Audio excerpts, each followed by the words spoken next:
Well, here we are for another beautiful day at Western Australian Athletics Stadium for the 2019 Australian All Schools Championships. Matt Lynch here with you, as well as Ben Offer-Rains. Welcome back, Ben, for another beautiful day. It is certainly another beautiful day, and I'm looking forward to it. Yesterday really sort of set the championships off. We saw so many great things, and I'm looking forward to what's in store for today. No, it's going to be an awesome day. We did have a fantastic day one with so many great performances from all our athletes out there on the track and in the field. It was a tough day, though. It was a very long day for a lot of the athletes. It certainly was, and obviously with the timetable changes, they split it up. They had the two sessions, and there was that extended break in the middle. Obviously, athletes were preparing for a certain time.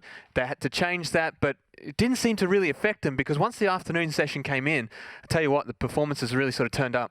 Yeah, it was fantastic. We did start in the morning with plenty of action on the track with the hurdles, a lot of high jumping, but then, you know, straight into the later sessions, the distance guys got to, you know, go out in the cooler conditions and the sprinters. And today we're going to have plenty of action again on the track and in the field. As you can see on the screen now, that's the under-16 boys pole vault warming up. They're due to go in about 12 minutes. And it looks like they're getting pretty far down in their warm-ups. We've got the under-18 female hammer throw getting through their later stages of the warm-ups, and you can see the hurdles in the background. They'll be due to go at 10:30 local Perth time, so that's 1:30 on your East Coast daylight savings time. And they shouldn't be too far away as well. Yeah, it does look like the conditions have come back, but obviously at a much cooler change. They're around that mid-20 degrees today, so it should be actually really good conditions for competition. And obviously come evening time, and that wind will probably die down once again, and we should see a fantastic evening session. I'm looking forward to it. It's a lot of preliminaries today, not too many finals, which means tomorrow. Whew. Oh, Sunday is going to be a Super Sunday. Yeah. So, like we said, it's just prelims. So it starts with the straight hurdles. We go to the 3K finals, the men's and women's, all those 100 metres, some 5K walk finals for the under-18 male and females, the 400 metre heats, and then they're going to finish with one of the favourite events, the 4x100s. There'll be plenty of action out on the field as well. We'll try and give you as much of an insight as possible into these events.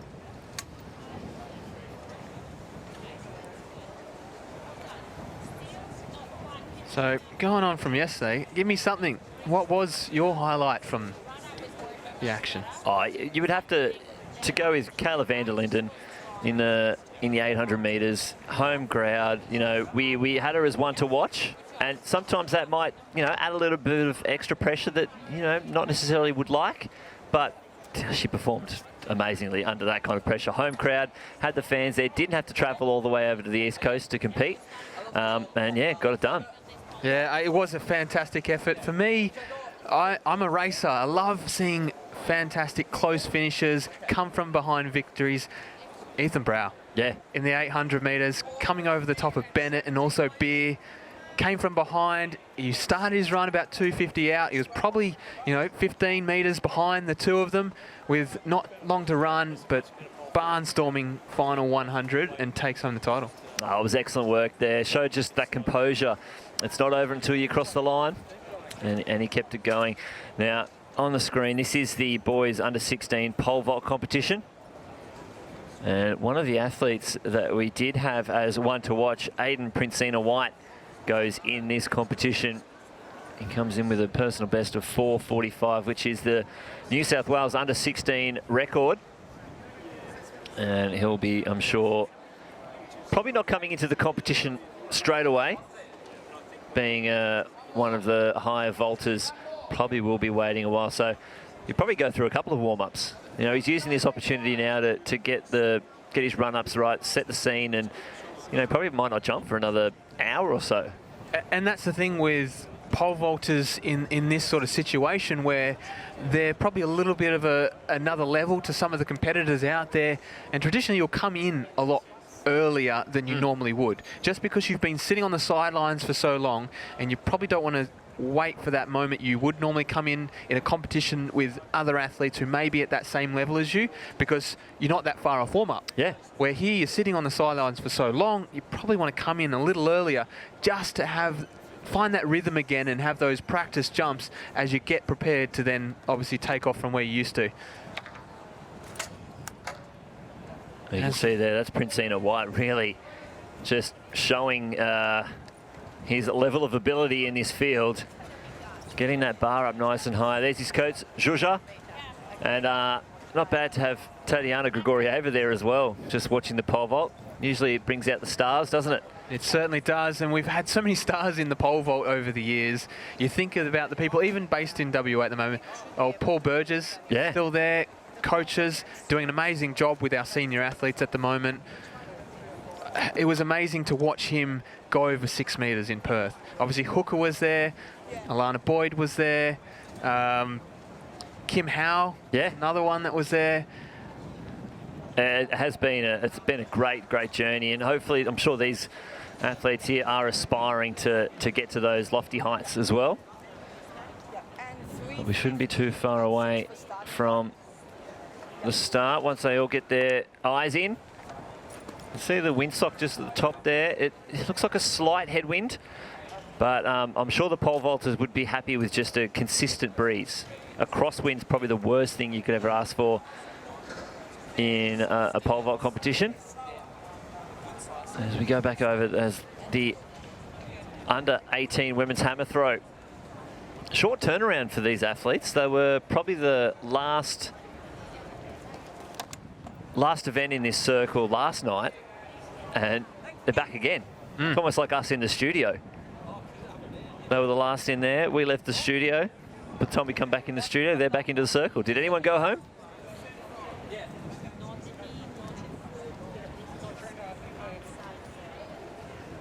So while we wait for the athletes just to finish off their warm-ups, let's hear from our partners.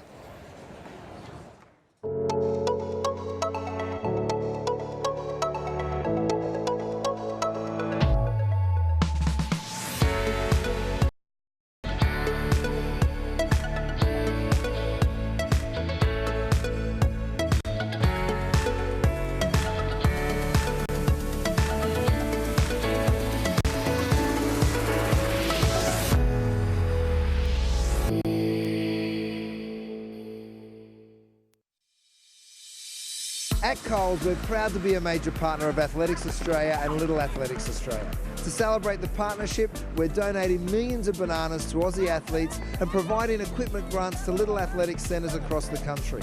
They're just some of the ways that we're helping support Australian athletes run, jump, throw and grow this season. Good things are happening at Coles.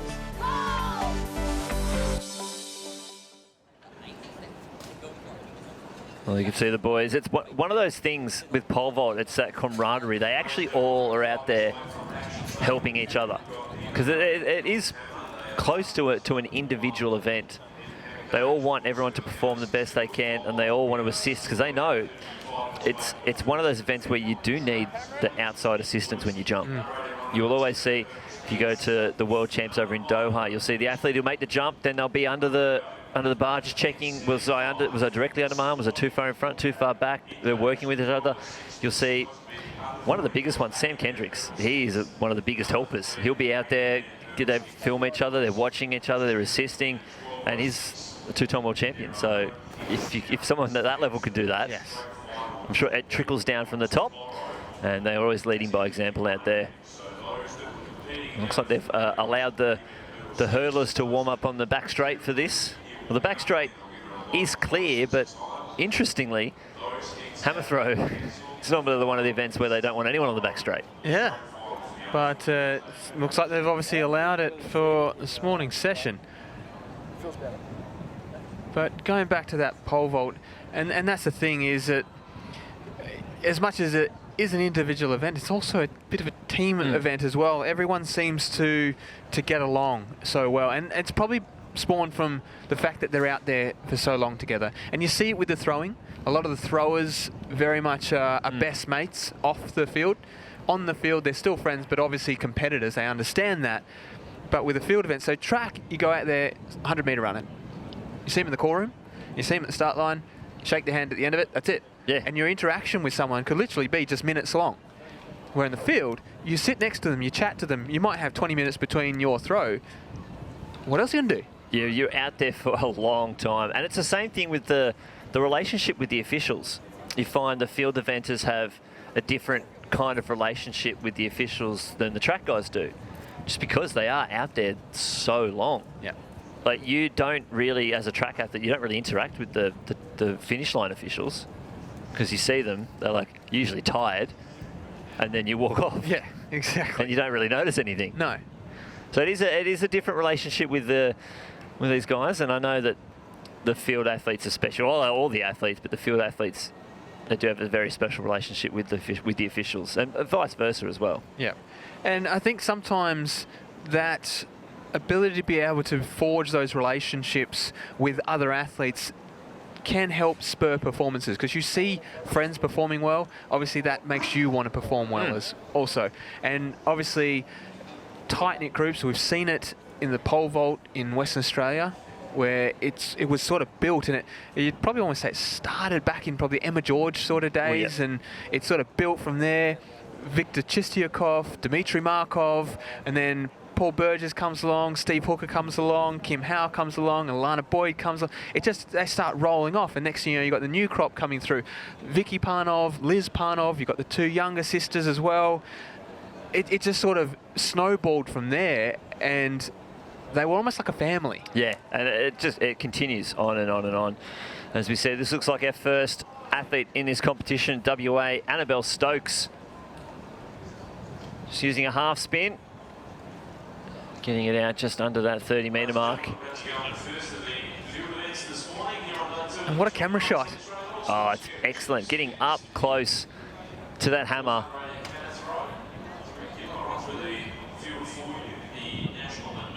It really sort of gives us an insight into the athlete's experience inside the cage, inside the circle. And it'll be a great shot to see, obviously, release of the hammer, the spin. Looking forward to this competition.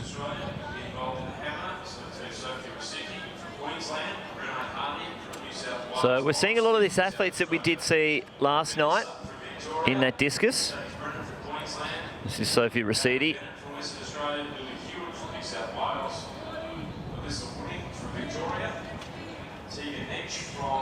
Oh, getting it out near that 50-metre mark. Probably around 48, 47. But there's 16 athletes in this field. There's after Stokes and Rossidi, Renee Hardy of New South Wales, Lauren Smith of South Australia, Rebecca Sutton, Victoria, Mercedes Brennan, Queensland, Natalie Bennett, WA, Lily Hewitt, New South Wales, Alyssa Wooding, Victoria, Tegan Neach, New South Wales, Alicia Pearson, New South Wales, Keely Burns, Tasmania, Aaliyah Canepa from Victoria, Alicia De Silva, Western Australia, Carla Di Virgilio from South Australia, and Levante Suomai from Queensland. Here's Hardy. Oh, you can see the speed and that circle there. And oh, I reckon she's gone over the 60-metre mark. No, not calling it. I'm not brave enough. I reckon it's close. I'm going to, after, depending on where the markers are, if they're in the same position, I'm calling that 57. We were very off yesterday. And I'm accounting for that. Yeah. So these athletes, under 18 athletes, so they're throwing a 3-kilo hammer throw. So not the weight eligible for World Under 20 Championships. They'll have to throw the 4-kilo, which I'm sure they'll be preparing for as soon as a lot of these athletes hit January 1, straight onto that 4-kilo. So we're underway here in this pole vault. That looks like Austin Vincent having his first attempt.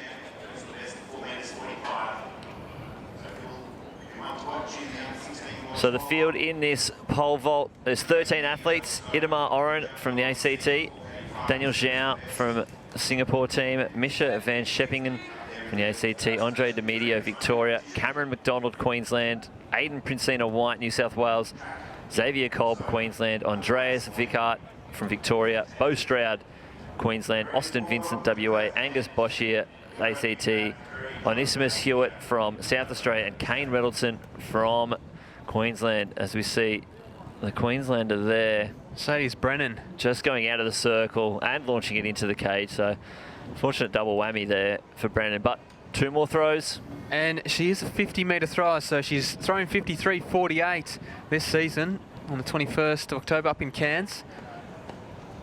So she's definitely a talent, and I'm sure once she gets it right in the circle, we're going to see something big.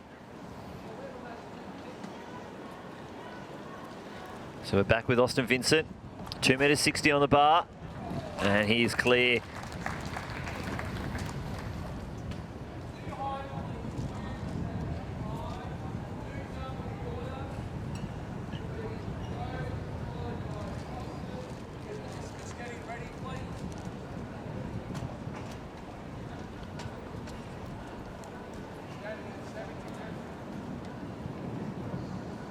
Oh, good release there.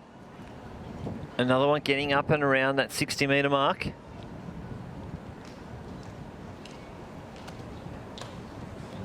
That looked like Lily Hewitt. So in this pole vault competition, so the bar first height was 2.60 m. They'll go 60 up by 15s, all the way up to 335, 350, 365, 380, 395, and then it goes up by 10s. 405, 415, and then basically whatever you like. So from here on, it'll be up by 15s all the way up to 395, and then it'll go up by 10s. Oh, good attempt there from the Queenslander. Looked like he might have just stalled at the top of the pole there, but had the whereabouts to extend his body over the edge and get clear of the bar.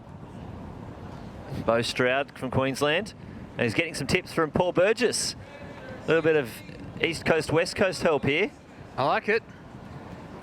It's good. And I do love this addition that World Athletics included, that the athletes are now able to have a look at video of them performing. Agreed. Where it used to, you couldn't do anything. No. So that was clear. 275 now on the bar. Austin Vincent.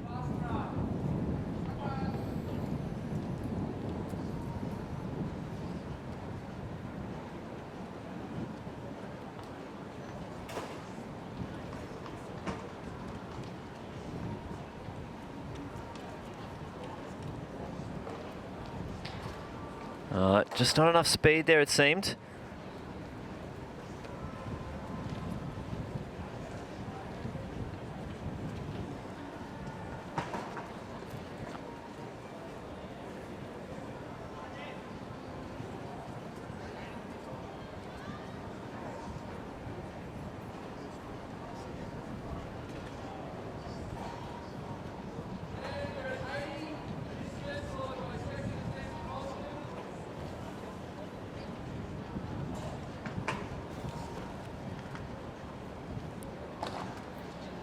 Oh, plenty of speed there at 275 for the South Australian. Looks like Hewitt. Looking hard into that headwind.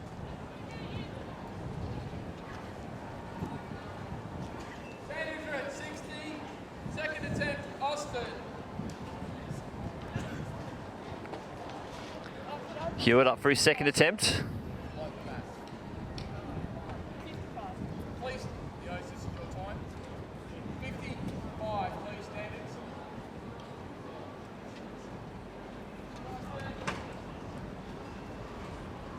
$275. New standards, 55.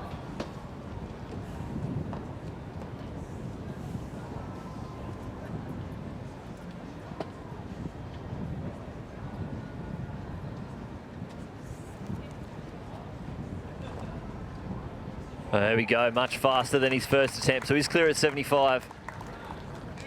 That bar will go up. 2.90 meters next. There's Levante Silmeyer. She'll round out the first round here.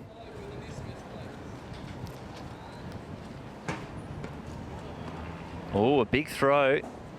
I want to say that's near 60 meters too. It is closer to the edge of the sector. So Levante not normally testing herself in the hammer throw, but such an accomplished discus thrower. She grabbed a World Under 20 qualifier last night.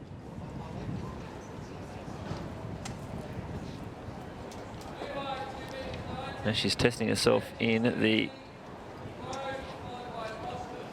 hammer cage.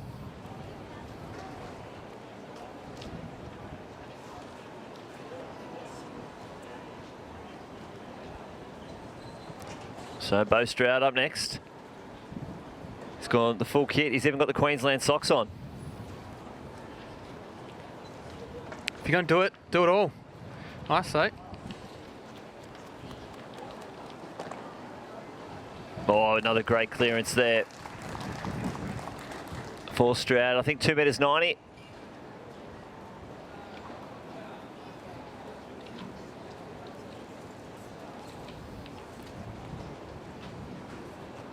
Standards at 55. It's almost like an automatic reaction.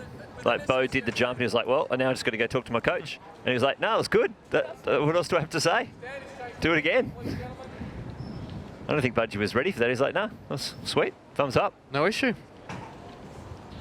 You keep doing that, Yeah. and we'll be happy. Standards at 50.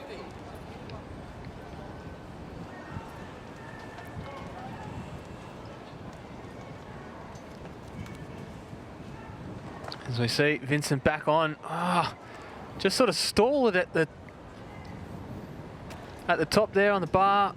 Unfortunately, couldn't continue that momentum going forward. He had the height. Just might need to go back and reassess that one.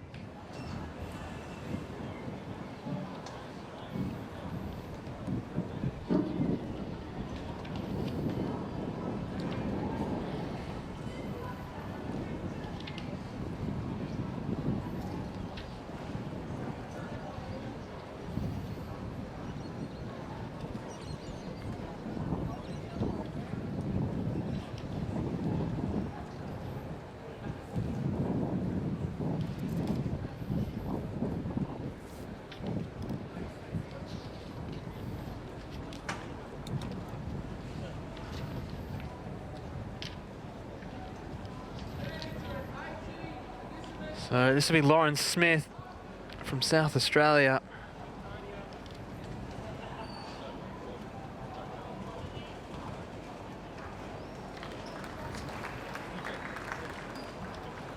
We'll be back into the circle for her second attempt.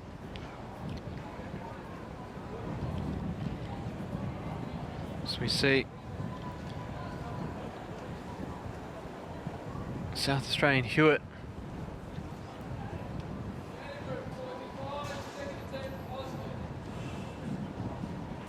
So back to the other South Australian in Smith.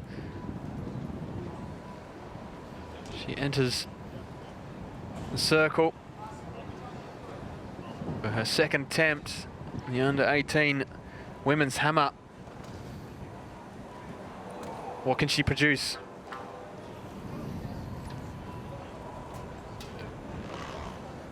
Gets it out there, that'll be clean in the sector. Well, that smashes her seed throw. Huge. That 37.35, that's well out over the 40-meter mark. So I'd say Lauren would be happy with that one.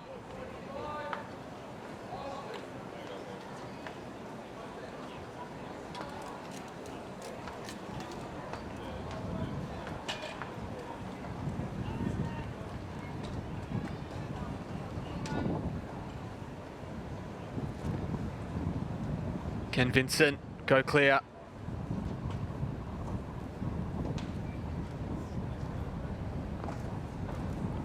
Oh, unfortunately not.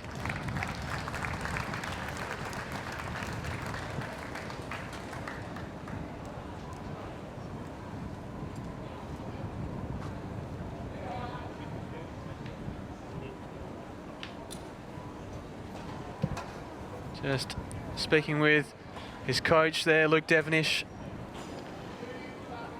One of the coaches at Wace. Doing a great job there with the junior program, working with Budge.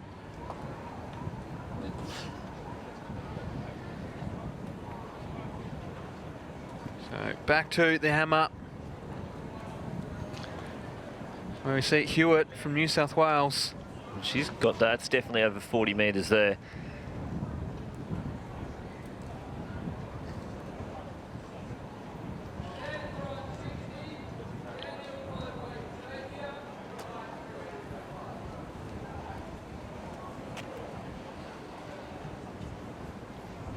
So the bar goes to 305 here in this pole vault competition.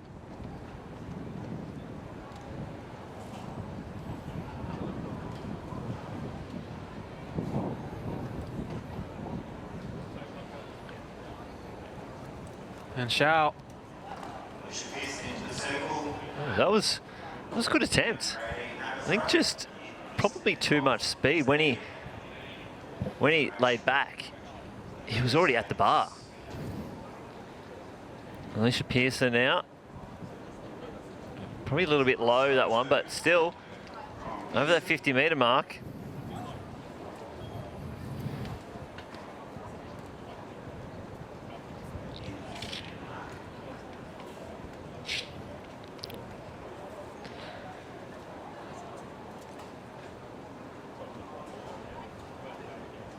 This looks like Xavier Kolb. Standard drop 50, Xavier, followed by Angus with, sorry, correction. Standard drop 50, Xavier, followed by Poe with Angus getting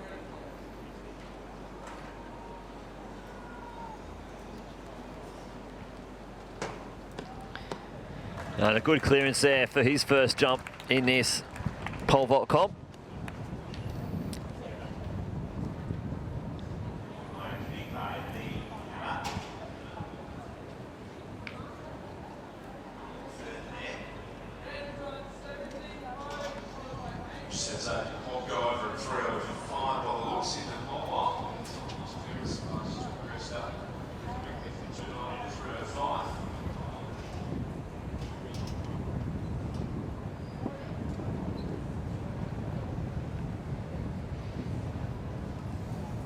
So you can see the countdown clock there, just at 44 seconds left.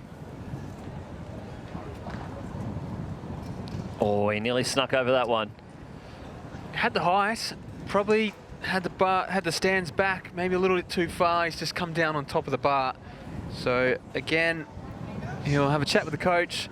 They'll discuss whether they need a little bit more speed on the runway to propel him over the bar, or whether they shift the stands. Pole vault is one of those sports, one of those events, sorry, that it's so technical. There's so many factors and things involved. We're talking about the length of the pole, the flex of the pole, where you want your stands, where your run-up is, where your takeoff point is. And you haven't even got off the ground yet. At times, it's almost life and death. Yeah. You want to be right. Especially when you're talking 6 meters, like the best in the world. That's a long way up. It is. And if you get that wrong, whew. So Angus Bashir. Oh, good attempt. Probably just a little too close. Hit it coming up. And we'll see Onesimus Hewitt.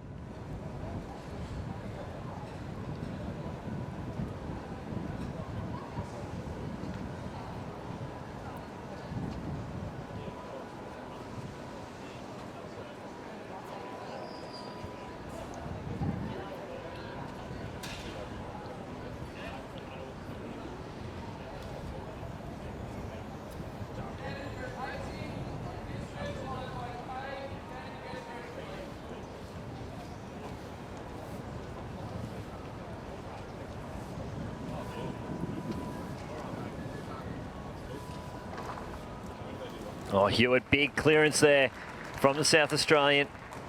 He's coming in with a 325, but he gave that one a good nudge. And I think he could really touch up his PB here this weekend if he keeps jumping like that.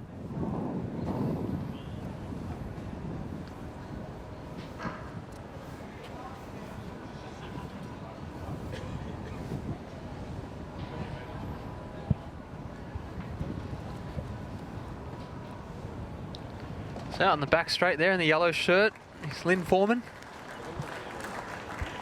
One of WA's top coaches. She's been around for a long time. Had a few people through her She's had a stables. couple of athletes. She's had a couple of athletes in her time, and she's still here inspiring on the next generation of athletes. As we see Rosidi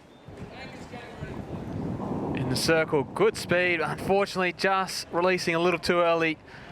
And that hammer flies into the net. So that will be a red flag. No distance measured.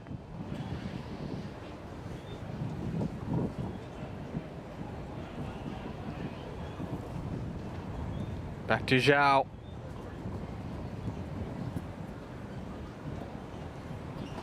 Can the RIS athlete get himself over? Oh, unfortunately not. Good speed. And looked like he was about to get some pretty good height, but Yeah, just on the way up. Get a chance. He might have to reassess that. Yeah, I feel like he's just ready. He leans back, throws the head back, he's ready to pop, and then he's hit the bar.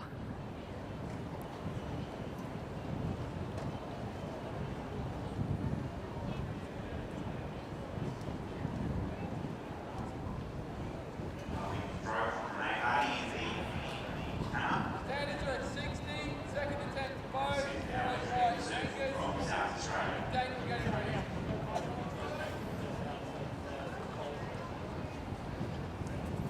Bo Stroud back again.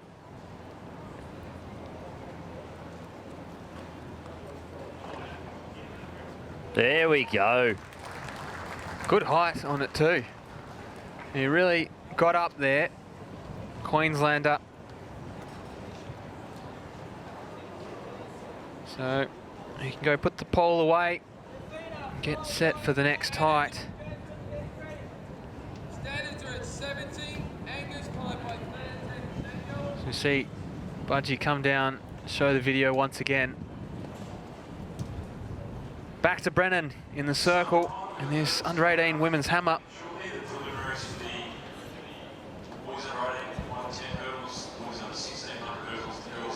She's gone 50 plus before. Can she do it again? Unfortunately, that just swinging out to the left there.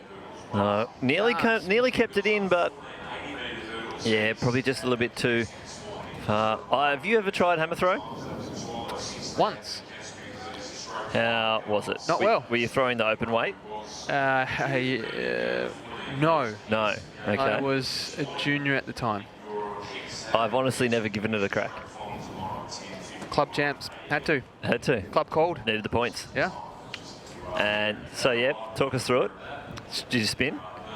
No, Or you definitely did no was spin. it a standing? Was it like a half? It was about a swing and a throw. That was about as good as it was. Did you start facing backwards? I don't even remember. We're talking 18 years ago here. That's fair enough. Oh, the days. So there's Tatiana sitting next to Zhuzha. So two of our top coaches here in Australia in the pole vault. And it's amazing to see athletes like Tatiana giving back to the sport, sharing that knowledge that she's developed and built over all the years. And that's stuff that you can't teach that. No. You can't provide that in course material to new up and coming coaches. That's stuff you can only learn by experiencing it yourself. Exactly. It's the thing, especially when Tatiana was coming through. It was a developing sport then. Hugely. She was around in the Emma George days. Yep. Through that late 90s, early 2000s period where women's pole vault was on the rise. It was going up. They were knocking off those world marks. Well, Emma George, So what, quickly. 16 world records? And then when you look at the rankings, Emma George is now a fair way down the list, considering she was a world record holder. Yeah. It just shows that it's literally gone in leaps and bounds. Massively. I reckon she's sitting, before you look,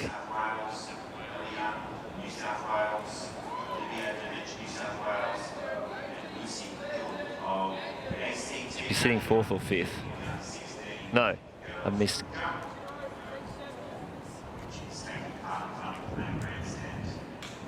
Yeah, 4th or 5th. 4th or 5th? Yeah. Is that your call? So it would be Alana Boyd, Kim Howe and Nina. And I can't remember if, I know Emma was 4 metres 60. You got to make a decision. I'm You're trying too to think if decisive. Liz got over. She did 460 to Oceania. I think they're equal. Fourth.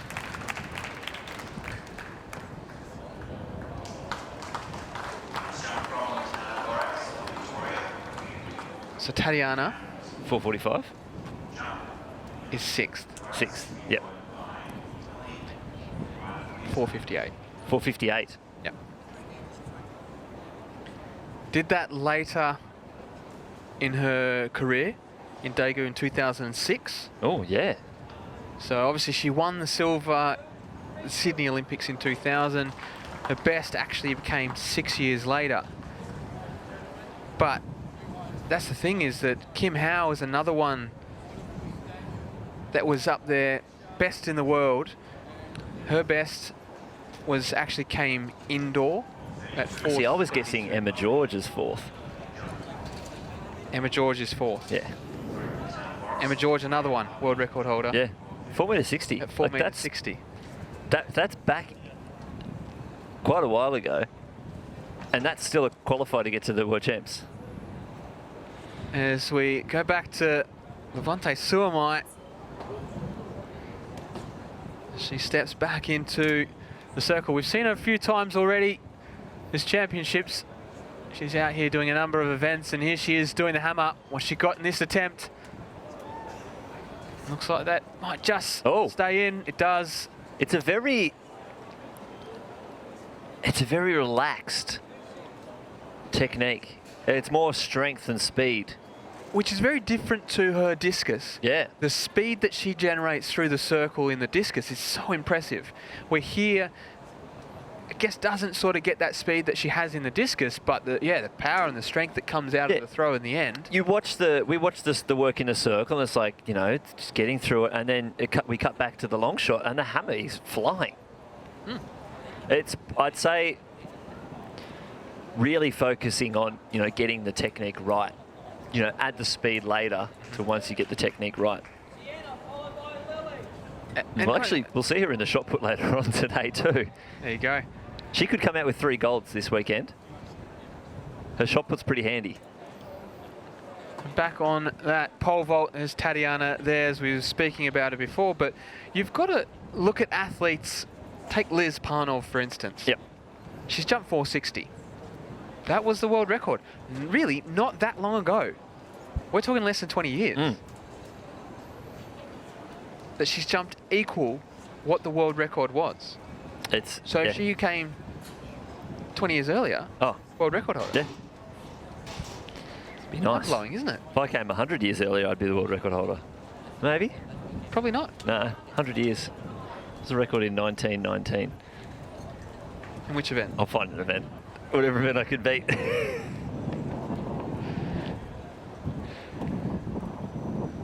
I'm sure I would have found it a bit difficult to dig my own blocks, bring my starting trowel.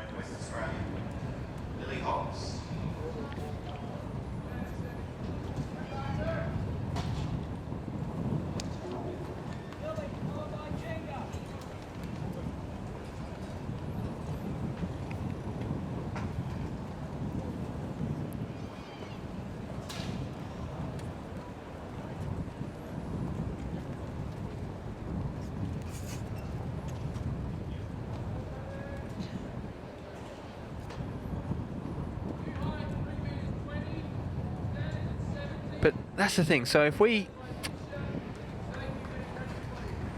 take another event, for instance, men's 100. Yep. Rowan Browning. Yep. 10:08. In order to find a time period where he would have been the world record holder, we're going back to the 50s and 60s. And they weren't. So, for instance, in 64, Bullet Bob Hayes had the world record at 10:06. It's the first electric 100-meter world record. Is that from the Olympics? 64? Yes. And that was done in lane 1 on a cinders track that had just had the 10K on it, which was chewed up. Yep. So technology wasn't there. no. the track wasn't there, the shoes, all that sort of stuff wasn't the same as what it is now. And I don't think anyone would disagree to say that what we have now in terms of tracks, shoes and all that sort of stuff is far superior to what it was then. And someone like Rowan, where 10:08 is amazing, you have to go back to before the 60s in order to find a time period. You go where way you look back. at Liz, we're only going back to the early 2000s, and she could have been a world record holder. That'd be nice. Best there ever was. Yeah. If I was Liz, I'd be a little chuffed by that.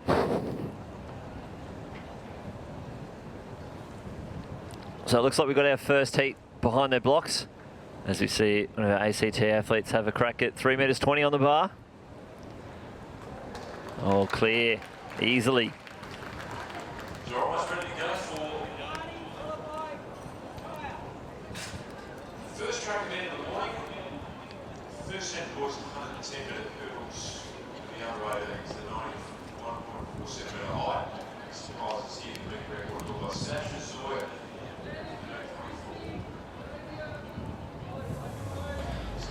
So there's your start list for this first heat. So top 3 plus the next 2. Lubin Benedict of WA in 2. Liam D. Giolami in 3 from Western Australia. Taylor Willis in 4 from Victoria. Ethan Bateman 5 from New South Wales. Shabir Adnan Shakir in 6 from the Singapore team. Liam Gilbert of Queensland. Zachary Scott of South Australia. And Jack Weinstein from New South Wales. That's your field for the first of 2 heats in the boys under 18s 110-metre hurdles. Lane 5 from New South Wales is Ethan Bateman. In 6 from representing the RIS, Shabir Adnan Shakir. 7 from Queensland, Liam Gilbert. Lane 8 from South Australia, Zachary Scott. Lane 9. You ever have a crack at the 110?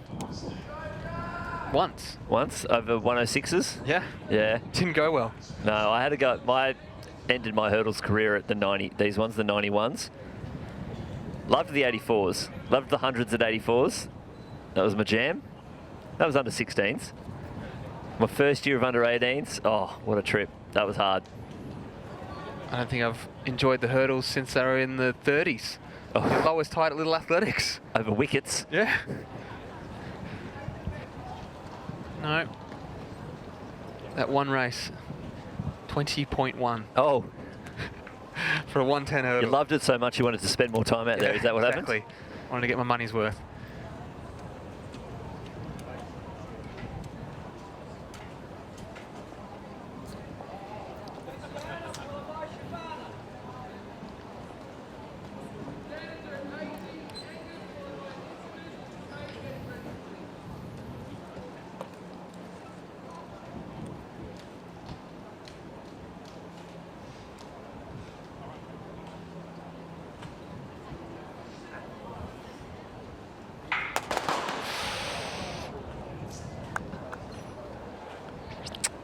Yeah. It's not good to see.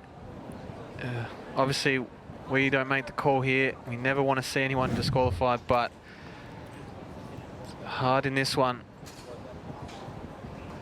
Oh, they may actually call unsteadiness in the blocks Maybe the bit of movement. from the South Australian. You can see they're discussing it.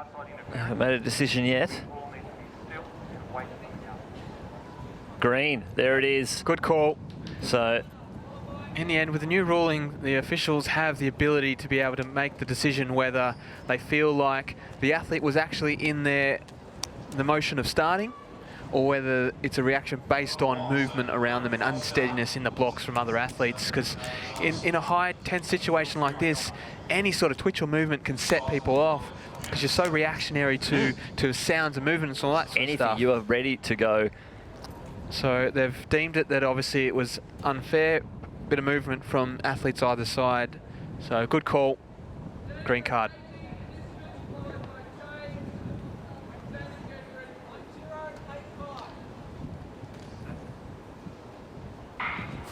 So there's a clean start, and Taylor Willis, Lubin Benedict having great starts on the inside, on the outside. Zachary Scott of South Australia, but it's Taylor Willis. Look at that lead leg. He's tearing away from the field.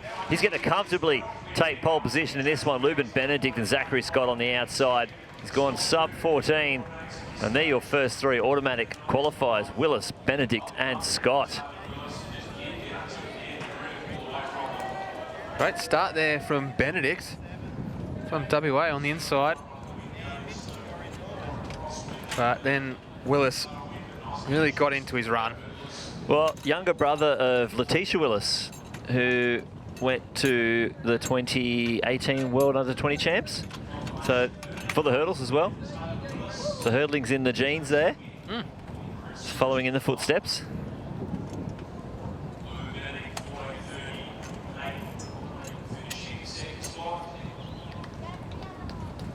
So we're back on the pole vault once again.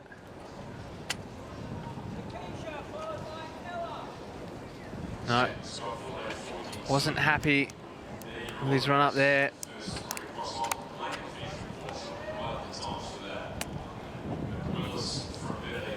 So Reynoldson, have to go back and reassess that one. As we see Rosidi. Fortunately, just a little bit of an early release and into the net for the Queenslander. So no recorded distance on that one.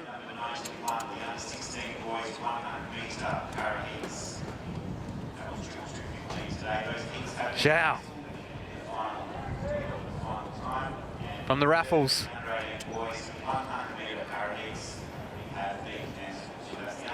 Can he go clear? He had some trouble at the earlier heights.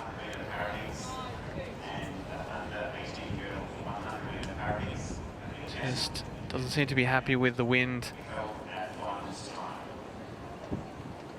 Resets himself.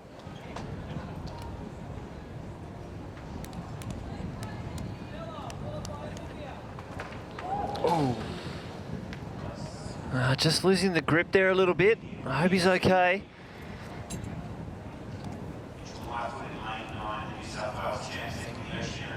So straight to Sutton from Victoria.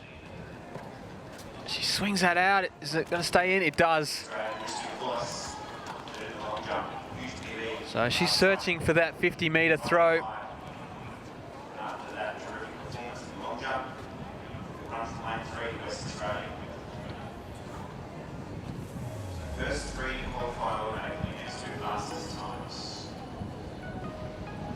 So there is the start list for Heat 2 of 2 here in this under-18 men's 110-metre hurdles. So Colby Eddowes will go in 2 from the ACT, Jacob Histronopoulos from WA in 3. In 4 from the RIS, it'll be Abdul Halim Abdul Rahman. In 5 will be Brendan Roshi from Western Australia. 6, Jared Wong from the RIS. 7 will be Kobe Hinton from Queensland. 8, Jay Lewison-Rowe from New South Wales. And rounding out that field in lane 9 will be Mitchell Lightfoot, also from the New South Wales team.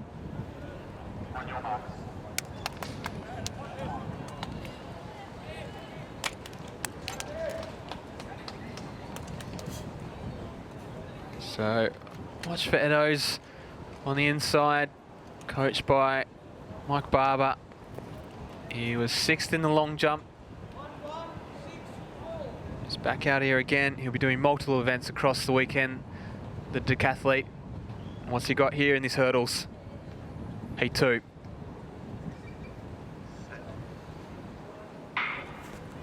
So fairly even start over the first hurdle. On the outside, Lightfoot, New South Wales, and Eddowes on the inside. They look like the two having the better of the run at the moment. Histronopoulos is trying to come at them, but it's Eddowes and Lightfoot. Those two will go down, take top 2, straight through to the final. No issues there from Eddowes and Lightfoot. Bookended that field and really showed the way. That was fast running. That was faster than the first heat. It'd be great to see Eddowes, Lightfoot and Willis go toe-to-toe tomorrow in that hurdle final. Yeah, which is odd to see. Usually you would see the hurdle finals not long after the heats. Mixing it up. Given a day break, which means we could see some fast time. Yeah, very true.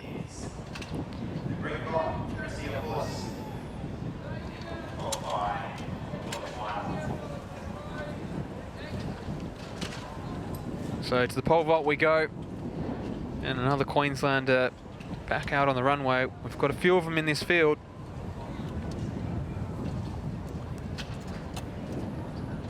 The bar currently set at 3 meters 20.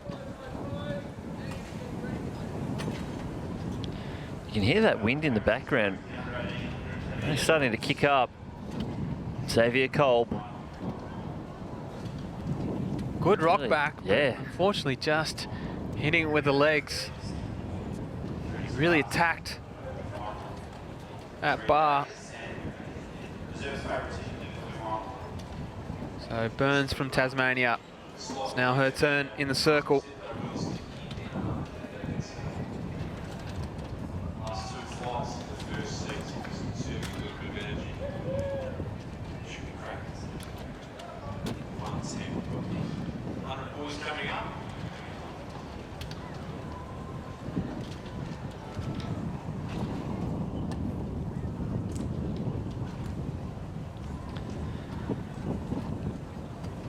No good there for Burns.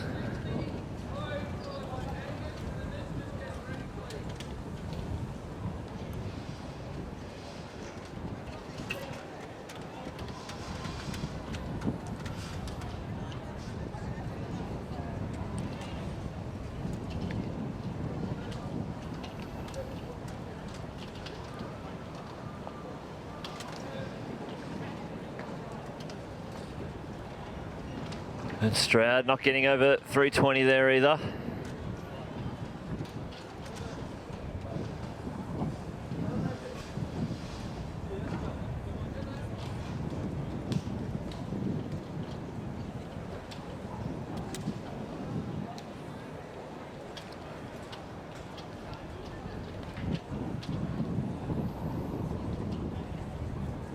Anyone interested? Athletics Australia's official sports drink partners, Rehydrates. They've got a special all sports offer. 1 kilo tub of Rehydrate for $30 right now at Rehydrate Marquee. Di Virgilio now from South Australia in the circle. See why that product used by our Australian team. So, Rehydrate. All for free with every tub purchase.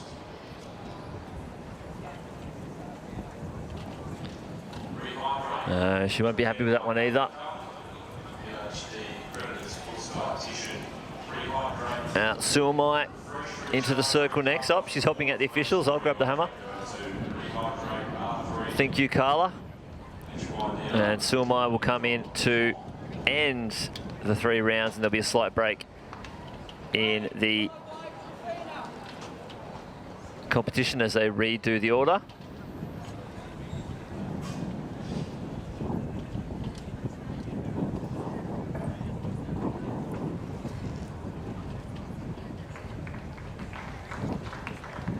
Suamai, the last couple there getting a bit stuck into the cage.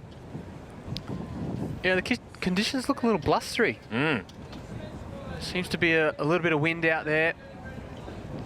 Sort of coming from that 200 start mark, it seems. You can see the trees in the background. Just a fair bit of movement there. Oh, Hewitt. He nearly had it. Was there for the taking. Let's see if this has moved up to 335 yet.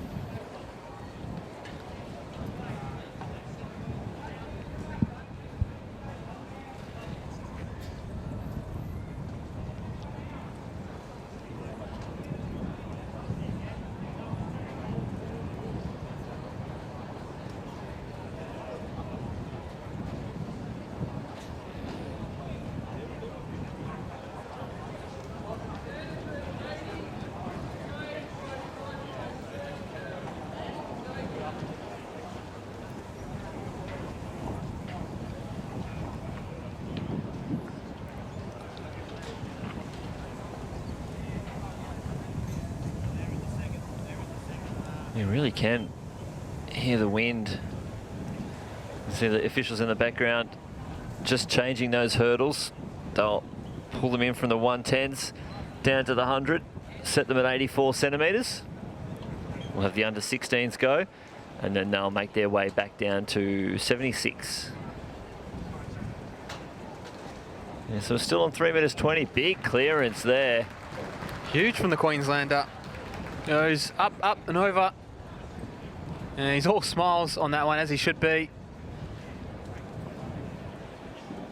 Shows he's still got plenty left. Yeah, does Reynoldson.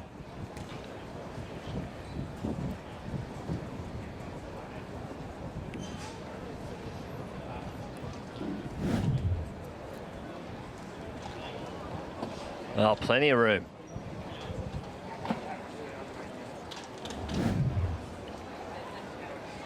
With the coach now looking over the video. So Bennett from Western Australia.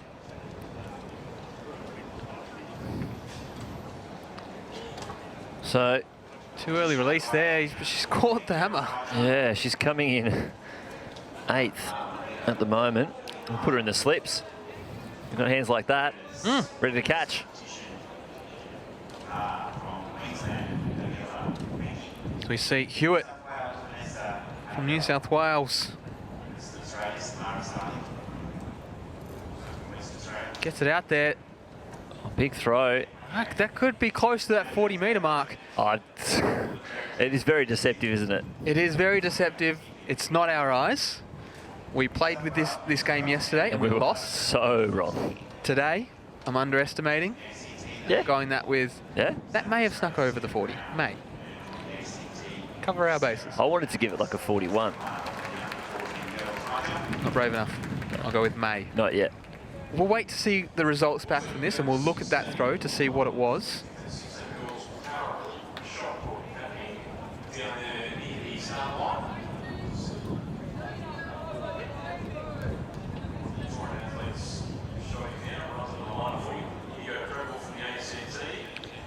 And Pearson just pulling out. Probably one of the hardest events to try and stop a throw in the middle of it, but as she resets herself.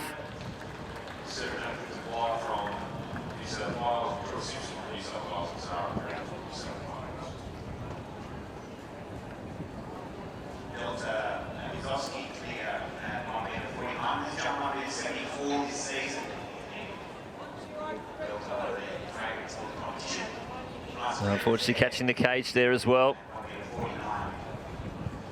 Just an announcement, if the Singapore team manager can head to post-event room, please. The Singapore team manager needs to head to the post-event room. Leah Canepa next into the circle. It's just underneath the grandstand here. If you walk out to the finish line, you walk into the post-event room. It's there. The Singapore team manager needs to get there. Thank you.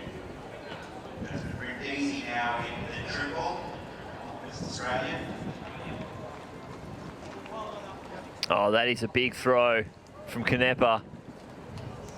And she was having trouble earlier. This will put her in the medal position, I think. Right up.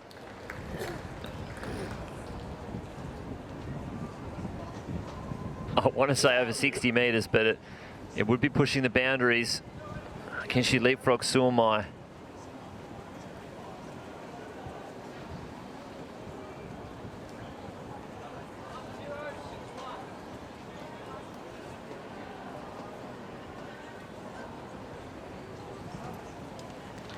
Back to the under 16 pole vault. Onesimus Hewitt.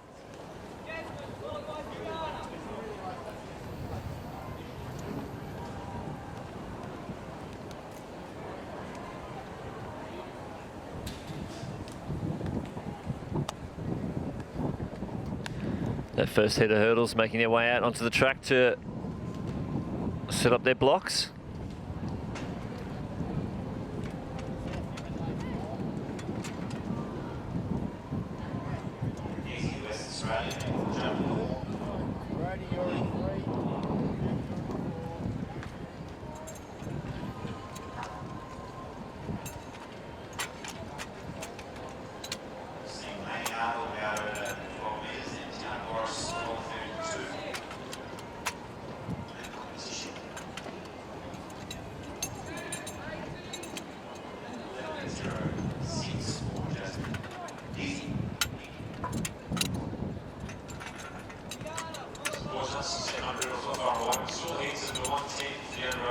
there's Hewitt clear. Be a long wait on the runway. And he's pumped about that one. Get off the mat nice and quick. Lovely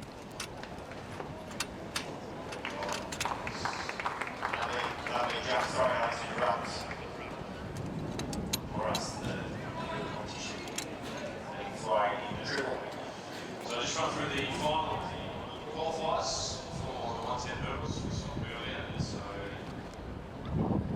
seeding will be Jack White, second, New South Wales in lane 2 for tomorrow's final, 1463 qualified in. Lane 3 for Queensland will be Kobe Hicks, qualified in 1448, which will likely pretty beautifully be going lane 4 for New South Wales, 1388, which is a qualifying time. Bert Betty running 5, West Australia qualified in 1438. Fastest qualified, aggressive run from the ACT Colin Eagles who go on lane 6. David Willis who won the first set will go on lane 7, qualified in 1393. Victoria, Global Hope, Jacob Christianopoulos from Western Australia, qualified in 1428, who go on lane 8. Exactly, she's got a very nice set from South Australia, 1442, who go on lane 9. That's the qualifiers for the 110 hurdles final tomorrow. And right now, we're going to 16 points coming up.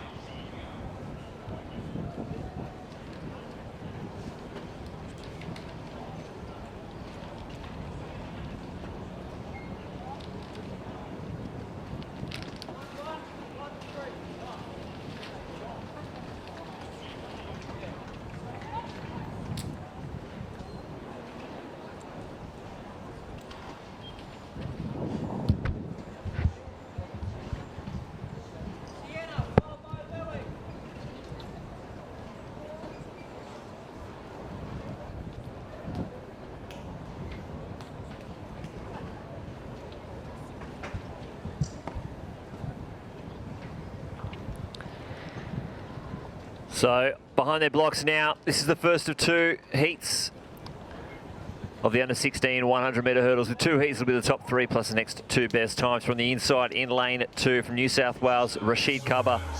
In 3 from the ACT, Brody Geki Beard. In 4 from Tasmania, Seth Pfeiffer. In 5 from WA, Alex Stewart.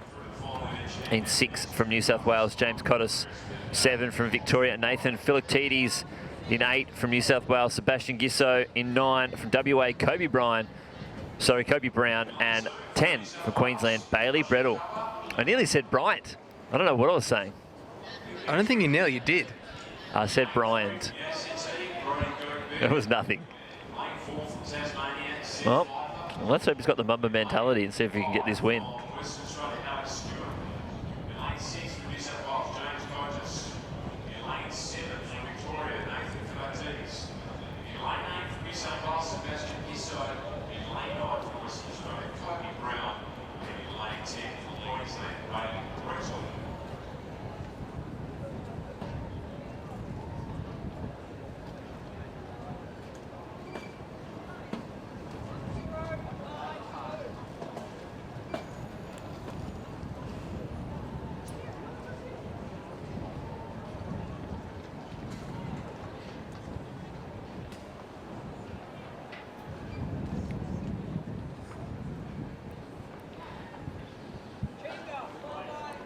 So top 3, sorry, next 2 best times in this 100 hurdles, under 16s.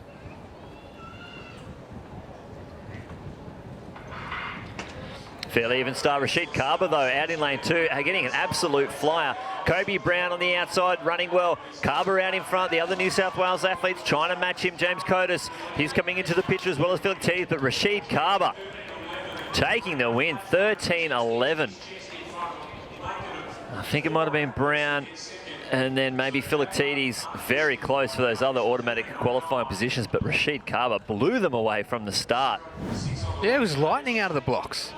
You see him here straight into the first hurdle, straight over it. Never really looks back from that point onwards.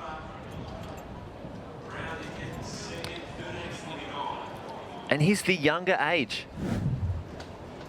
Whew! Impressive, isn't it? Some hot form. I wonder if you can go sub. Well, New South Wales strong, I say. You do say, often. A lot yesterday too. Yeah. Hashtag New South Wales strong. If anyone out there has taken a picture of Rashid Kaba, get it on socials. Let's see this.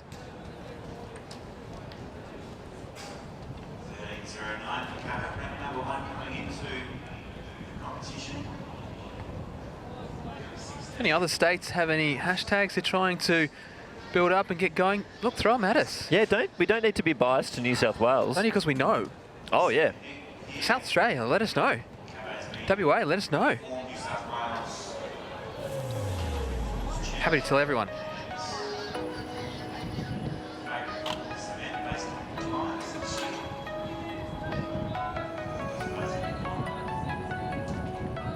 So, a full field of 10 athletes here. There'll be one more on the other page for this next heat. 1 to 10.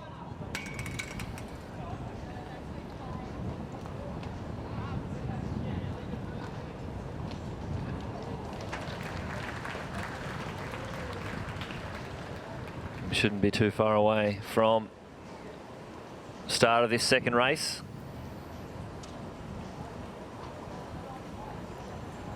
Nice little pre-race good luck handshake between the Victorians.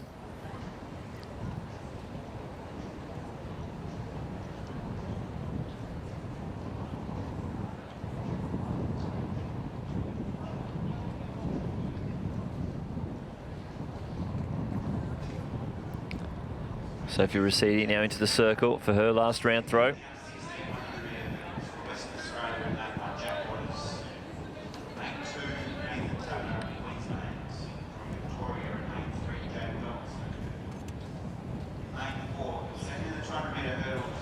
Oh, nearly over that 50-metre mark.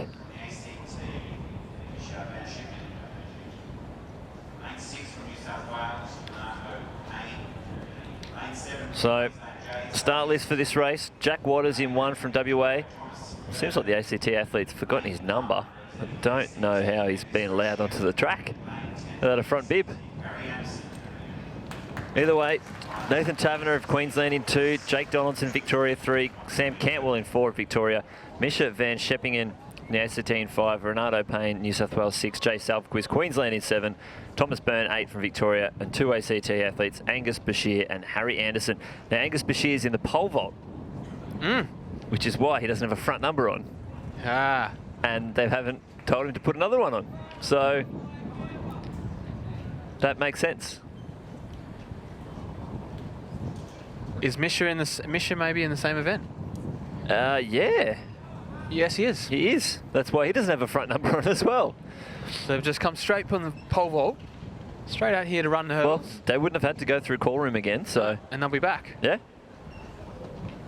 So just speaking about these hurdles, so from the previous event, the under-18s, Colby Eddowes smashed his personal best, was 14:02, just ran 13:73, and a new ACT record. Hey. I like it. And that's what you want your aspiring multi-eventers to be doing. You want to be the best in every single individual event, at least, you know, top 2, top 3. We saw him come 6th in the long jump. And it could be almost taking out the gold in the hurdles.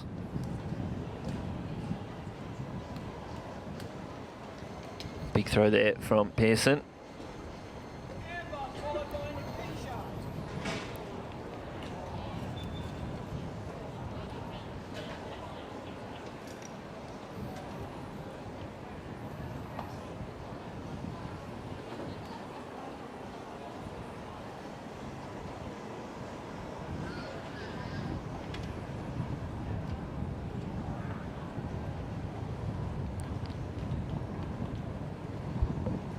So I'm not sure what we're waiting for here in this hurdles event, but we did just see the thumbs up from start area coordinator Del Warwick. So as soon as he gives the thumbs up, we're good to go. The athletes are in their blocks. So Waters, Taverner, Donaldson, Cantwell, Van Sheppingen, Payne, Sarquist, Byrne, Bashir and Anderson.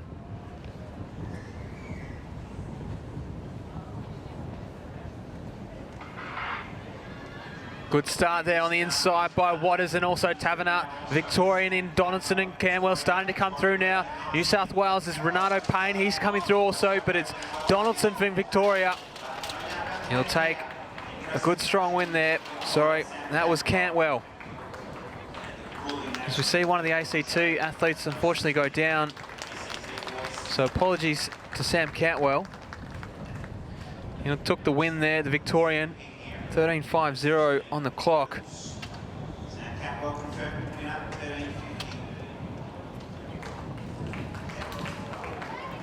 Renato Payne from New South Wales also had a good run.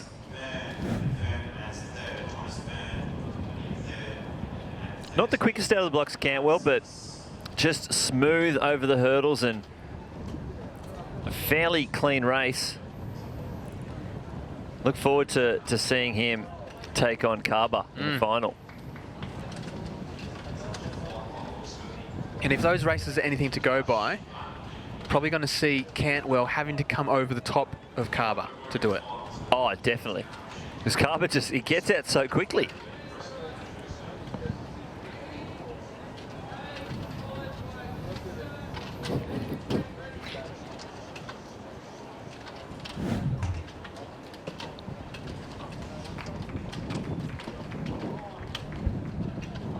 So big throw there. Yeah. And it's not often that the officials misjudge an athlete in their throw. They usually stand, yeah. know which athlete is up next, how far they usually throw. Because you want to be running. You want to be running into an implement, not physically into it, but towards where it lands. You don't want to be running over your back. It's too, you lose sight of it. Tegan Neach in there now. Just clipping the net.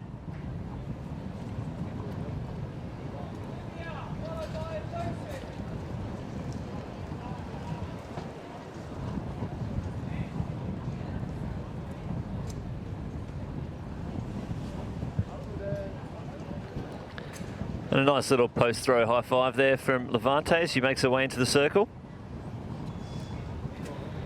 And if we've been following it correctly, she'll be rounding out this competition. All right, well, tough. It's got to be hard to do. Oh, I wouldn't want to cop one of those in the shins. Still got time.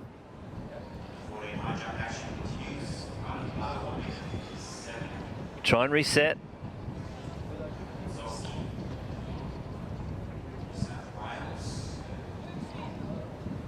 No, just not getting it across the circle, unfortunately, on that last throw. And she seems in good spirits.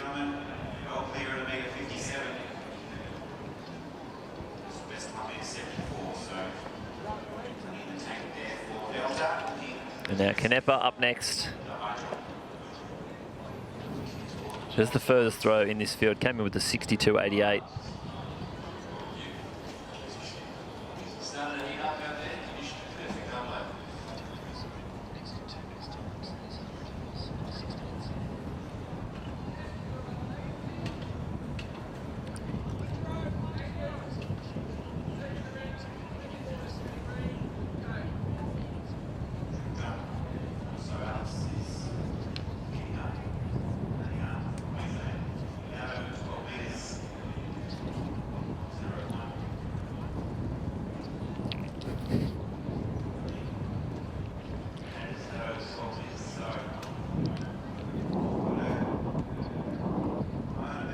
Well, you can really hear that wind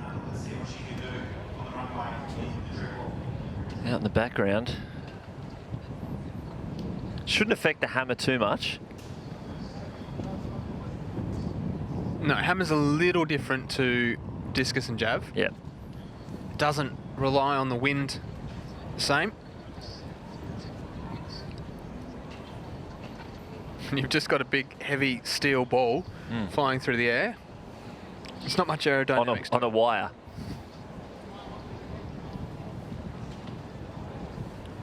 Oh, she kept that in the sector. She has. It's probably just the high 50s. But the previous throw from Canepa was big. I think she's going to take the gold for this one.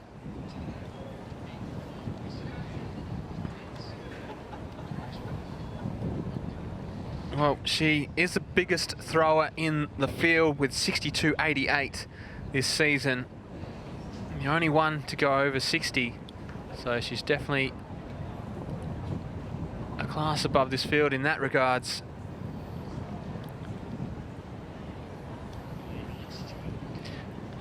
It's interesting to see her competing for Victoria. Is it?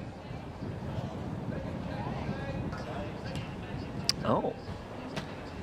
Listed as New South Wales on the Australian rankings. Possibly an Albury-Wodonga kind of connection, Potentially. where, you know, New South Wales club, Victorian school. There's a lot, you do get a lot of that in Queanbeyan.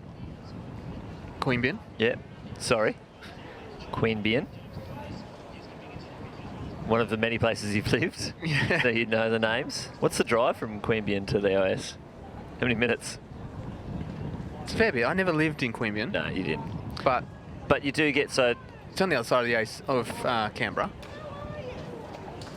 oh, looks like Reynoldson, he bailed out on that one. You do get a lot of athletes who are possibly in a New South Wales school. So all schools, they'll be for New South Wales. Yep. Andrea Thompson was probably the perfect example. Yeah, happened but then so many times. Club-wise, well, there's no, you're not getting, if you're going to go to join a club and regular competition, you're going to join the ACT Athletics. Yes, which So- she was part of the Queanbeyan club, which is actually in New South Wales, but associated with Yeah. the ACT. Yeah. So when you go to juniors, you're an ACT athlete. Yeah. Yeah. So there's a number of different clubs that actually reside in New South Wales in the ACT, Queanbeyan being one of them, Cooma, Bega, Goulburn. All clubs that are actually outside the ACT, but their association is with the ACT. It makes sense. Well, why drive 4 or 5 hours another direction when you can just go straight to the ACT? And they do a great job down there. Hey, soon enough, the top end of New South Wales will just end up being Queensland, so be careful. Well, you'll wake up one morning and the border is like at Lismore, and you won't even notice. Port Mac. Yep. As we see Van Scheveningen hot off the track, back to the pole vault. Unfortunately, just not getting it right on that attempt.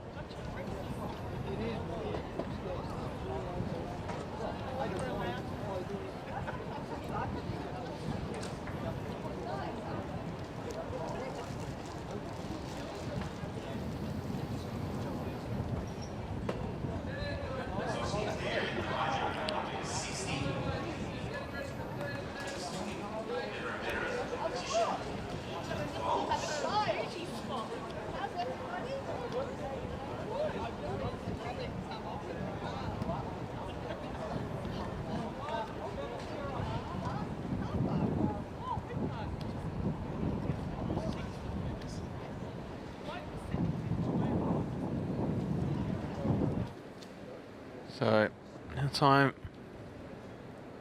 for the other ACT athlete in Bashir.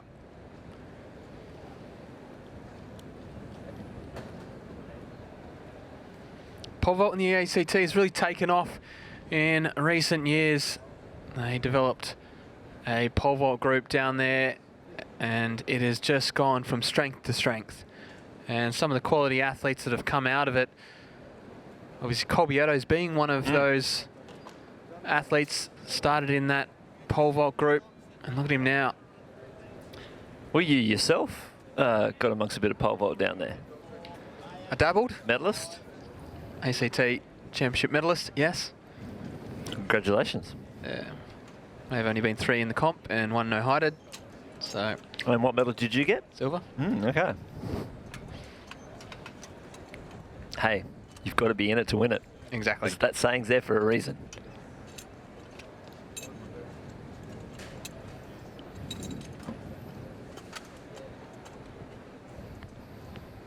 As we cut to the under 16 women's triple jump. Highland from Tasmania on that runway.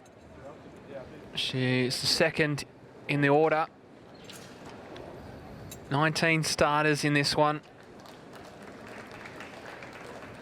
National record for this age group held by Sarah Sydney from Queensland. 13 It's one of the funny ones where the meet record's further than the national record. And that's due to wind Yes. conditions. So obviously 1326 meet record was done with an illegal wind. Yep. So it doesn't count as a national record. Obviously the national record can't be anything over 2.0 tailwind. And you'll find that with the men's 100 later on. With the same person, same as this. Jack Hale, 10:38 national record. Meet record, 10:13. Yep. We did that in South Australia with a 4.8, I think it was. It was only 3.4. 3.4? Yeah. Felt like a 10.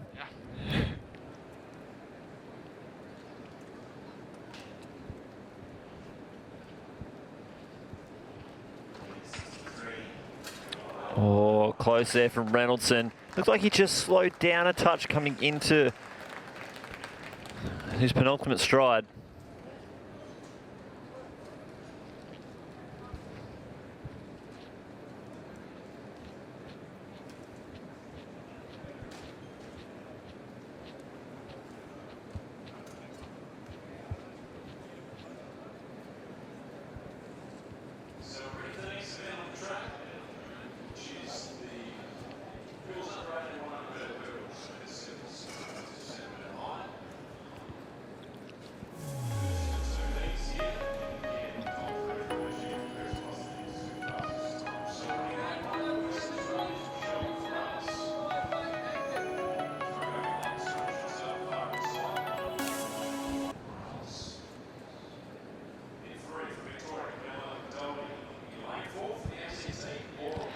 So, our first race here for the under-18 hurdles.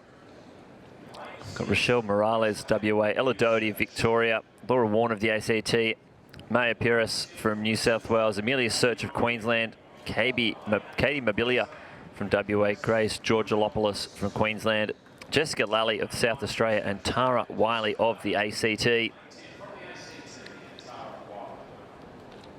And 2 heats. Here, top 3 plus the next 2 best times to make their way through to the final tomorrow.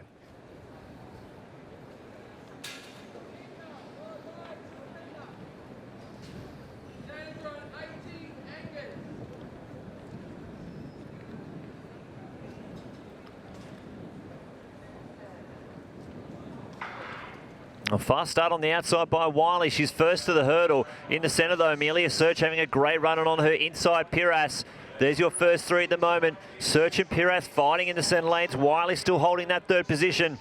And a last hurdle there from Search. Got her up into the lead. 14:31 on the clock. So it looks like it'll be Search, Pires and Wiley claiming those automatic qualifying positions.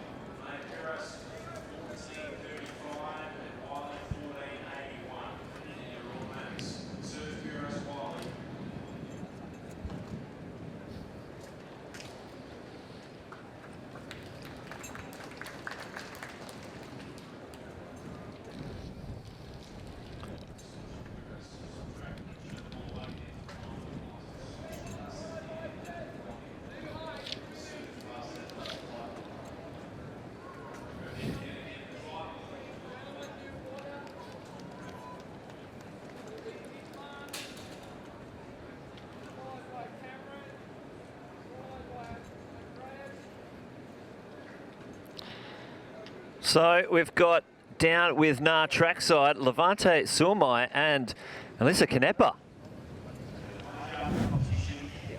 Yeah, so I'm here with Aaliyah and Levante, the 1st and 2nd place getters in the Hammer. And girls, Hammer's a bit of a random event. How did you get into it? I got in from my dad. My dad used to do Hammer when he was younger until he hurt himself. And then I saw him, like people at my training school like doing it. And I was like, oh, I should try that one day. And then, yeah, I'm here. Awesome. And how about you? So I like just picked it up recently. So I did it like when I was in 2015. But yeah, I just picked it up for this comp, last one. So better make it worthwhile. Awesome. And what are your goals for the season coming up?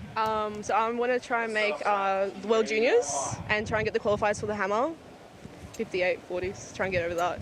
And yeah, just like try. Do yeah.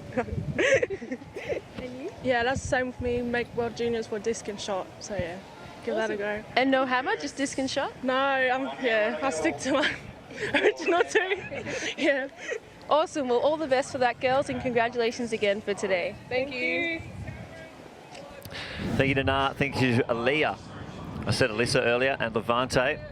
And I think we might be able to see that could be our throw team for the World Under-20 champs. Aaliyah wants to focus on the hammer throw. Has to go up to the 4 kilo weight. They're only throwing the 3 today. Levante in the discus and the shot. Well, she's already got the discus. Every time she turns up, she does the discus qualifier. And the shot will need to be a 4 kilo shot, so she won't be able to get it this weekend. See a big clearance there from Cameron McDonald. So hopefully later down the weeks, months, Levante will have a crack at that qualifier. As we see the lineup for the second, there's 2 preliminary heats here in this under 18 women's 100 metre hurdles. Running out of 1 will be Jenny Alley. In 2 will be Sophie White. 3, Emily Campbell. 4, Alicia Coolin. 5, Alyssa Lowe.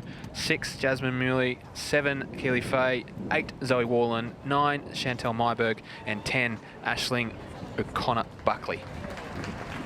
And no Sophie White out there, unfortunately.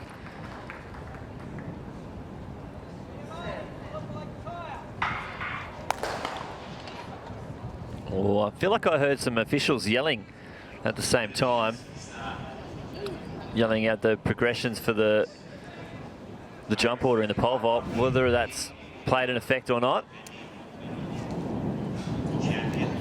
Hard to tell from there, though. Unfortunately, Sophie White, a navicular stress fracture. So we won't see her. She is the silver medalist from the Youth Olympic Games in 2018. Equal national record.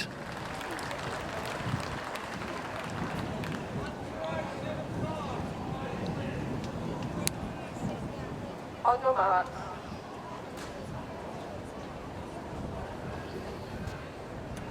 Not sure what happened there. Seemed to be a little bit of confusion. I saw flashes of a green card. Yeah, they're definitely not, you know, one colour on one side. No.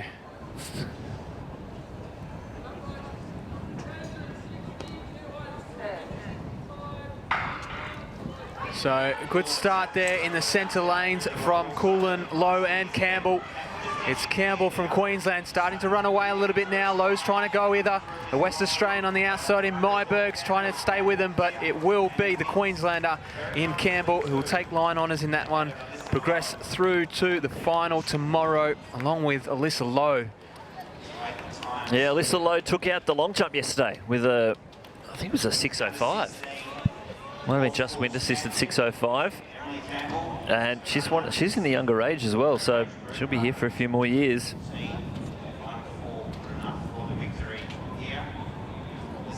Well, maybe not a few more, just one more after this one.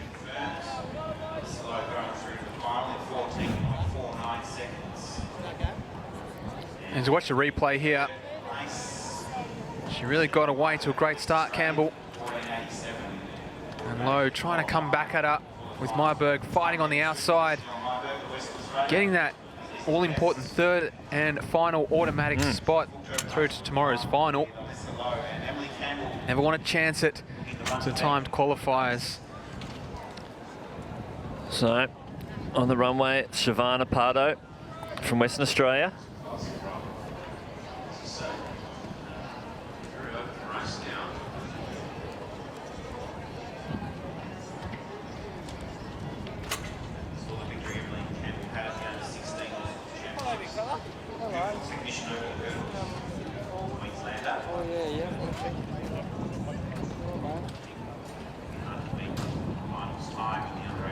Oh, pretty handy through the phases there.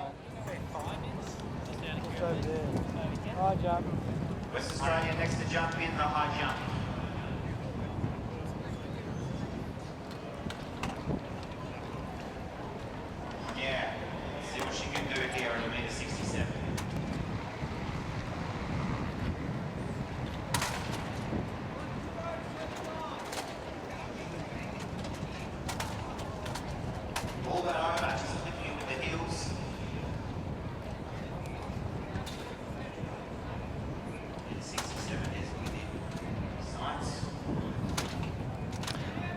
Amber Kamau up next, and Nikisha Brimble.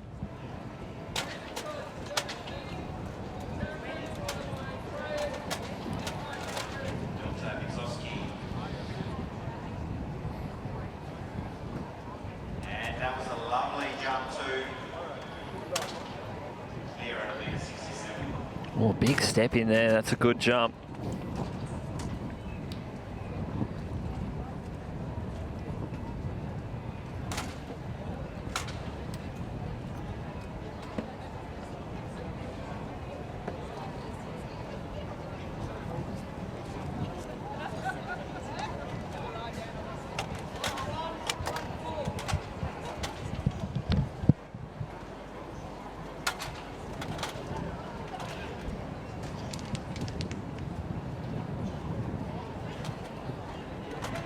Keisha Brimble on the runway.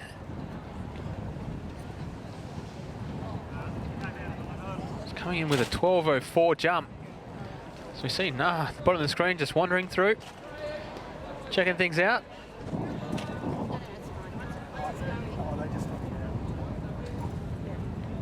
What's Brimble got?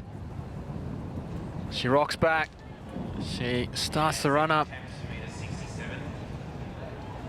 Good speed through the phases. With triple jump, you sort of want it to be like a rock skipping across the water. So if anyone's been down to the water, grabbed a couple of rocks, tried to skim across the top, that's that sort of same sensation that you want to try and get from this triple jump.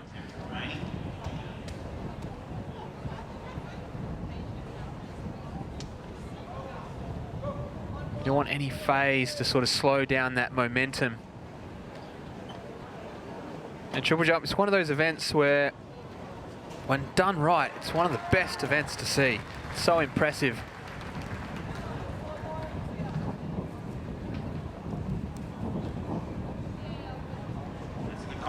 It's Young's turn. Teammate of Brimble. Unsuccessful. Now up to the West Australian clearance here will secure a medal. Good extension and reach on that one. Jump here for Cognac. Third attempt. He's looked good in the two previous. Good jump. So currently going off.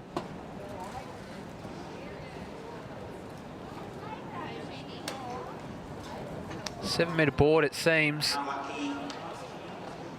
So you'll see the athletes jump off different boards throughout the competition. On most tracks, you'll see a 7, a 9, an 11, and a 13-metre board. And currently these athletes are off the 7-metre mark. And based on the boards that are currently set in, so we'll have some athletes go off the 7 and some others going off the 9.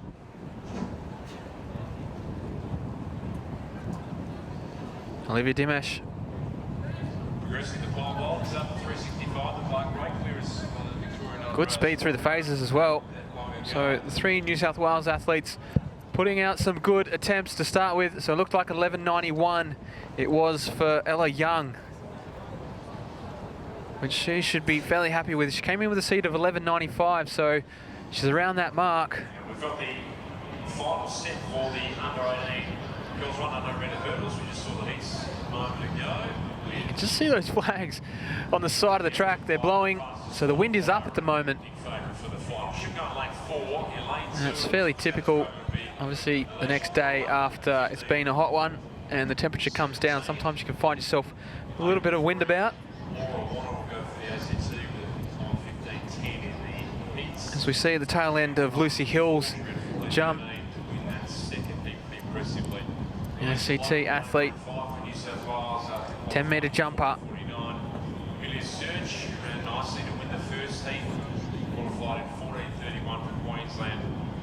Going in lane 7, Maya Piras from New South Wales. She finished second in that first heat in 14.35. Tara Wiley will go in lane 8 for the ACT, qualifying in 14.81. Chanel Mindu, 29. Final from West So she rounds out 14.87 as the girls 100. that round of the women's under-16 triple jump. And it'll be straight back to the South Australian Hewitts attempt, which is first in the order. But it is Itamar Oren on the runway for the ACT in this pole vault. This bar's starting to get up now. We're starting to reach some pretty lofty heights. What has Oren got on this attempt at 365? Oh, good rock back. Didn't quite get that one. Just hitting on the way up. So sometimes that may have been because he got a little close to the takeoff box, or his stance may have just been a little off. But again, he'll have a chat to his coach. Two competitors remaining, Vanessa Rappel of New South Wales and Delta and Mizowski of New South Wales. So it's Lane Arnold. Both remain in the competition. Height of the bar is just Top of the runway. Oren coming in with a 335 seed jump, so if he gets over the 65, they could be touching up a new PB. Terrific boost to the confidence. So there's Lane Arnold next to go. 11.65, she's jumped before. What has she got for us here in this round? This is on the first attempt. It's always good to spot some of the officials in the background. You can see there in the black cap, John Morris. Chance to get ahead in the standing. Probably one of Australia's most experienced winter officials, so ex-Stadia events. Typically you'll see him as the tech delegate for something like the Australian Cross Country Championships. And he's out here today on the track. Yes, and she's over. Delta, Mizowski, New South Wales. One hand on the gold medal now.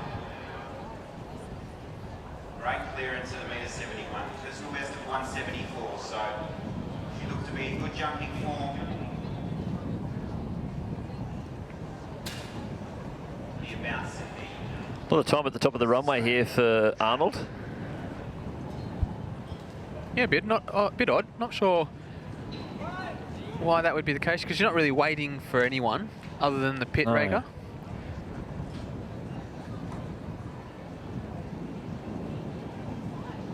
But she's underway. She's off the 9. So based on the board and the distance into the pit, this will be around that sort of 10-metre mark, you'd say. So a little bit below what she's capable of.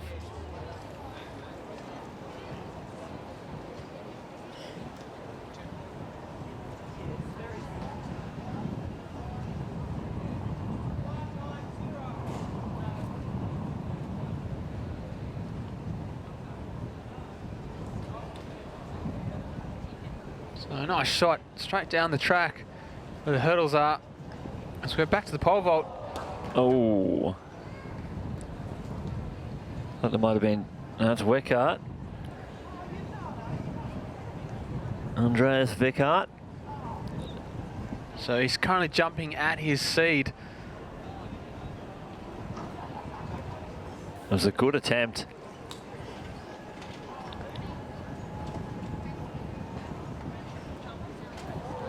great attempt from Vanessa Rappel. She gave it a nudge just on the way through. It was a great effort, a great competition. She'll take home the silver medal here at the under 14 high jump. A great competition for her. Delta Mizowski, the sole surviving competitor. She's taken home the gold. How high can she go? Well, it's up to 3.80 meters now.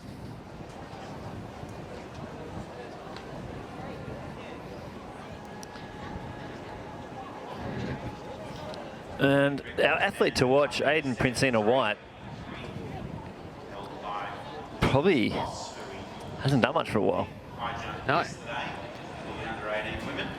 There he is there, just Trying to move. stay warm.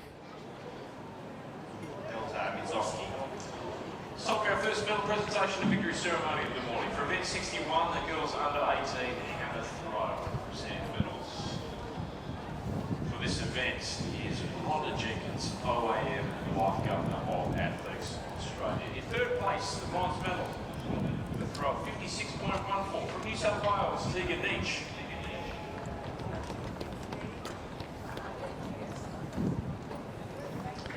Second place winner of the silver medal with a throw of 56.21 from Queensland, Lavanti Suamai.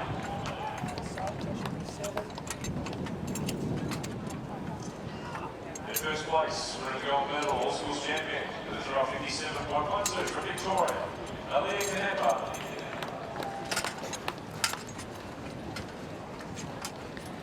So here's Wickart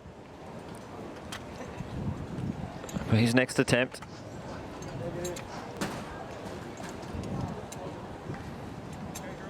One good one.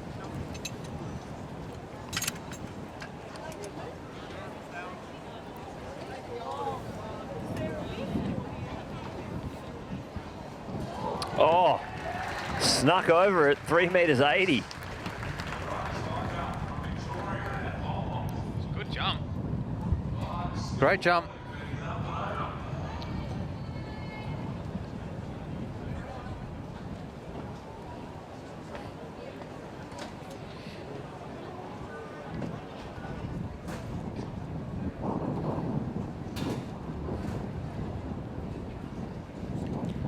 So we'll see who else is having a crack at 380, but next bar, 395, getting close to that barrier, 4 meters. 74 to win the New South Wales Championships.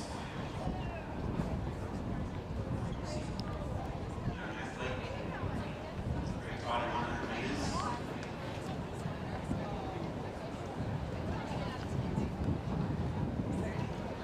For a new meet record here in Perth.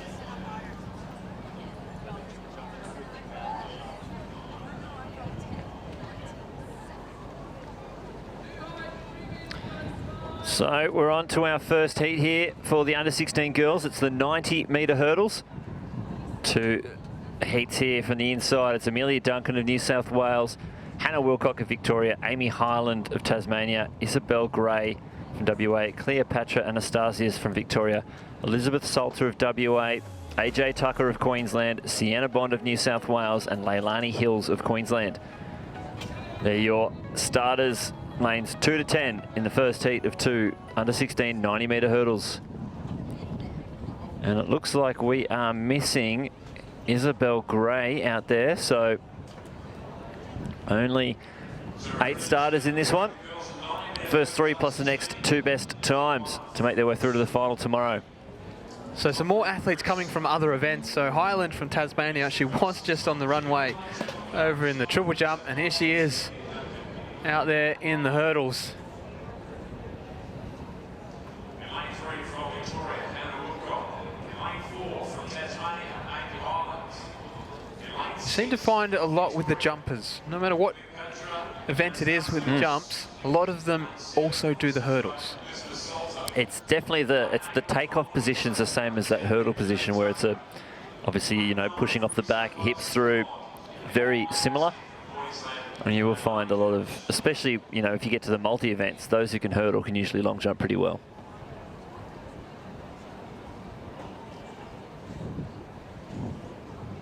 Not necessarily the other way around, though. No. No.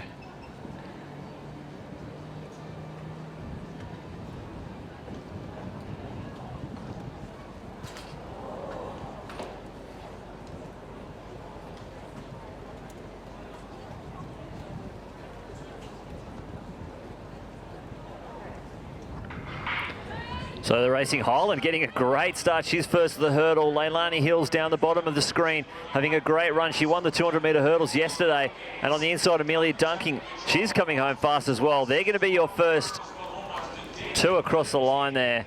Looks like Sienna Bond coming up for 3rd place, but close between Duncan and Hills. It's one of the, probably the photo finish judges love that when it's a very close race between lanes 2 and 10. Gives them something to do. Entertaining. They're always so far apart, you know, it's always quite easy just to pick who's come where. Click, click, click. I like that the athletes are throwing it at the photo finish officials today. Make them work for it. We've seen a few of these races bookended by the top 2 runners.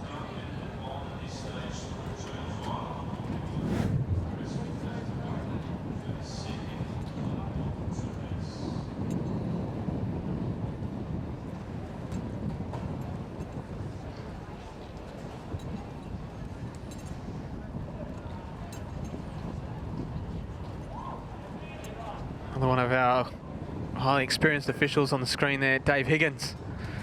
You'll see him, any cross-country event that goes on, any distance event, you'll see him trackside. Big fan, knows all the athletes, he knows what they run, he knows the qualifiers, he knows it all. The third attempt is for the Euro Schools champion Delta, Petrovsky, winning gold in the high jump.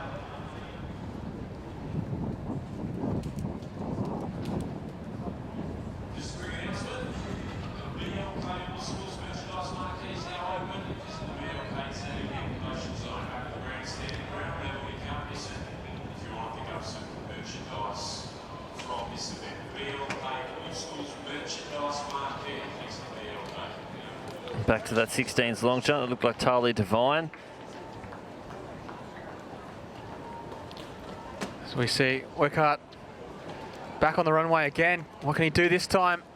Oh, good height, but just kicks the bar right off with his feet. Ladies and gentlemen, time now to introduce competitors for the second heat of the under-16 90-metre hurdles. In lane 2 from the A6 team, Ariana Sturgeon. Lane 3 from New South Wales, Alexander Richards.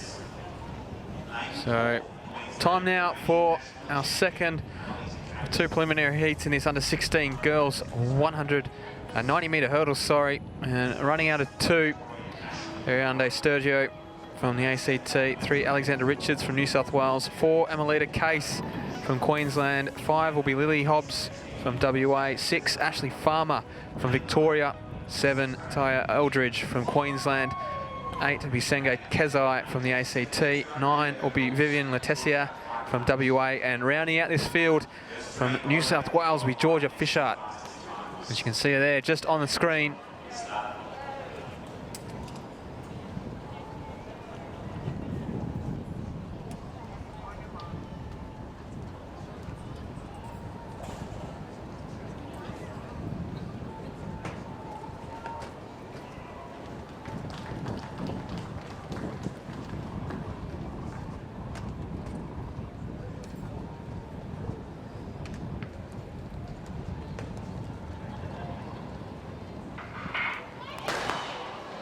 Oh, it looks like we may have a break in this one. If I had to pick, it may have been the Victorian in Farmer. She really did get a cracking start. So we'll leave this to the officials to decide as we watch the replay.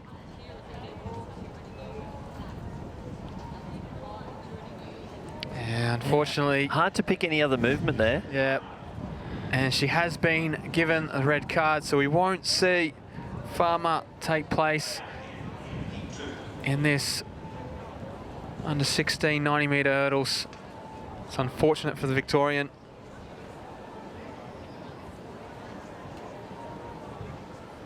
Gone are the days where you get the break on the field.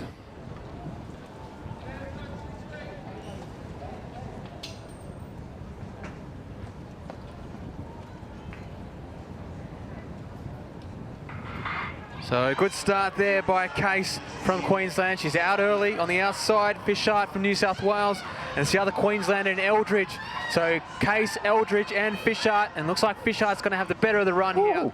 She'll take line honours, automatic, straight through to that final, along with Eldridge and also Case. So good running there from those 3 athletes. No doubting those will progress through.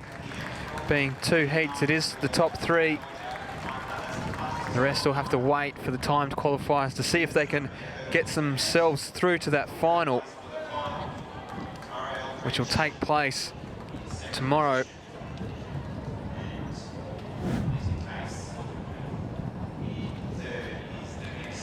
So great start there by Case. Yeah, got a blinder. And then Fishart really starts to get into a running, moving smoothly over the hurdles. Great run. very impressive over the last 2. Olivia Demesh. Going through the final, the fastest qualifier.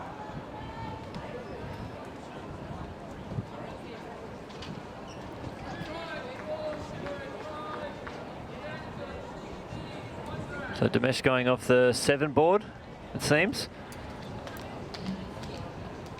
Could be up over that 11-metre mark.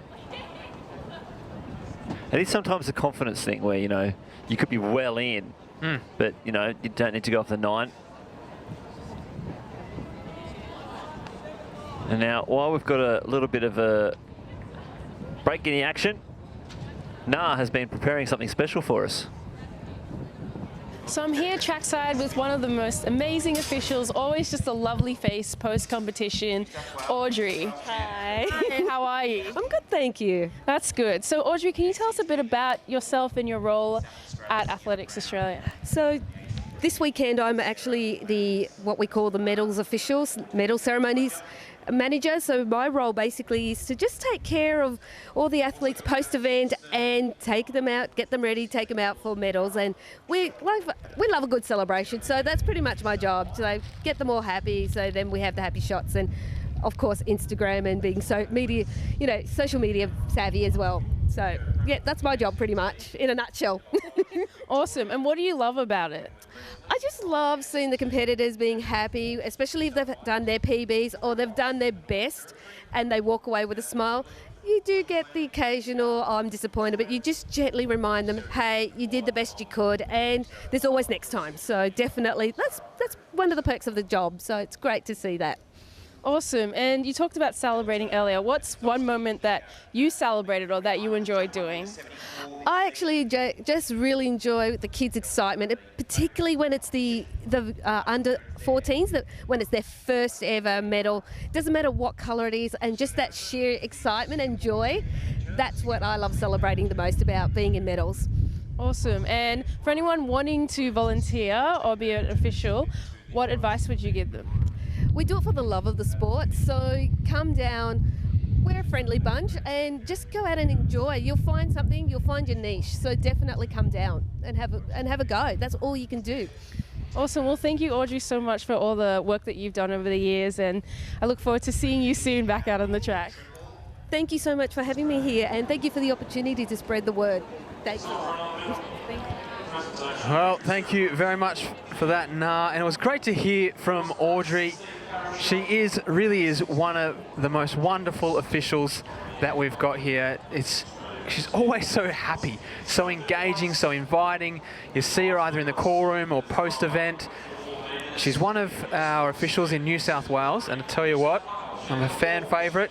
I love having her at all our comps because you feed off the energy that she brings. Oh yeah. That's the biggest thing of it all, is that she just makes you love being there.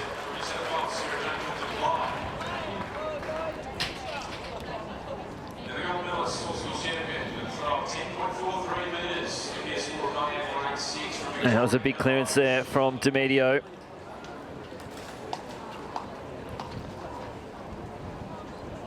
Back to Lane Arnold.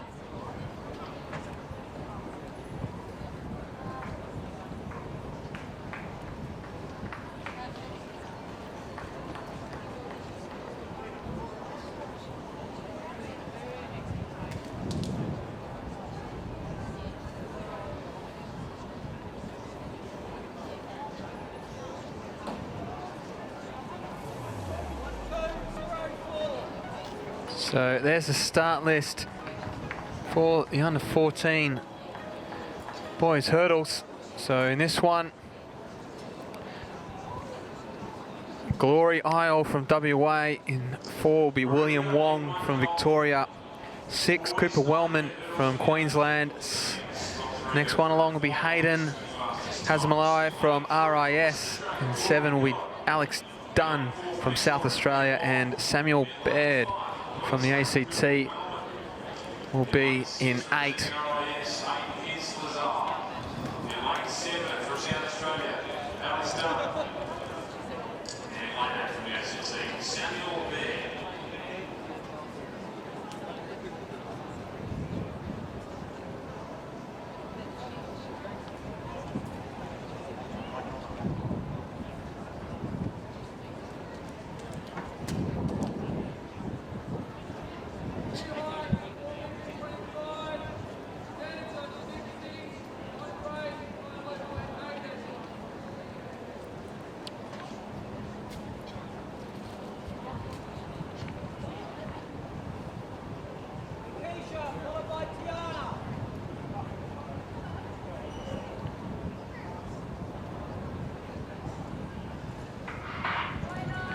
So good start there on the inside by Olu, the Queenslander in Wildman. Starting to run through nicely now, as is Wong from Victoria. He's taken the lead. Olu and Wellman trying to come at him, but Wong's going to take the win there. Bit of a stumble towards the line, but it didn't affect him too much. 12.90 on the clock. So good running there from the Victorian.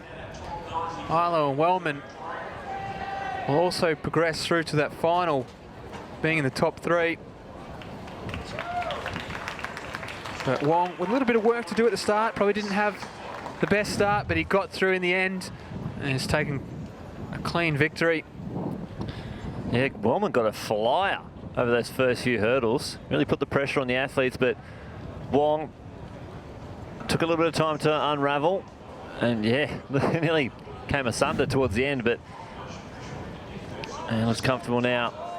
So Domidio on the runway. And this under 16s pole vault. 4.25, he's clear. So we've gone up. I haven't seen Princina White yet.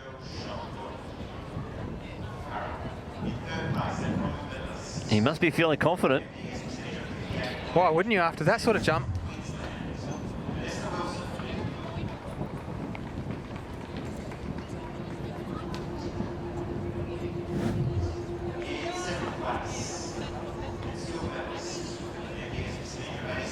And there he is, Aiden Princina White. He's got a battle on his hands.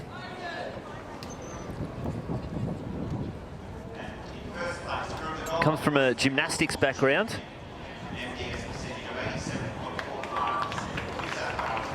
So that was Tiana Boras. Here goes Princina White. Oh, hit it on the way up. Not happy with it.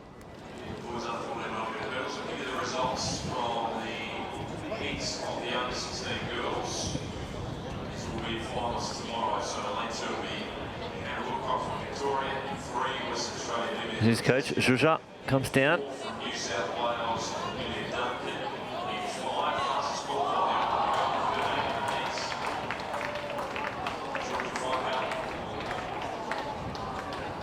So he will have a challenge from Domidio, who has jumped 4.35 this season. Princina White with the 4.45. So it's not a foregone conclusion. It will be an epic battle, you'd say.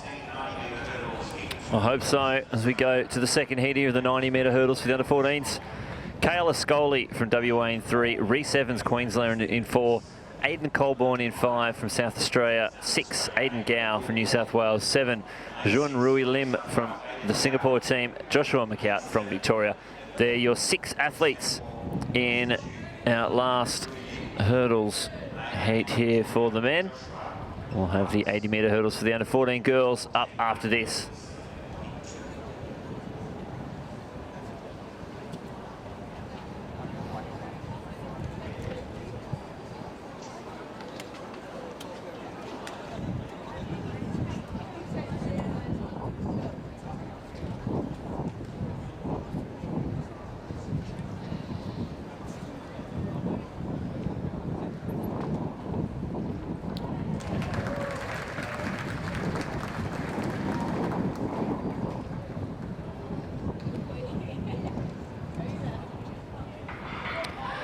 So quick start out there from Lim of the Singapore team. Reese Evans and McCout having a battle on the outside. Here comes Ascoli over the later stages. So it's a Victorian though out in front. Joshua McCout has got one more flight to clear. He's done it.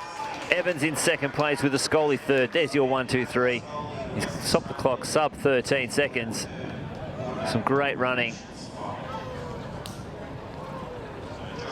And they'll be your finalists tomorrow.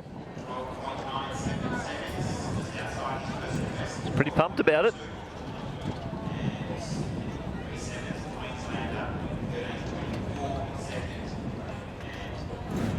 So here comes Princina White, second attempt. 4.25. Oh, wow. He's been out there a long time, same as Domidio.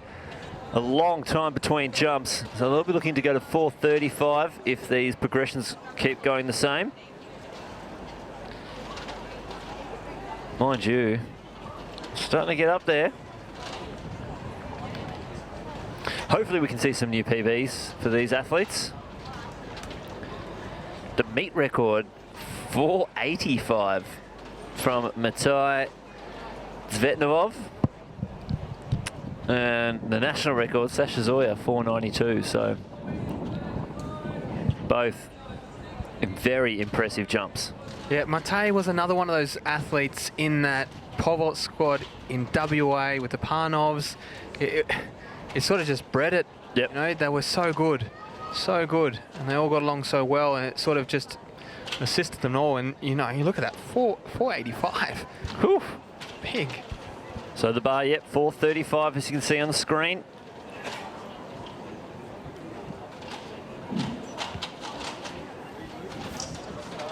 Just another reminder, was no under 40 girls under the hurdles hits.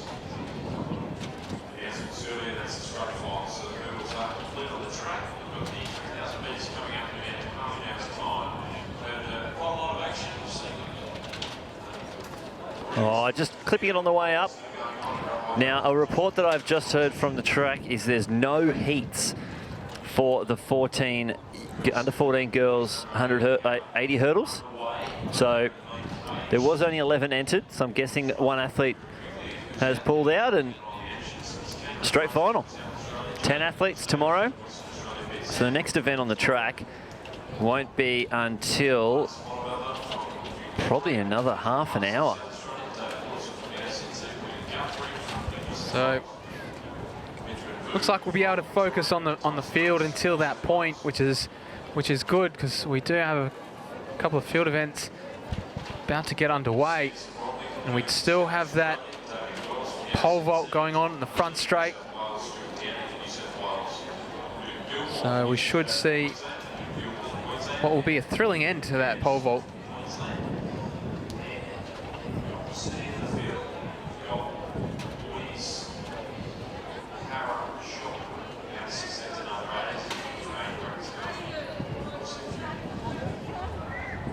So in the meantime,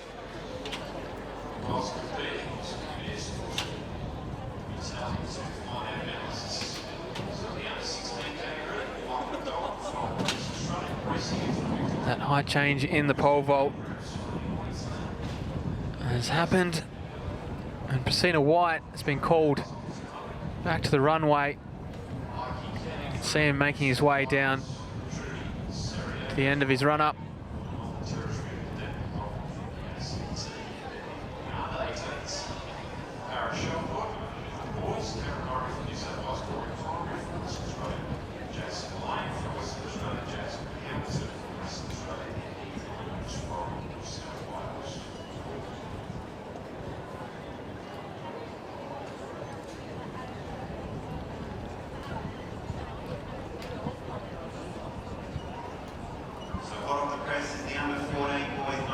So he begins his run up, charges down but doesn't like it. So pulls out of that one. Still time. Didn't break the plane, so he started early in his attempt, so he's still got 50 seconds. And that's 50 seconds to start his attempt.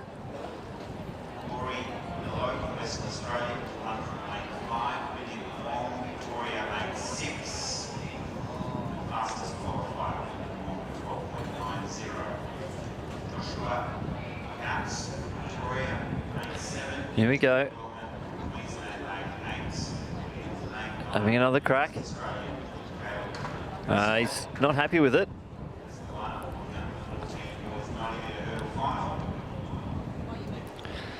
Better to bail out than put yourself in a dangerous position.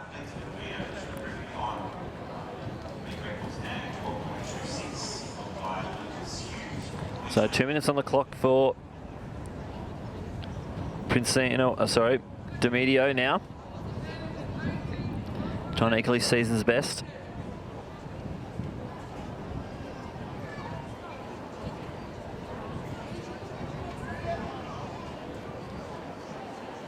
Ladies and gentlemen,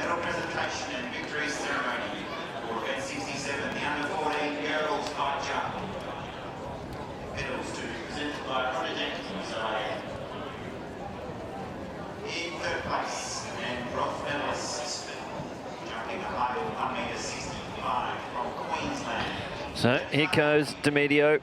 Second attempt at 4:35. In second position. Oh, beautiful clearance. 1.69 New South Wales, Vanessa Apple. Cheeky little smile as he steps off the mat.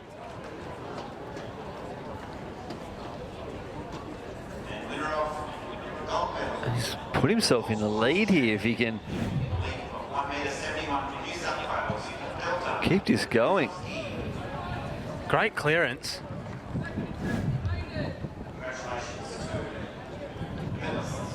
And he's definitely in capable hands there.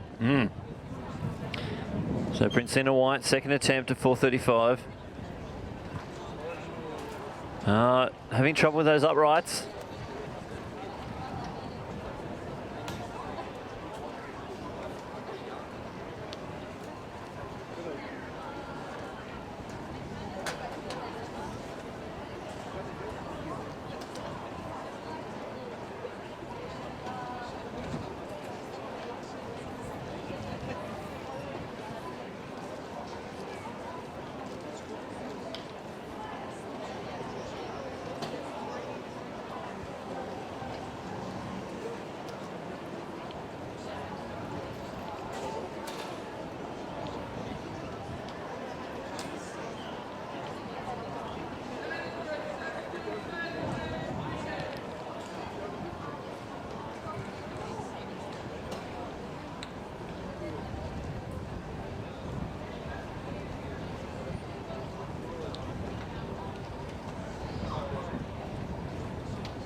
So the under 18 men's hammer now underway.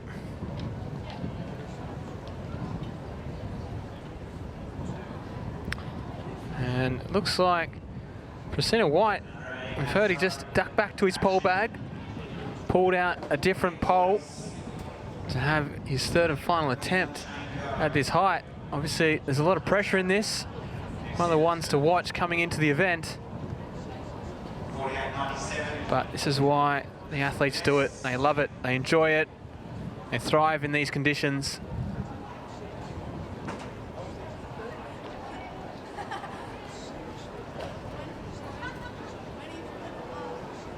Can he go clear on his third and final attempt at this height?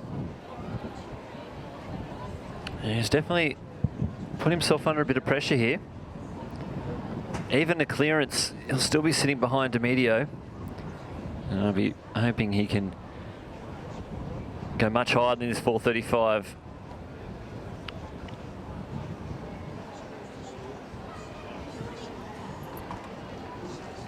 Oh, Straight over. class. So it looked like he went up a bigger pole just to make sure he had enough height to get over, and he clears that 4:35. Whites clear the box.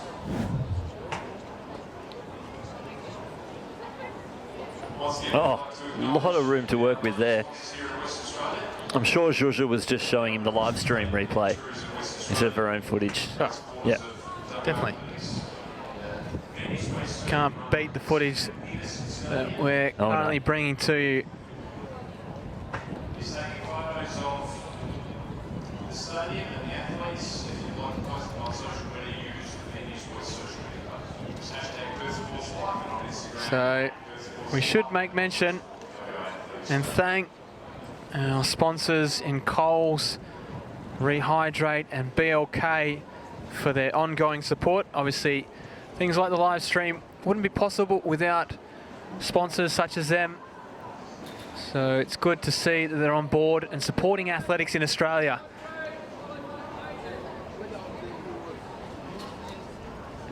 Yeah, big throw there from Will Gilmore.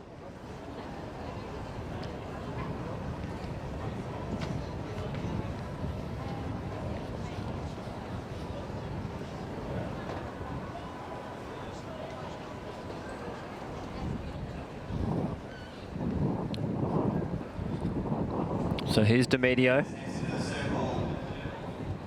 the hammer. Top ranking under 18 athletes. From middle here.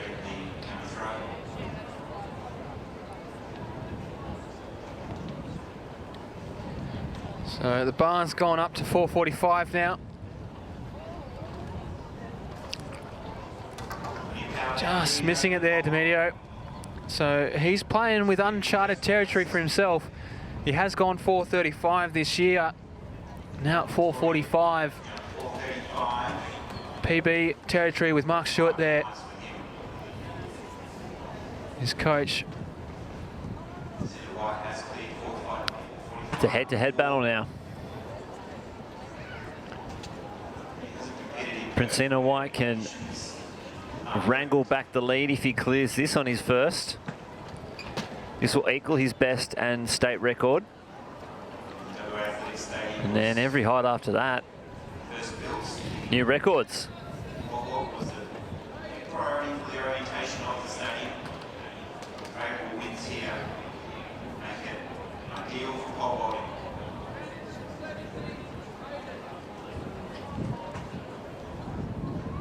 Christina White here has an opportunity to move into the gold medal position. Christina White, 4:45.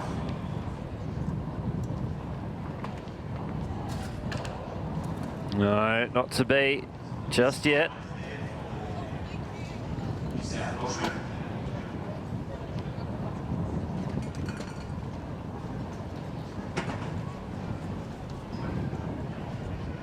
Whew. Checking out the Victorian record for pole vault under 16s, 4.80 meters. Only 5 centimetres off that national record. Or is it the meet record? Meet record. 92 is the national record. That probably was our national record for a little bit, I'd say. Brody Cross. It's pretty good.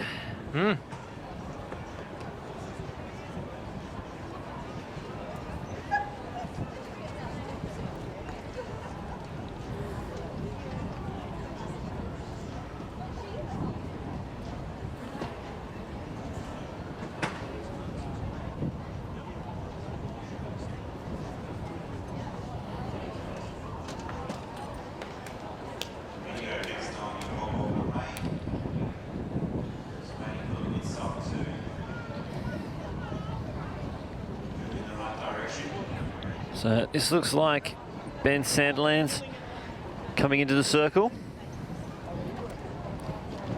Ooh.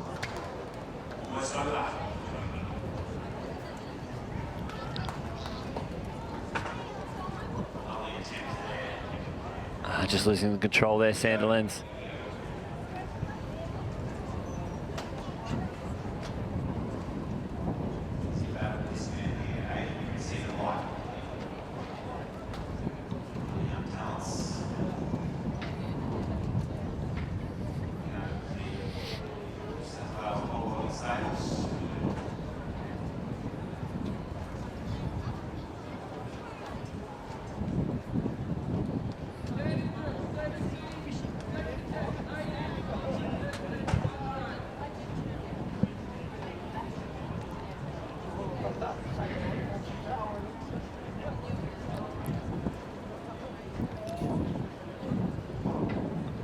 So Princina White.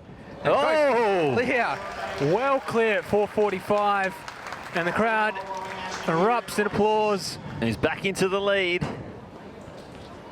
So he equals that season's best with 4:45. And there's still so much room left in that clearance too. As he goes back to Zhuzha to watch the video. But I think we're going to see something pretty big from Princina White in this one.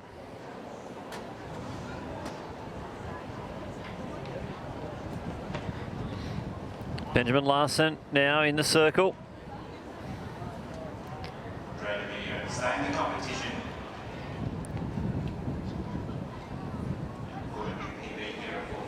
Let's get him over, ladies and gentlemen. Young man from Victoria. I'm going to get him clear here at 4:45.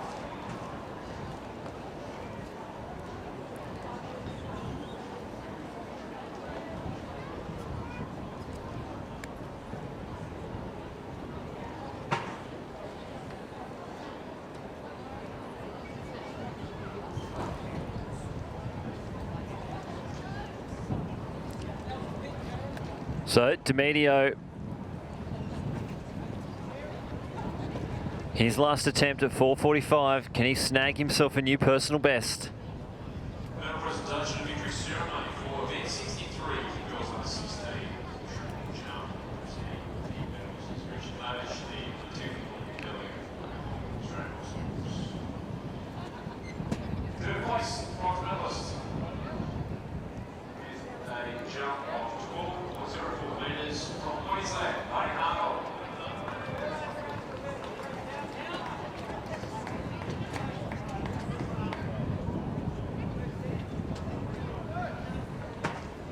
Second place winner the silver medal with a jump of 12.45 metres from Victoria. Oh,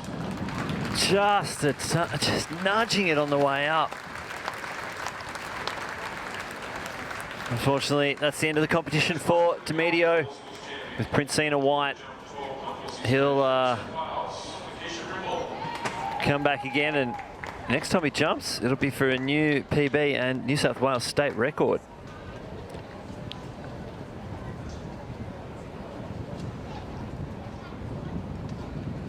Hold on to your lunchboxes, ladies and gentlemen, because it's the big Victorian about to step into the circle. And Mood, 68.32 is personal best.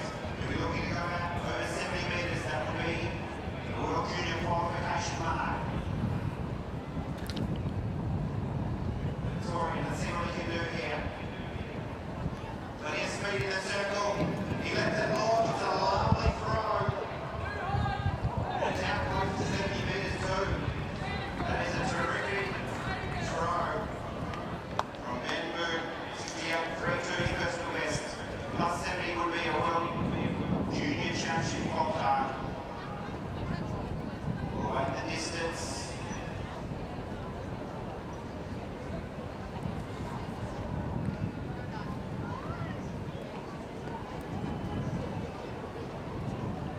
Anything with a 7 would be much appreciated.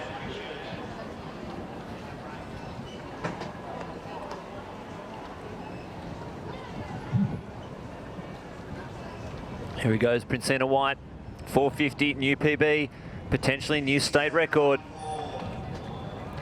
Oh, he's done it easy.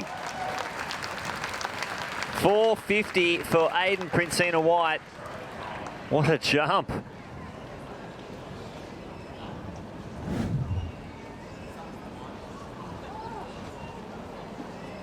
New state record. He's got so much room to spare. What's next for him? As we just saw in the pole vaults, see the white clear.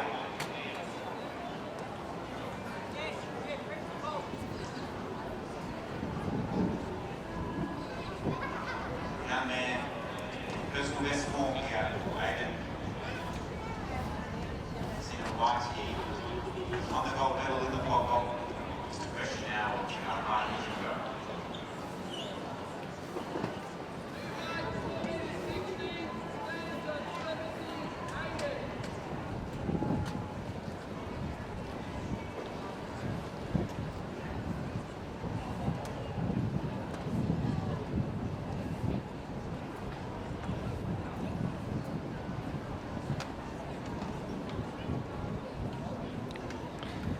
$4.60 we're hearing on the bar. Sanderson Bromley just clipping the net, just walked out the front.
So 4.60 on the bar for Princina White.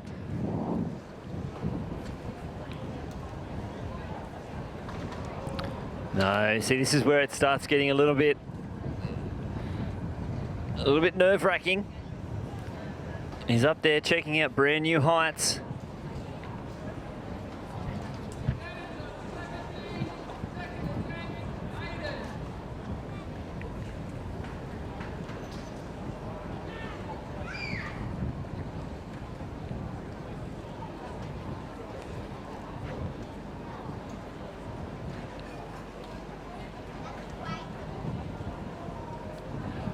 Now, being the only jumper left, you'll have a lot more time between jumps.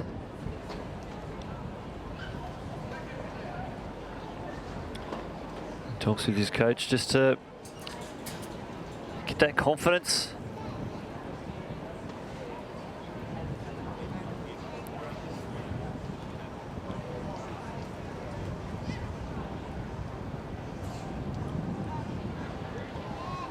Stuart Downey into the circle.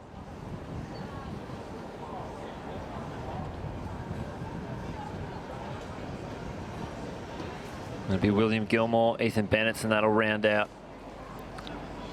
second round here.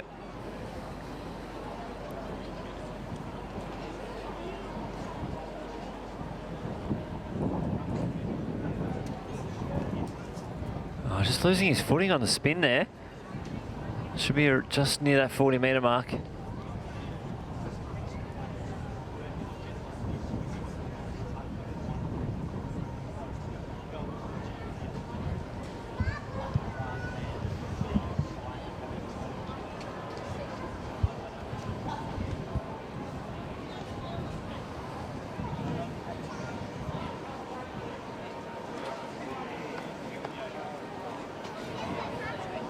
So Princina White, second attempt, 4.60 .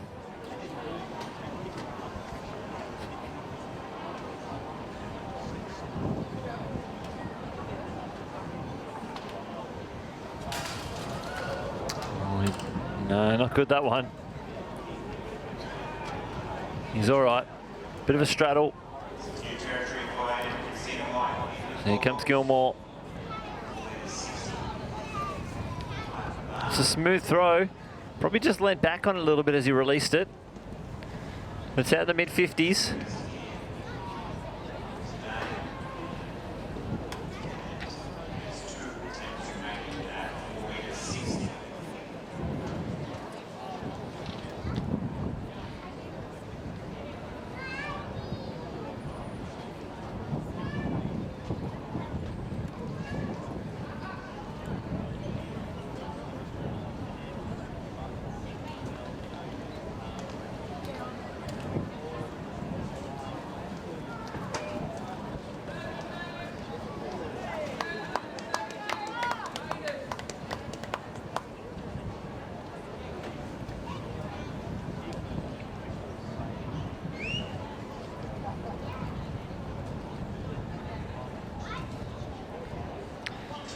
All right, Ethan Bennett's now.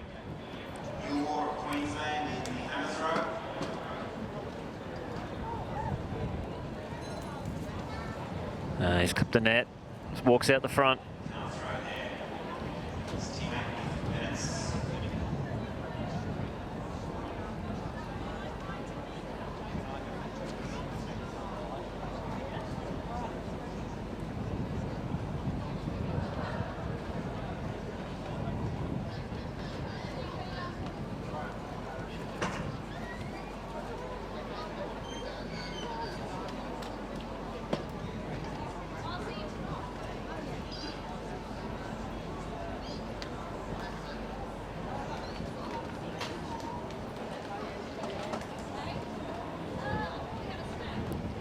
So Princina White just under the tent with the athletes. Looks like most of them are stuck around.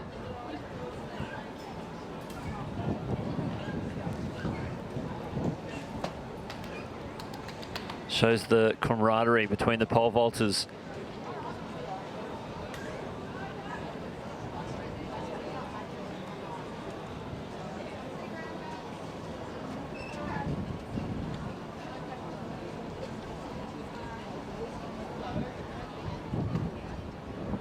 4.60 m. It'll be a new state record again. He's already upped it by 5 centimetres. This will be a brand new PB. Came to Perth as a 4.45 jumper. Will he leave as a 4.50 jumper or a 4.60 jumper? Or more, possibly.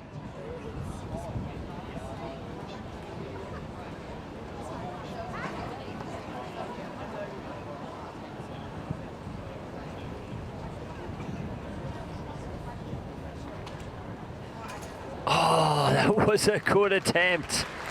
Ah. Unfortunately not to be for Princina White. He had a good crack at it. No, he did. He went after it. But unfortunately, just not to be today. But you can't really be disappointed. No. Coming over here, setting a PB, breaking the state record again, the one that you actually already owned. It's a good championship. It's a good start to the season. In the end, it's still December. Yeah. Nationals, junior nationals aren't until March, so he still has plenty of time to elevate himself higher and higher again from this mark. As we go to Sydnor on the triple jump runway. It's the under 18 girls.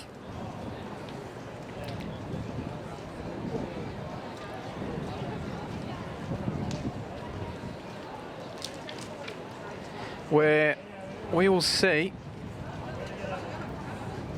Tamisha Clark back out for her third event. Already has done the long jump, already has done the high jump, Yeah. and now she's out here for the triple jump. In the space of what is probably only 24 hours. Oh, possibly less even, considering when the... Well, let's have a look. Oh, no, the high jump was quite early yesterday. Oh, because it was the early morning session. Yeah. Yes. Still, not far off. Not far off. 13 metres is the world under 20 qualifying distance.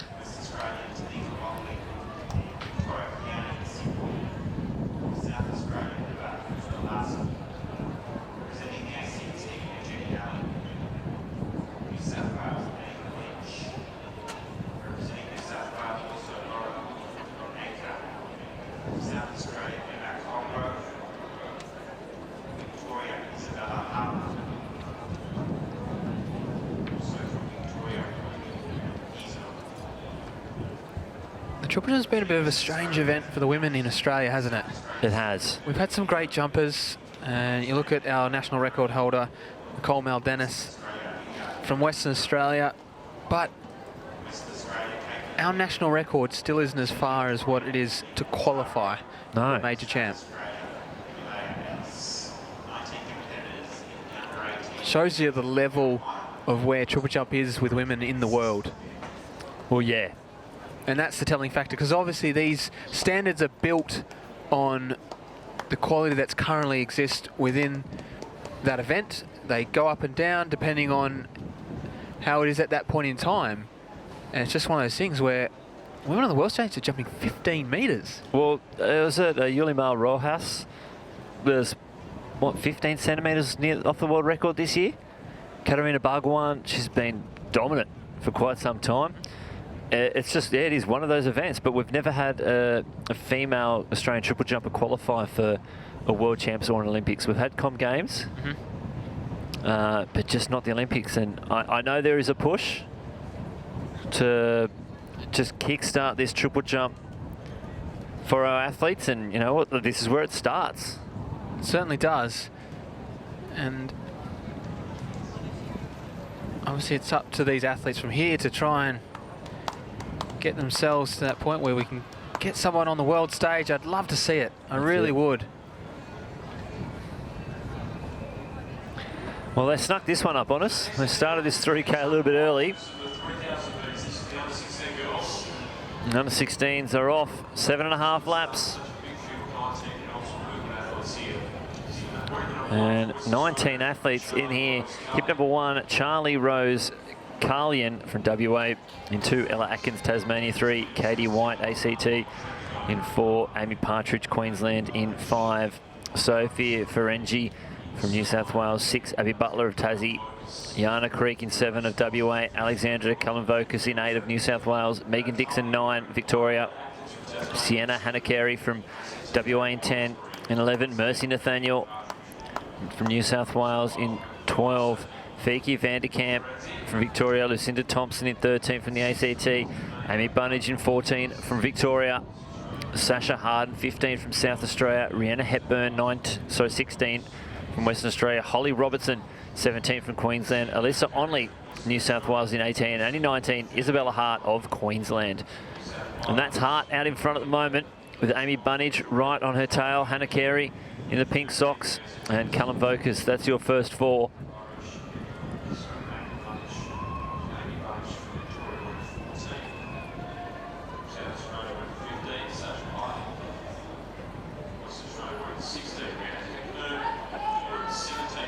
So Hart doing all the hard work so far. It is windy out there, so it'll be tough to front run. She is the younger age as well, Hart, so she'll have another crack at this next year, this under-16s race. There's actually a couple of 13-year-olds in this, as it's not an offered event for the under-14s, so they've come up to test themselves out against the under-16s.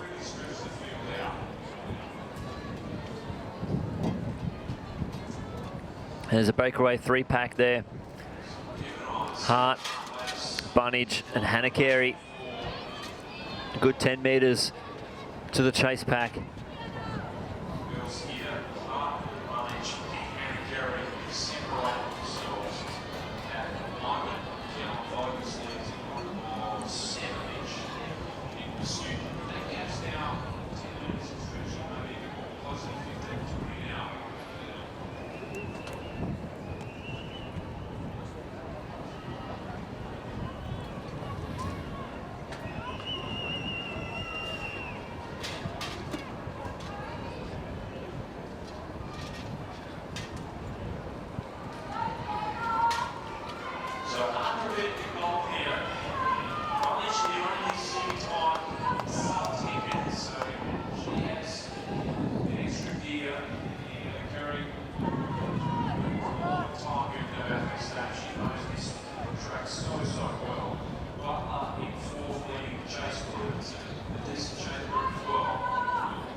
So these 3 athletes out the front, Hart, Bunnage and Hannah Carey,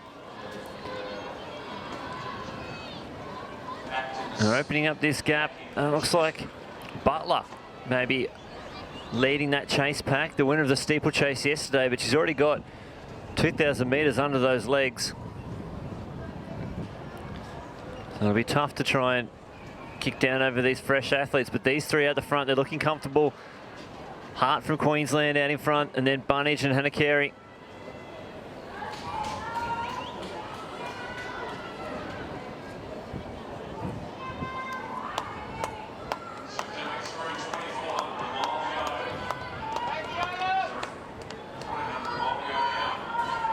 Four laps to go.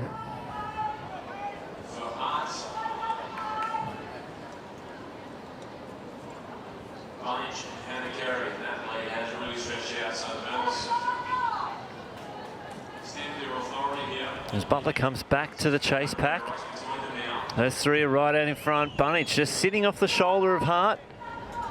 Not really getting too much drafting though.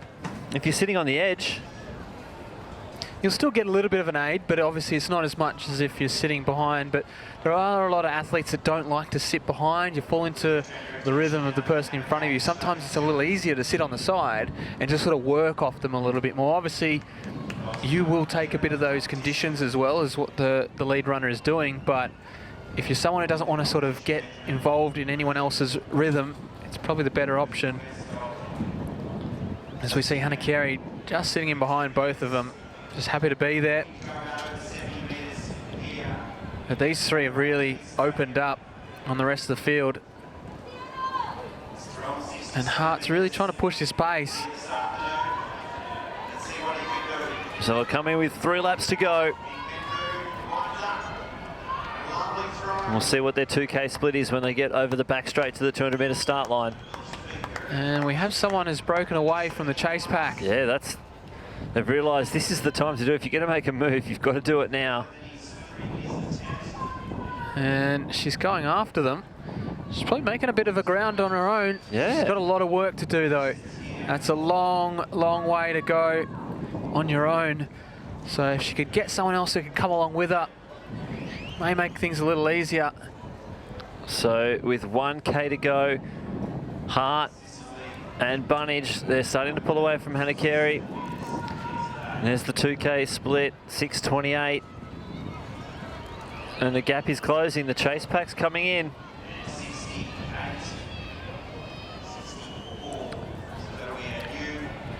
As you said, Hannah Carey just starting to fall off that lead 2 at the moment. And she'll have to be careful with the athletes coming in behind. But we're going to cut down to Na, who is trackside with Princina White and his coach, Zhuzha. Yeah, I'm trackside here with Zhuzha and Aiden. Congratulations on your win. Thank you. How are you going today with the wind? Because Perth's a great track, but pole vault can be a bit tricky. Because the wind is kind of swirly, so it gets hard, and you just have to wait until you can get a tailwind, and it's nice jumping. Yeah. And Zhuzha, how did he go with executing, I guess, the cues and things you've been working on in training? Yeah, he did really well compared that he's growing and his knees hurting last 2 weeks, so we didn't do too much. We just did the basic things to get ready, mainly mentally. Awesome. And were you happy with the height that you jumped with? Yeah, it was a new PB, so I was stoked with it, and yeah, couldn't ask for better. Perfect. And what's next from here? We're doing the New South Wales Junior Championships and then National Junior. Okay, perfect. Well, all the best for the season and congratulations again. Thank you. Back to you guys. Thank you. Nah, that's it. I like what it says, what's your plans for this season? They just went straight to coach. Yeah. He's like, whatever she says, I'm doing. Yeah, she's the boss. I just do that. So, Hart still out in the lead. Bunnage trying to stay with her, but Hart still piling on that pressure. Hannah Carey still dangling in there behind. She's been able to stay away from the athletes trying to hunt her down to grab one of those medals. But Hart gets the bell, 400 to run. She's looking strong. Bunnage is going to have to do something now. Every single step, it's another metre that she's got less to try and chase down Hart. Hannah Carey starting to kick on now too, so Bunnage better be careful of Hannah Carey behind her. But Hart's really opened up that gap now. She's got about 15 metres over Bunnage, and the gap's probably smaller back to Hannah Carey now. So Hart, the Queenslander, she's running on really strongly now. She's kicked off with 400 to go, and she comes in to 200 to run. She's looking pretty good. Yeah, Hart, she's opening up that gap. Hannah Carey actually making a move now. She's getting really close to Bunnage.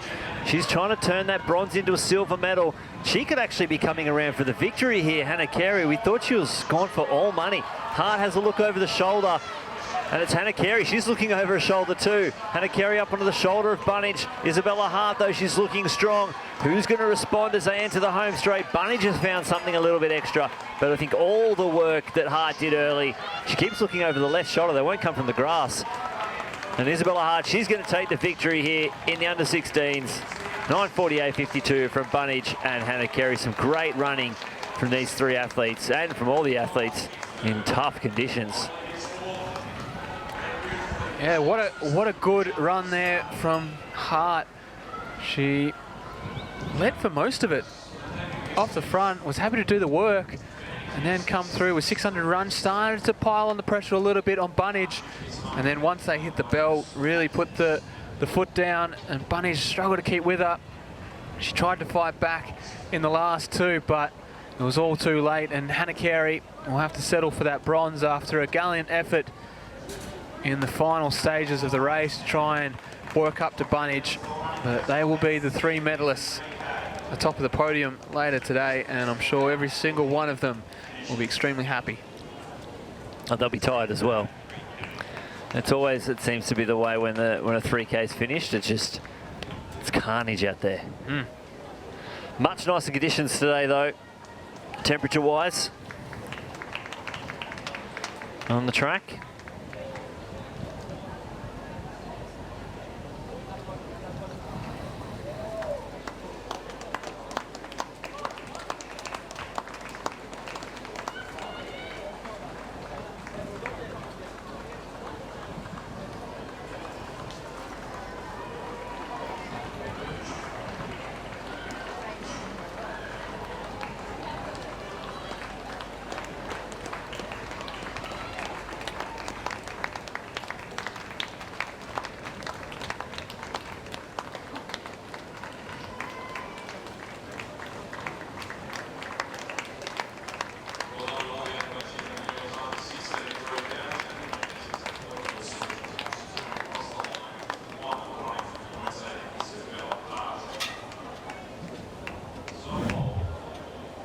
As we see at the replay there of Hart, has quite a number of looks over the shoulder, just trying to see where the others are.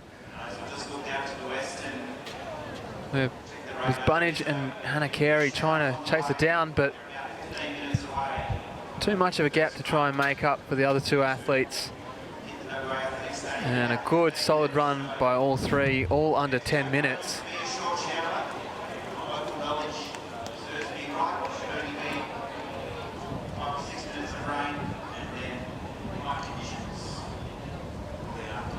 Ooh, there was reports of rain coming in. You can see there from the screen, the top left corner. Well, looks ominous, doesn't it? Yeah, yesterday it did say about 30% chance at 1 o'clock and, sorry, a 40% chance at 1 o'clock and a 30 at 2 o'clock. Right now it's gone up to 60 and 40. So let's actually get onto the government website. It has gone up to 60%. And let's see if we can get ourselves a radar as well. The tough thing is the UV index is up to 8. So it's still strong UV. So even with the potential of heavy rain,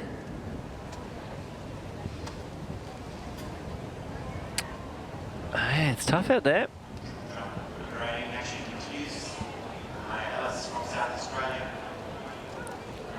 There it is. Where's that? Which direction is that coming from, Ben? South? Southwest? Southwest. God, I feel like a local. But it's a band really sort of just pushing across. It's a thin band.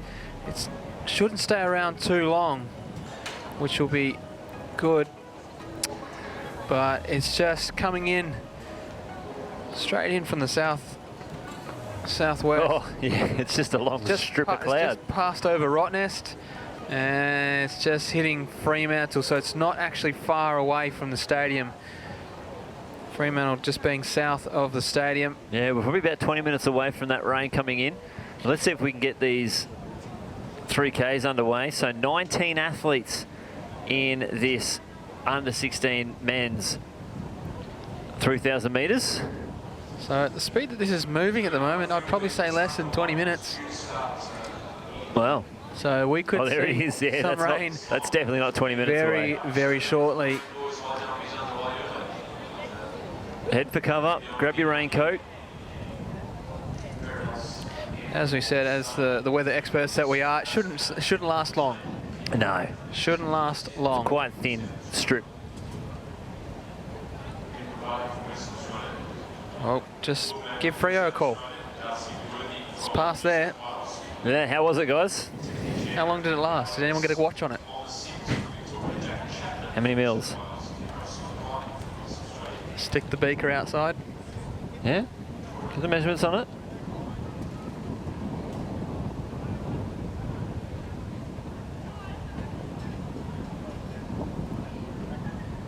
As long as there's nothing too stormy in it.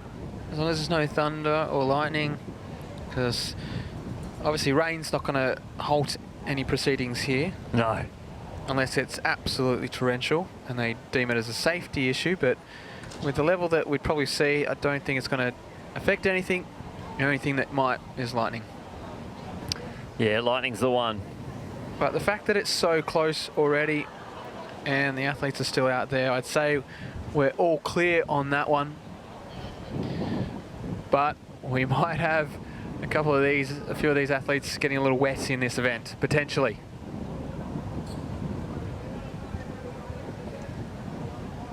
It'll be a welcome change from yesterday. Oh, definitely. They're probably still a little warm from yesterday. Still trying to cool down. I'm not surprised. Ladies and gentlemen, time for the under 16 boys 3,000 metre final.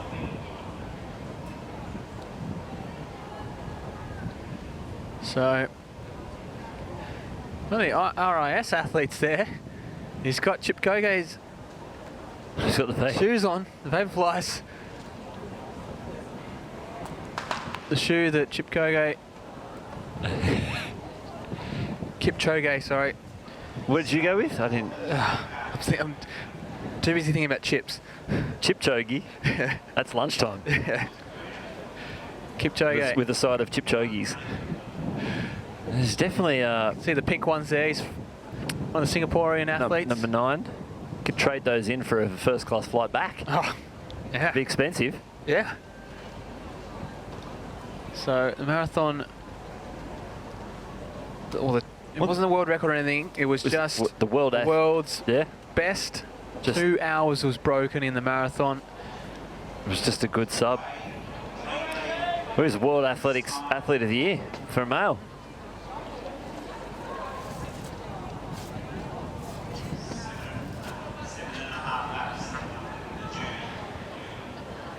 So underway in this 16 boys, 3,000 metres, and we'll run through the lineup.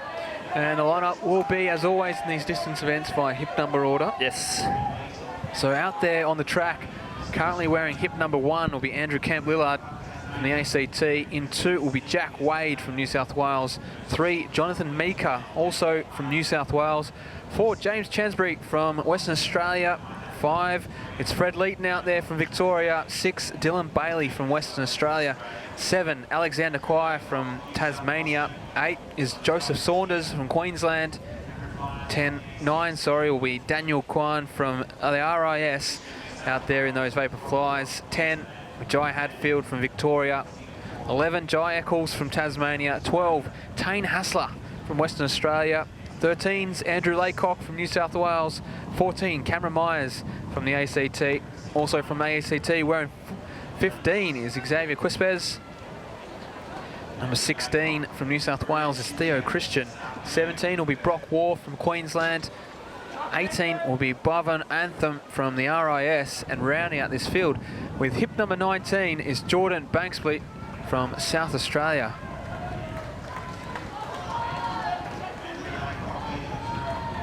So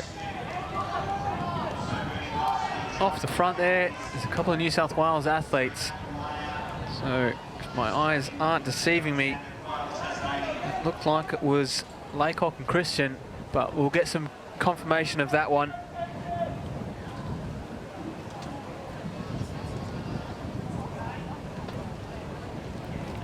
So it was, I was right, Laycock and also Christian, the 2 teammates from New South Wales.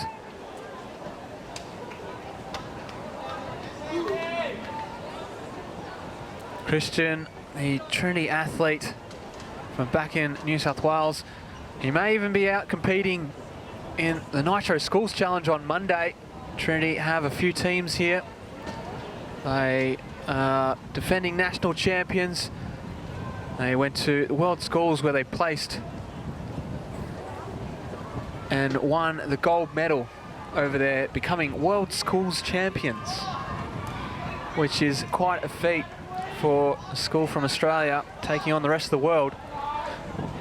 As we see, the Tasmanian Eccles now starts to make his intentions known, as does the WA athlete in Hassler. He's now up there.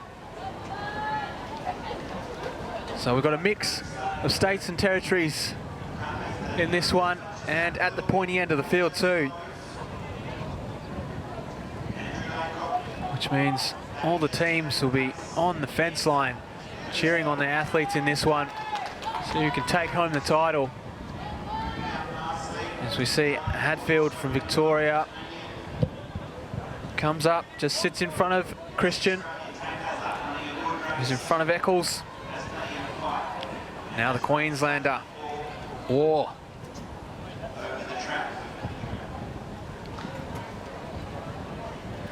Well, it is really coming down now, that rain.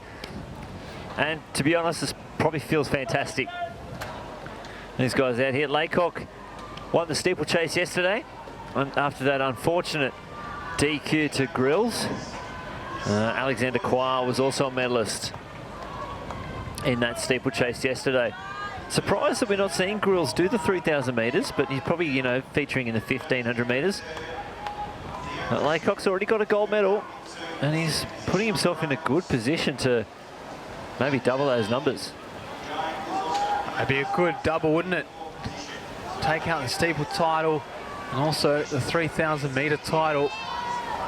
But still a fairly large bunch in this 16's 3,000 metres. It's probably one of the more tactical races we've seen so far in the championships. Usually at this point in the race, they're strung out a little bit more, but they're all there. And it is still Laycock off the front doing all the work. Christian just in behind him, followed by Eccles. War's there, as is Hadfield. We've got the ACT athlete in Myers as well, representing the territory. But even back from that, there's still another 4 who are all right in this.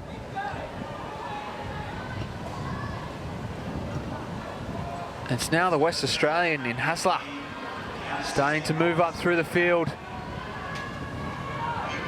Local favourite. Now the 3 across the track at the moment, rows of 3, so that you would say the pace isn't super hot at the moment. Well, that rain has also brought in a bit of wind. You could see it was that windsock's basically horizontal to the ground. It was a negative 1.6 down the home straight, and one of the teardrop flags had been blown over. So the weather really throwing up some interesting conditions right now. And it's still the New South Wales athletes leading the charge here. Christian on the front now, followed by Hadfield and also Laycock. So they're the top 3, and then it's War, Hasler and Eccles. And then we go back to Quah and also Myers of the ACT. And Myers 13 according to my start sheet. Obviously no under 14 3K offered, but as they come in with 800 metres to go, well, 850 at the moment. Well, Myers certainly doesn't look out of place in this field. No. You wouldn't say he was any younger than the rest of them, so he's matching it with all of them right now. And it's still Christian and Hadfield off the front. They've been there for a couple of laps now. Laycock did the early pace and he's shifted back a little bit, happy to have a bit of a rest while the others do it. He's a gold medalist, so he'd be going into this event fairly confident as they trundle down the back straight once again. And the West Australian and Hasler's now moved up to 4th. War's there as well. Now the Tasmanians are starting to drop off a little bit. That's Eccles. And Jack moving Wade back. Jack Wade and Quah making some moves, as well as Myers, but no big move yet. Still Hadfield and Christian going stride for stride out in front. So it'll be interesting to see what sort of moves are made at the bell. Will we see anyone go? Will they wait a little bit longer? It's been so tactical from this point. Now Laycock starts to make his presence felt. He moves up to the shoulder of Hadfield and also Christian. Hasler's in there, as is War and also Wade. So 6 of them, they can all win this. They can all take home this title. There's the belt. It's still Christian holding that pole position right there on the inside rail. He's been happy to do all the work. Hadfield's just been sitting next to him. Now War, the Queenslander, he hasn't really featured at the front end of the field. He's just been sitting back. Has he been waiting? Has he been biding his time? Ready to pounce. Hasler's there. It's Christian, Hadfield, Hasler and War. Here we go, 200 metres left to go. There's War around the outside. He's trying to squeeze it through there, and Hadfield's responded. Christian again. So all three of them making their moves, and Christian's come out the best. 150 metres to go, and we've got a set of three now. It's Christian, Hadfield and War, Queensland, New South Wales and Victoria. Theo Christian's going to lead this field into the home straight. He's looking strong. Can Jai Hadfield make a dent? Here he comes. The bright orange spikes. He's flying down the outside. He's going to take the win here in this 3,000 metres for the under-16s. He's going to go sub 9 minutes as well from Theo Christian and Brock War. Sort of fast finishing Wade there to take down 4th place from Hasler. Well, didn't that race offer up some quality racing? So many athletes in that one, so tactical to start with. Still the group of 6 at the bell.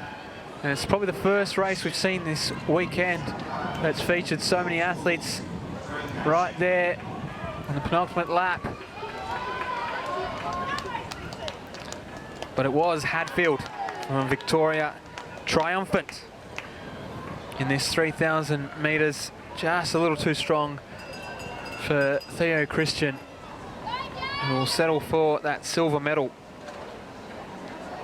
which I'm sure he will be extremely happy with.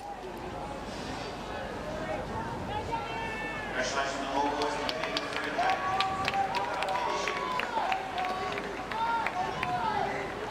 All the boys in the 3K race dealing with heavy shower.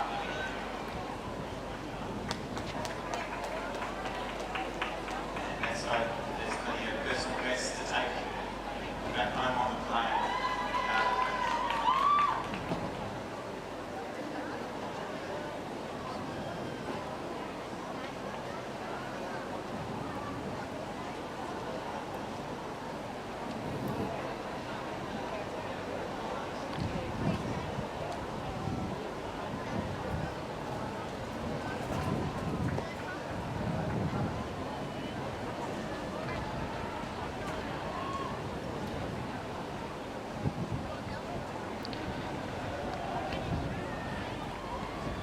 So, final athlete to be entering the home straight.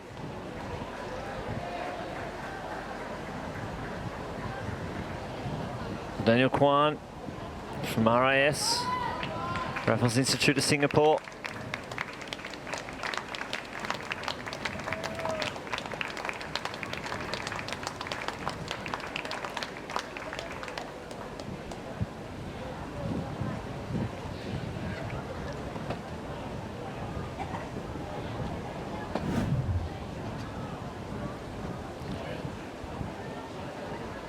Great response here from, well, all three athletes. War tried to move up the outside. Hadfield responded, which forced Theo Christian to respond, but Hadfield just had that extra gear in the home straight. Turned the legs over. Looking really strong. And he took the win. An unofficial 8:58.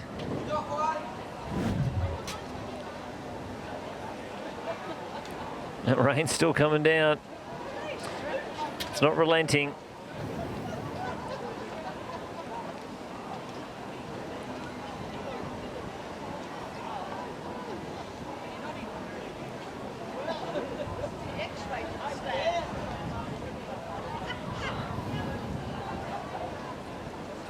Another big field in this one. 21 athletes in this 3,000 metres for the under-18 girls.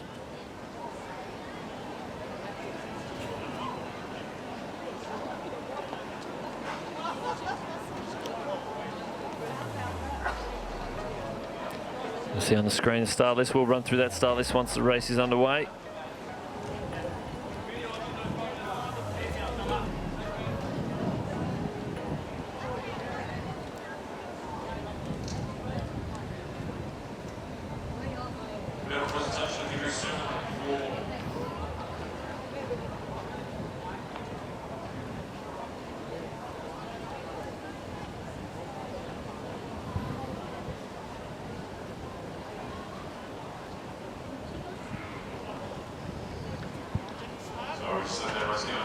So 21 athletes here from the inside. Hip number 1, Lucia Morville from South Australia. In 2, Layla Roundtree, ACT. Zoe Melhuish, ACT as well in 3. Lim Joel from the Singapore team in 4. For Vanessa Miller, 5 from WA. India Hooton in 6 from WA.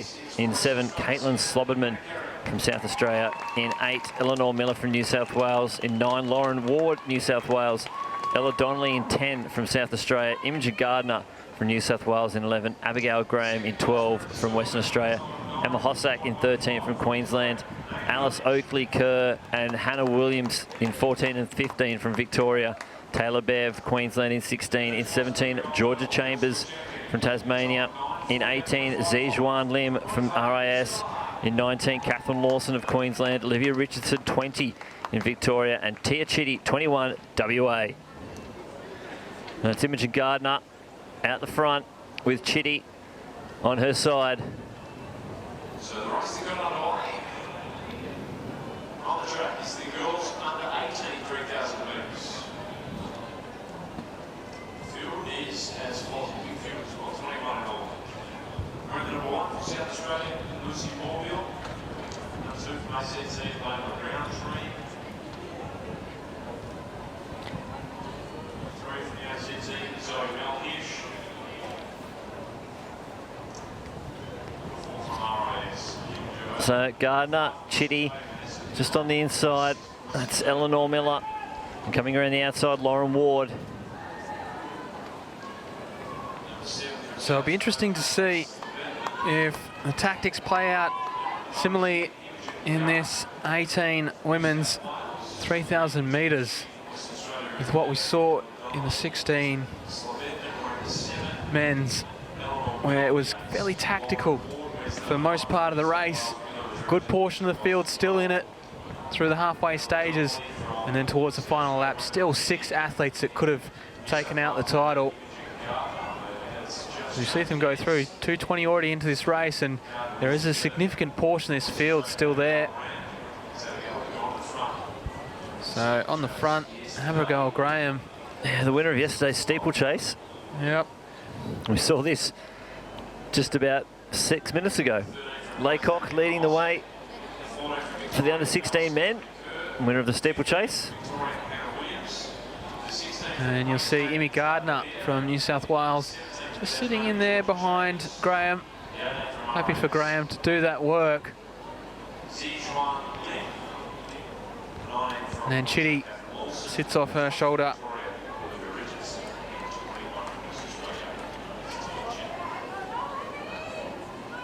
So 3 WA women up the front end of this field, followed by a few New South Wales athletes. Eleanor Miller's there as well, just tucked in on the rail.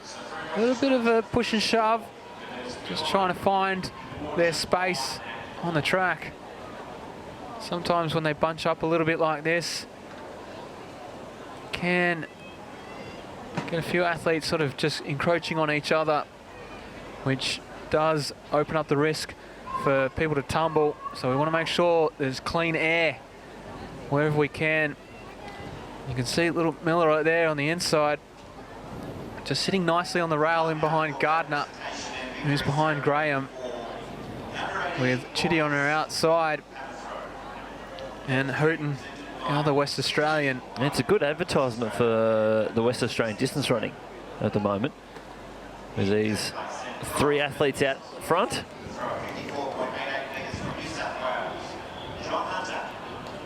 And leading that pack is the gold medalist from the steeplechase.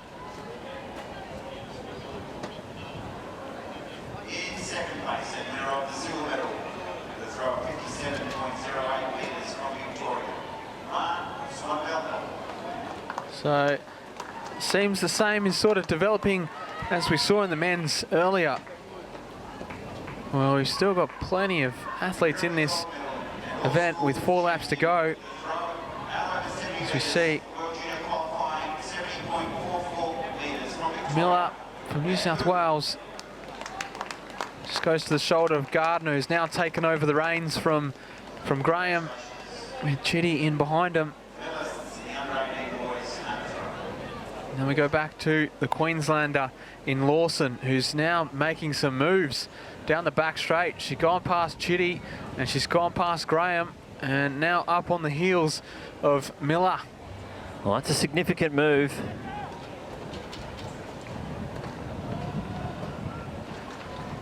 So it looks like the rain has stopped, which is good to see. So it was just a quick flash shower coming through, and it has passed. It's now up over the top and past Perth, the city. So we shouldn't see any more rain. There's nothing else on the radar. So it'll be clear skies in terms of rain. There may still be some cloud about. As we said, the UV is still up, but the temperature has come down a little bit, especially from yesterday, which is probably a welcome relief for some of these athletes. But at the front of the race, it is Gardner and also Miller. These two know each other well. We've seen them race plenty of times before. They do it in and out in New South Wales. And here they are representing their state at the front end of a national 3,000 metre final. Lawson, the Queenslander, she's still sitting in there third, but that gap is starting to open up. Every stride, Gardner and Miller move down the back straight. Chitty and also Graham, they'll have to start to get a wriggle on, because you won't want to let these two get away. The quality athlete of these two is just too great to give them that sort of space. Yeah, 1 kilometre to go here in this 3,000 metres. And if you do let them go too far ahead now, it's going to be trouble for the rest of your race.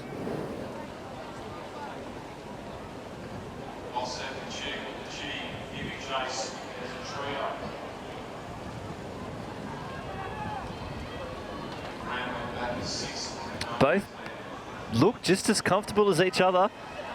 No real grimaces yet, and we've seen this the last few races. Everyone's just sitting on this, just off the shoulder.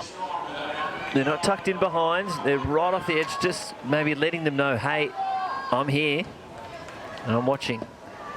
As I say that though, Gardner turns it up a little bit of a notch with 2 laps to go. There's a battle for that minor medal. That bronze. Looks like Catherine Lawson currently sitting in the best position there. They head down the back straight, 700 metres to go. Miller just off the pace a touch. Yeah, it's Gardner's now starting to pile it on. She only has 600 metres to run, and she's starting to put a little bit of a gap into Miller. Miller will need to start moving now. She won't want to give Amy Gardner any sort of space, and she doesn't have to. But Gardner looking super strong here. And she comes down into the straight for the second last time. And she's just continuing to open up that gap over Miller, who's still got a significant gap over the rest of the field. So something would have to go seriously wrong for either one of these athletes to not end up on the podium. And the way she's running, Gardner is just looking super strong here.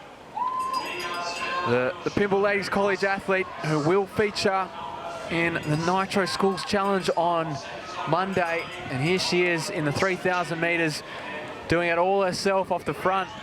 A brilliant job, a national final. And she only has 300 metres left to run before she'll come home and more than likely take the gold.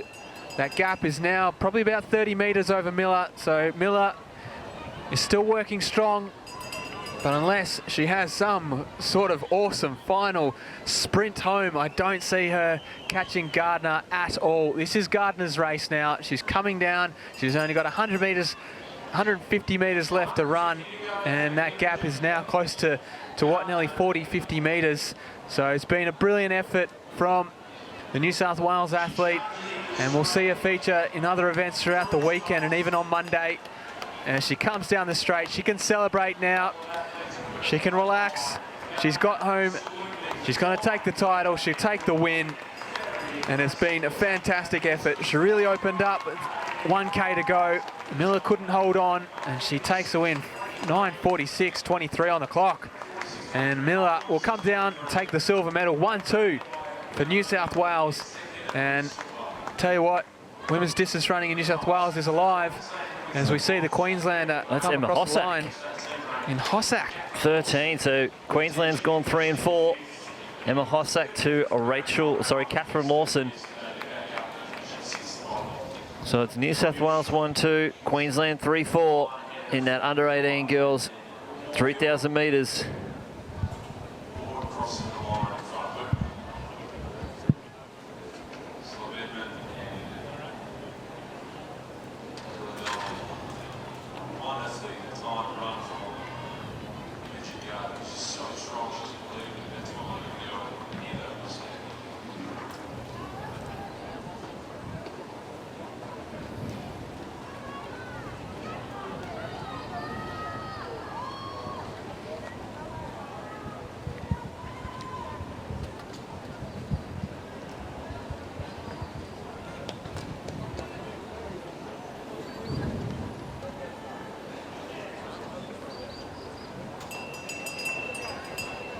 So a few more athletes to get the bell.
This is that final athlete, Jijuan Lim from the Singapore team.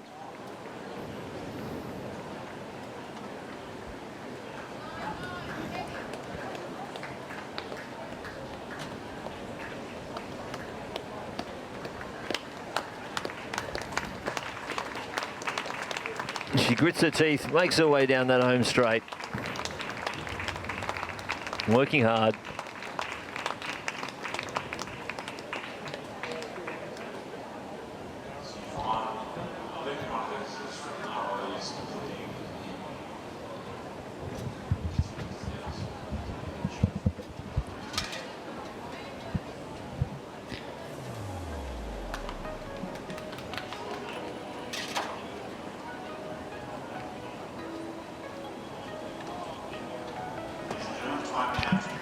So it's the last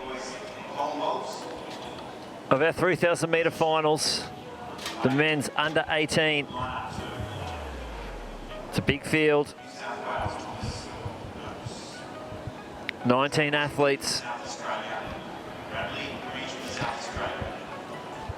And all eyes, I'd have to say, would be on the Tasmanian Sam Clifford.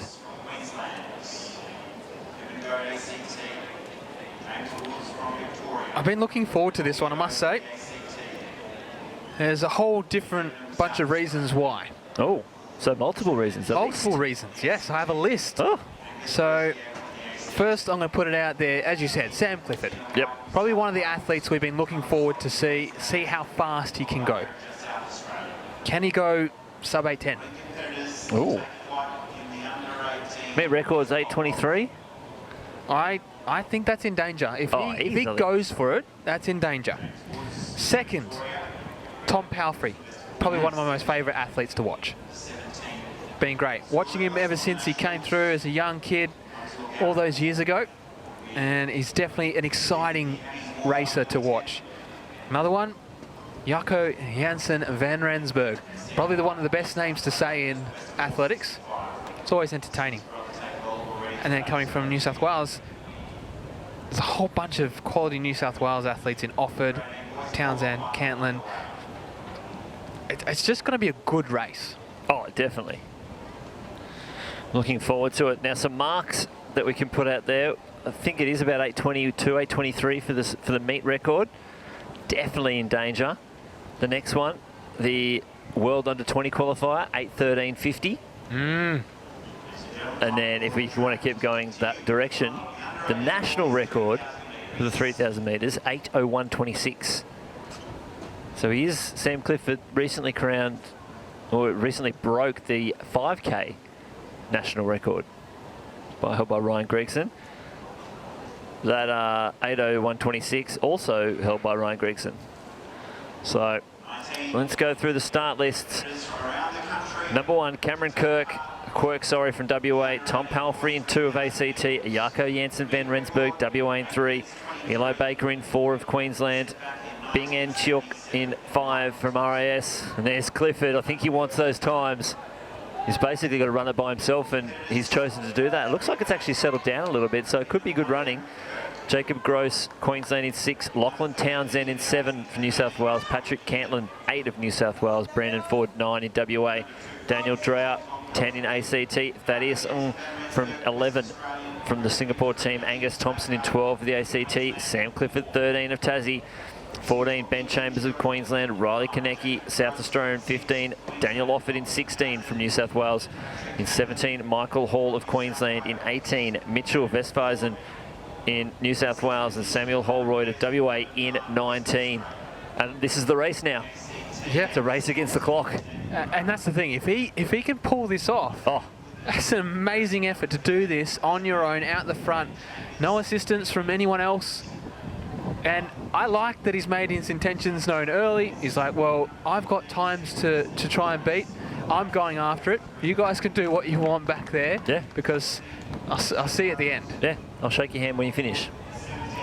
This is actually, throwback to the last time we were in this studio. He did it the opposite at the cross-country championships. He did. He bided his time, he waited, he let the others go, and then he just unleashed a kick. Where, because of cross-country, it's more about winning. Yes. He was like, you know what, I want to win this race, I will run it how I can win. Whereas right now, he won this race last year. He already did it as a younger athlete. He's won the title before. He wants the time, he wants that record, and he wants the qualifier. Let's hope that Sam Clifford can do what he can to get there. Let's go through. So he's already knocked out an 8:11. So he's in some pretty damn good form. So the thing that gets me with Clifford is that he's not constantly checking a watch or anything. He doesn't have a watch on. Love it. I really like it. He just goes out there and he runs his race. He knows his pace. He knows what he's doing. And he's quite comfortable to showcase that here at the West Australian Athletics Centre. And boy, is that gap opening up. It's huge at the moment. So still early stages. That 8:11.40 was done at Launceston during the Tassie Schools Champ, so he has got the qualifier. And I think you'd imagine that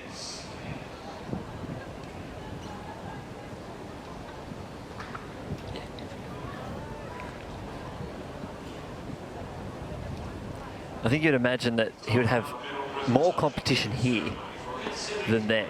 Oh, no. Yeah, So don't the have to fact that imagine. We know that without even seeing start list. The fact that he could do an 8:11 there, But in saying you that, assume though, that he ran the 8:11 by himself. yeah, he obviously, of course he would have. I would be surprised if anyone went with him when he's running 8:11. But the thing is, though, he could be in any race. It doesn't really matter. When you've got a gap like this, it doesn't matter who's behind you, or whether it's 100 metres behind or 200 metres behind. They're still behind, and they're not assisting you, not there in the race or anything like that. But I was more pointing to the thing that he would have run that 8:11 by himself. Oh. So he's capable of doing it by himself. It's not like he was towed around for that 8:11. Unless they sort of all waited each lap. Well, then they definitely all would have been disqualified. So, okay, quickly the track is drying off as well after that flash of rain. It's probably got a maybe 60 to 70 metre lead. Yeah, and it's increasing every single lap. So Clifford's still looking strong, still holding that nice consistent pace and rhythm. He's on about 8:18 pace at the moment. So he's gone through halfway in 4:09. Let's hope he's got something, maybe a negative split in him. I'd love to see a 4:09, 3:59. Just go an 8:08. Yeah. Well, he's just had a look over his shoulder. He didn't really have to look over his shoulder. He sort of just looked to the side a little bit, and he could see the other athletes coming down the back straight as he was on the bend. So he understands the gap that he's got over the rest of the field. So I don't think he's going to be too worried about them and where they are. As we said, it is against the clock, and obviously we don't know what his goals are, what he's after. He may go, well, I've already run 8:11 today. I just want that meet record. I want my name in the record books. Yeah. I want the 8:23. And to be honest, it's an old meet record. 1977. Oh. It was set. Michael Thompson from the ACT, 8:23.20. So that has been around for a while, and if he breaks it here, you'd probably say it'd be around for a long time after that, because there's been some great athletes that have come through over the years that would have threatened records such as that. Well, I've got a Michael Thompson in the archives of Athletics Australia. All I've got from him is he was second at the 1977-78 Australian Junior Track and Field Champs in the 1500 with a 3:52.7. So he dropped bombs and said, He can "Guys, I'm run." out." Yeah. That's the only reference on on Athletics website. So he goes 2 laps to go, 800 metres. And it's 2:65 second laps for the record. I think he's capable of doing that. Needs to be at least 7:18 at the bell. So he's working down the back straight pretty hard. This is the thing with this stadium, when the wind does get up and you have tailwinds down the front, it is a bit rough down the back straight because it's so open. And the wind just comes over the top of the trees, straight down that back straight. But as soon as you hit the bend, there's a welcome relief. And then once the straight comes, it's all tail. That's beautiful. All the way home. Another cheeky look to the side. Big look around. So we'll see what he crosses the line at. He's probably maybe just a little bit off. He's really going to have to kick it down. 8:23 is what he needs. He's going to have to drop a 63-second last lap here. And I feel like he has turned up the pace just a little bit. The cadence seems to have been lifted. He's going to have to work his way around a few of the athletes on the outside.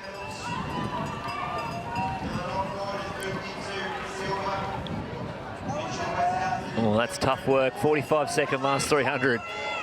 If you can get it going. We'll find out probably, I'd say, in the last 150 whether he's going for this or not. But he's really having to work quite hard down that back straight once again. But tell you what, the race was won in probably the first 200 metres. He just kicked off to a lead, and a massive lead at that, and he's just been extending it every single lap that he's been going through. He puts a bit of a sprint finish in. It's going to be close. No, I don't know. Does he want it? Just miss it. No, he fist pumps the air. He's okay. He could still get it anyway. Oh, what were you thinking? So, looks like he may have just missed it. Was happy to more celebrate than anything. He maybe wasn't aware of the record. He was just happy to come out here, have a good run, take the win. It looks like it was Dylan Offord and Lachlan Townsend coming second and third.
So down track, so we have Naranang with the winner of the under-18 boys 3,000 metres, Samuel Clifford.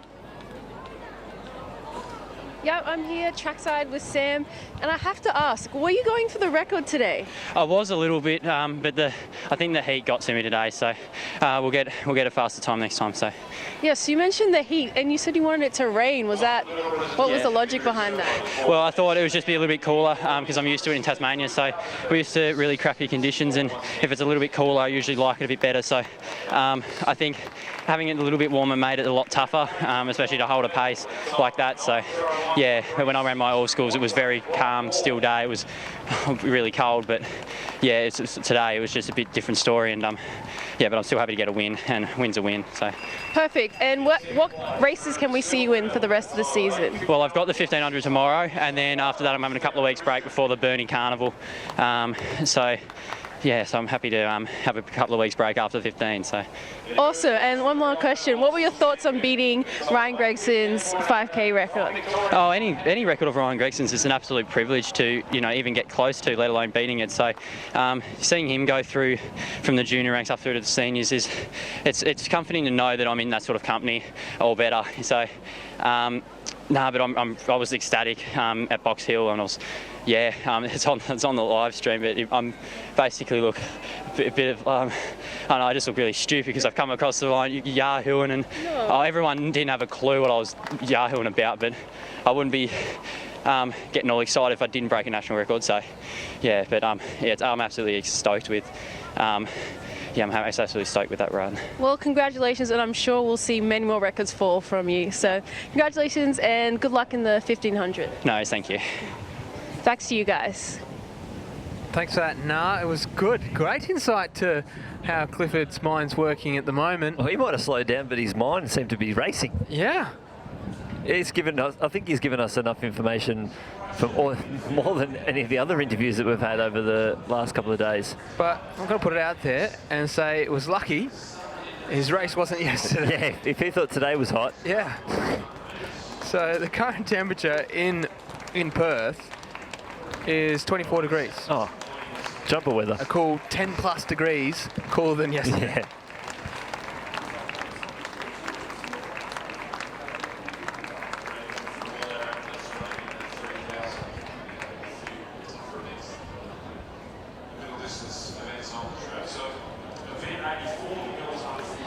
Well, it sounds like we won't be seeing Clifford at Zatopek for the De Castella under 23,000 metres. But you know what? He's put himself in the box seat to run the 3 and the 5 in Nairobi for the under 20 championships. What's the Zatopek under 20 to him? Yeah. You got a long season. And like he said, he did World Cross at the start of the year. Did National Cross in August. He's run these qualifiers. It has been when you do cross country, the seasons don't really change. That's what he's saying. He's looking forward to a good break, and even just mentally, that helps.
So high jump underway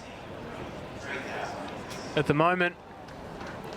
There's the under 14 boys.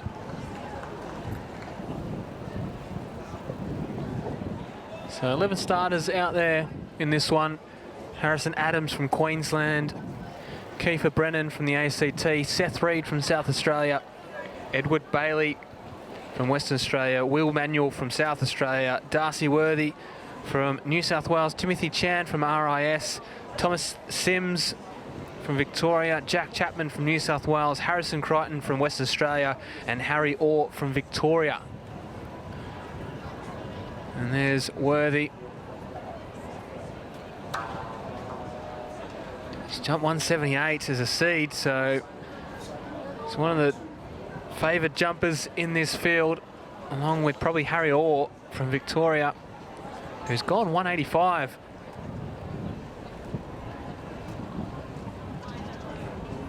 It's impressive.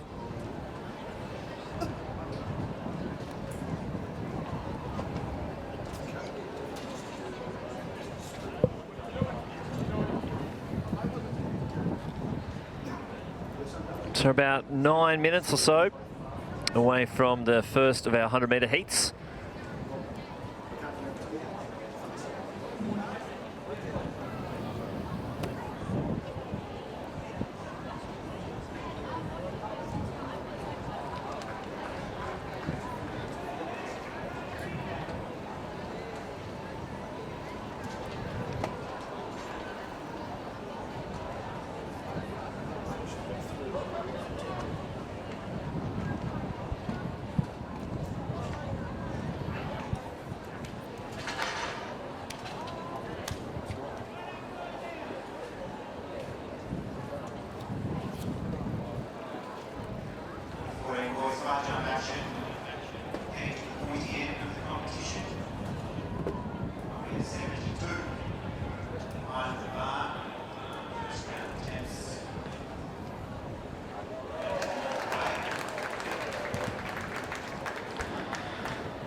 So the bar settled 172 for this high jump. You can see the tailwinds. Ever since that rain came in, the winds switched around.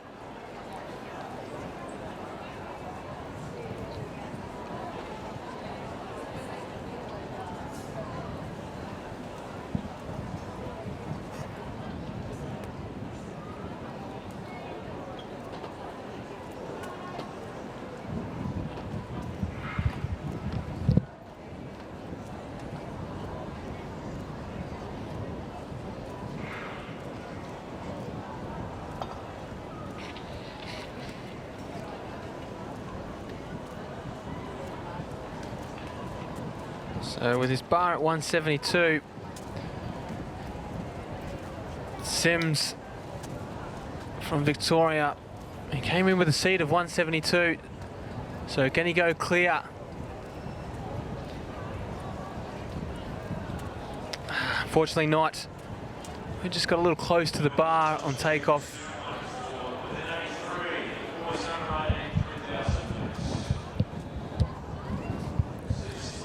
Still 2 more attempts at this height for Sims. So he'll go back, gather his thoughts again, and have another crack at this height.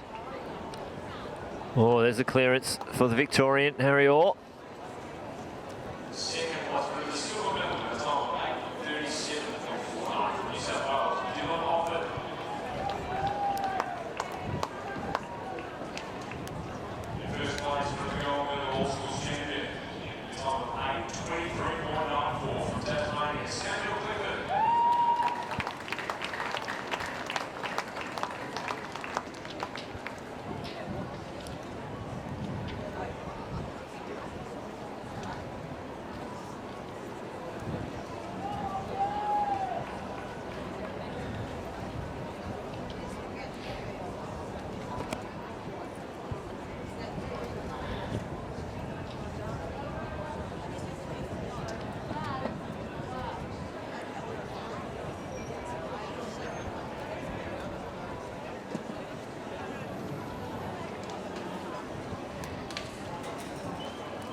Oh, second attempt fail there, unfortunately.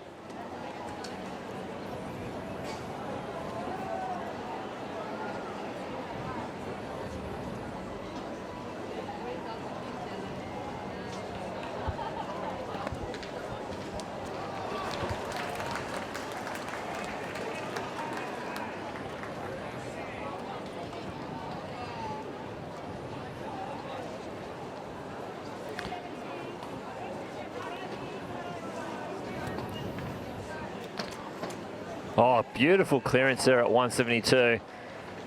And as he walks off the mat, let's hear from some of our partners for this live stream.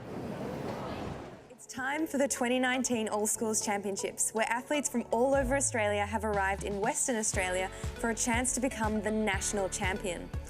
My favourite memory from an All Schools National Championship was the 2013 meet in Townsville, because the whole team was staying together for the 3 days of competition, and I forged some awesome friendships that I've kept all the way through my athletic career so far. So I'd really encourage all of the little athletes there today to really make the most of that opportunity to make great friends. So make the most of your trip to WA. Visit the Athletics WA website for special offers to discover Perth, Rottnest Island, WA's Southwest and more. At Coles, we're proud to be a major partner of Athletics Australia and Little Athletics Australia. To celebrate the partnership, we're donating millions of bananas to Aussie athletes and providing equipment grants to Little Athletics centres across the country. They're just some of the ways that we're helping support Australian athletes run, jump, throw and grow this season. Good things are happening at Coles.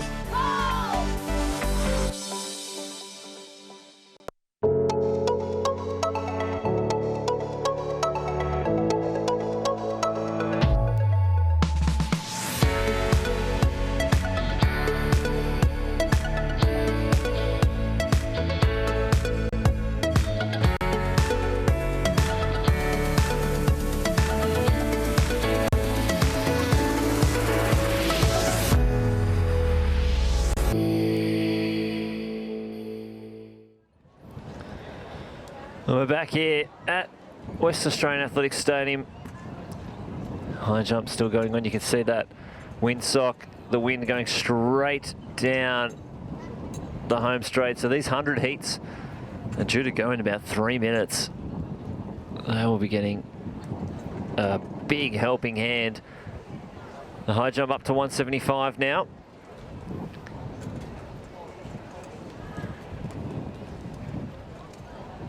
Oh, very close. So it'll go to 178 if any of the athletes are successful, then 181. And then after that, who knows? It's up to the gods.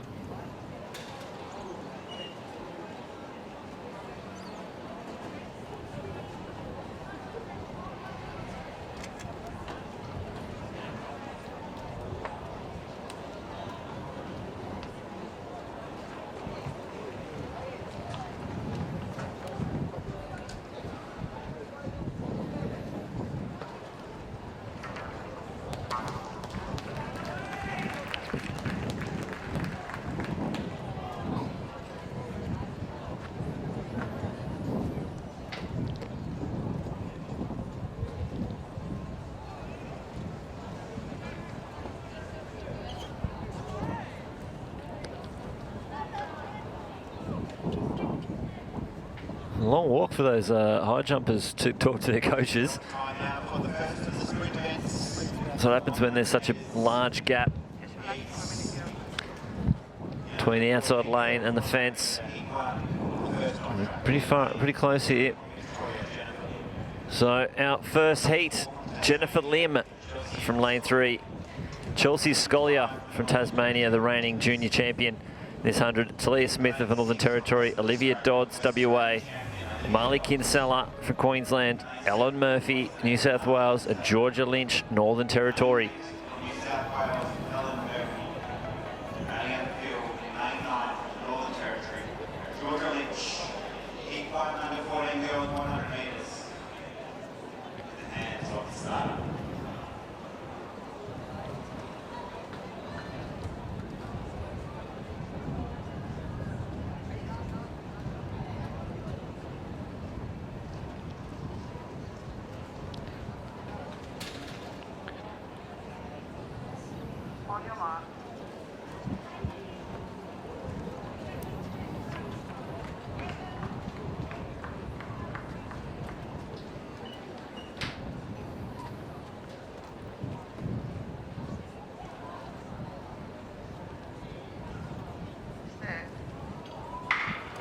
Scollier getting a blinding start from the Tasmanian.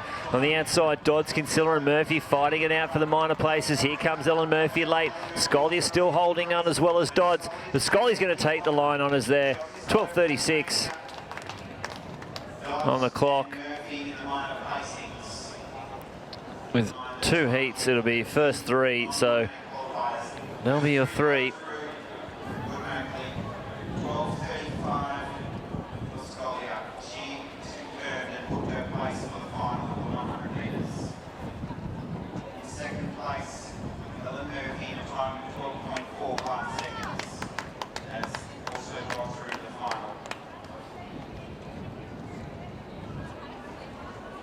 Oh, he's clear.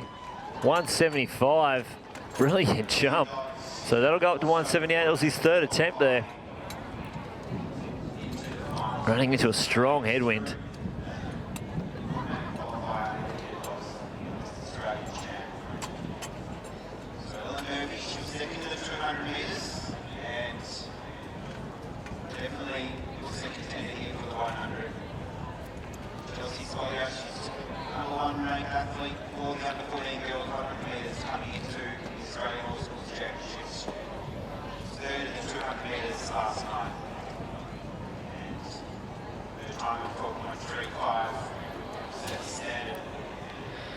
So we jump over to the under 14 Jav.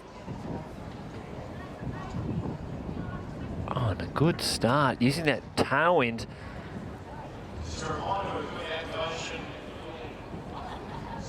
To get a big throw out.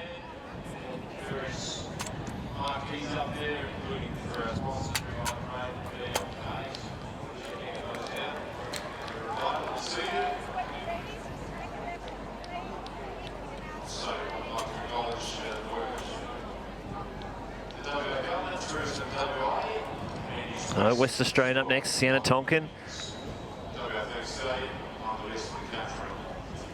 A lot of height on that one. Oh, it's getting close to the 40-metre mark. Bolton Eshter before, getting it right out there, but our second heat. Demeter Beetham, the winner of the 200 in lane 3. Grace Kelly in 4 from Victoria. In 5, Bianca Taglieri from Tasmania. Sienna Phyllis in 6 from WA. Lily Neal, 7 from Queensland. Lottie Latukefu from the ACT. And in 9, Chloe Smith, also from the ACT. This is our first attempt at 178 there in the under 14 boys. There's a lot of under 14 events going on at the moment.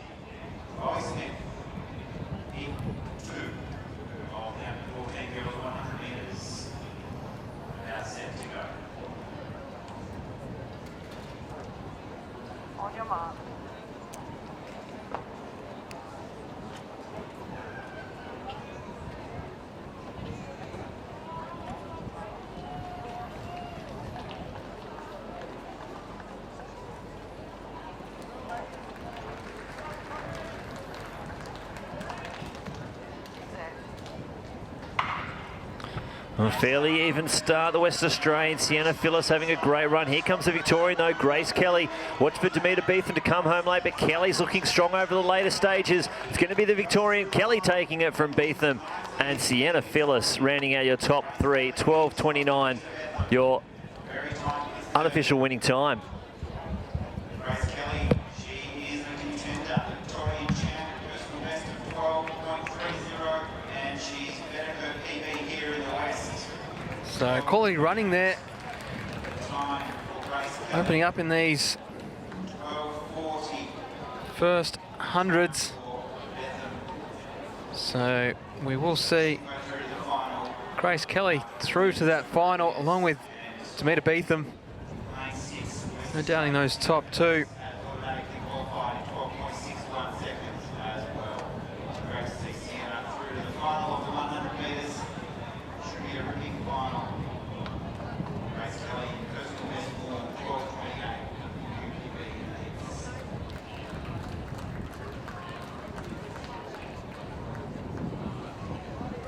So back to Sims in the high jump. It's 178 at the moment.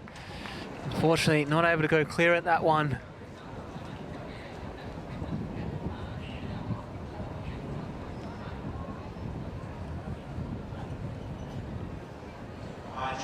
And then straight to the javelin.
So just some shots on this under 14 girls javelin throw.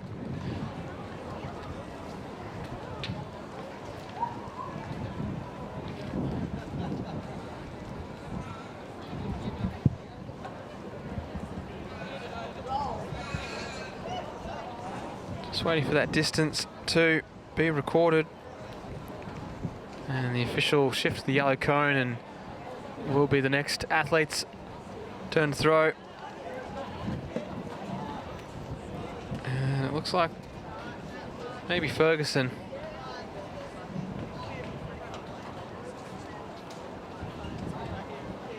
Gets some height on it. Comes down, it's a clean throw out towards the 30-metre mark.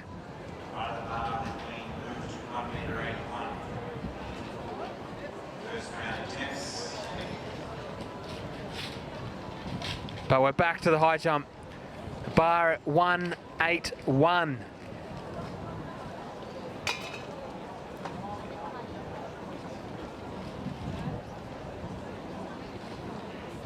So Sims, what's he got here in his first attempt? And he's over. He's cleared it. And he can't believe it. He's gone 181 here in this competition. And isn't he stoked? Came in with a seed of 172, and here he is clearing 181 on his first attempt, and he's straight over to his teammates and high fives all around. As we watch the replay of Sims, he gets up, doesn't he? Arches the back, flicks the legs over, and he's in shock. Still got some room, so we may see him shift that bar up even higher. As we're back to the javelin. And that's Rachel Bardney. Again, a lot of height. Getting closer towards that 40-metre mark. You can see the windsock in the background.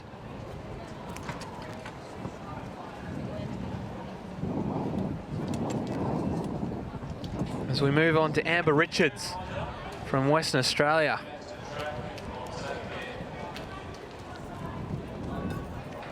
What can she produce here in this javelin throw? Oh, quality throw. She's out there towards the 40-metre mark as well. So she's making her intentions known here in this javelin competition.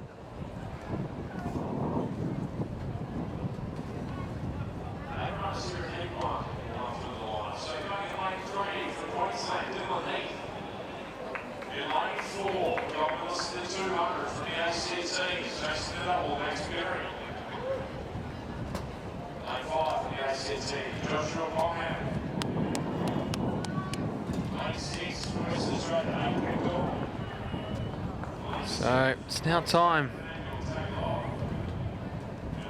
for the next 100 metres, and this will be the under 14 boys. First of 2 preliminary heats, and there's your lineup. Dylan Heath from Queensland will run out of 3. Max Berry, the ACT hero from the 200 metres last night, he'll be in 4. Joshua Pongham from the ACT in 5. Aidan McDonald from Western Australia in 6. Emmanuel Tagaloa from Queensland in 7. Marcus Hengs from RIS in 8. Lucas Smith from the Northern Territory in 9. And Harris Conabassis from New South Wales in 10.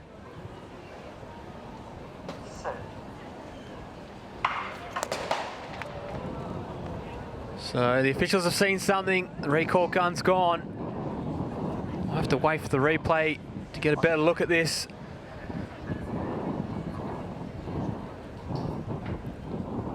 And we'll wait for the officials' call on this one. Which card will come out?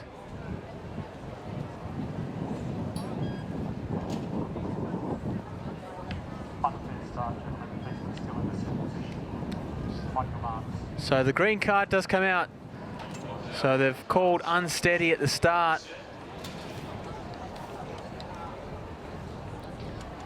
Even with the under 14, so they do get that dispensation, allowing that 1 break.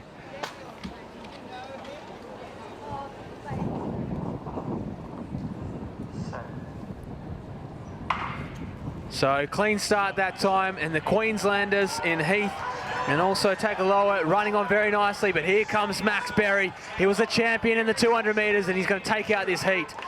11-2-0. What a run by an under 14 athlete. We'll wait for the official time, but on the clock, 11-2-0.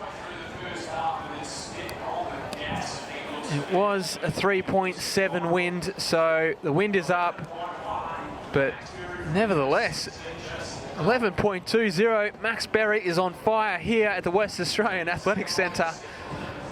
He took home the gold last night from the Slow of the Time finals, flashing home in 23:07, and here he is on the clock with an 11.20. Who cares what the wind was? That's fast.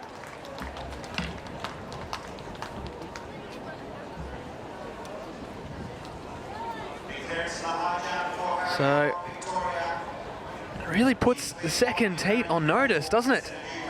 And there's a lot of quality athletes in this second one, but after seeing that, I tell you what, there'll be some concern, especially leading into tomorrow's final.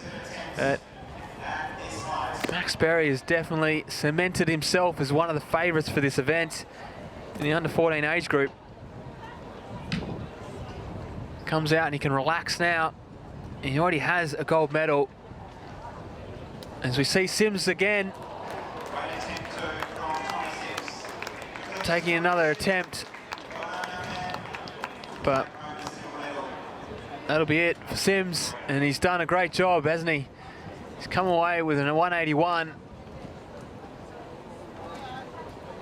and it wasn't to be at the next height, but he'll still take home the gold medal. So back to the javelin. Probably a little too much height there from the Queenslander. The nose of it just got caught up in the air, it just went straight up. And once that happens, the only thing to happen after that is for it to come straight back down again. So she'll be looking to try and keep the tip, the javelin, just down a little bit more.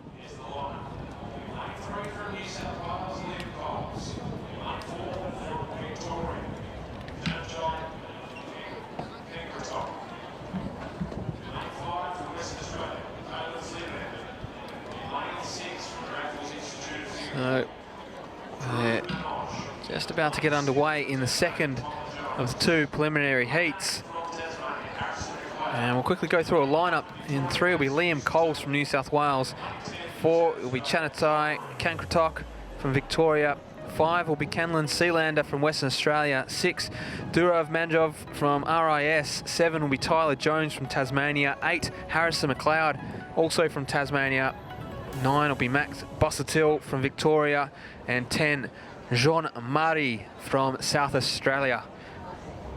So Bossatil, the winner of that second time final, but unfortunately Max Berry just pipping him in times and taking home the gold. What can he do here in this heat?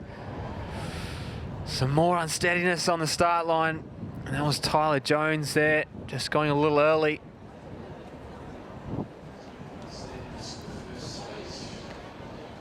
So the officials will hold up the yellow card, which means there is a break on the field. The next break will be disqualified, so hopefully we get a clean one on the next time of run of asking. Watch for Busuttil on the outside in 9. Jean Amari also as well. Coles, another quality athlete. Can they match Berry's 11.20? So underway this time, and it is Busuttil and also Coles on the inside, running very nicely. Jean-Marie's trying to go with him, as is the Tasmanian McLeod, but this will be Busuttil's race. 11.54 on the clock. So that was an impressive time from Max Berry of 11.20 from the first heat. And now these athletes will go back, warm down, back to the accommodation, getting ready for tomorrow's final, which should be a cracker. Definitely looking forward to it. Max Berry has really put himself on notice in this age group in the sprints, as we see all back on the high jump. So we saw Sims bow out. What can Orr do here? 88. Unfortunately, not to be for his second attempt. So we have one more in this competition, but he's the only one left. So he's wrapped up the gold. But can he get himself an 88, which will be above his seed? So more than likely, he's attempting personal best here. What has he got for us?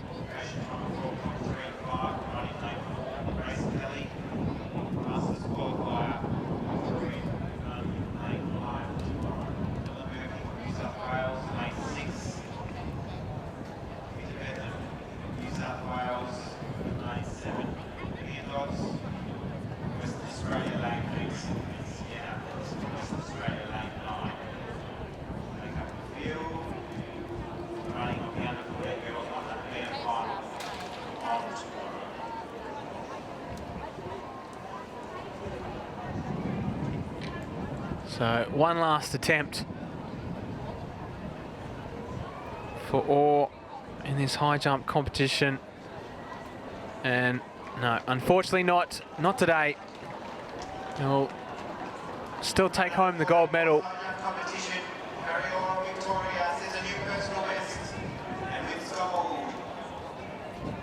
And his teammate Sims will take out that silver medal. So brilliant performance by the two Victorians. Definitely a lot of promise in that event in the lower state.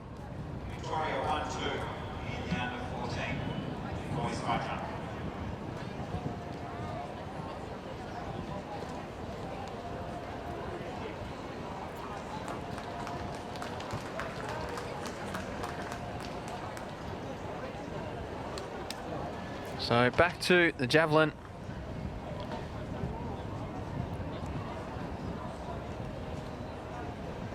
And that's Jessica Bray from Tasmania.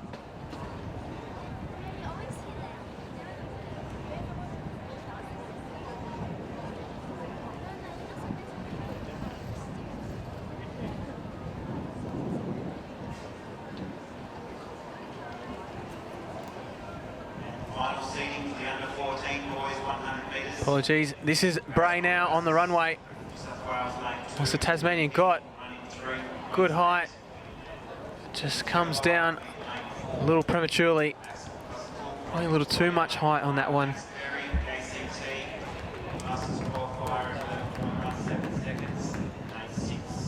Such a technical event, the javelin. And position of the arm and the release point and where the javelin and the nose of it sitting can really affect how the javelin flies through the air.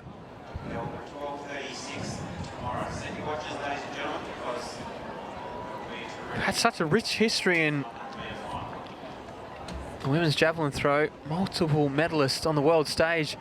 Kelsey Lee Barber most recently, along with Catherine Mitchell, Australian record holder, and also Kim Mickle, a hometown hero here in Western Australia. Grew up down in the Rockingham area, part of the Mandurah Rockingham Athletics Club, and was silver medalist at the World Championships in Moscow.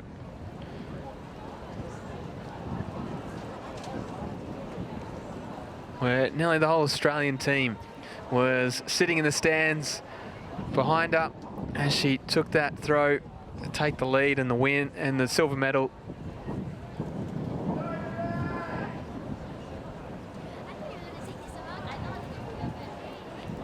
So good throw there. Just got that one in. It's close to landing flat, but the officials were able to see a mark, which is good.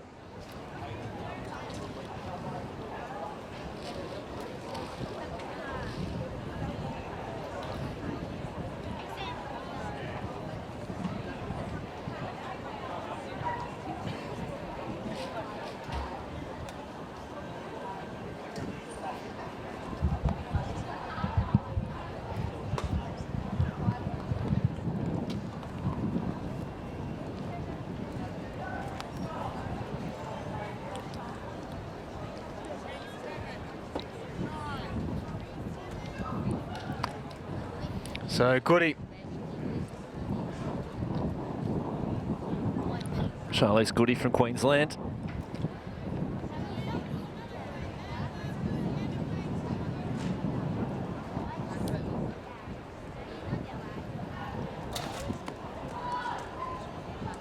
Oh, really whips that arm through.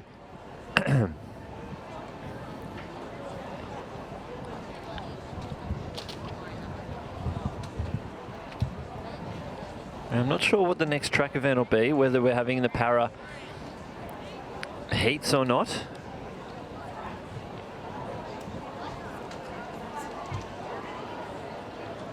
We're probably about 7 minutes then away from the prelims of the girls under 16s 100.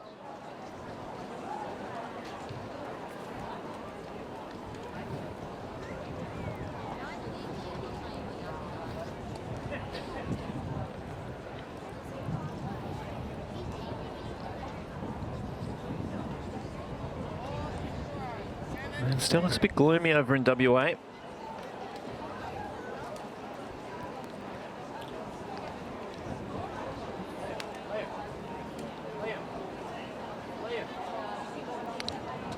So that was Rachel Bardney just before. This is Amber Richards. No, it's Tonkin. So we're definitely in the last round. Oh, really getting it out there. That's well over the 40-metre mark. The wind looks like it's even coming from the side now.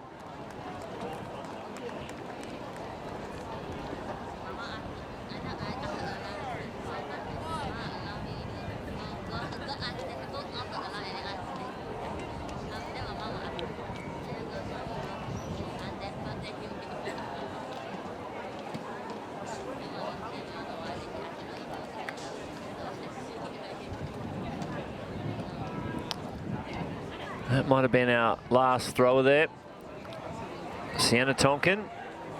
I can't see any more athletes lining up. So that might have been wrapped up. You can see the officials marching in from the outfield.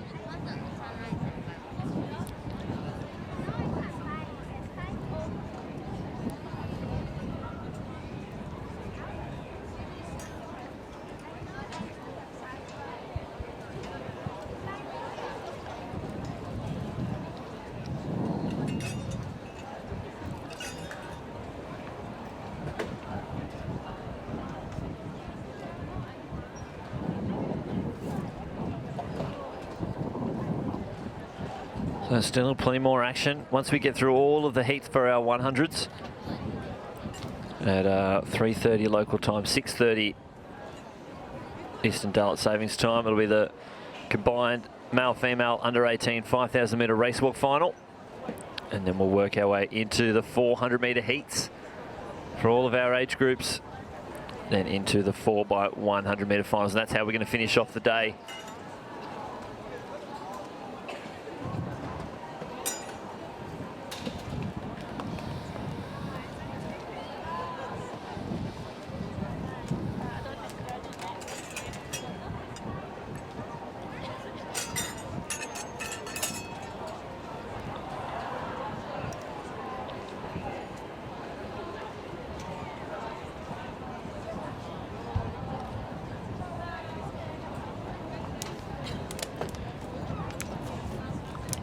Now, while we wait for the next event to come out, let's hear a message from our partners. Time for the 2019 All-School Championships, where athletes from all over Australia have arrived in Western Australia for a chance to become national champion. One of my fondest memories was in 2010, where I ran in the Swedish relay, and that was my introduction to relays on a national scale. Make sure you make the most of your trip to WA. Visit the Athletics WA website for special offers to discover Perth, Rottnest Island, WA Southwest and much more. At Coles, we're proud to be a major partner of Athletics Australia and Little Athletics Australia. To celebrate the partnership, we're donating millions of bananas to Aussie athletes and providing equipment grants to Little Athletics centres across the country. They're just some of the ways that we're helping support Australian athletes run, jump, throw and grow this season. Good things are happening at Coles.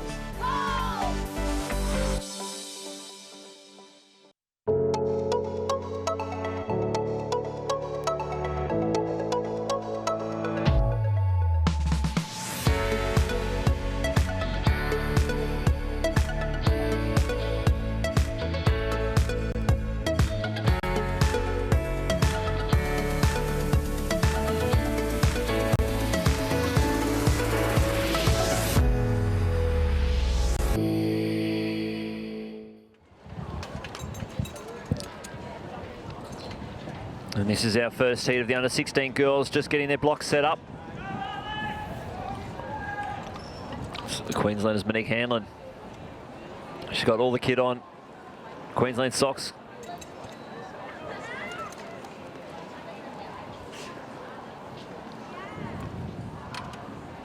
We shouldn't be too far away from that kicking off.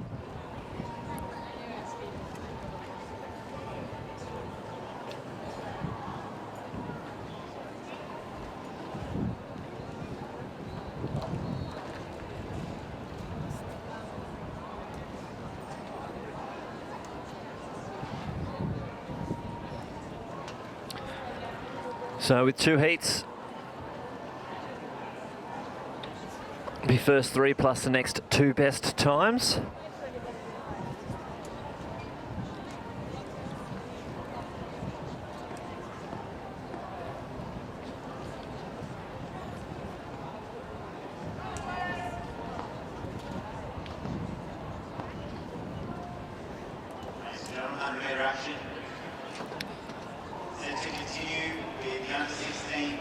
So the lineup in this event from lane 2, Queensland, Monique Hanlon. She was second in the 200 metres. 3, Layla Watson from Victoria. Senge Kizai from the ACT in 4. Shola Adeniran from New South Wales in 5. Charlotte Woodward in 6 of WA. Amy Campbell, Tasmania in 7. Isabel Rosalia in 8. Alexandra Stoylova, New South Wales in 9. And Halal Dermaz of Queensland in 10.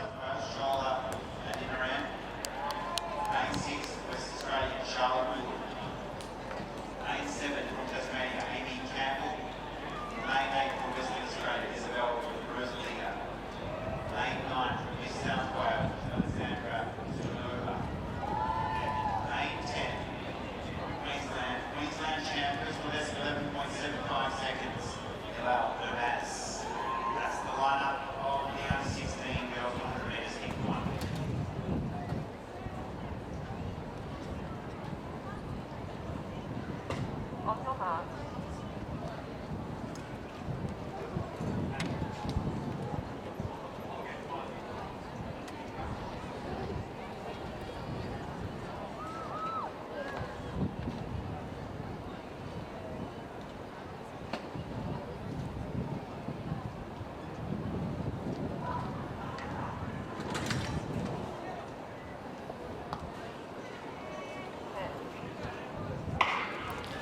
So away, Danaran getting a brilliant start in the centre lanes, but Halal Dermaz on the outside having a great run. It's Dermaz pulling away from the field. Danaran holding on.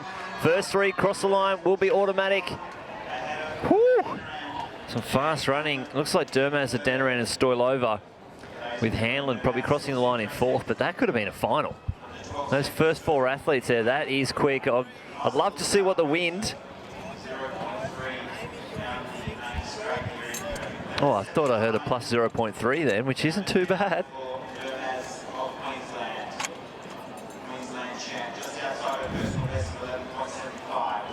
Yeah, this lineup, you're right, it could be a final with Dermaz, Stoilova, Adrenan and Hanlon. Whew.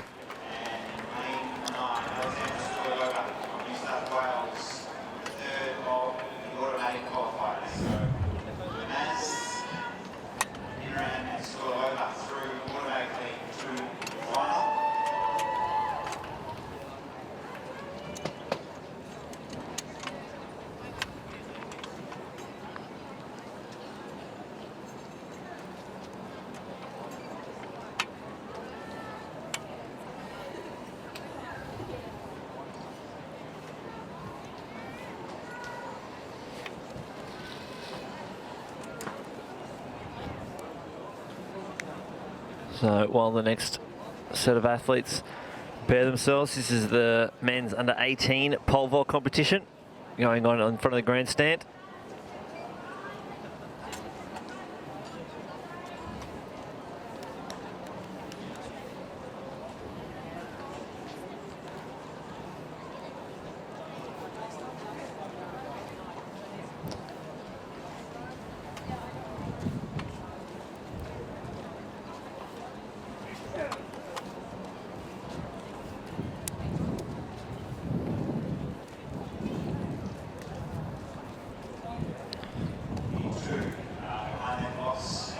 So they're a little bit behind due to the rain. Looks like Brenesia's, South Australian, comes in with a 380.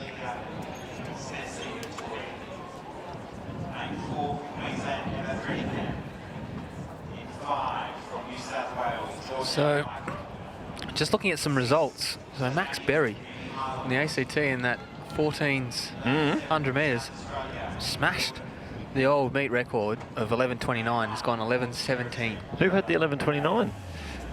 Melvin Monlay. Ah, yes. He's still out running. Compared to Oceania champs.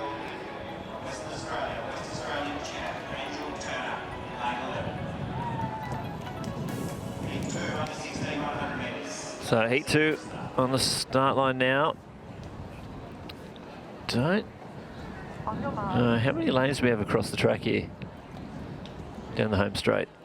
There is, I believe, 12. Okay, this there. Makes sense because we've got someone at 11. Inamami Ajulo in the inside, Amelia Spenceley, Emma Threadingham, Georgia Fickart, Amy Highland, Jordan McMillan, Hannah Cote, Ella Day, Gabriella Taylor and Angel Turner.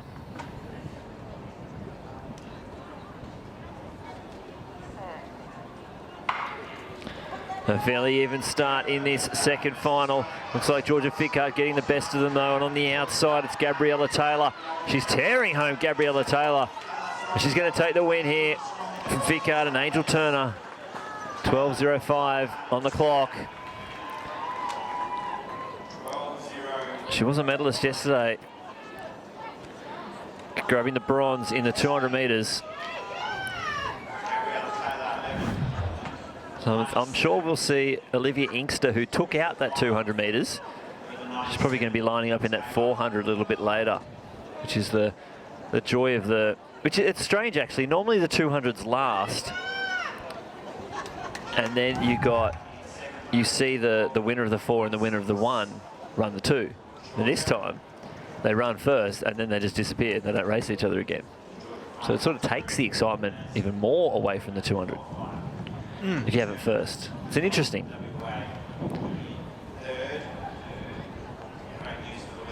I guess we just had to guess who the winners of the 1s and the 4s was more than likely going to be. Huge clearance there from the South Australian. Zach Washington, I think, or Oliver Herringer. or Eddie Debnam, which it's also that person. I didn't see the other South Australian there. I was like, 14 athletes. Can't be 4 South Australians in there. No, I was wrong. Coming with a 4:20. So this is the other Princea White, the brother of Aiden, and this is Ethan.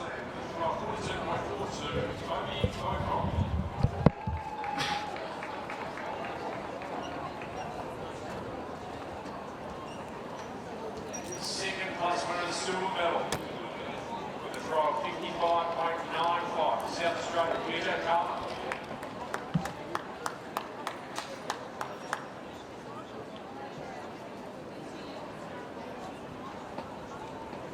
And third place with a new peak record with a throw of 58.73 from Victoria, Logan Sandler. So Princea White goes back. Yeah, this Start is his run up again. He didn't break the plane, so.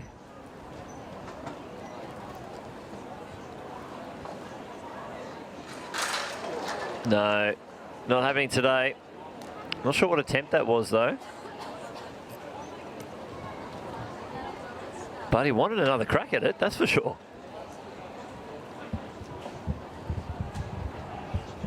So go through some results again from that 1600 metres. So Hillel Dermaz 11.79, Adrian 11.91, Stoilova 12.05, and Hanlon 12.17. As we go down to that second heat where Gabriella Taylor took out the win in 11.97 and Fishart second in 12.16. So 3 of the 4 fastest coming from that first heat in Dermaz, Adrina and Stoilova, and it's Gabriella Taylor that's put herself in the mix. There's another one to watch in that final tomorrow.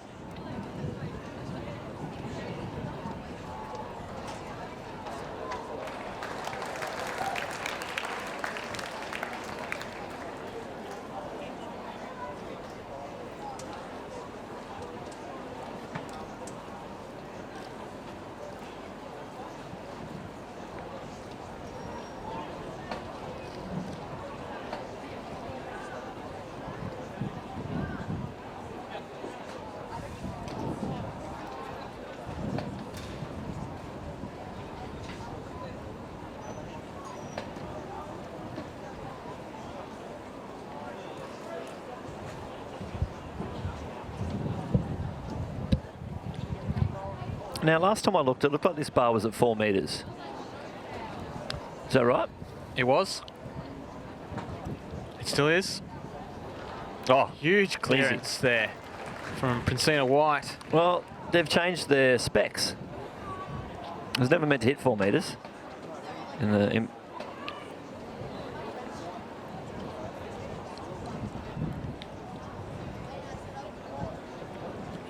Rework of it. So we're supposed to go 95.05. I'm going to say, weird progressions. 20, 20, 20, 15, 15, 15, 10, 10, 10, 15, 10, 10, 10, 10, 10, 10, 10, 10, 10, 10, 10, 10. So not sure. Don't know why. I can't explain it. So what my guess would be is they've reworked it a little bit to then not have that weird 15 from 05 to 20, and they've pulled it back, rejigged those ones before it to get 4 metres, 410 to 420. So then they'll go in 10s from there up. Let's see. That's my guess. I reckon they missed 95. Yeah, 85 to 4.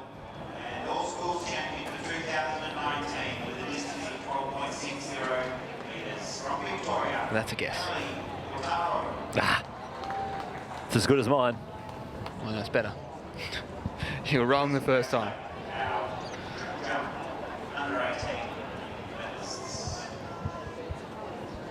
Maybe this is like a bonus height. You get double points. Just an extra jump? Yep. Doesn't count. towards your real mark, but you just get to do it anyway. No, they're at 4:10. So just had confirmation through that we are correct with that. They missed 95 and went straight to 4 metres. So 385 straight to 4, where they'll go up for 10s from there on. Well, they have. They're at 4:10.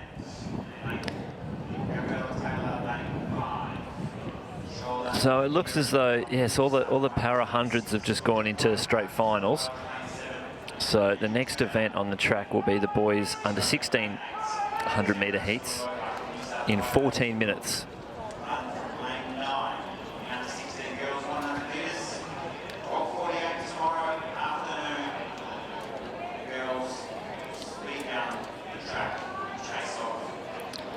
Yeah, as often happens if there's, you know, people scratching before the race and things like that. So I guess they're down to 9.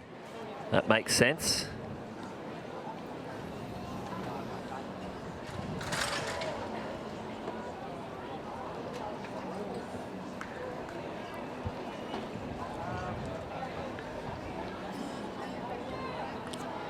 So you want to have a guess which? Well, you can see now. Debenham. Debenham. Never forget.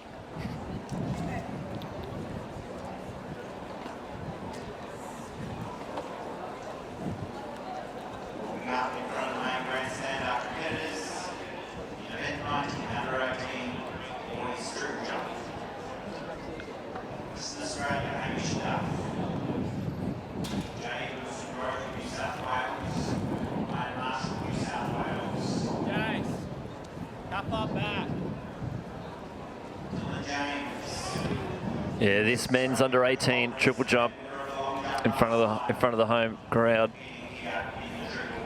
I'm excited for that one. That'll be on very shortly. Big field, 21 athletes.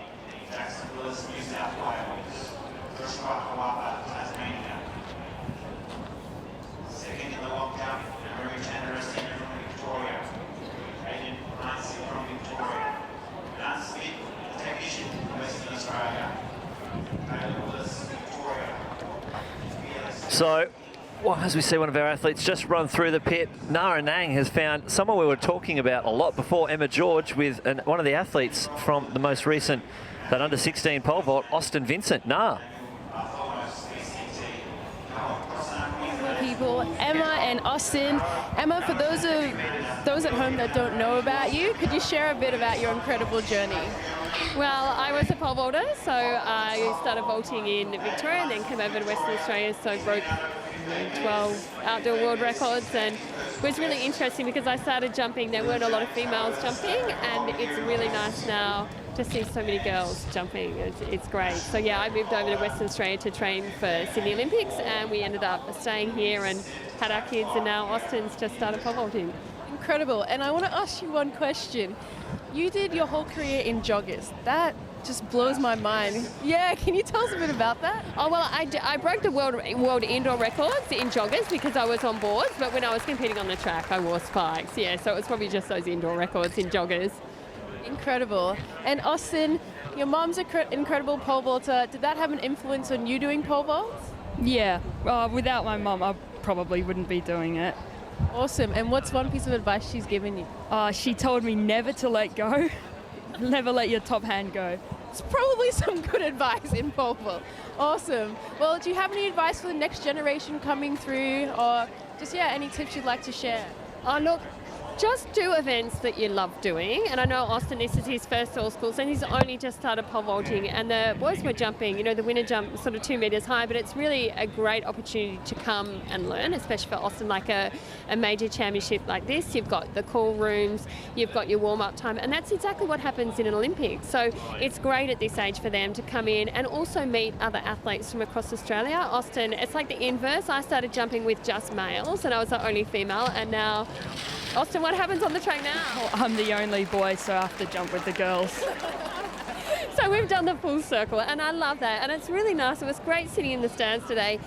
Tatiana, who I used to compete with, is coaching. Mark Stewart, my old coach, was there, and Paul Burgess, who I jump with, is coaching. So it's really nice to actually see the next generation of pole vaulters come through.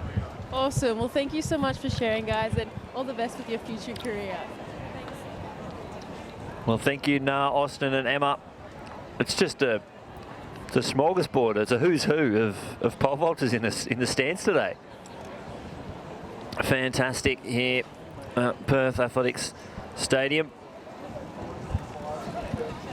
It's actually amazing who is in the stands. Yeah. When you think about it, Tatiana Grigorieva, silver medalist at Sydney Olympics. Emma George, former world record holder. Paul Burgess, 6-metre jumper in the men's pole vault. Like, it's pole vault royalty. Well, the fact that, you know, Emma George is out here with her son is jumping, and her past coach was still coaching athletes in that age group that her son was competing in. That's crazy. That's the thing about coaches. A coach will coach. You might only have your coach for your career, but the coaches continue to coach for a lifetime.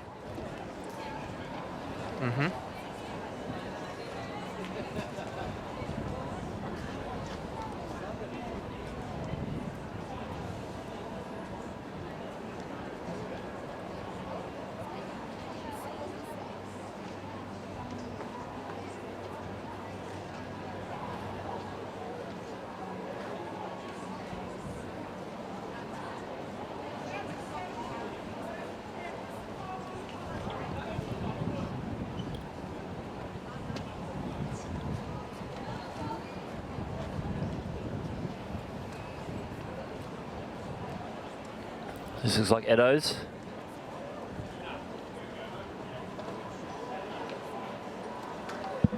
Not getting it right on that first jump.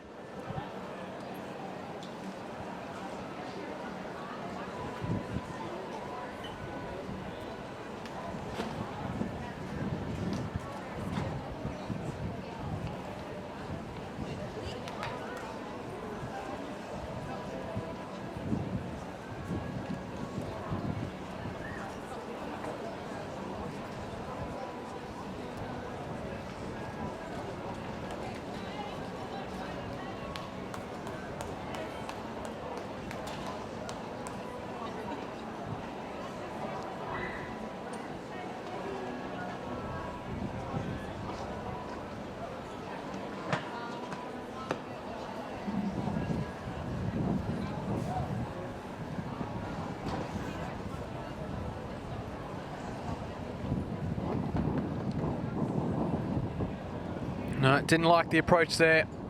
So he'll go back. Debnam have another attempt.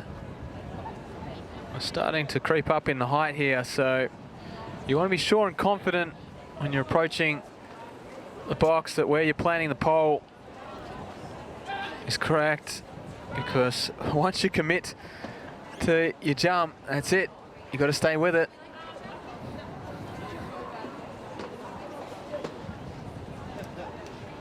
So Debnam once again.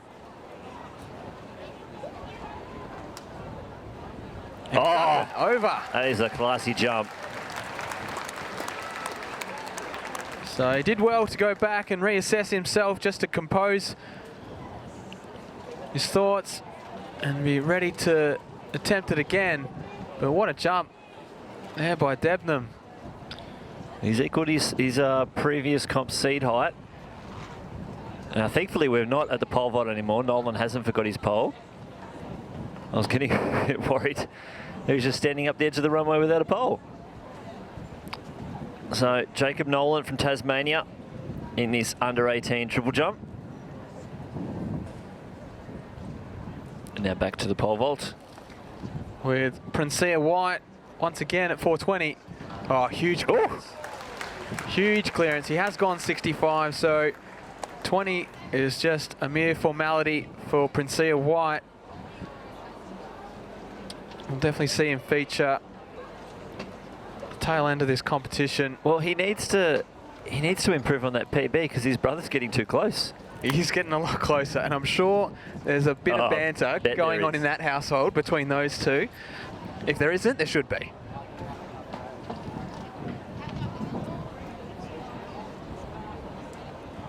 Because the younger brother starting to come encroach on the older one. Looks like Fraser Weston.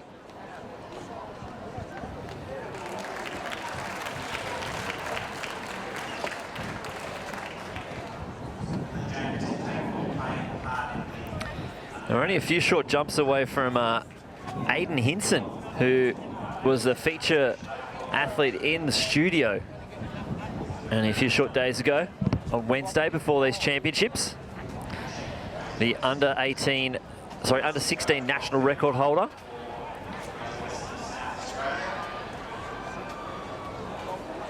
So word is after Dylan James, he pulled out of the long jump after his winning effort, and obviously it's a bit too much for him to push his body, and he won't be competing in there. So he's opened the door for Hinson. We won't get to see that head-to-head just yet.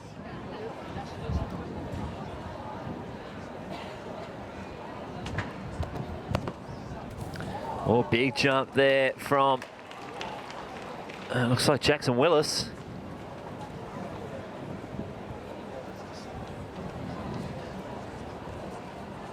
So Hinson's only a few more jumps away.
So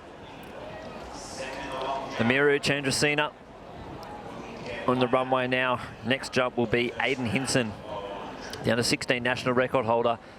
It's a shame we don't get to see him compete against the under-18 national record holder, but we had a great chat with Aiden Hinson. If you want to check that out, it's on the Athletics Australia Facebook page.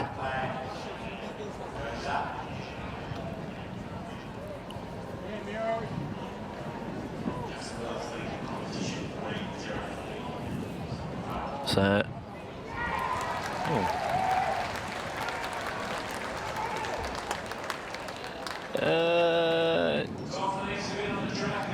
no, Aiden Hinson. That's an interesting development. That looks like Jan Smit on the runway now, which was the athlete after Aiden Hinson. So we've lost both of them. We'll need to get Nara Nang on this one. If she's out there, do some investigating.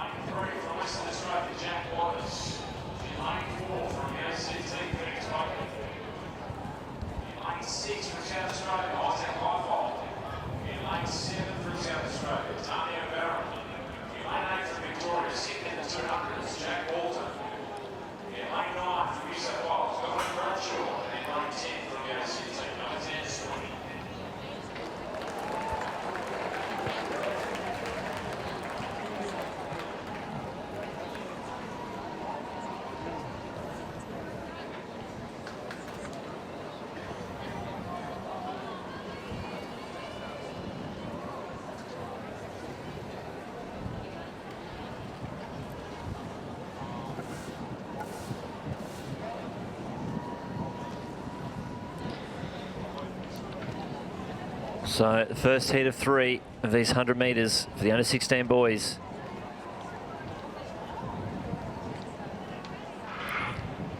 A bit of movement in the blocks there, but Kyle Briggs getting a great start on the outside. Donovan Bradshaw look for Jack Bolton to tear through the field at the end. Here he goes. Wow. What a top end from Bolton. He was second last night in the 200 metres. He really just didn't get away at all out of the blocks. And I'm fairly sure we're going to see Jack Bolton in the 400 metres later on this evening. Wow. He's been getting very close. So he ran a 48.3 thanks to Nick Wall. He threw a tweet out. Ran 48.30 as a 15-year-old, getting close to Paul Green's national record, which is, you know, those national records in the 400. They're tough to get.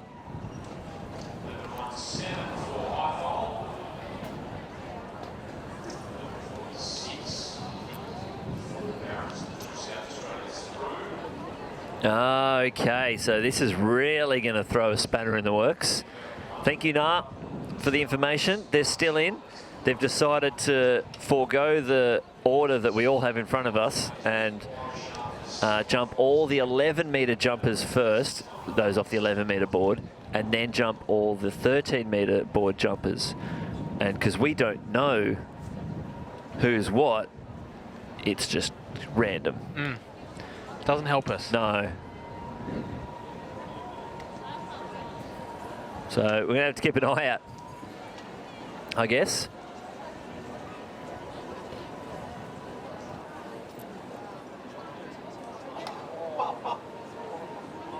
But it looks like they are going in order. Just all the 11s and then all the 13s. That's time saving? I'm not sure. Unless they're using if they're using plasticine, it's definitely time saving.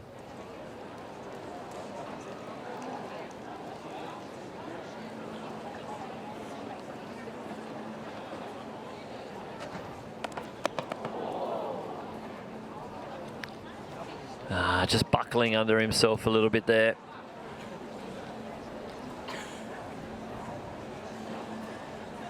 Jonathan Reed, he is a 14-metre jumper, Reed.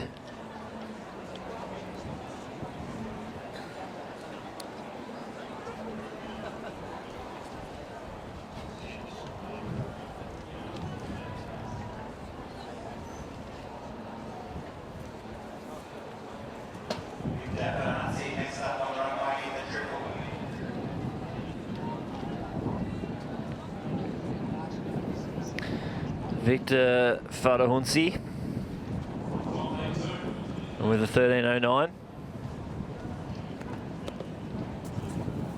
Well, that looks bigger than 13.09. Got some big tailwinds out there as well.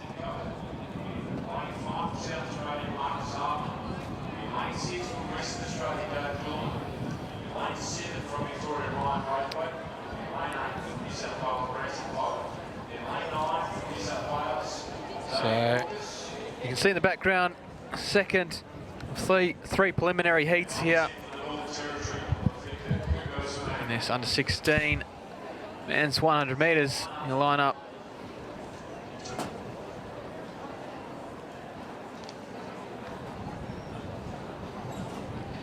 Isaac Coe from RIS in 4, Marcus Arbon, South Australia 5, Gabe Dolan, WA 6, Ryan Braithwaite, Victoria 7, Branson Poe, New South Wales 8, Zaire Caucus, New South Wales 9, and Lefika Kosai Mang from Northern Territory in 10.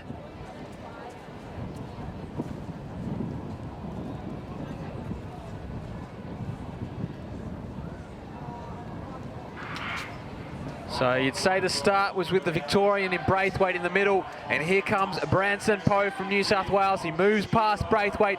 Braithwaite's still there, he's looming. It's going to be close. You'd almost say maybe Braithwaite in the dip.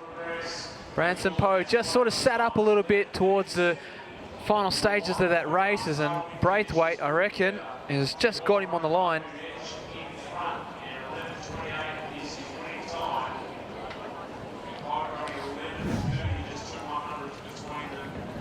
So you can see the start there. Braithwaite had it, but then Poe comes charging past him, and just at the end there, Braithwaite probably just getting back over the top of Poe, but unless both of them will progress through to the final.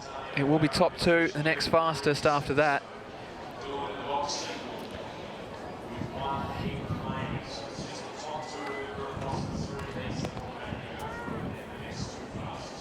Oh, Hansen just probably dropping the feet a little early there.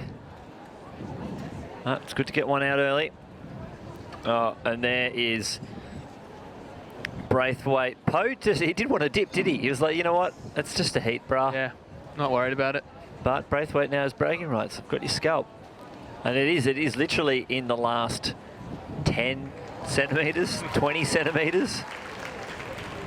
And it's a shame that we did mention last night, Ash Wong, who won the 200, did have some hamstring issues leading into the championships. He was supposed to be in that race in lane 3, but no good. So I'm guessing he didn't pull up too well.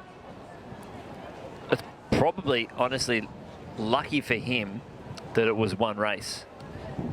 If he had to run heats yesterday, I don't know if the hammy would have survived, knowing now that he couldn't make it through the night and out today for the 100. So he's come to Perth, one race, got to win. Pretty handy. It definitely puts Jack Bolton in the favourite seat for that one.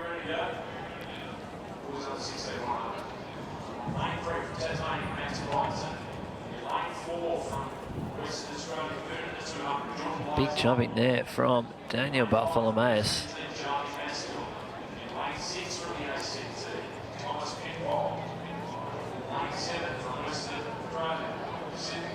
Can't tell if he's pumped or... We'll see what that is, see if he was pumped about that jump. Oh, big clearance there at 4 metres 40.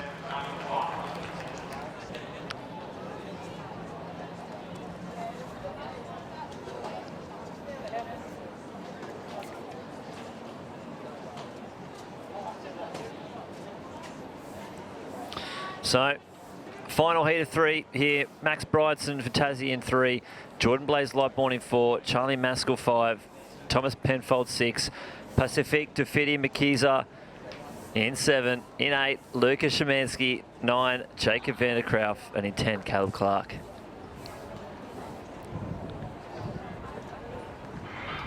Often racing fairly even at the moment in the long tights. It looks like Tufiti Makiza having a great run. Jordan Blaze Lightbourne also moving well, and Caleb Clark.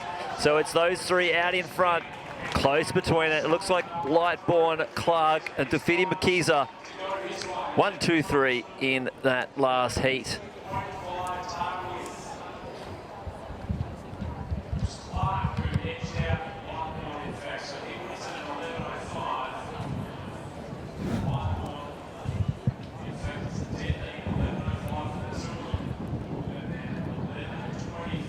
Blaze Lightbourne, Jordan Blaze Lightbourne got a great start. Clark just dipping him though, right there at the end, 11-12. But the 10-9 from Bolton. He's in the box seat now.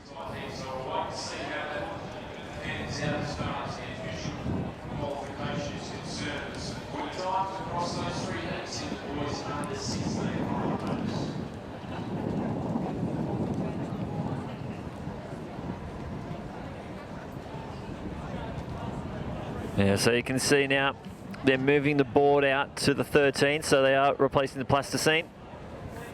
And like what we were talking last night, this won't be an issue. It shouldn't be an issue if the new rule comes in when they remove the plasticine completely.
So the under-18 girls warming up.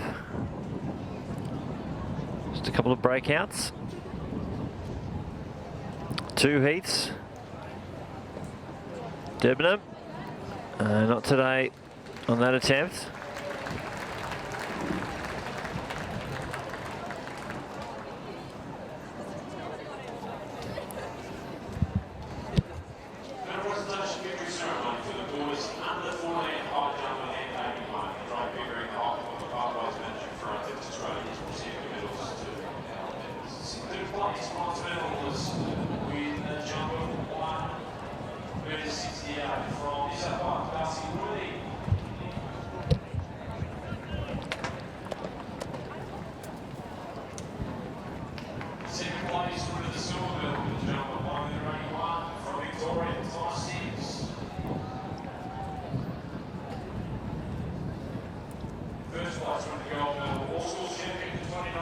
That's Ryan Marshall. It's a 1488 man. Next up is Aiden Hinson, and then we'll have John Erebor.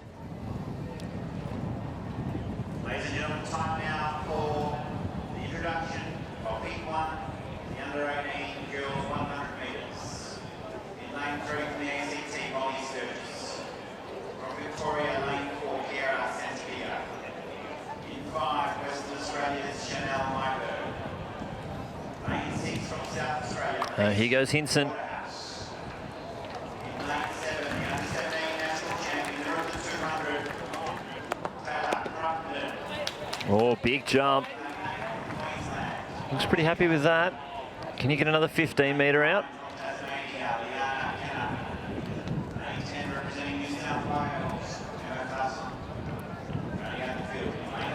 After they measure it nice and quickly so we can catch it on that board.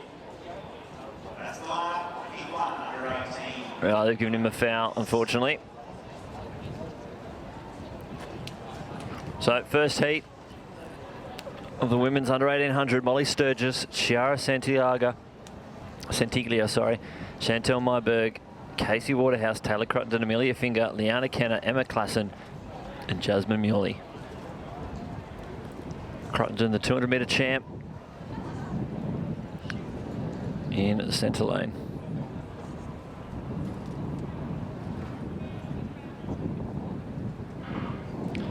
The fast start for Cruttenden, and she's pulling away Santiglia. Also running well on the outside, Klassen and Finger, but Cruttenden looks like she's just cruising to the line. 12.09. Klassen and Finger, I think it'll round out your first 3 with only 2 heats. That's all it'll take to get to the final.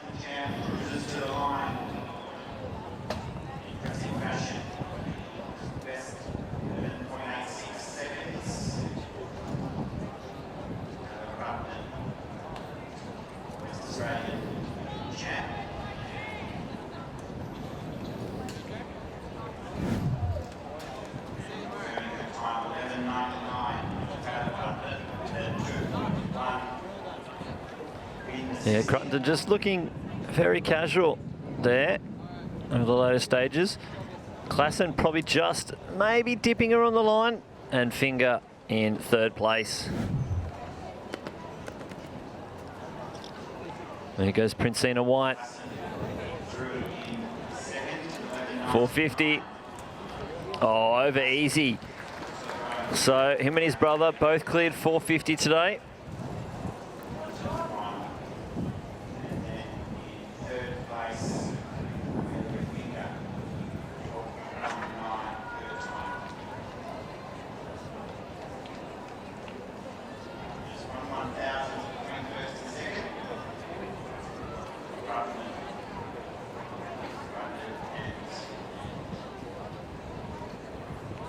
Looks like we might be back to the start now.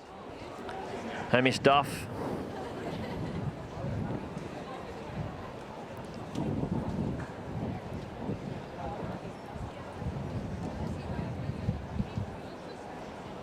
So far, so we're sitting down 16 boys, 100, so 3 heats, and 2 no, that's back from the last heat, which was the Lucas. So Pacific gave a bit of a pizza to get through.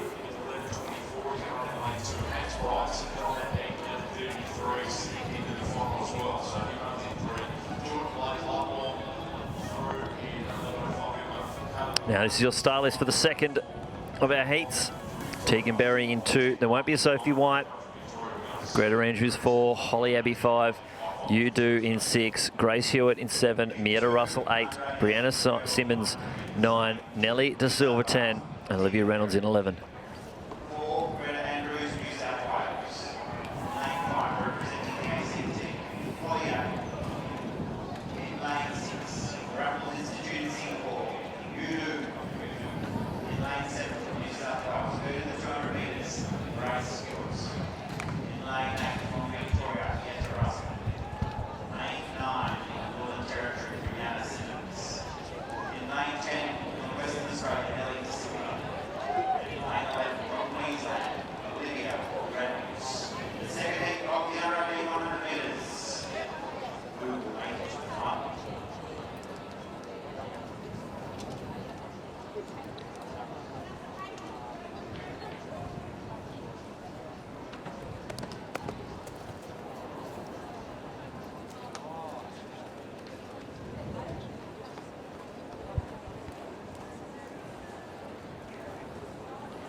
So good start there from Mietta Russell from Victoria on the inside.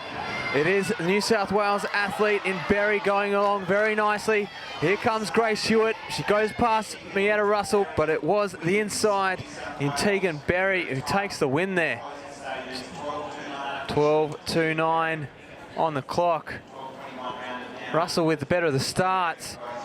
And Hewitt started to come through, but it was Berry on the inside and has taken it. She didn't have the best start. It was Russell that got away, and it's just through the final stages that Berry starts to move through the field. Just take the win. As we go to Colby Eddowes on the pole vault.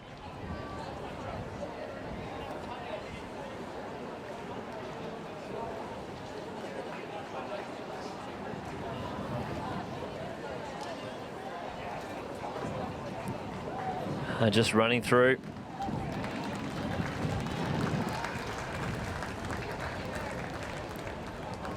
So not to be today for Eddowes.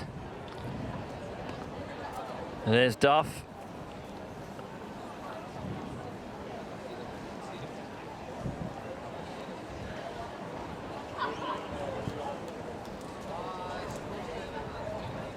Not happy with that. Going to the shoes straight away.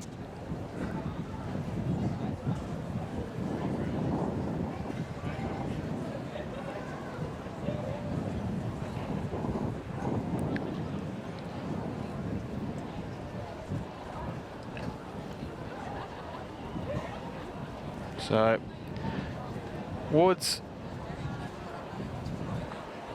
from Victoria, he has jumped 4.70, which is significant height.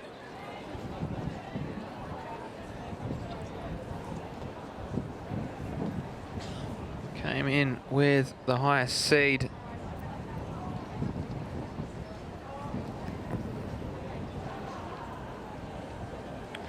Yeah, probably the favourite for this competition, but it's getting pushed by Princina White.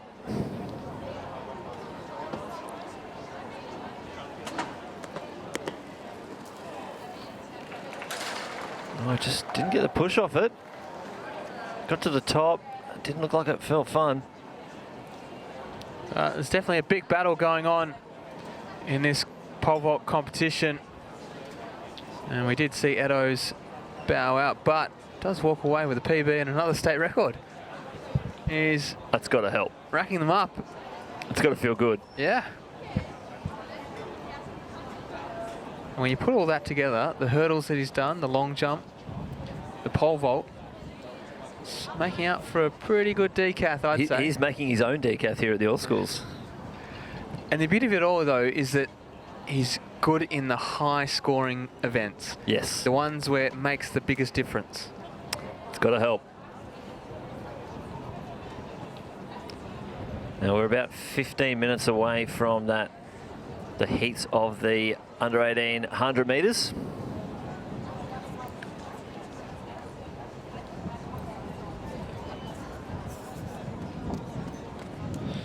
4.60 on the bar. This will be bragging rights at home for Princina White.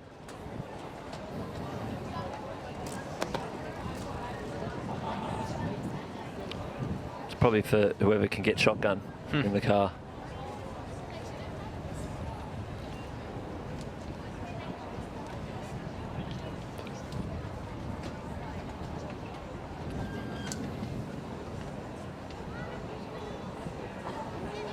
Oh, this could be a 5 metre day today.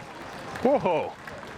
Oh, that was pretty aggressive. That was very aggressive. You know, sometimes you just need to be. You put it out there. It's out there now. It is. You've said Good. it. It's a hot take. Yeah. Well, all right. We'll see. There's a tailwind. I love the Pretty confidence. I consistent. do. I love the confidence. Meet record's 4.90 metres. Whew. What's more likely? The meet record? Well, obviously it's lower, so yeah. Yeah. Yeah, you didn't really think about that one. No, I didn't. Not quickly either. Well, what is... Jeez, this last couple of minutes for you has been pretty big. Yeah, hang on. I'm just about to go bigger. I'm just going to take it to another level. Jeez. I hope you know what you're doing. Because I'm not sure. Oh, 5.13. Oh, jeez. That might be aggressive. That might be a bit too much.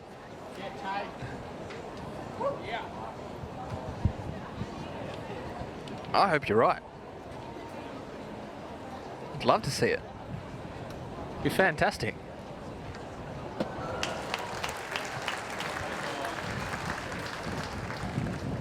That would be ultimate bragging rights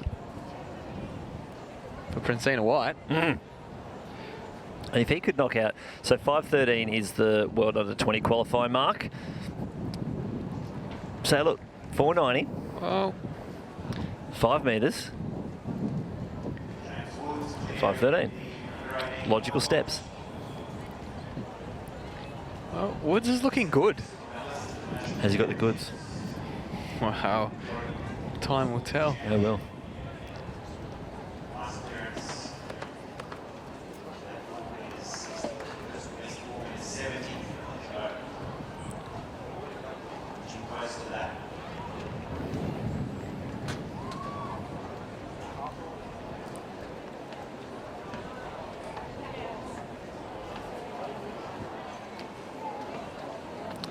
So here's Wood's attempt at 460.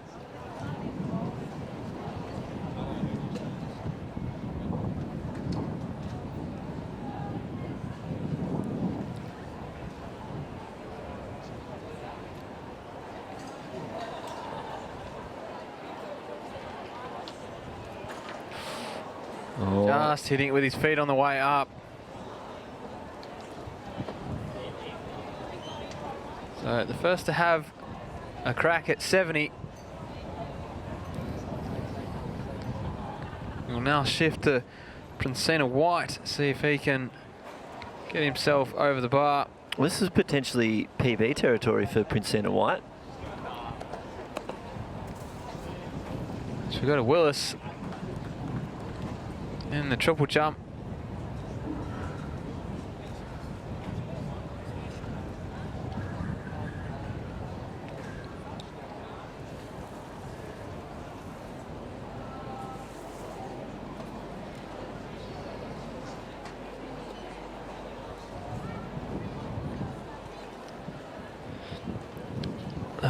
While we see Willis chatting to his coach, Nah had a chance to catch up with Olympic Games silver medalist from the 2000 Olympics, Tatiana Grigorieva.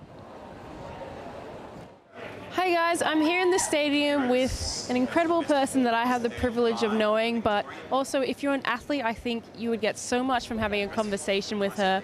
The amazing Tatiana. So how are you today? I'm very well, thank you now. Thank you. That's good. So we were both in Doha recently. Can you tell us a bit about your experience there and your role there? Well, my trip to Doha was the first experience traveling with the team as a coach and a manager, which I have to say I enjoyed a lot. It's very different being on the other side of a fence. You probably had a sense of it as well. But for me, I took it as an opportunity to share the experience. I still remember very well what it's like to travel to majors as a competitor, as an athlete, and being on the other side of the things now, I'm able, I guess, to accommodate and support athletes a lot better. So for me, it was a great opportunity to support Australian athletics and also to get an experience of traveling as a support crew. Awesome. And you talked about how you've learned how to accommodate athletes. So how have you translated that experience into, I guess, your role now and your role here at All Schools? Well, I'm still learning. Every day is a learning curve. But I guess the fact that I've done this in the past and I've done a lot of competitions of different levels, and I still remember what it's like. I still remember what the needs of the athletes are during the competition or in the lead up to the competition. That's really helps me to accommodate the needs of the current athletes. You know, I guess it's all about support, education, supporting coaches as well as athletes is super important as well. I'm learning as I go. I'm working the things out. I'm fairly new to the role, but hold on a second. The priorities. Yeah. But yeah, I see that my biggest advantage lays in the fact that I've done all of this in the past, and I've done it quite successfully. So now I'm in a role where I can share the experience and I guess help out and support current athletes and current coaches. Amazing. So talking about current athletes, who do you have your eye on? Who are you looking forward to seeing their career over the years? Listen, we've got quite a few fantastic junior athletes coming through. Not only in the pole vault is where my heart lies and where my passion is, but we've got some amazing athletes in the long jump. You would know some of them. We've got some really good sprinters coming through, many athletes that are promising and many athletes that need support, need encouragement, need guidance, I guess. So it's going to be up to us, the older generation, to support all of those things for them. Yeah, perfect. And leading into Tokyo next year, it's a big year. What athletes are you looking forward to seeing make the team, and who do you want to make sure are supported in that season? Well, I think I've told you once, I would love to see you competing. We were sitting with Miss Na in Doha and the grandstands, and I said, next time when the major, you're going to be down there and I'm going to be back here watching and supporting you. So you would be one of them, definitely. Because I'm spending quite a bit of time with Gary's Born squad. I really hope there's going to be quite of those guys making a team. Henry Frame would be one of them who, you know, who've got potential. He just needs to make sure he sees it through and works hard and being consistent. Within the pole vaulters, I'm looking forward to see Curtis Marshall to come back, Nina Kennedy to get back and, you know, start putting good performances together. Liz Parnoff. So we've got very strong vaulting community. Quite a few juniors coming through as well. So hopefully they're going to keep the senior guys on their toes and push the performances up. But Tokyo should be fantastic. It should be really good. Very quick turnaround from Doha, which can be upside as well, because Doha you can consider it as a main rehearsal in the lead up to Tokyo. Perfect. Well, thank you so much for all the work that you've been doing, and I look forward to seeing you in Tokyo. My pleasure. Thank you, now. Thanks, guys. Well, if you caught that, both athletes over 4.70 meters. So a new PB and an equal, also new seed best and equal seed best for Woods and Princina White. Woods, his first failure at 480. So there's a new heights for these athletes.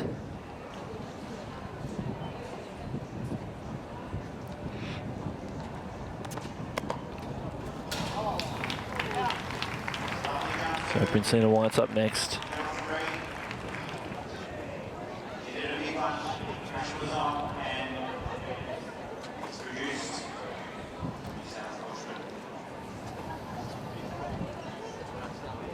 I guess we can all only imagine what it's like to be standing on the runway at this moment in a national final, about to attempt a height they haven't attempted before. No, I can only compare it back to high jump in like little athletics days. Oh, that's a good attempt. A great attempt. Just comes down on the bar, but he actually got over it. He had the height. Just needs a little bit more motion forward to try and get off the bar. Yeah, back to Little Athletics days where you would come into the high jump and you'd end up running alongside it just a little bit. And it would start, you know, at your shoulder, at your ear, and then eventually it would get above your head, and you're that close, and oh! And it actually never got above my head because I just wasn't good enough to jump that high. But, you know, when it got to my shoulder, I was like, whoa, settle down. This is not for me. So you wouldn't have been a pole vaulter, that's for sure. Oh, no. So Georgia just going through with Ethan. How they're going to attack their next attempt at 4 meters 80.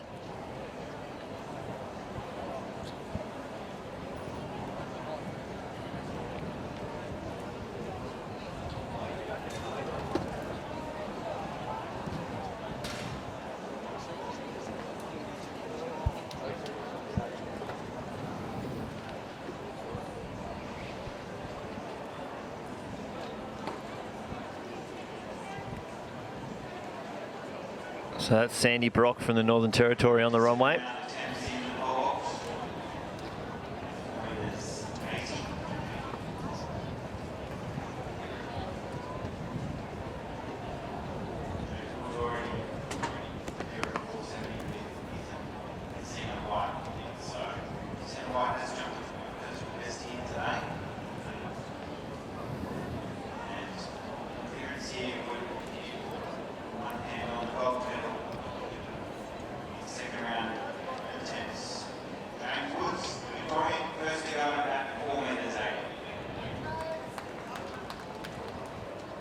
So second attempts. 480 on the bar.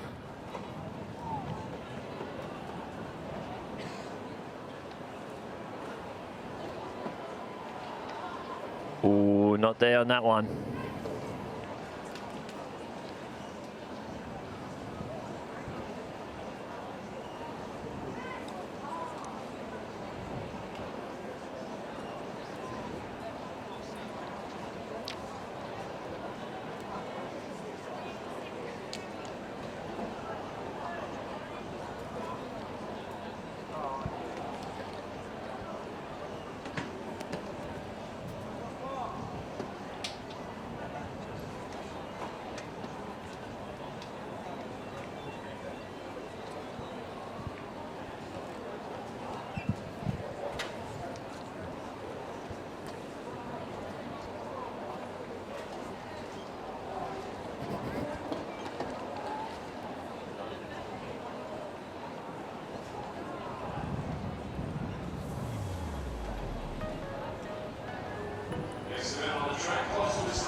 So this is the first of 3 preliminary heats here for the under 18 men. And quickly try and run through your lineup from the inside. It's Iwan Shafiq, Mustafa Kamal from RIS. Then it's Prosper Nwoko from Queensland in 2. Samuel Lee, another RIS athlete in 3. Austin Tede from the ACT in 4. Jaden Chambers from South Australia in 5. Jake Baker from Western Australia in 6. Jan Smith from WA in 7. Luke Griffin from Northern Territory in 8. Godfrey Okaranyang from New South Wales in 9. Ji Xing Ho from RIS in 10. And Matt O'Mara from the ACT out there in 11. So definitely the 2 athletes to watch in this one would be Nwoko and also Okaranyang. Yeah, 2 and 9.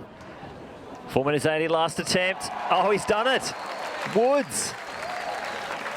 Woods has the goods. We questioned his goods earlier, and he has them. You'd almost say he's out of the woods now. Well, that's true. Well, unless Princina White clears it too. And they're both in the woods together. Well, then maybe he's not out of the woods yet. Maybe. We'll find out soon. Stay tuned.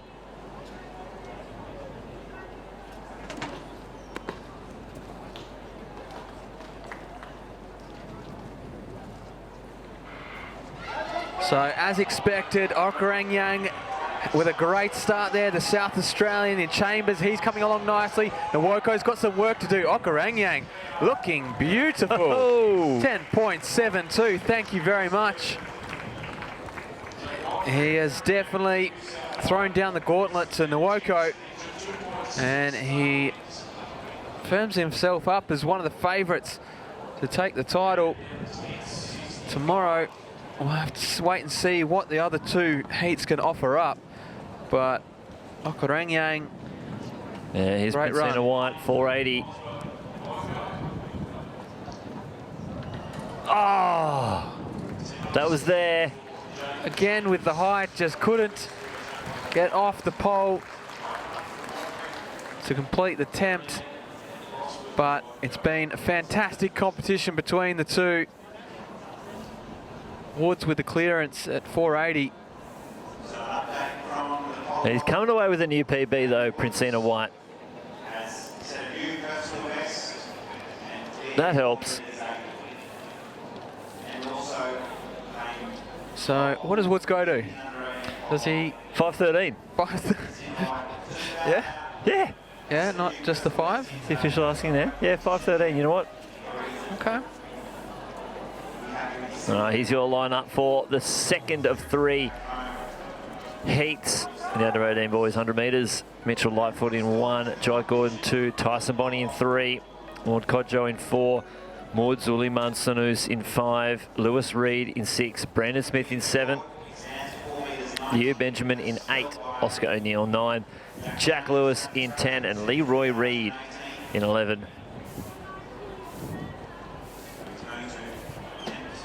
It's a shame that we didn't see Okaranyang in the 200 metres last night. You can run a mean 200 metres. I actually took him to the Melanesian Regional Champs in 2018 for the 2 and the long. But we're seeing him here. He could be the favourite for the 1. So we saw him yesterday in that long jump. And out here today in the 100. He'll obviously have the relays as well. So when you put that all together, the 100, the 2 relays, and then a long jump, it's a big program over 3 days. Yes. So to add the 200 into that, it is a big ask. And obviously, leading into the championships, he wouldn't have known they were going to go to time finals. Yeah. So he would have thought that's another heat and final of a 200. In the middle of my long jump, basically. Probably yeah. a bit much. Yeah.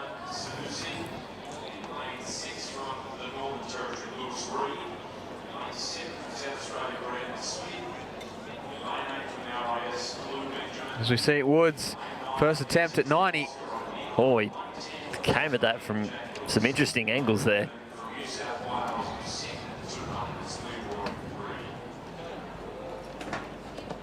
They're out onto the 13-metre board athletes now. That was Ryan Marshall.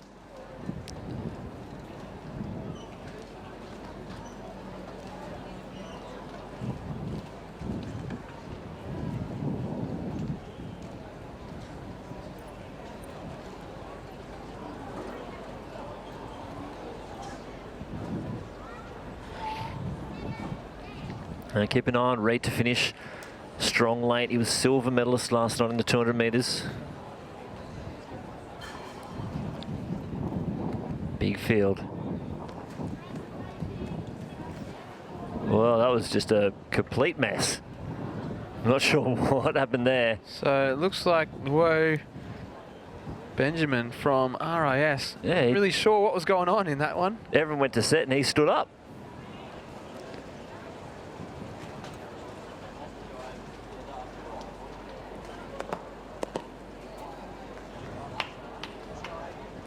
No, we got it.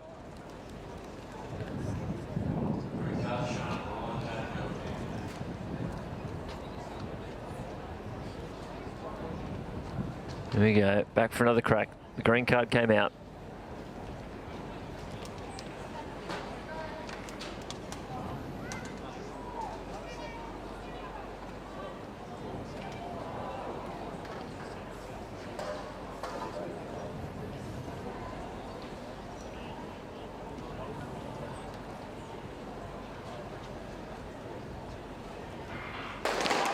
Oh, I don't want to throw anyone under the bus, but it looked like Oscar O'Neill.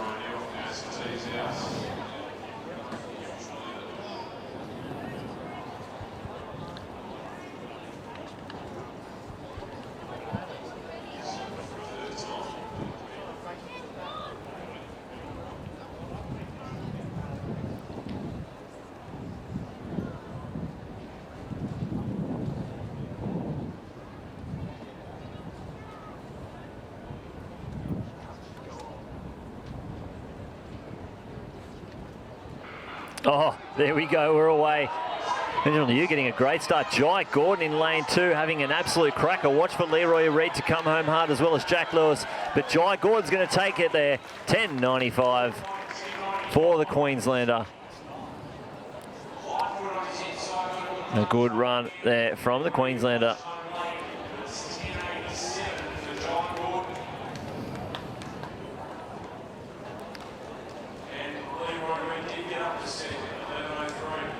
So Reid grabbing second there. Great photo finish work. Lanes 2 and 11. So went 2, 11 and 1. Second attempt, 4 meters 90.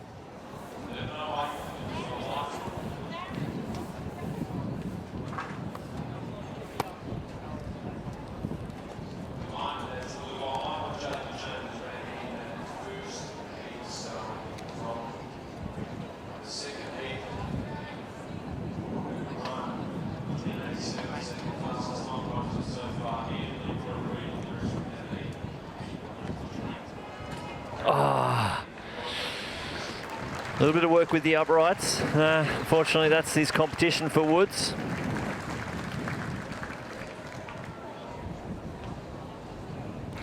So he'll come out with a new PB.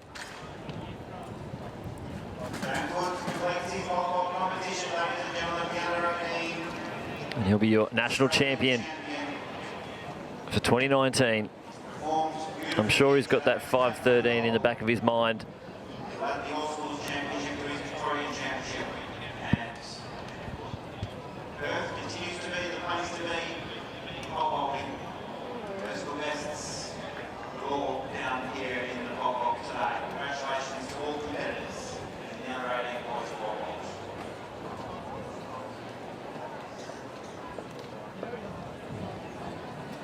This is Jay Lewis and Rowe.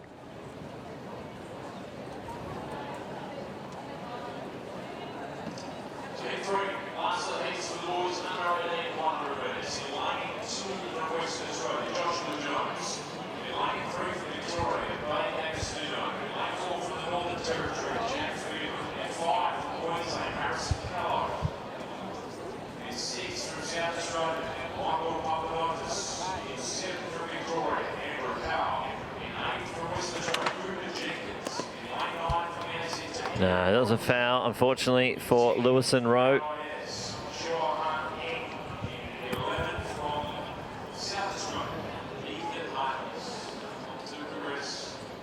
So, up next on the track will be that third and final heat for the under-18 men's 100. So we quickly go through the lineup. Joshua Jones from WA in 2, Bay Agostino Victoria in 3, Jack Phelan from Northern Territory in 4, Harrison Callow from Queensland in 5, Michael Papanotis from South Australia in 6, Andrew Howe, Victorian in 7, Cooper Jenkins from WA in 8, Eric Rosa from the ACT in 9, Shohan Ing from the RIS team in 10, and Ethan Hales from South Australia will be out there in 11.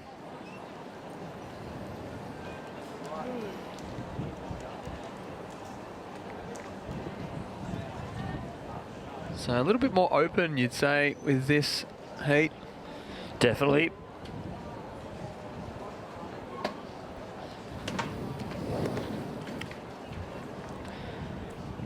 So definitely 2 automatic spots up for grabs in this one. 3rd and 4th will obviously have to run pretty fast to try and get those timed qualifiers, because we've seen some quality in the first 2.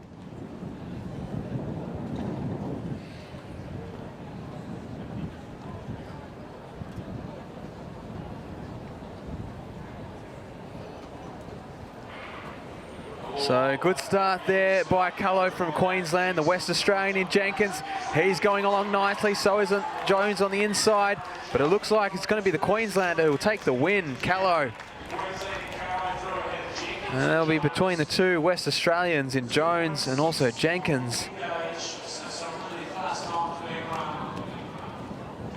But Cullo, too strong in that one. He had probably the better of the starts and powered his way down the 100-metre track to take the win, and one of those automatic spots for tomorrow's final.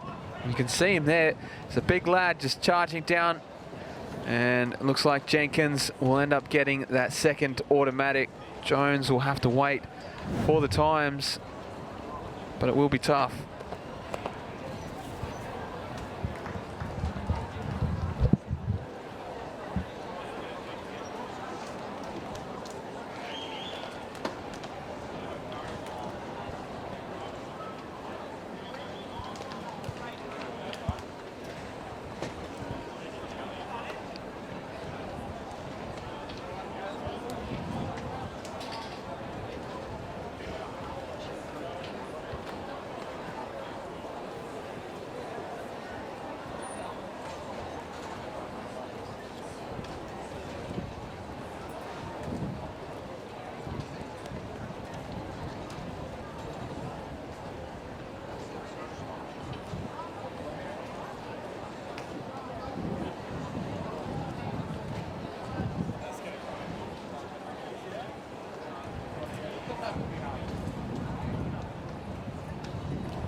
So Sally Shockery from New South Wales enters the shot put circle.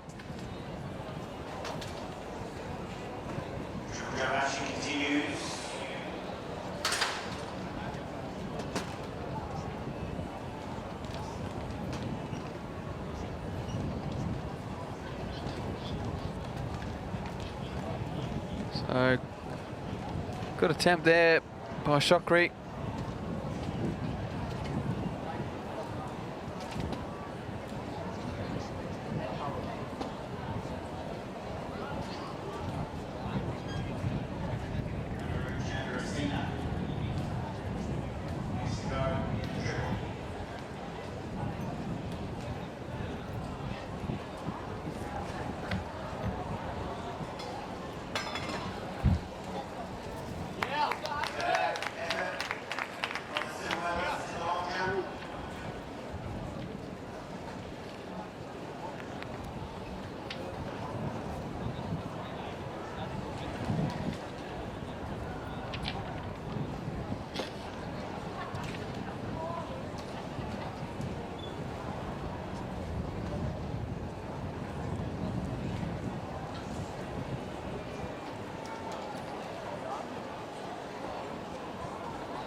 So Emily Ryan from Victoria into the circle.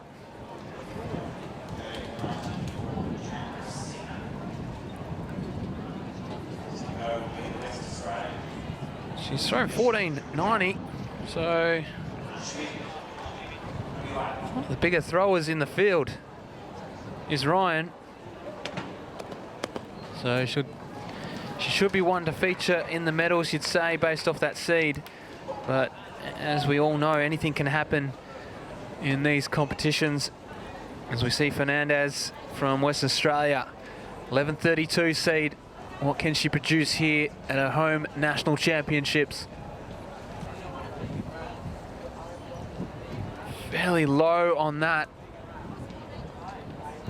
Probably was after a little bit more height.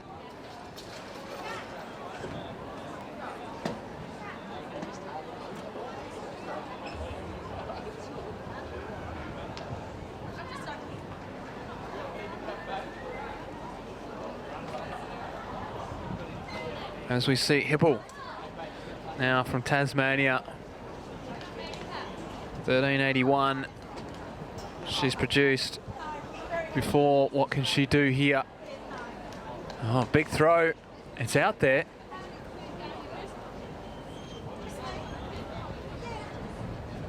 So that's a good attempt on the board. In what is round 2. So it was 11:32 for Fernandez.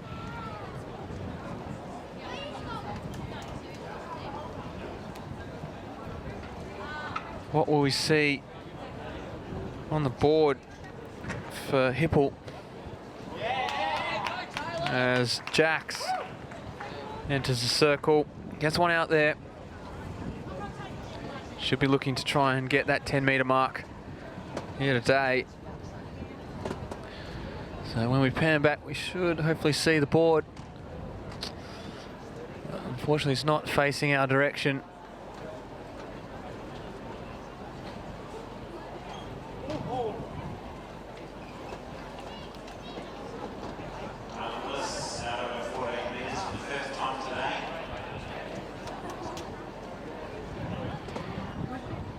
So Levante Suomai,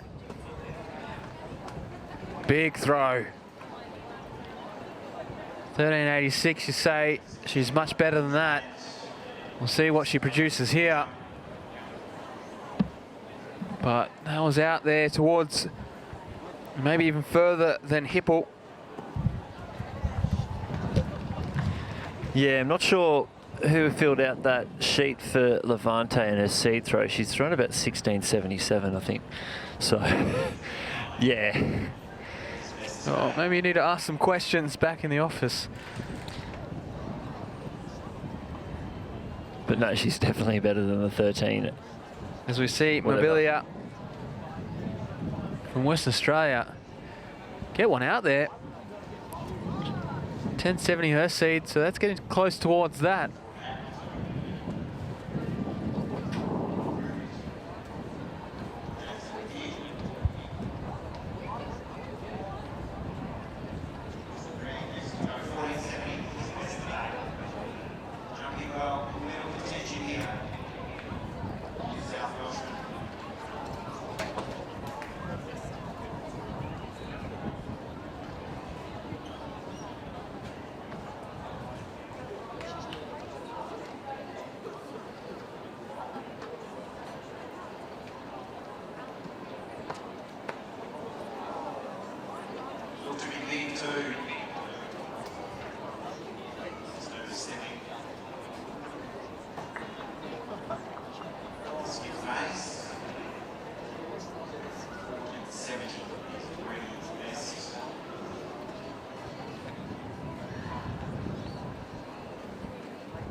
So the ACT Crope 12:59. So if these seeds are anything to go by, we've got a few athletes sitting around that 12-13 meter mark. So the places through that range looks like they may be fairly tight. Got a few standouts in Pearson, Suomai, Ryan, and also Shokri. But from there, straight across the board.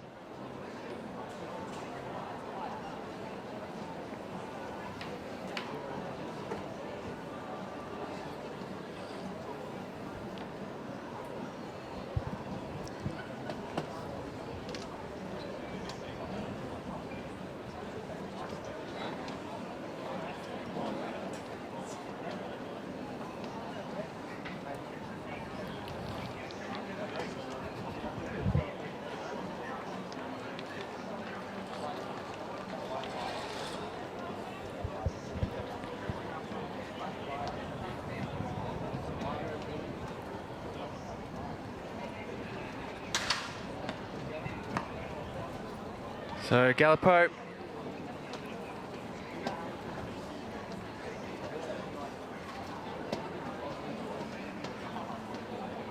gets one out there. So 11.88 for Gallipo as a seed, which makes way for Alicia Pearson, one of the biggest throwers in the field. 15.28 seed, so she's one to watch for medals, potentially even the gold. What can she produce here in round 2 of the under-18 women's shot put final?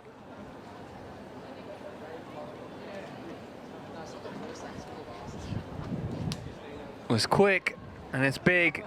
So again, out towards that range where Suamai and also Ryan were.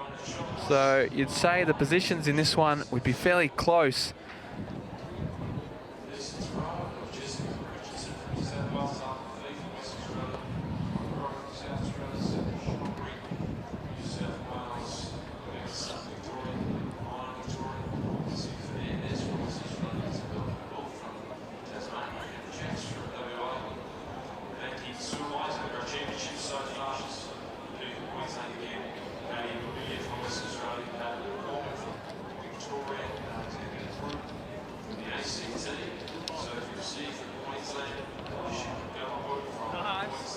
So, Niche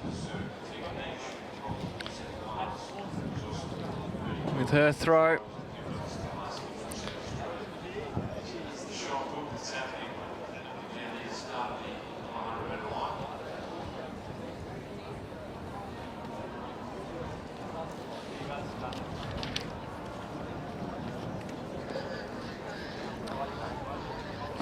Which will make way for Stolarski, the last thrower in the order of round 2.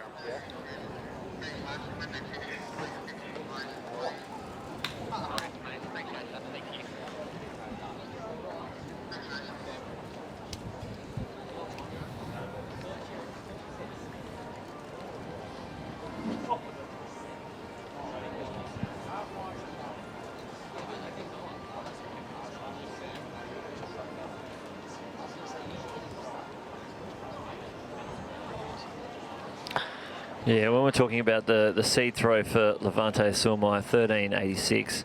She threw 16.77 at the Queensland Championships this year.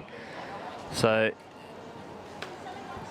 she'd be getting close to that 17.18 if she can get out there. I do know that hammer throw it's fatiguing for the athlete, so it would be hard to do the shot put after having to go through the hammer throw. Hopefully she can get out there and have a good dig. Now, it looks like Na's been working the crowd again, and she's found a special guest out there. So I'm live down here at the Athletes Village, and we've got the incredible Linda.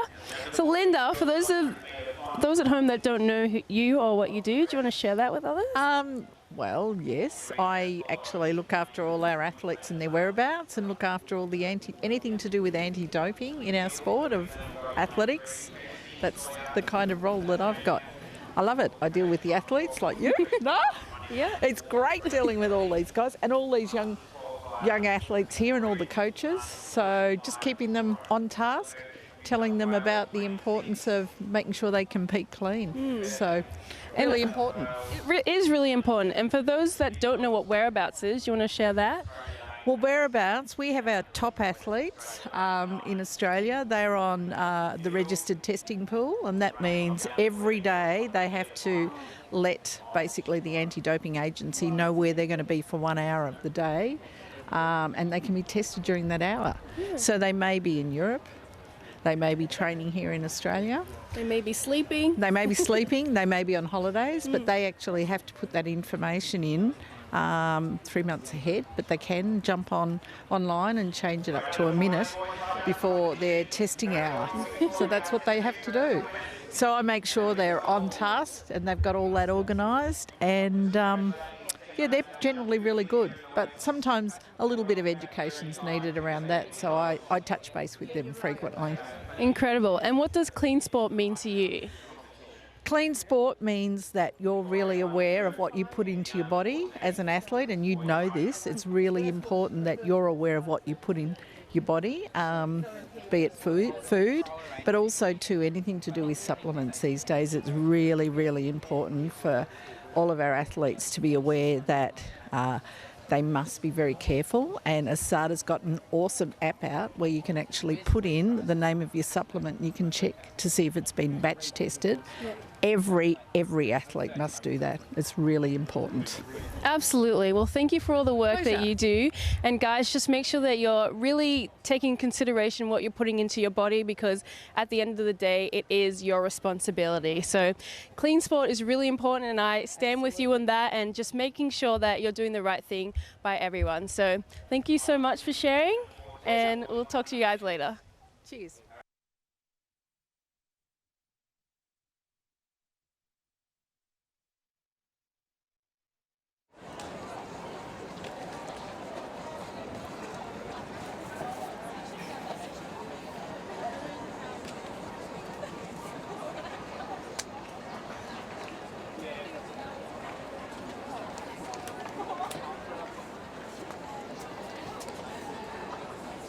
Have been sanctioned with a doping violation. A lot of the time it's because they took something, it might have been a protein or a supplement or some sort, and it was just contaminated. Yeah. It's not always about what may be in that supplement that you may be taking, but what machine has that supplement been in, and what else has that machine made? Because sometimes the contamination can actually remain within the machine, and they put all the ingredients in for your protein powder, which is all clean, but the fact that the conveyor product that was in there prior could be dirty, and that's when it contaminates a protein or a supplement or anything that you've been taking, and it's just so dangerous. You've got to be so careful, and as Nah said, you are responsible for what you put in your body. Doesn't matter what happens. As we see Hinson on the runway for Victoria, what will he produce in this round?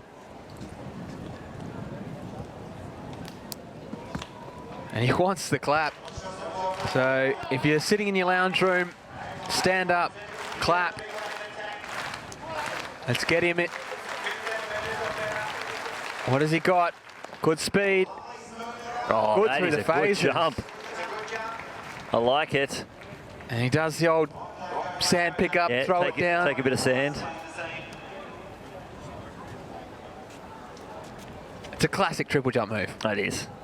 And then you can throw it up in the air if you're really excited, or you can throw it on the ground if you're angry. Yeah. There's two different ways to, you know, treat those throws.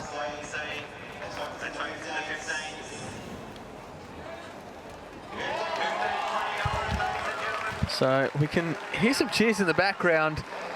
So 15:29 we've heard from Hinson. So a new PB. He's getting closer and closer to that qualifier. It's 15:70, which is tough, but you know, with athletes this age, there's that storm behind the walkers. Hopefully that's the one that was already going, but we can't have a storm come from the south and then an hour later come from the north, can we? Depends what way the wind is going. But it could just be another storm rolling through. And looking on the radar, it doesn't really look... it's not too bad. There's a little bit around. In the end, the radar only shows the rain, doesn't show the cloud. And just because there's cloud there doesn't mean it's going to rain. It was pretty dark cloud. It was dark It cloud. looked low as well. There's a few little spots that we may get a little bit of rain, but it's nothing too bad. Always known if there's a lot of ants out, that means it's going to rain soon. Have you ever noticed that? The ants do come out a little bit early. Maybe Nah can let us know if the ants are out and about trackside. I'll leave that with you. I'm not aware of the ants. Oh, okay. That's all you'll notice. So this is our combined 5,000 metre walk, male and female. We'll wait for them to get going before we run through the start list. We've got 13 athletes, according to my sheets. 13 females and 8 males.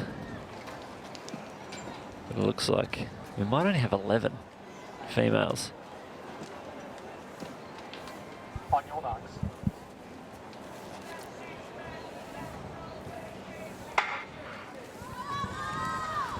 But we'll run through them regardless. In the women's race, hip number 1 from New South Wales, Emma Blanche, also New South Wales in 2, Hannah Bolton. 3 from Queensland, Elliot Bowe. 4 from WA, Caitlin Gallagher. 5 WA, Ebony Goff. 6 from Victoria, Charlotte Hay. 7 from New South Wales, Gabriella Hill. Now we've got 2 Hannahs. Hannah Ireland from WA in 8. Hannah Manning in 9 from the ACT. Jasmine Rose McRoberts in 10 from Queensland. Rochelle Morales in 11 from WA. Alana Pert in 12 from Victoria. And Lana Pitcher. And I don't think those 2 athletes are there for this one. And wearing the exact same hip numbers on my list.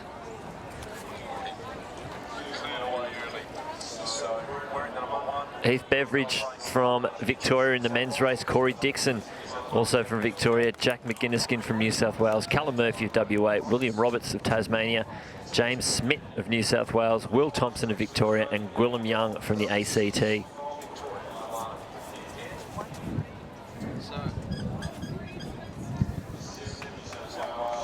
So I'll say this is going to be difficult to follow along with.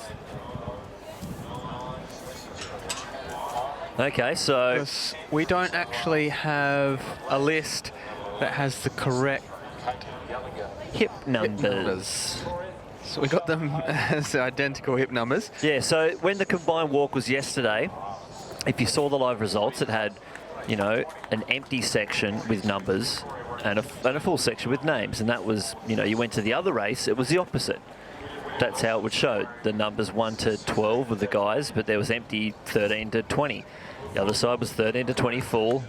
The other bit was empty. This one just has 1 to 13 and 1 to 8. So they're definitely not using 1 to 8. There is only one male ACT athlete, so that's Gwilym Young, and that's definitely him out in front. It's definitely him. I know Gwilym well. And look, we're going to have a go at this. We're going to have a go. So, based on that... So he's wearing 18. My powers of deduction, I would say... Careful with those powers. Yeah.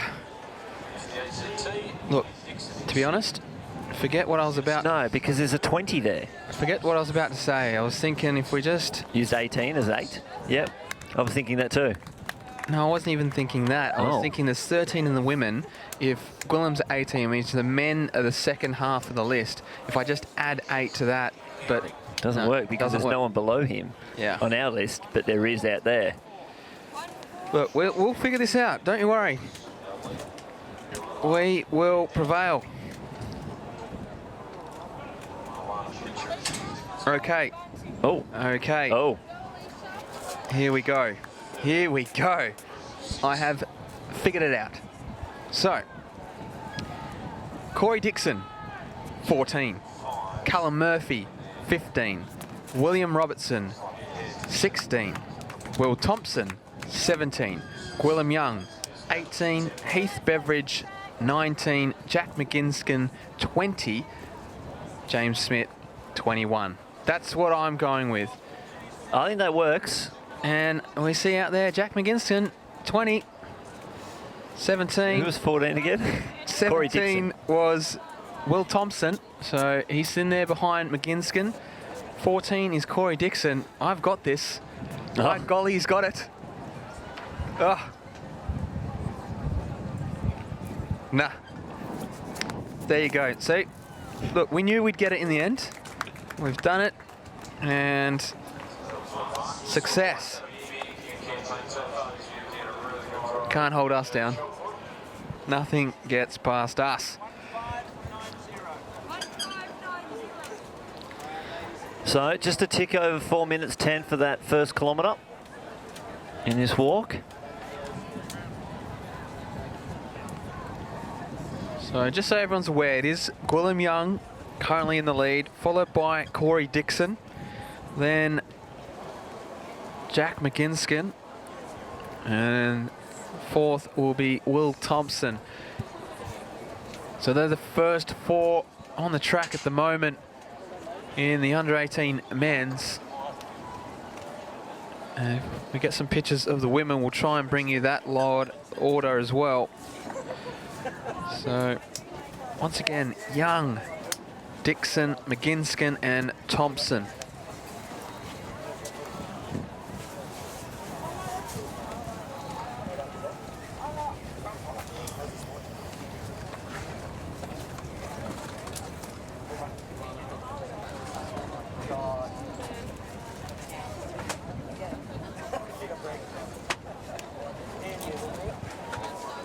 So you'll see there, just at the start of the front straight, those orange cones, that is pit lane. So in this one, you don't actually get DQ'd if you get the 3 red cards. You just have to spend some time in the pit lane, which it is super costly. What's the last thing you want to do? 2 minutes? 1 minute? I believe it's 2. 2, that is costly. Or is it what? I'd have to check that. Yeah. It may be different for different distances. I know when you see the international walks, it is 2. Yeah, but and that's a obviously longer 20 walk. Ks, yeah. You can do whatever you want in pit lane. Yeah. There's no rules on you. Obviously, you can't leave. Yeah, no, you can't. Because otherwise leave. that would be pointless. That would be an interesting one. Yeah. If you just started walking again. But Guys, you have enough in here. you can sit down. You can, if your coach is nearby, you can yell over to your coach, I'm fairly sure. Obviously, they can't come onto the field of play. But if you're good at yelling, I guess. Yeah, well. So Gwilym Young still leading this event as he goes past a couple of our female athletes. And they were Charlotte Hay and also Rochelle Morales. It looks like a brand new day out there compared to what we saw in that 3,000 metres. Certainly does, doesn't it? The sun's starting to shine now. Obviously, you're a little bit wary of that cloud, but yeah, wow. Seems to have disappeared, and that can happen pretty quickly in Perth. Well, Sam Clifford was hoping that it was going to be cold when he ran his 3K and it was raining. He'd hate to be running now. So Young, he's known well in the walking scene, so he is a former national medalist. And I believe defending champion in this one. So just gets a split on his watch just to see how he's going. Dixon in behind him, and then it's back to McGinskin and also Thompson. And they're about to go past Gabriella Hill and also Rochelle Morales.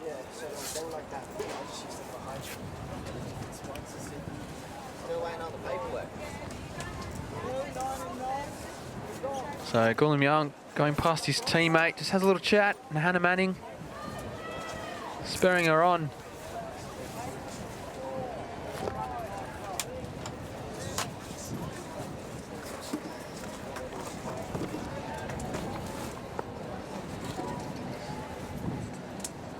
So that is the gap between 1 and 2 on the track. This 18 men's 5K walk. And that's back to 3rd and 4th, McGinskin and also Thompson. So some individual battles developing here in this 5K. It'll get a bit trickier to find out who's actually leading the women's race at the moment.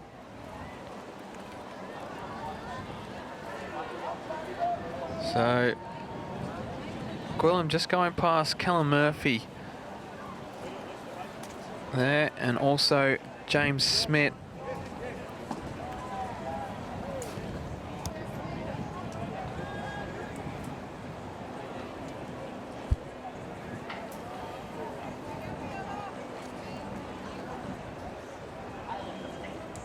So 7 laps to go for Young.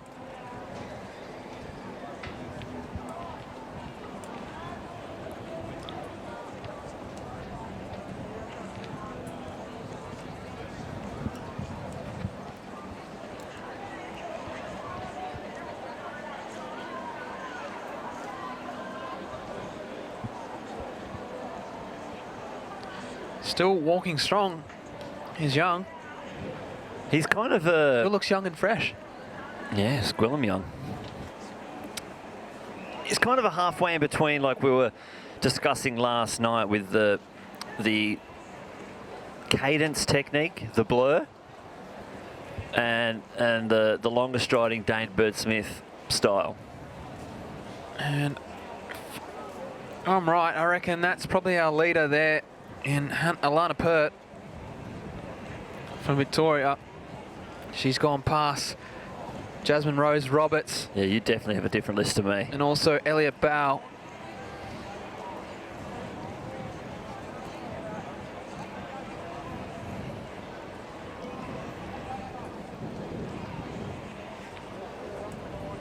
But back to the men's leader, Gwillem.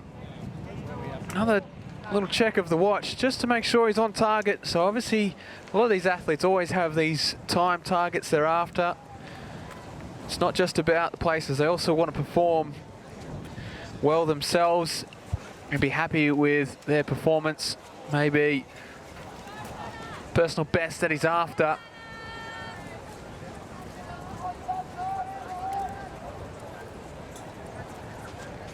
So there's Alana Pert.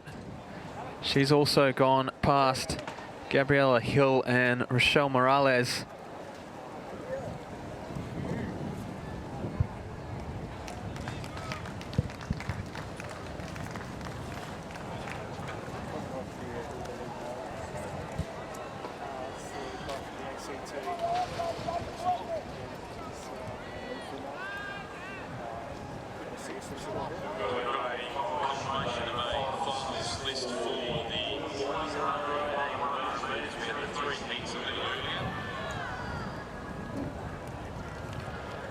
So, Pert from Victoria leading this women's race, looking good at the moment.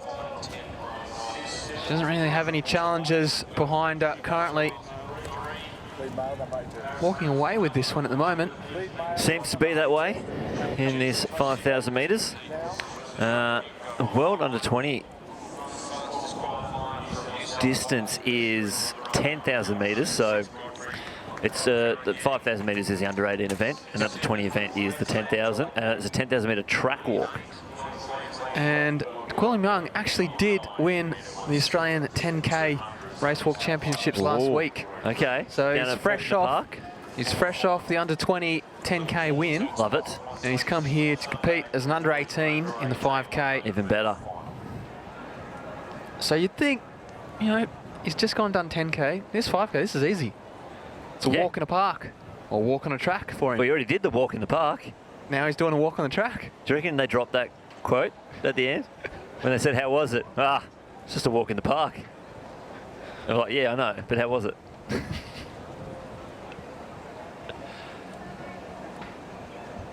Well, if he didn't, hopefully he's got that as ammunition for next time that he has a win.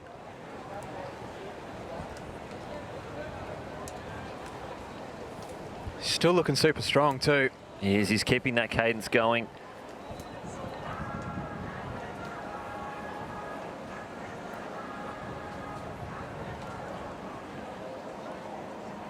So once these athletes get out onto the open roads,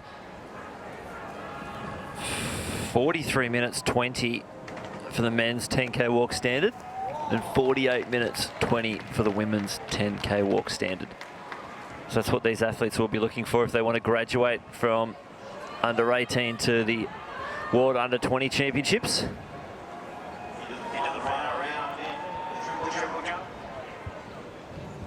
I haven't seen anyone head into pit lane yet. I wonder if the road walk 10K time counts for a track. Because how often do you do a track 10K? That's the thing. They usually do that one in Canberra at the start of the year. That's one. Yeah, getting there. And then one at Nationals. And state. We have one at state. New South Wales has a state 10K? Separately, yeah. We often don't have many people competing in it. So big walking fraternity in New South Wales, so.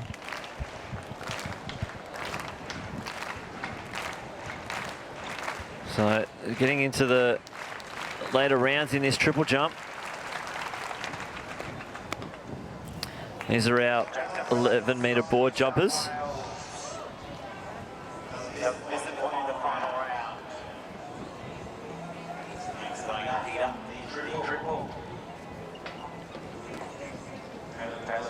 Victoria, 14-10. Jackson Lewis. He's gone 14-4, 13-79 today. And then 14-21. Boys on show here. Big crowd in. That's the King of Queensland. Next to go. Italy out on 14. 14-39. Keeps getting better.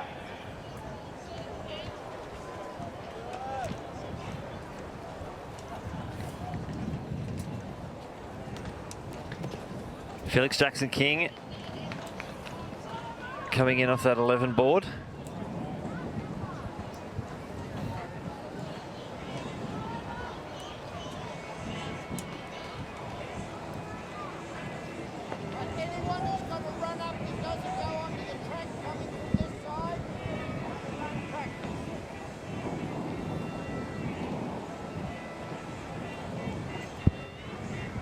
So, Gwilym Young just going past his teammate Hannah Manning once again, and Alana Pert from Victoria, who is leading the women's race.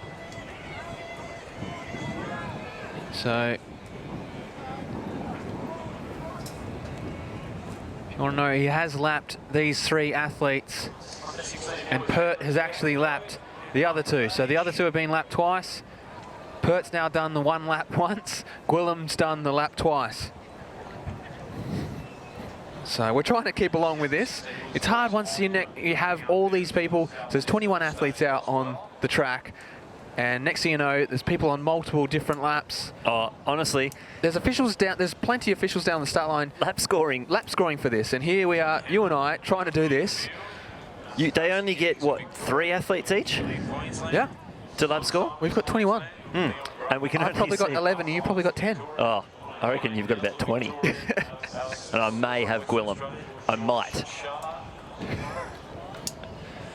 And I only notice when it comes up on the board how many laps he's got to go. Oh, there you go. So that hip number 19 was Heath Beveridge from Victoria. Oh, that is a big jump from Reed. Huge. He nearly stepped into the pit. I'm going to say that's out threatening the mark of Hanlon before with the 15.28 that he jumped. Stick with this. I reckon this is going to be big. Yeah, he likes it. Oh, he's pumped.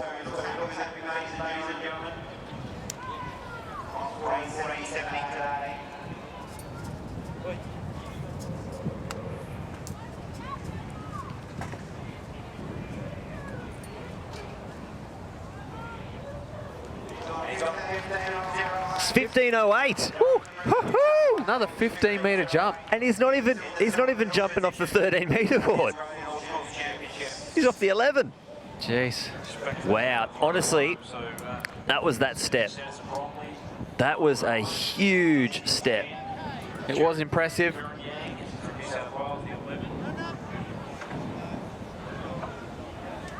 So 700 metres left for Gwilym Young.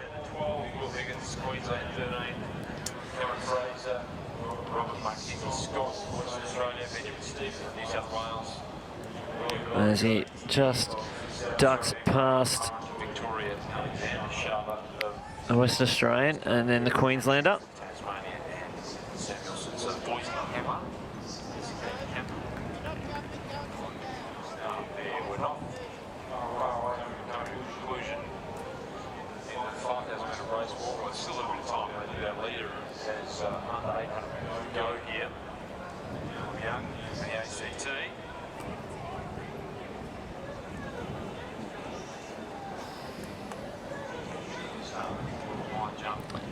So he'll come into the home straight for the penultimate time.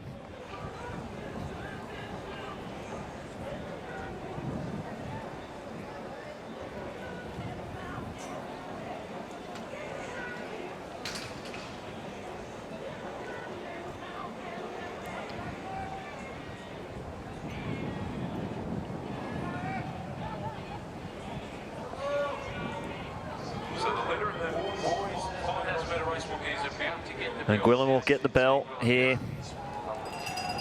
As the clock ticks over, 20 minutes and 10 seconds. We'll see what he can rip out on this last lap. As we see Alana Pert from Victoria, who is leading that women's race. She'll come down and have 2 laps to go.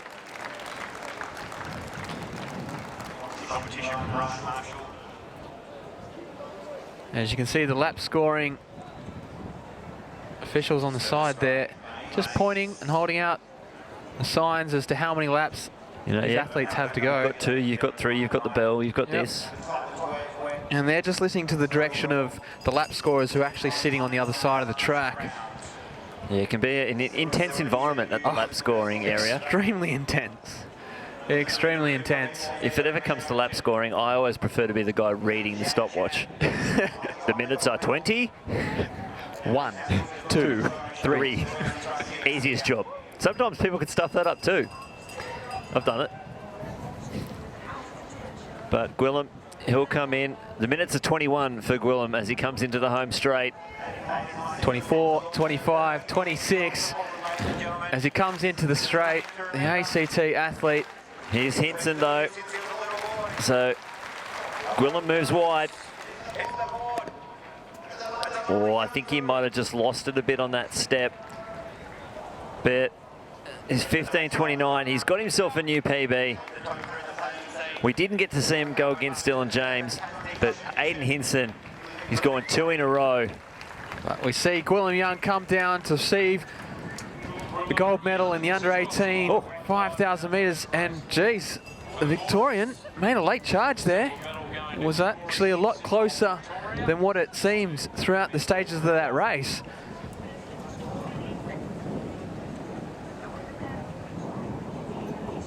But Gwilym will be our under-18 national 5,000 metre race walk champion. Yeah, hopefully no reports from the chief judges. Because they can still be docked the time, even if they didn't serve the time in the pit lane, if it hasn't been communicated yet. Here comes McGinniskin and Pert. So Pert will get the bell. And McGinniskin finishing off there.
As we see, Alana Pert, she's moved wide here in this women's under-18 5,000 metre walk, and she comes down to the finish line where she'll finish and take home the gold medal and the title of the 2019 Australian All Schools under-18 5,000 metre race walk champion. And what a walk it was. She did a lot of the work all on her own. Didn't really have any help throughout the event. But she's been rewarded with a gold. As we see the rest of the field starting to file across the line now.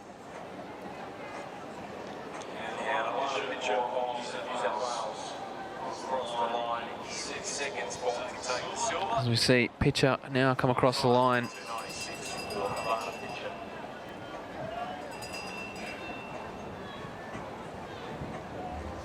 Pitcher will take that silver medal.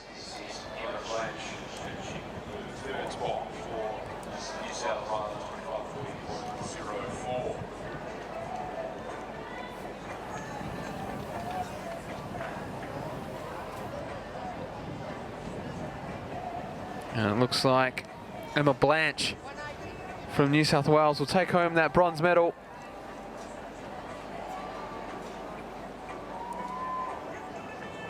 So good walking by all three of the women there.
So still a few athletes out on the course.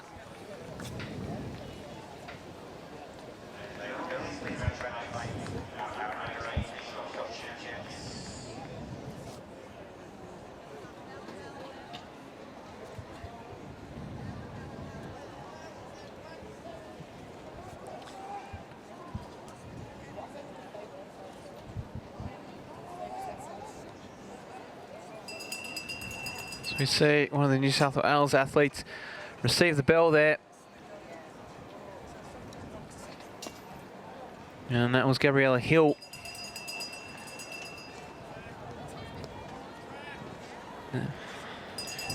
As we throw down to Na, who's down trackside with Aiden Hinson.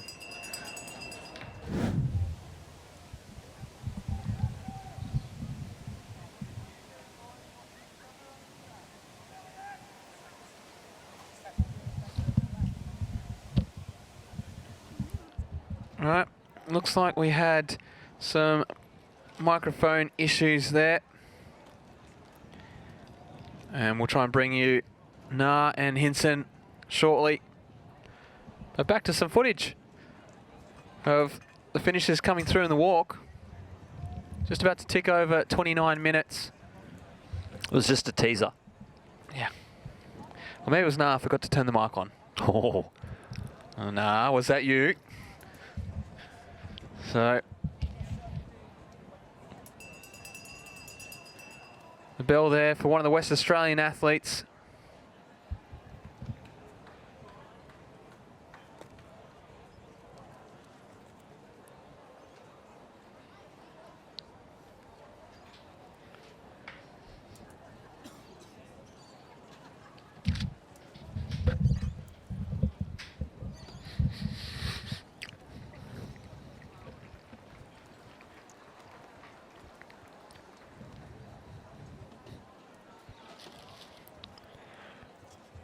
So it was a fairly dominant walk from both Gwilym and Pert.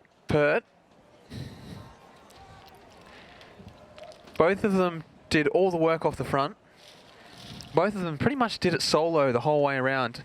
I know Victorian and Dixon was coming up at the end there, but in the end, Gwillan was out in front for a long time on his own, as was Pert. So it is an impressive walk, and to go 2 national titles in the space of a week, it's pretty impressive from the ACT athlete. Yeah, and 2 very different walks as well, like a park walk or a road walk and a track walk. Different styles. I'm sure, I know a lot of athletes who go into the 10K for a track run compared to, say, a road K or something. It's a lot more monotonous on the track because it's the same footage. Every 400 metres, you see the same thing over and over again, whereas like a road race, it's new.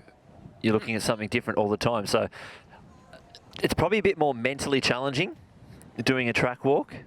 It might have felt just as hard mentally doing a 5K on the track, going around and around and around, than maybe 5 laps up and back of a 10K. So 2 very different, even though obviously very different distances, but different types of races. And he's an Australian champion of both.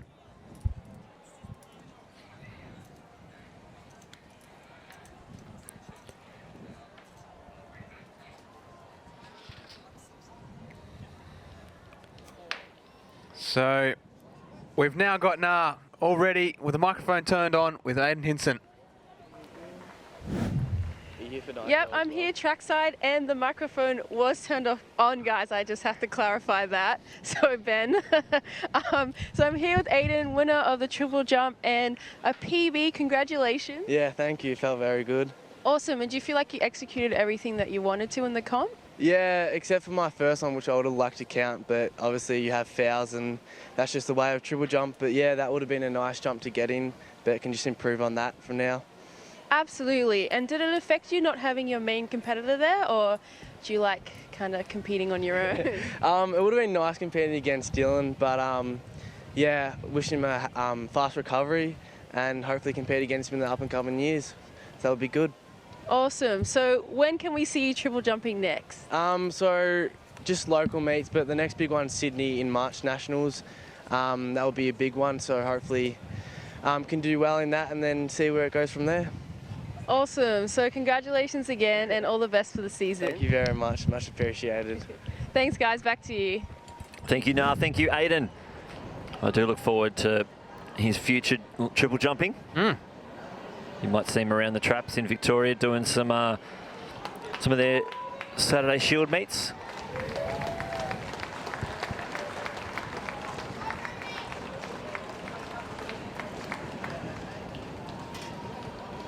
And as we see our final competitor cross the line in this 5K walk. Now you know what that means. It's time for the 400s. Time for some heats. And they are, well, according to the timetable, about 5 minutes away. Not long. Not long at all. So, you know, if you need to make yourself a cup of tea, a coffee, yep, get yourself sparkling water, whatever tickles your fancy. Ooh. Head off, get it now from the kitchen because you've got 5 minutes to get back before we see the track light up with our 400 metre prelims. Preliminations. And then straight into the 4x1s. Which I... Organised chaos. Oh, isn't it just? Isn't it just? Because typically a lot of these teams don't get much time to practice with this. They're sort of thrown together and just get out there and run, and get the baton around. There'll be times when you've got someone in that 400 that's in your team and you're just like, just put him last. Yeah. We don't have time to do any other changes.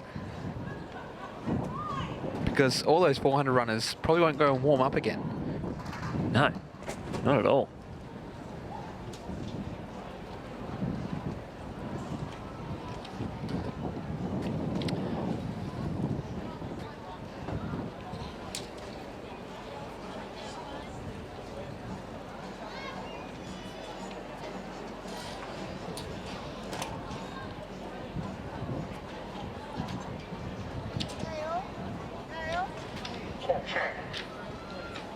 So this is the boys' 16 hammer.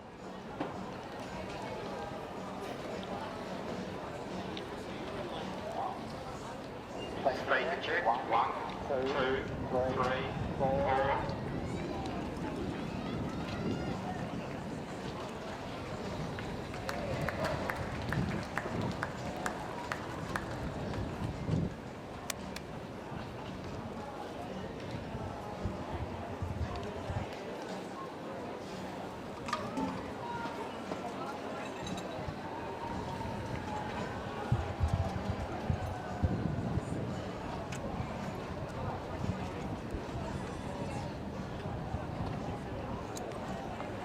Benjamin Stevens now.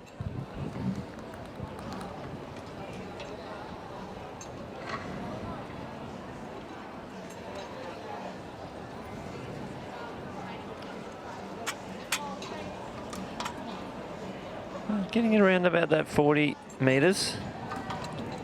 Comes in with a seat throw of 45.50.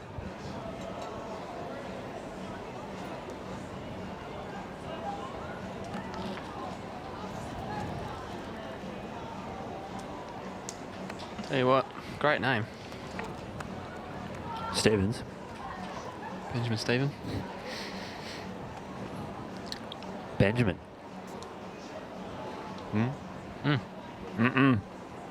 William Logo Talengi in a circle next.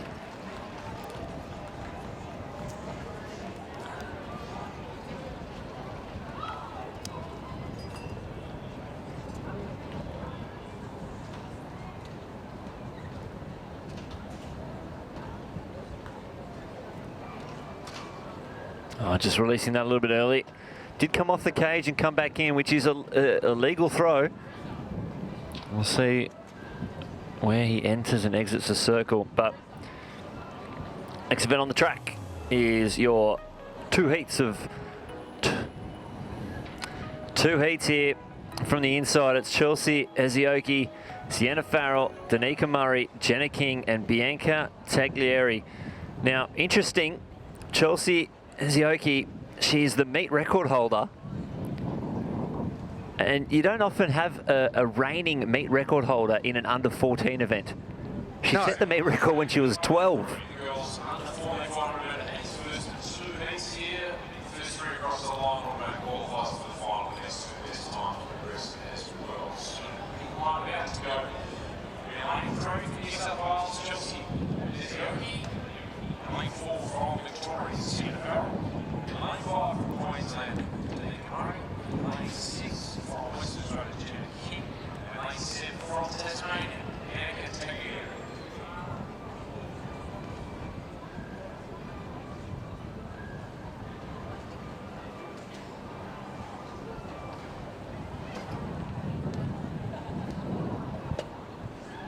So that meet record of 55.88 is impressive, isn't it? At 12.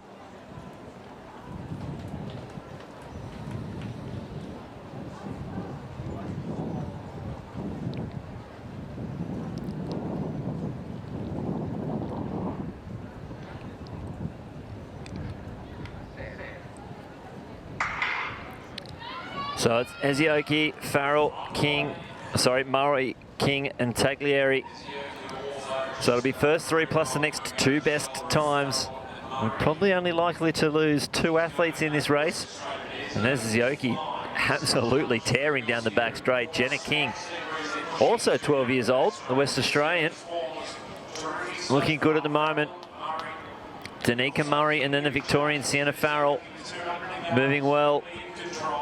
Probably the Queenslander sitting in second place at the moment. But it's Ezioki. She'll lead this field into the home straight. 100 metres left to go, and she's looking strong and comfortable. Farrell and King fighting it out. The first three across the line. Ezioki switching it off. Easy as you like. She's letting Murray come back just a little bit, but it won't matter as she crosses the line. 58.04. Wow. That's great running. It's brilliant running.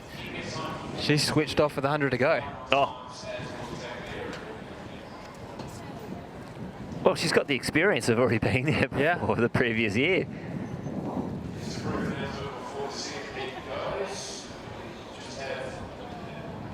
And the previous year. She didn't do it when she was 11, did she?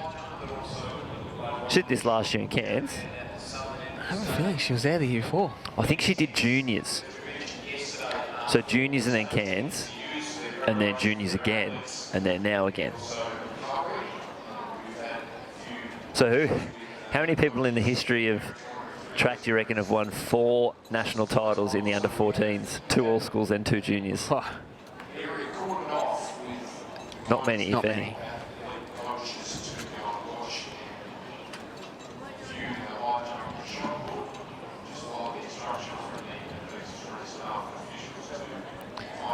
So we're up to the top of the order here. Darcy Giddings.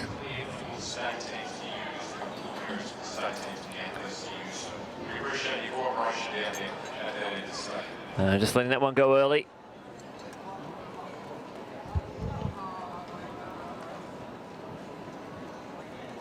So you'll see there how they've got half the cage closed. So on the left-hand side, if you're right-handed thrower, they'll close that side of the cage just as a safety thing, because in the end, if you release the hammer and it doesn't have that net there and you pass through that area, there's a good chance you're going to land well outside the sector, and which puts a lot of other people in danger. Yes. Of the hammer flying in their direction, so we would never want anything like that. Yeah, the way that the hammer turns, if you're turning to the left, it's less likely to go right. If you're turning the other way, they shut the other door. So a left-handed thrower, really hooking one, makes the back straight dangerous. Oh, 100% it does. As we see a lineup for the second of these 2 preliminary heats. Oh, Beetham, he's having a big day. She is. So in 3 will be Marissa Hanlon from Queensland, 4 will be Antange Kemp from Victoria, 5 will be Ruby Williams from WA, 6 Demeter Beetham from New South Wales, and 7 Elise Simpson from the ACT.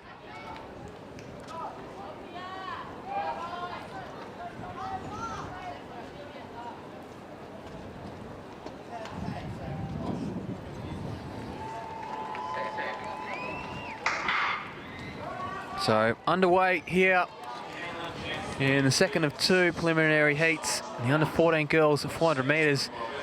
And there's New South Wales Demeter Beetham, who's been out on the track, it seems, in multiple different events. And here she is in the 400 metres, and the WA athlete in Williams is trying to chase her down along with the rest of the field. But it is Beetham who's out in front at the moment, being that rabbit. The others are trying to go with her. Williams is there from WA. She's looking good at the moment, but Beetham is controlling this race.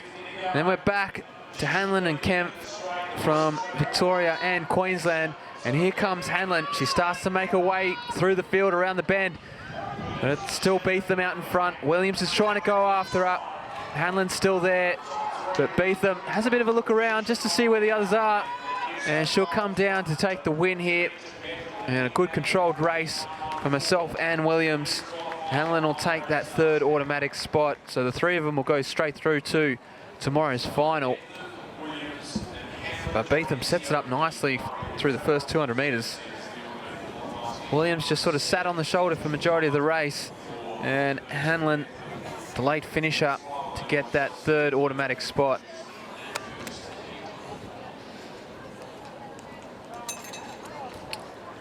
Owen Rice into the circle, and after him, probably the favourite, 65-metre thrower, Mornay Nell. Rice comes in with a seed throw of 52.99. He caught the netting as well.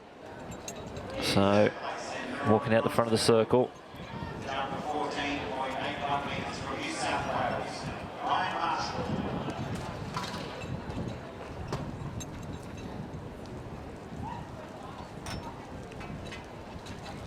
So here's Nell. We'll see what he can get this out to.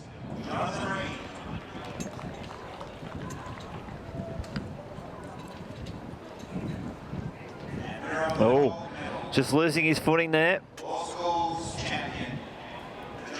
It's definitely gone out. I don't know how far out.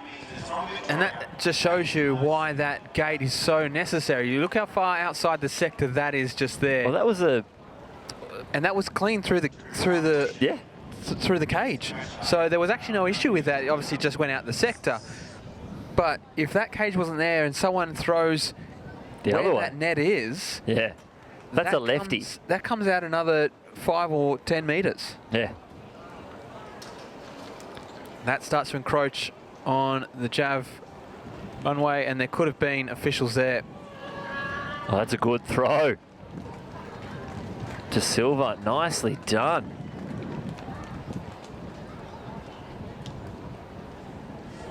Action continues on the under 14 boys to negotiate the one lap of WA Athletics Stadium. First 3 automatically qualify, and then the next 2 fastest. In lane 2 from Victoria, Joshua Cows. Lane 3 representing Victoria, Joshua Sullivan. So here we are, the first heat of the boys under 14 400. 2 heats, first 3 plus the next 2 best times. From the inside, it's Joshua McCout from Victoria, Joshua Sullivan from Victoria in 3, Roy Zhu in 4 from our Singapore team, Luke Simpson in 5 from South Australia, another Singapore athlete, Pia Shakti Kavaparapuvank in 7 from WA, Jeff Douche, and in 8 from Queensland, Saxon Blair. In lane 8, representing Queensland, Saxon Blair. Heat 1, 400 metres.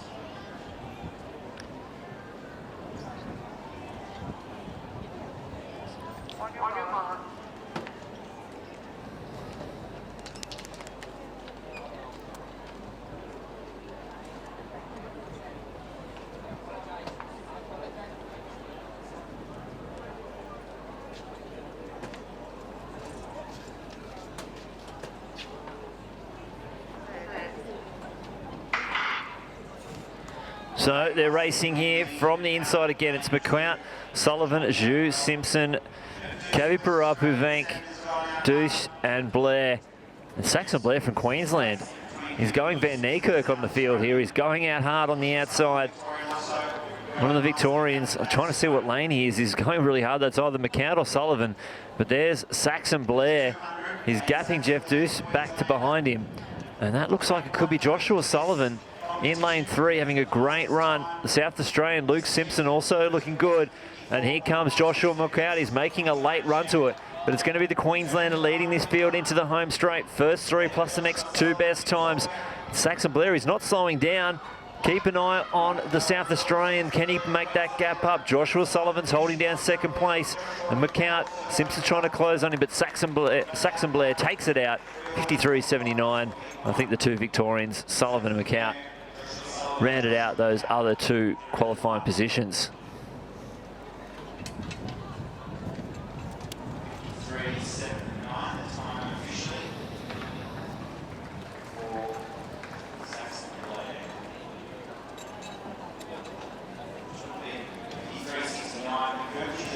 Mitchell Danzy from South Australia. And next in the circle, Gerard Okarenyang.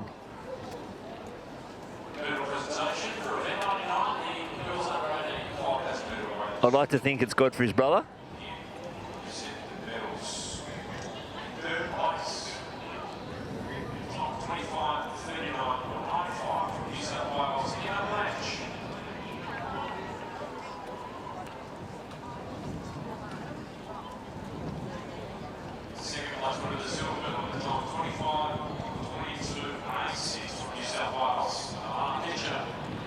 A big AFL family, Okarenyangs, based out of Wagga Wagga.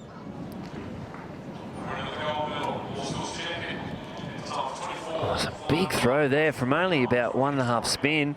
He's nearly cracked that 60-metre mark. Came in with a seed throw of 49.67, so I reckon he's definitely improved on that one. That is a massive throw. It's well over 49 metres. His brother's the fastest qualifier into the 100-metre final tomorrow. And he won the AFL Grand Final sprint back in 2018.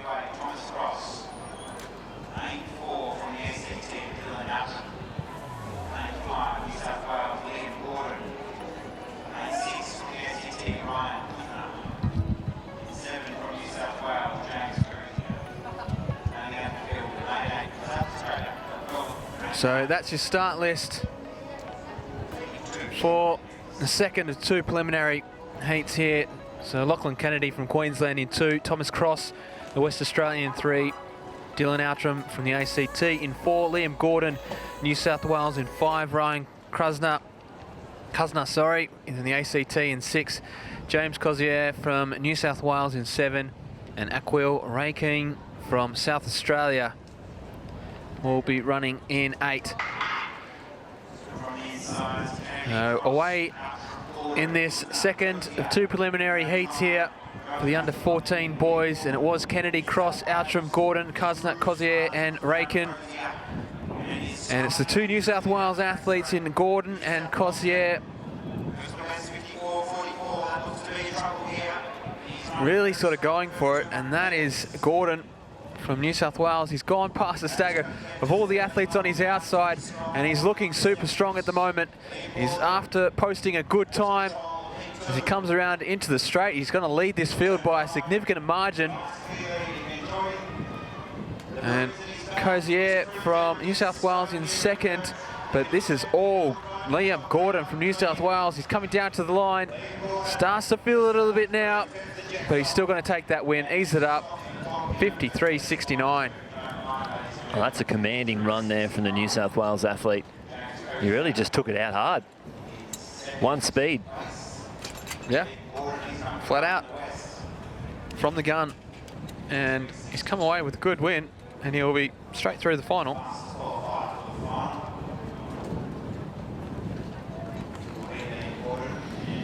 It's an interesting one, the 400.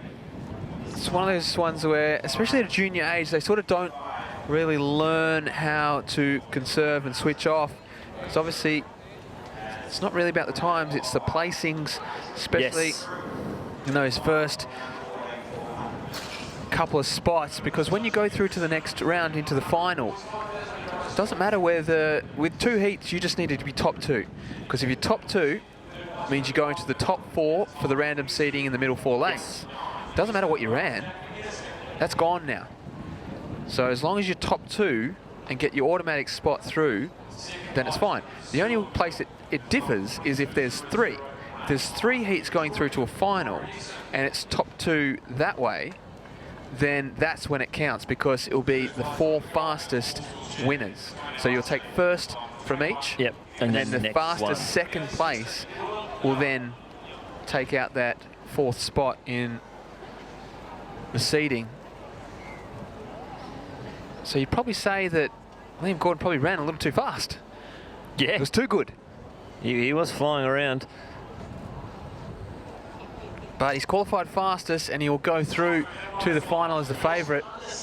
As we head back to the hammer, and we see Higgins from Queensland launch one out there. He almost lost it in the grass there. It was hard to see where it landed, which makes it super easy for the officials to be able to figure out where the hammer's landed. Yeah. You literally have to go and dig it. Sometimes you'll see them with a little trowel. They'll get the little shovel and they'll stick it in the ground to try and actually dig the hammer back out of the grass. Especially if it's a little moist, it suctions into the ground. That's difficult. So this is the first of 3 heats here for the under 16 girls. Once they get underway, we'll run through the start list. Be top 2 plus the next 3 best times for this.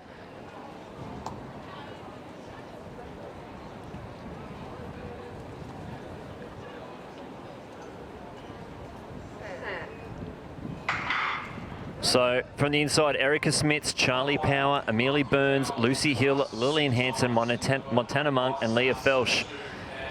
And that's Lily Hanson, the Queenslander, out in lane 6. She always goes out hard. The Victorian Charlie Power up onto the shoulder of Amelie Burns. As they go down the back straight, Montana Monk responding to the fast start of Hanson. Hanson's made up that stagger. She's just in front of the moment. These two are running a race in their own. You can see Charlie Power on the inside having a great start, but these 2 athletes on the outside really going hammer and tong through this first 150 metres. And as they head into the home straight, probably Monk just a step in front. It is first two as the automatic qualifying. Hansen just tying up a little bit as Monk strides away. Charlie Power not out of it yet. And Monk, she's going to take line on us here. Can Hansen hold on to that other automatic qualifying position? No, just dipped on the line, but 56.36, the winning time for Monk. Charlie Power biding her time, taking second place with Hansen on the bubble. That's what's back, the bubble. That was the first bubble of the champs.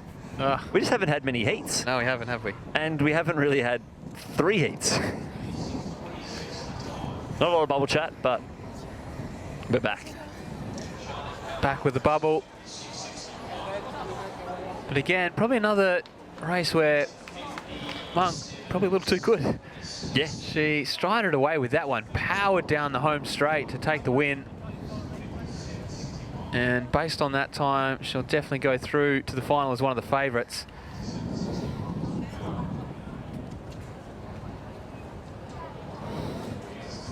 As we see Stevens back into the circle. And his 16 men's hammer throw. That one's getting close to that 50-metre mark. So with that seat of 45.50, that you would probably say is probably just over it.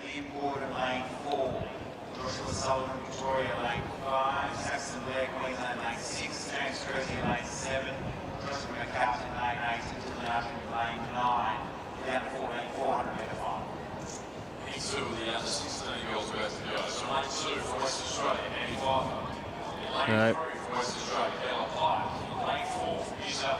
Second heat in this under 16 girls 400 metres. As you see the start list there, Annie Pfeiffer from WA in 2, Ella Pike, another West Australian in 3, Hayley Wright from New South Wales in 4, Kiera Flavel from Victoria in 5, Alicia Bennett, New South Wales in 6, and Macy Lynch from Queensland in 7. Any relation? No. Apart from just backing the clans of the legendary Lynch clans in Ireland.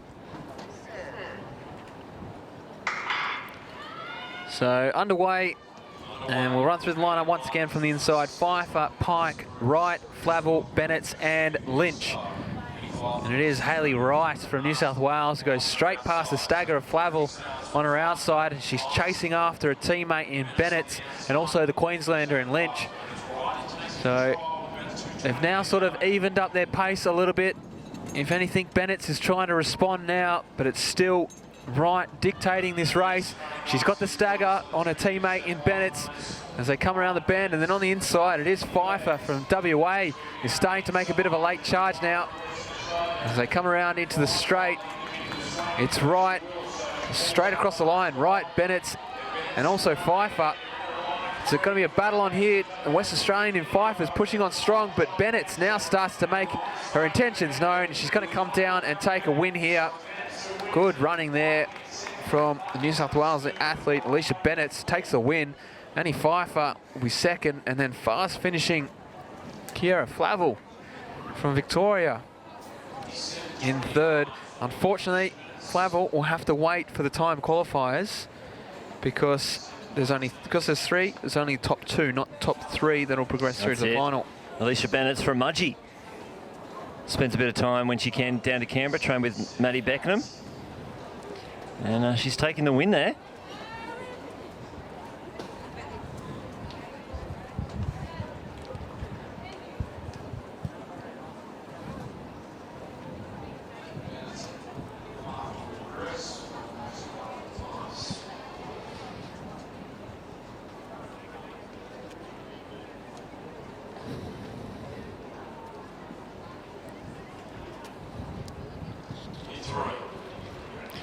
Looks like Caleb Kirkpatrick, Tasmanian, coming into the circle.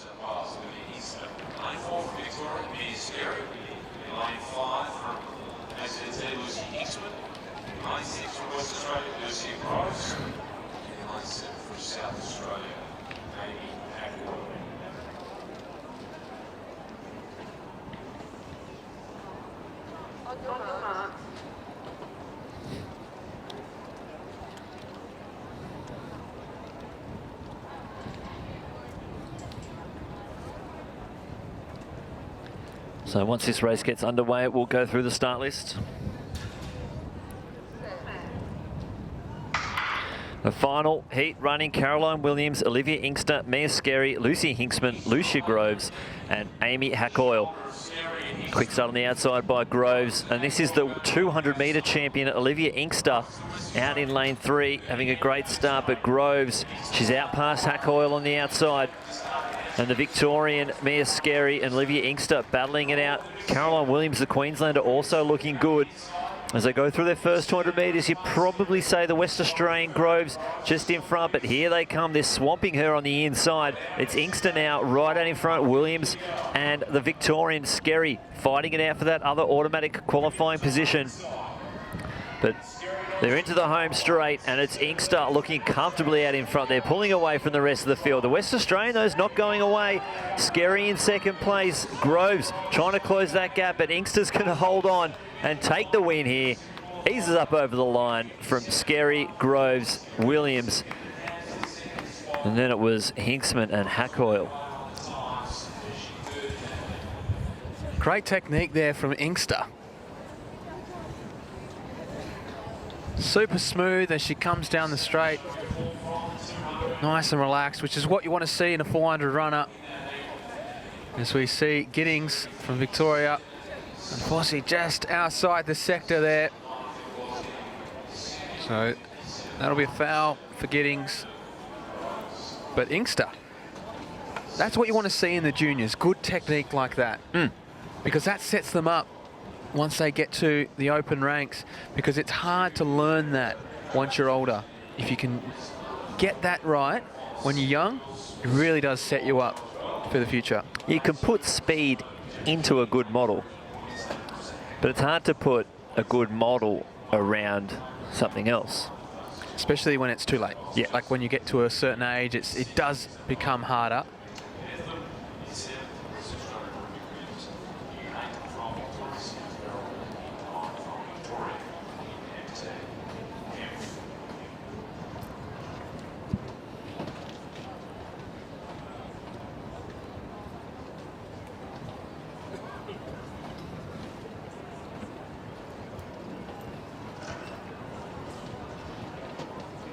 Ladies and gentlemen, boys and girls in the grandstand, we're going to have a prime view of the under-18 boys shot put final.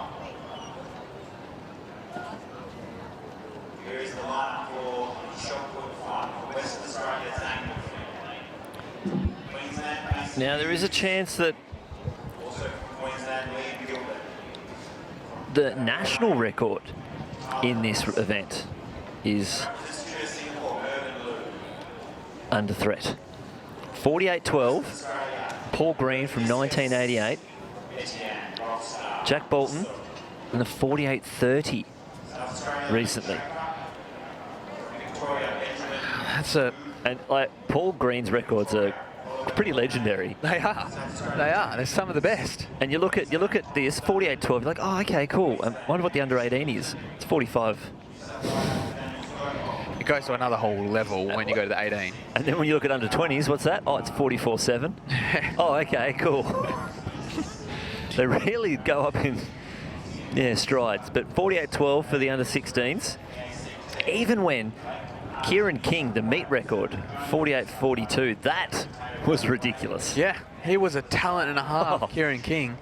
Tell you what, he was a junior athlete coming through not long after me, but tell you what, he was a talent and a half, and it was a shame to see him leave the sport.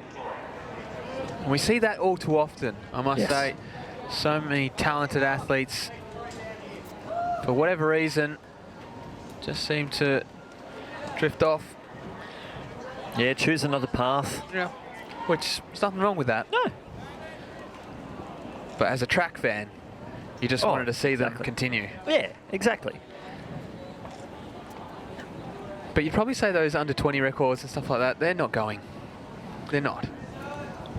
No. So the men's, even the women's under 20 records are ridiculous. Raylene Boyle, 22.7. Under 18 record is 22.7. Yeah. Excuse me? In the end, we've only had what? Is it 7-0, the under 20? 44... 7.5. 7.5. So we've only had 3 people in history to ever run faster than that. Yeah. He did that at 18. At 18. At 18, leading the Olympic final into the home straight. Yeah. And it's mind-blowing, isn't it? So only Miles Murphy, who went 44.71 in Perth, and John Stephenson, who went 44.73 in that Commonwealth Games final in 2006 in Melbourne. What did Pat Dwyer? He was pretty close. He was close. It was a 7, wasn't it? It was. Yeah. But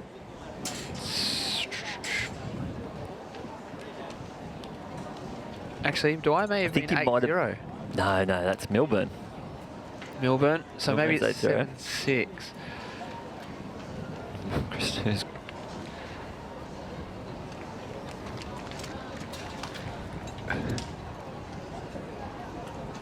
$73 for Pat Dwyer.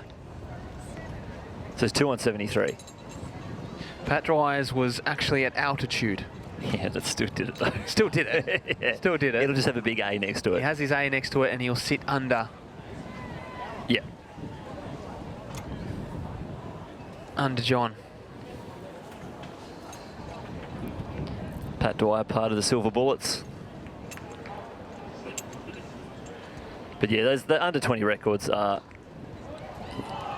they're ridiculous. Which is interesting. So Pat Dwyer actually on the rankings list sits above John. Oh, okay. They're both on 73. Pat was at altitude, so it has the A. So it's interesting that they've done that. So obviously they've given it to him because he did it first. Yeah, and these aren't really ranked in, they're just ranked in times. They're not numbered. No, they're not, but yeah.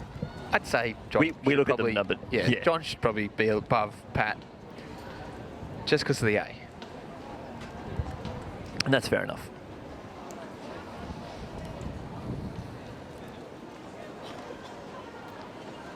But that time by Clark. Yeah. 7.5. I remember people were 18-year-old. asking when Solomon made the final in London, oh, is that the national record? No, sorry, No. It's not. It was a great time. It's a great time, 44.97. Yeah, it's a bloody awesome time. It's not the national record though, no, sorry. It's amazing. Go and run 44 as an 18-year-old and Yeah. still doesn't get you a national record. No, not even a state record. No. Because Darren Clark is from New South Wales. That would actually be an open state record in a lot of states. Yeah. Well, there's only, what?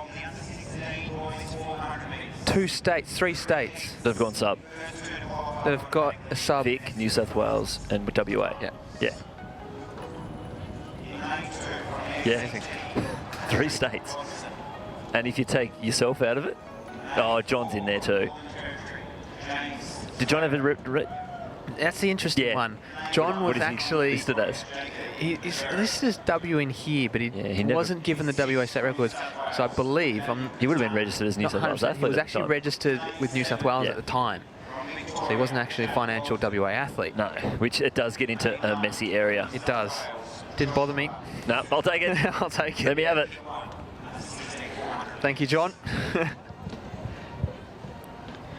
So it looks like there's a few empty lanes in this first heat for the under-16 boys.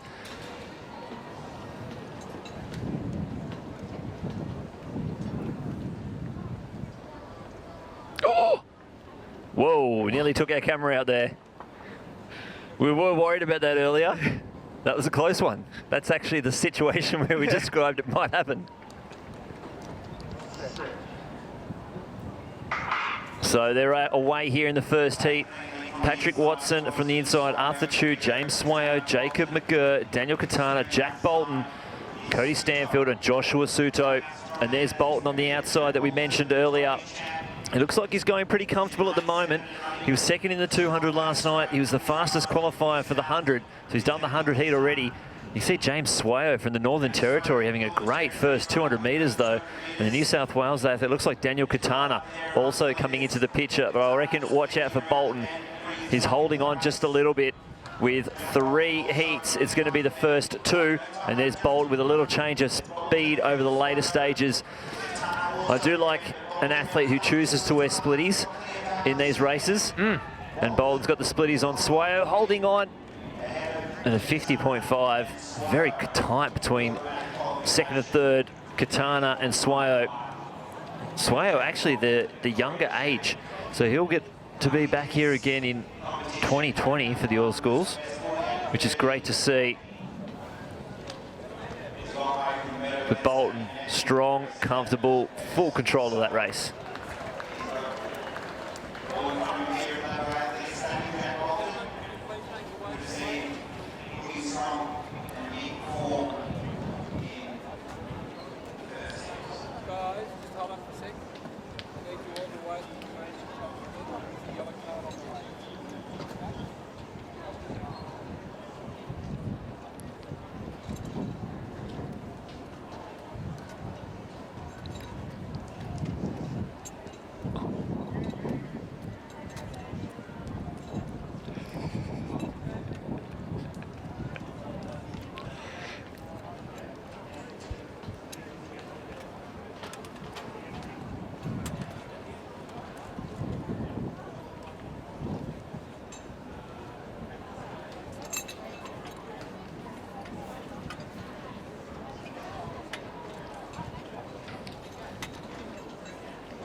So that's the under 16 high jump that's currently underway here in the stadium.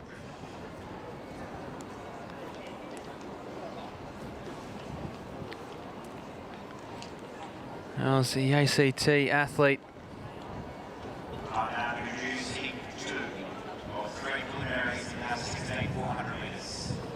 And the Victorian goes clear. Nice clearance there by Truscott. Oh, it's the under 16 boys high jump. It is. You can see some coverage of it. So it's now time for the second of three, preliminary heats for the under 16 men. Henry Madsen from Tasmania in 2, Dylan Devine from Queensland in 3, Carter Blades, another Queenslander in 4, Charlie Jefferson, New South Wales in 5, Darcy Staples, WA in 6, Jake Donaldson, a Victorian in 7, Lafika Kosgai Mang from Northern Territory in 8, and Caleb Loy, the RIS athlete from Singapore in 9.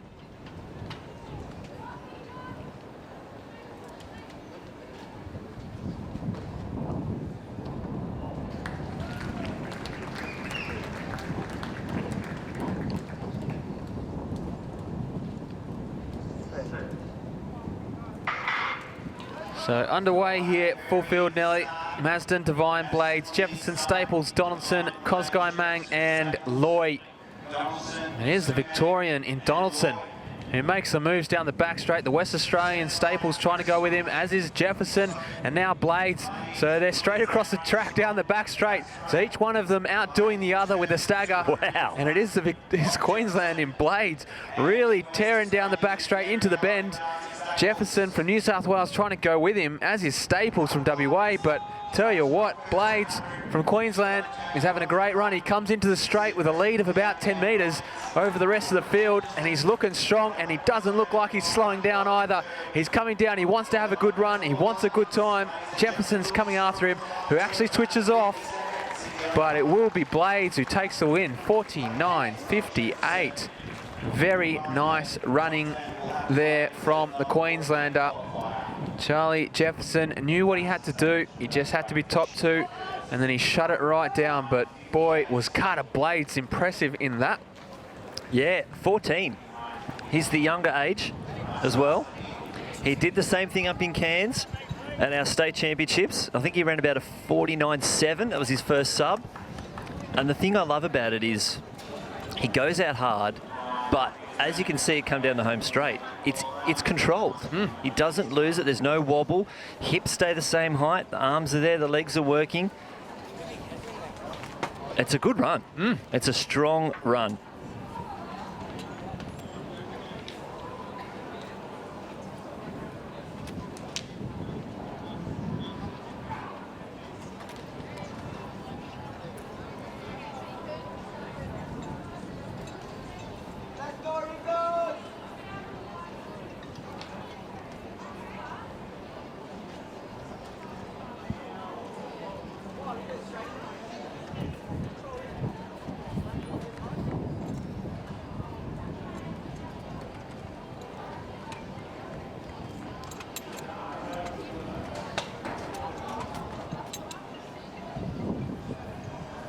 So Marchesi Scott from Western Australia just clips the neck on the way out, unfortunately, so not utilising the full effect of the power that generated from the spin. So he got nice and close to the camera, which is good to see. I'm really liking the camera shot we've got in the hammer cage. Yeah, when one of the athletes pulled out of their attempt, they did get very close, very close. I think a couple of our cameramen were a little concerned as we go to the under 18 pole vault. The Victorian just missing on that one.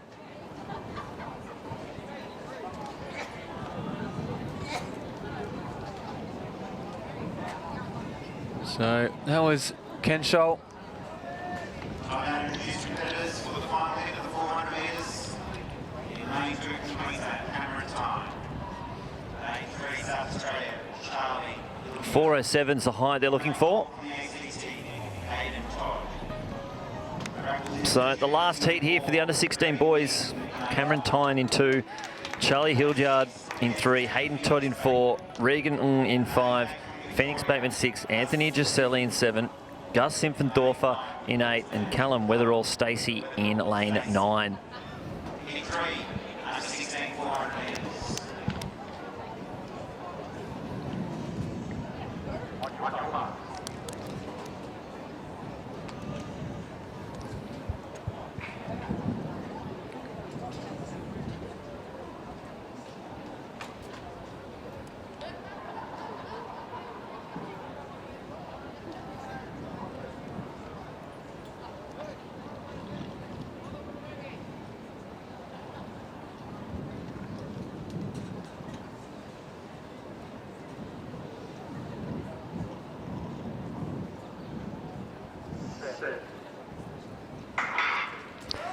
So again, the inside, it's Tyne, Hildyard, Todd, Nung, Bateman, Giuselli, Simpfendorfer, and then Weatherall Stacey. And the Queenslander and the Victorian, they are flying down the back straight. Simpfendorfer trying to close the gap on Weatherall Stacey. And these two athletes, a big gap right to the back. Hayden Todd probably sitting in 3rd place at the moment, but these two on the outside, Weatherall Stacey and Simpfendorfer. It's a race in 2 at the moment. These two athletes are tearing around. Weatherall Stacey's jumped onto the scene at our state championships. He's going to lead this field into the home straight. He's a sub 50-second athlete. There's Simpfendorfer behind him, and these two, they could probably switch it off a little bit here as they enter in the home straight. But you know what? They've got about a day's recovery, and they just want bragging rights. So Weatherall Stacey, he's going to hold on and take the win. 49.62. Simpfendorfer, and then looked like Cameron Tyne in 3rd place, but the boys just had a dig. Well, not one to conserve energy there, were they? No, didn't seem like that was on their mind whatsoever. Weatherall Stacey just wanted to win, and he took it. And he took it well. The two athletes, tell you what a first 250 from both of them. I know. And Weatherall Stacey's there probably like, oh, I can hear the guy behind me, so maybe that's everyone else's there. Meanwhile, no, they're not. And Simpfendorfer's looking, well, he's still in front of me. I'm going to go. And then they probably look at the live stream later and realise there was about 30 metres back to 3rd place. They're like, guys, we've got to chill. We're taking it easy. That's racing. It is racing. You'd rather do that than be caught unawares. Then ease your way into the home straight, and then all of a sudden you're like, oh, they've kicked past me. As we see Kennesaw failing again, unfortunately, at this height. Bar at 380 for that height, that pole vault.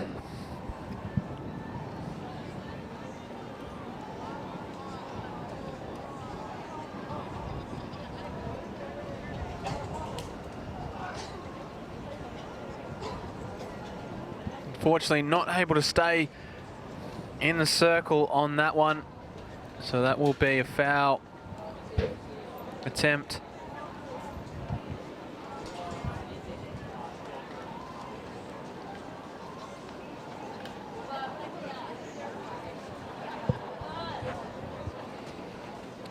As we see Kirkpatrick from Tasmania. Tasmania has a rich history in throwers. Currently the Peacock brothers down there providing plenty of inspiration for the young juniors coming through. Unfortunately for Kirkpatrick, just couldn't keep the feet within the circle, so that will be a foul also. It looked like a good throw too. As we're back to the high jump.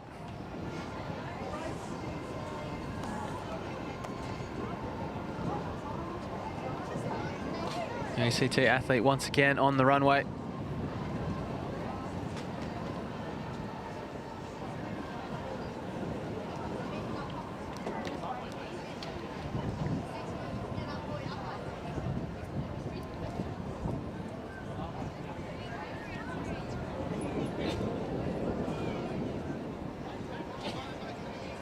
As we go to Samuelson, another ACT athlete in the hammer. Obviously his teammate was just waiting for him to have his throw. You go first, and then I'll take my high jump attempt.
Good jump there. Nervous jumps. She's coming in with a seed of 4 meters, so I'm sure she'd be glad to get that monkey off the back. Oh, that's plenty of clearance on that one. Bit of relief. Yeah, plenty of relief there for Kennesaw.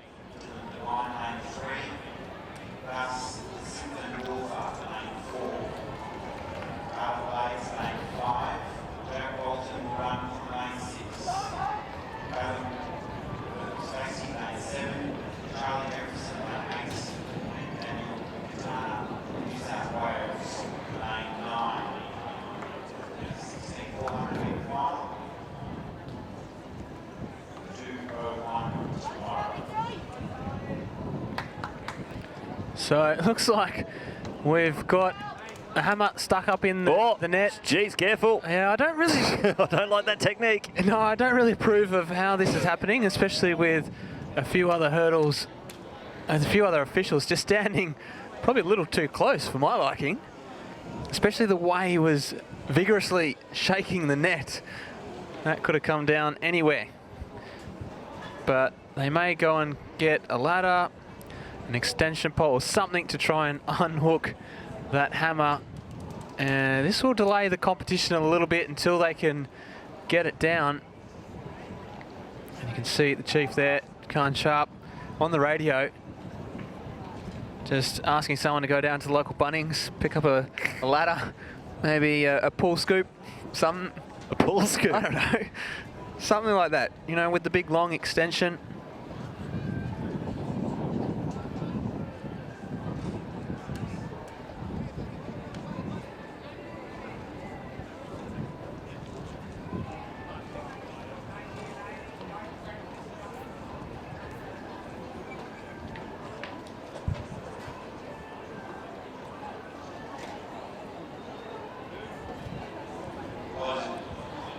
So this is the under-18 shot put underway in front of us. And we've got 22 starters in this one, so a fairly big field.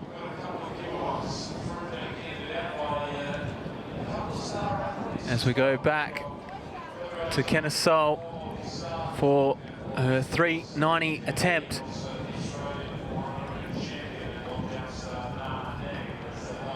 Just not quite getting enough height on that one.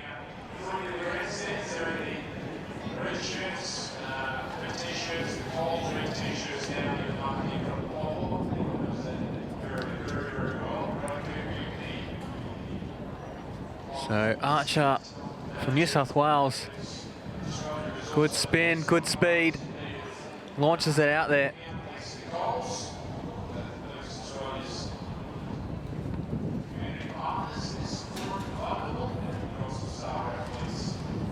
Archer with a 16.25 seed, so he's a good quality thrower.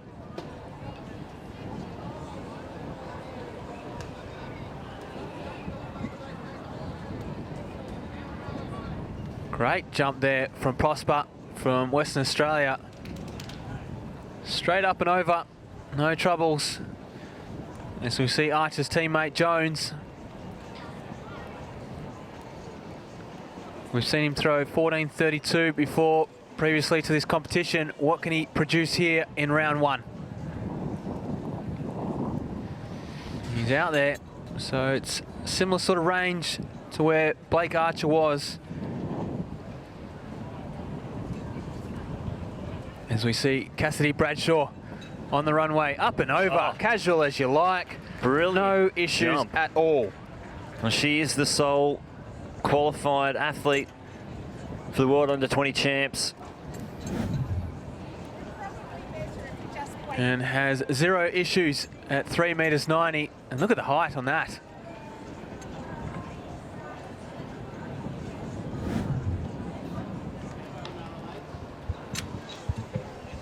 Just a quick announcement before we get the next races on the track out of the way. There's 4x100 relays coming up in around about 50 minutes time. And just to clarify any confusion, let's just wear your name bibs. There's no state team bibs to be worn, so just wear your normal race bibs that you have for the relays. Hopefully that's clear. So the relays are coming up. No need to have any different bibs on, just wear all the race bibs for the relays. There are no state bibs for each team.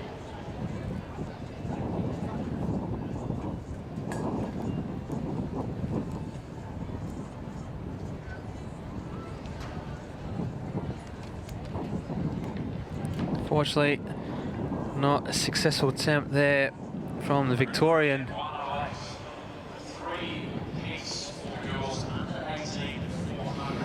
Jack Walsh. But we're back to Kennesaw. Can she get herself over 3.90 meters? I saw a teammate go clear earlier.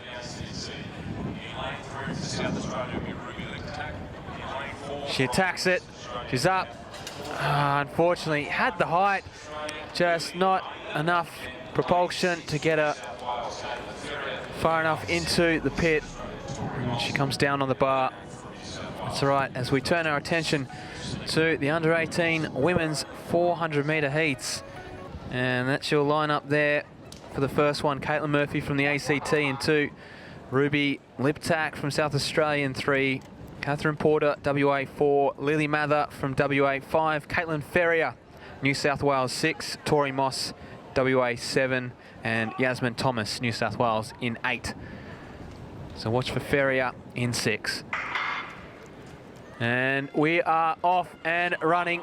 And as you see, Ferrier starts to try and work up to the stagger of the West Australian athlete Moss on her outside.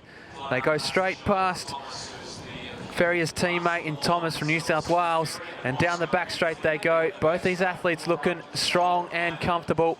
Ferrier just having the ability to be able to shadow Moss, and she goes straight past Moss now as Ferrier starts to put the gears into action. She goes around the bend, and she starts to increase this lead, and she'll come into the straight with a handy little lead over the rest of the field. She has a little bit of a look around. She's an experienced athlete. She's been away on a Japan trip with a women's 4x4 where they ran against the Japanese national team, and here she is, just shut straight off. Casual as you like, having a look around. She doesn't want to use too much energy. She knows this, and this is what you see in an experienced athlete. She comes down to the line and does just enough. And that's all she needed to do. 58.13. Wow. That's what I like to see. That's experience. And it's one of the things you can do as an athlete who goes out hard. Generally, you do have the ability to switch it off at the end. If you're an athlete that usually comes from behind, you have to work the home straight all the time, because that's how you get there. So Caitlin, with the ability to go out, she sat off the back of Moss for at least the first half. The 200 to 300 section was where she put that gap in, and then switched it off. That was it. That's all she wrote. So we finally got the hammer down out of the cage, which is good to see, and looks like everyone's fine. No injuries no one from looks it. injured.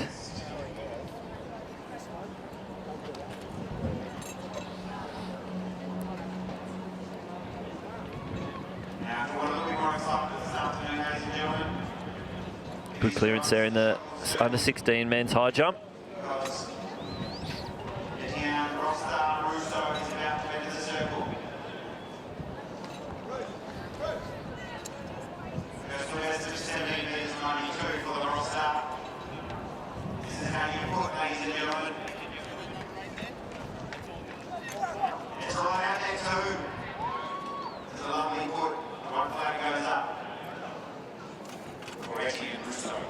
Back to Ken Scholl.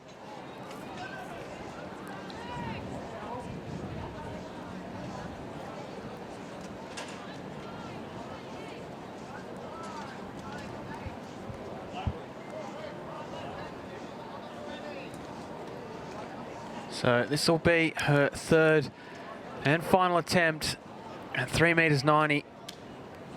Can Kennesault get herself over the bar? Not today, unfortunately. So she'll bow out of the competition. She was a 4 meter jumper, but just coming unstuck at 3 meters 90, which means the other Victorian in Cassidy Bradshaw was the only competitor left in this pole vault competition. She's previously jumped 4.15, so we'll see what she can do today. Well, I think she might want to readjust that meet record of 4.05. It's probably the next goal. As we see the start list for the second of 3 heats here. Emily Ong in 2, Shahad Mohammed in 3, Sally Guthrie 4, Beck Clausen in 5, Molly Sturgis 6, Hannah Cadden in 7, and Isel Tashin in lane 8.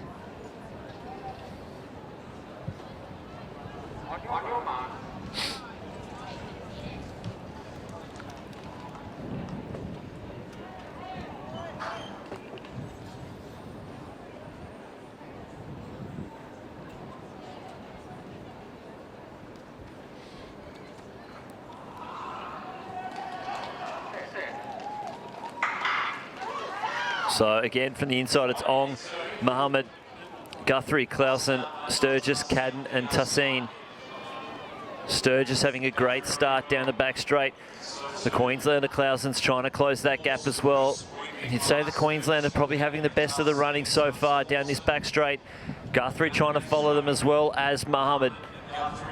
So through the first 200 metres, here comes Mohammed from Victoria. And up onto the shoulder of Guthrie. Clausen out in front. The Queenslander It's the first two plus the next two best times. It's going to be Queensland and Victoria. Clausen and Muhammad leading this field into the home straight. Muhammad now sticks a nose in front. And we'll see who can respond the best down this home straight with automatic qualifying positions on the line. But Muhammad too strong. Clausen pulling away from Guthrie. And it's going to be Muhammad taking the win here. 56.73 from Clausen, Guthrie, and then the ACT athletes Sturgis, Cadden, then Tassine and Ong.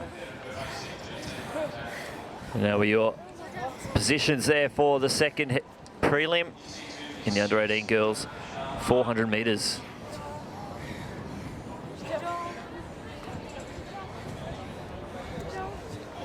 So the bar up to 4:07 in the pole vault.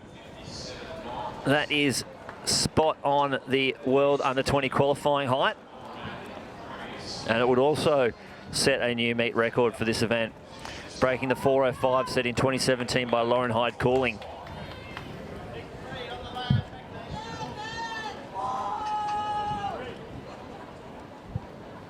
This is Will Higgins in the circle.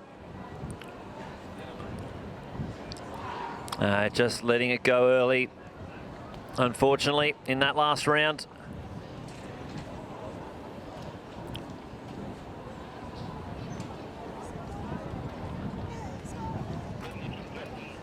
Looks like it might have been in second place with Mornay Nell next into the circle.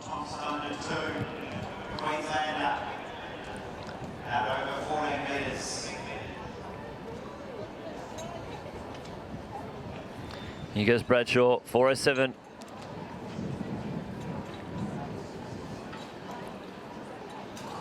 Oh, just coming down on the top of that one, unfortunately. Two more attempts for the Victorian.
So, third and final heat here for the under-18 women's 400 metres is on the start line. So Rory Owen from the ACT will be in 2, Emma O'Reilly from New South Wales 3, Eleonara Mitchell from Queensland in 4, Brianna Simmons from Northern Territory in 5, Ying Shi Yi from RIS in 6, Ashley Spencer from Western Australia in 7, Madeline Hume from Victoria in 8, and Myri Hamilton from Queensland in 9.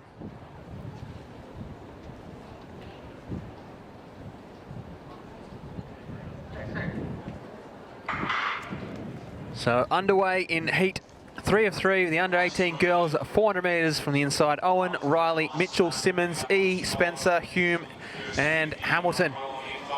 And the New South Wales athlete in O'Reilly on the inside is having a barnstorming first 150. She's gone past the stagger of Mitchell on her outside, but Mitchell tries to respond. Those two athletes are working up to the stagger of Spencer, Hume and Hamilton. But at the moment, it's all O'Reilly. She's leading this race. The Queenslander Mitchell trying to go with her now.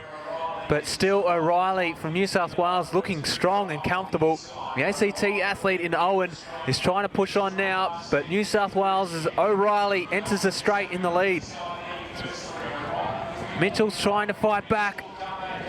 Might be all too late. O'Reilly's still holding, and she's going to come down and take a victory here in this third and final heat. Get that automatic spot, 57.96. for Emma O'Reilly. Elenara Mitchell will take that second automatic spot.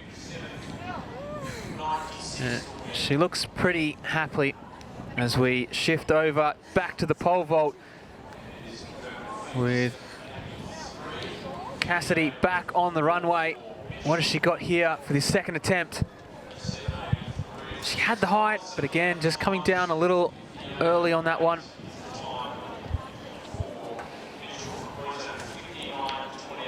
And we'll keep switching between field events here to try and bring you as much action as possible, because we have a few field events underway. All the while, the 400s are also running around, which it'll be time for the under-18 men shortly, which is one we've been looking forward to. He looked forward to the 200. We're also looking forward to this 400. Now, they won't be up against each other in the heats, but I tell you what, I'm looking forward to that final with Reese Holder and Josh Atkinson. Yeah, Atkinson goes of lane 2 in the first heat and Holder in lane 4 in the second. And oh yeah, definitely looking forward to this.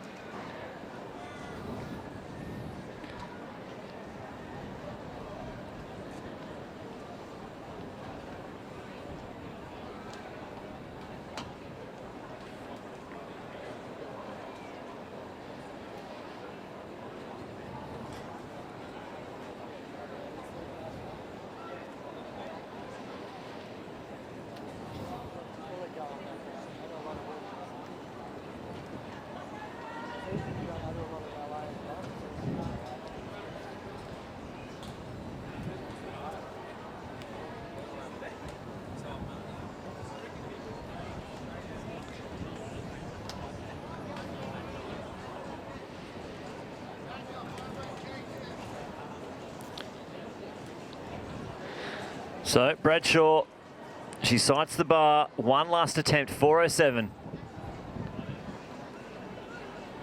Oh, she was over. Unfortunately, not to beat today, but she'll take out the competition at 3.90 meters. She shakes the hands of the officials. No meet record today for Bradshaw, but she is only 16 years of age. So she can do it next year. That's fine. Got another year to worry about it. Easy. Hope that's what she said to the officials. So yeah, all right, I'll get it next year. It's fine. Yeah, it's all good.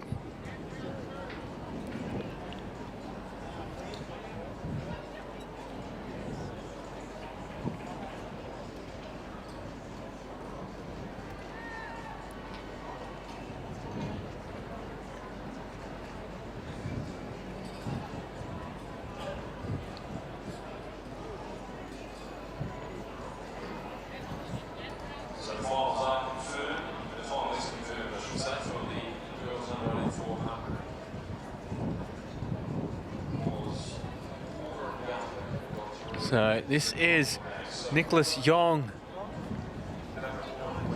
from the Raffles Institute, Singapore.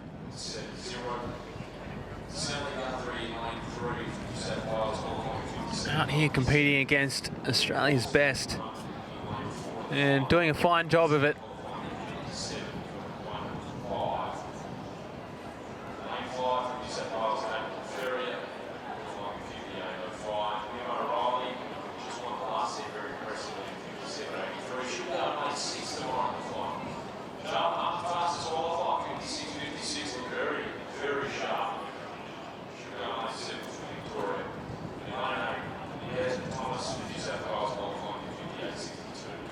So back to the start of the order again. Zane McPhee.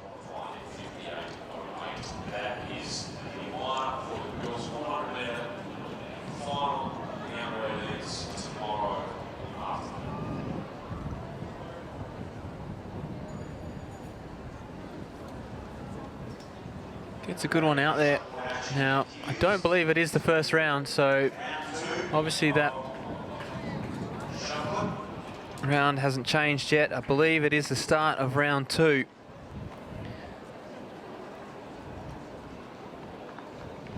And 11.28 there for McPhee. Now Mason Hughes into the circle. Huge throw by Mason Hughes. Now he didn't come in with a seed distance. I'm not sure why the Queenslanders don't have seed performances in this shot put. I filled out every single seed performance and sent it to the people. Look, I can only go by what I have on this sheet, and every Queenslander in this event says ND, no distance. New domination. 15.09 there for Mason Hughes. So puts him in contention here. As you see his teammate Liam Gilbert now in the circle.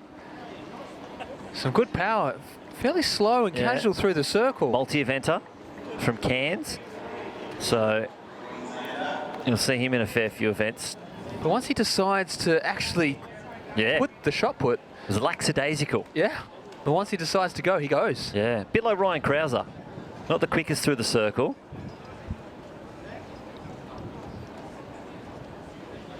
As we see Tyler DeLacy.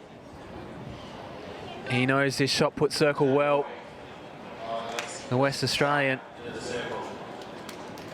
He's a big thrower. Good speed through. And that's a big one. That one, you would probably say, is over the 16-metre mark. Which you'd say would almost put him up into the medals.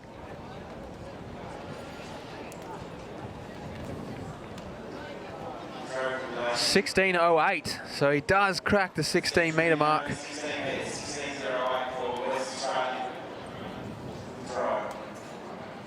So seed of 16.43, starting to get near that.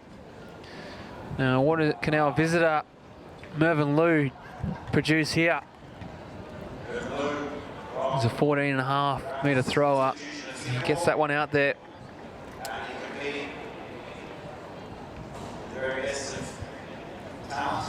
Australia has to offer.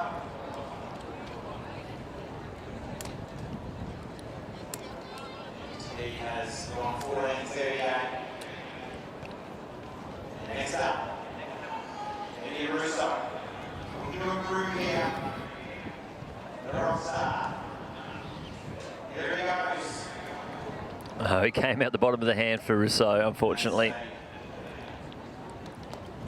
Johnny Howard, leg spinner for Eddie Russo.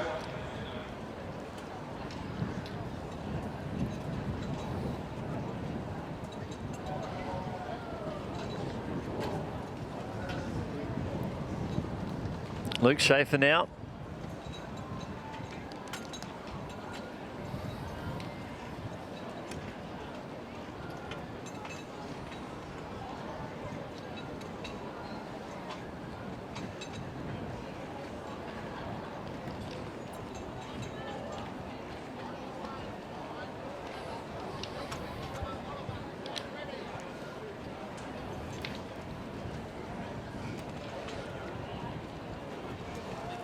So, the Victorian food. Another one out of our 15+ metre throwers. Good speed through the circle. Good release. And that looks like it'd be around that mid-15. So he came in with a 15.77, so it shouldn't be too far off that. Yeah, it's going to be 15.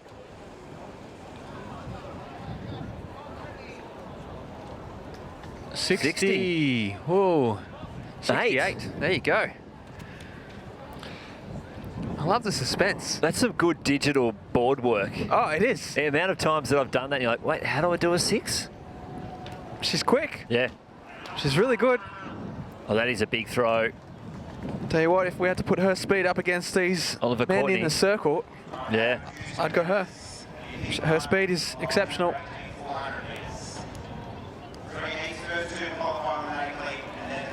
Oh, 16. lane 2, New South Wales champion, national under 17 champion, Joshua Atkinson. 42, 16:42. Jack Gibbons. New South Wales in lane 4 is Max Holmes. Lane 5 from Western Australia, Nathaniel Taylor. Oh, probably just too high a release angle there. And it looks like our 400s are on the track. The first heat. And from the Northern Territory in lane 8, Denzel Mameni. He won 400 metres. There they are. So it's Josh Atkinson into Yusuf El Husseini in 3, 4 Max Holmes 5, Nathaniel Taylor 6, Zachary Rothwell, Isaac Chugg in 7, and Denzel Lumbeni in 8. Atkinson is the national champion in the under-17s. The bronze medalist from the 200 metres last night. And we'll see what the plan is in this race. So again, the inside, it's Atkinson, El Husseini, Holmes, Taylor, Rothwell, Chugg, and Lumbeni. And Atkinson is going out hard. Moves on the outside by Rothwell. He's up on the shoulder of Chugg. Chugg's responding. And then if we go back to lane 2, there's Joshua Atkinson. He's looking very comfortable. And it's his strength over the last 200 metres that is where he makes his biggest impact. Now, he is in lane 2, so he's going to cross and enter this home straight with a very big lead. He'd want to get a bit far away from that inside line. But he looks like he's just want to cruises his way through. There's 3 heats, so it's first 2 plus the next 2. Max Holmes and Chugg fighting it out for the minor places. Holmes just stepping on the pedal just a little bit more. 48.85, so a comfortable run there for Atkinson. For an athlete who wanted to just take it easy, lane 2 is probably the best lane for him. He got to see all the athletes on the outside. He knew exactly how much he needed to do. And he's through to the final. Yeah, it definitely is a big advantage, especially in a heat, being able to see what the other athletes are doing to ensure that you're not doing too much. It's one of those things, though, you also don't want to get caught up in other people's races and rhythms, because sometimes it can actually use up more energy going out fairly casual through the early stages and then still having to sort of be switched on down the front straight, as opposed to actually going out, running your race plan, your race rhythm, all that sort of stuff through to 250, and then looking to shut off. Yeah, and it gets you the chance that you actually get to do what you want to do in the final.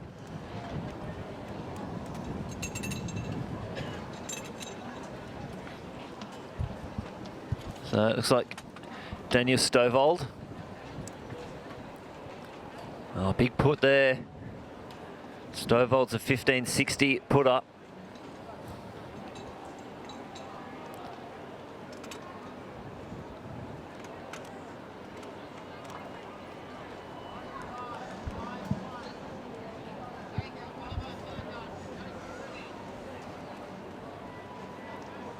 So the ACT athlete, Maxwell, just not getting over that one.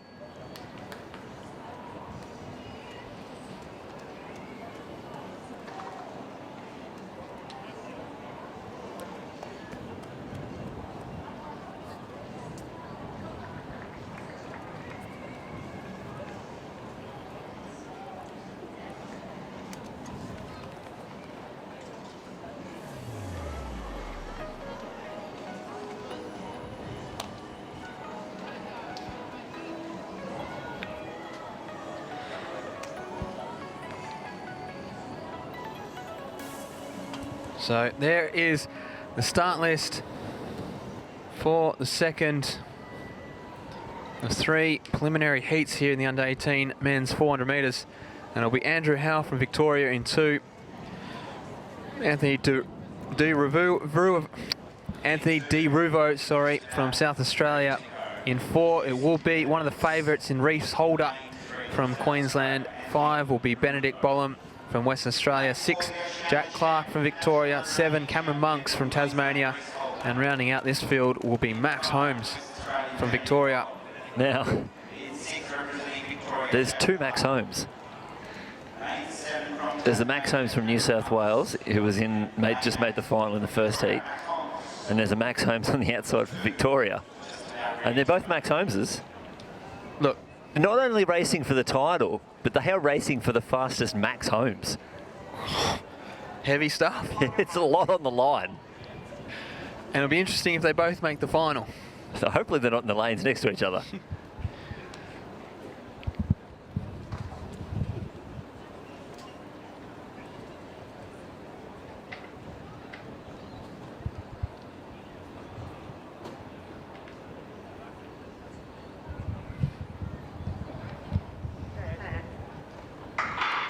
So it's Howe, DeRuvo, Holder, Bolam, Clark, Monks and Holmes. And as we would have expected, it is Reece Holder who's gone out there. He's gone past the stagger of nearly every athlete on his outside, and he's charging down the back straight. And this is what you want to see from your 400 athletes, especially the best ones. They go out there and they execute their race plan as they know through that first part of the race. And once they get to that point where they know they've done enough, they can just shut it down, ease up, and just get through to the next round. And we see Reece Holder, he's pretty much shut up already. He's looks to the side, looks left, looks right, and he's completely shut off now, and he's just doing anything he has to do to get across the line to ensure himself a spot in the final, and he does just that. 48.71. Well, he's got the little bragging rights there. He does. From Atkinson. Yes, it was 48.8, 48.7. But you see the difference in the way they ran it though. Yes. So Holder went out. He went after it in the first 250, and it was after that he knew he was well in front. He shut it down, and it's a lot easier as he comes down the straight.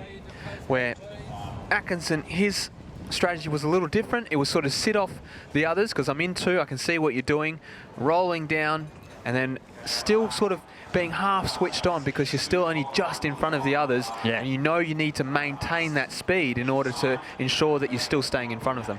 Well, that's the beauty of watching these two athletes go head to head. It's one coming up, one coming down. It's the 2.4 guy versus the 4.8 guy. And that's what the 400's about. Yeah.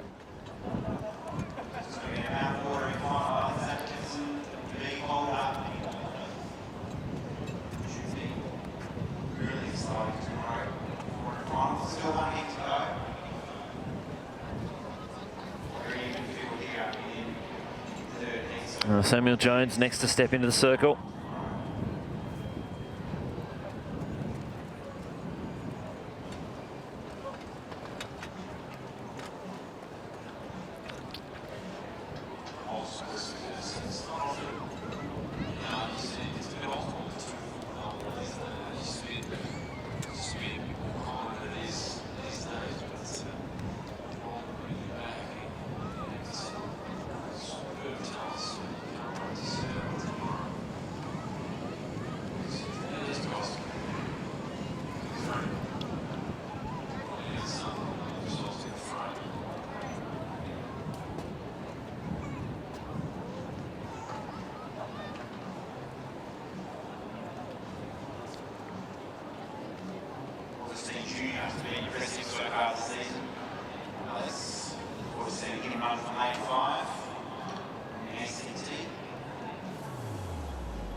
So here is our final heat. Now, interesting seating here.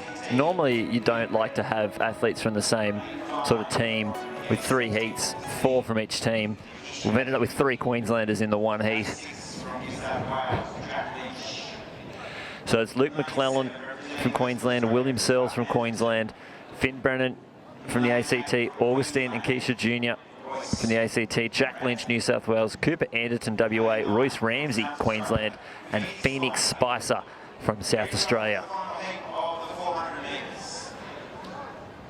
So first 2 plus the next 3 best times.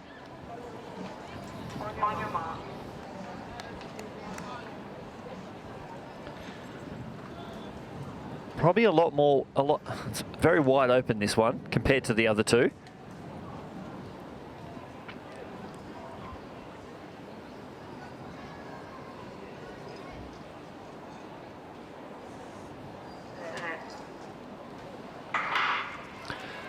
So from the inside again, McClellan, Searles, Brenner, Nikisha Jr., Lynch, Anderton, Ramsey and Spicer. There's a quick start there from William Searles out in lane 3. Ramsey trying to chase down Spice on the outside. Here comes Jack Lynch, the New South Wales athlete. He is absolutely flying. Nikisha Jr. trying to chase him down. There's going to be Jack Lynch from New South Wales leading this field through the first 250 metres. Royce Ramsey, the 800-metre runner, making some moves now on the outside. Nikisha Jr. coming into the picture as well as Searles. As Jack Lynch just starts to drop off the pace there. Nikisha Jr. is known for his quick finishes. Searles looking good and Ramsey on the outside. But it's going to be the ACT athlete. He's going to keep the legs under him and he's going to cross the line in first place. 48.92 from William Searles. They'll be the 2 automatic qualified athletes. And a brilliantly paced race there from Nikisha Jr. from the ACT to take the 3rd heat. And he's feeling it. We've all been there. Whew. Now, while he recovers from that race, she's been checking out what's on offer if you're on the ground at the Perth Athletics track. Here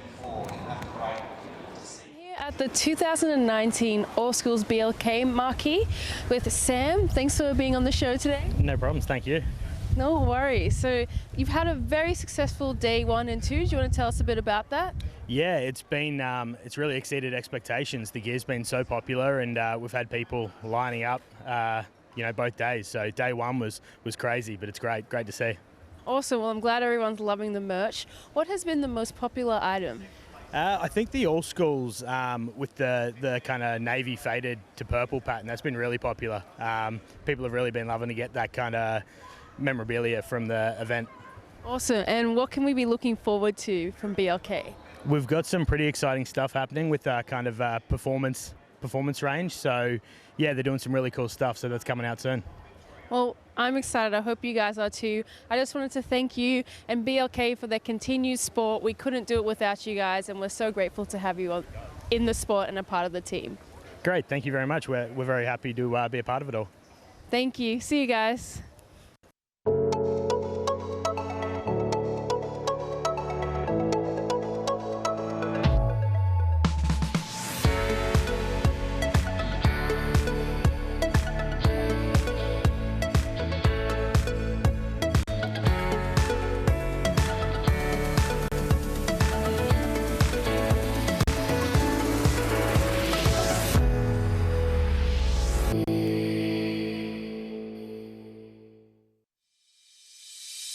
At Coles, we're proud to be a major partner of Athletics Australia and Little Athletics Australia. To celebrate the partnership, we're donating millions of bananas to Aussie athletes and providing equipment grants to Little Athletics centres across the country. They're just some of the ways that we're helping support Australian athletes run, jump, throw and grow this season. Good things are happening at Coles. It's time for the 2019 All Schools Championships, where athletes from all over Australia have arrived in Western Australia for a chance to become the national champion. My favourite memory from an All Schools National Championship was the 2013 meet in Townsville, because the whole team was staying together for the 3 days of competition, and I forged some awesome friendships that I've kept all the way through my athletic career so far. So I'd really encourage all of the little athletes there today to really make the most of that opportunity to make great friends. So make the most of your trip to WA. Visit the Athletics WA website for special offers to discover Perth, Rottnest Island, WA's southwest and more. Well, here we are back at Western Australian Athletics Stadium. I think I've probably called it a different name every time we've come back. But we're here and we're back. So that's all that matters. At the under-16 high jump, here comes McMenamin. Oh, he was over. Just letting the calves clip the bar there.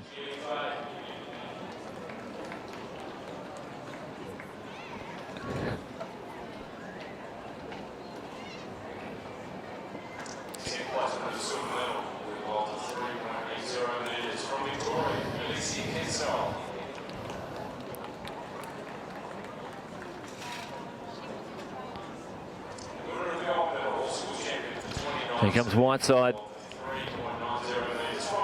Oh, that's a good attempt. Squeezed over that.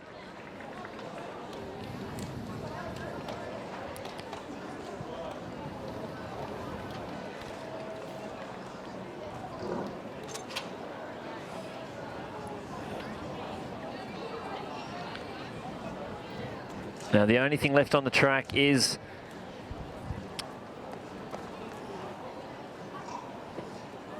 the relays, the 4x1s, the under 14s, 16s and 18s. It's an exciting time.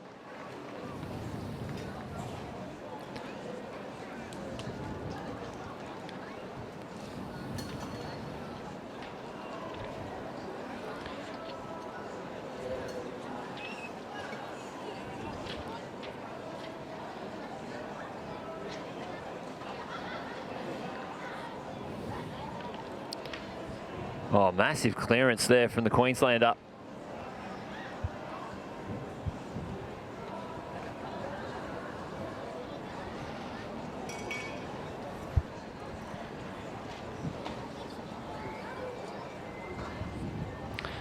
That was Daniel Megget. Oh, and another good clearance there. By O'Keefe. Yeah. From Victoria.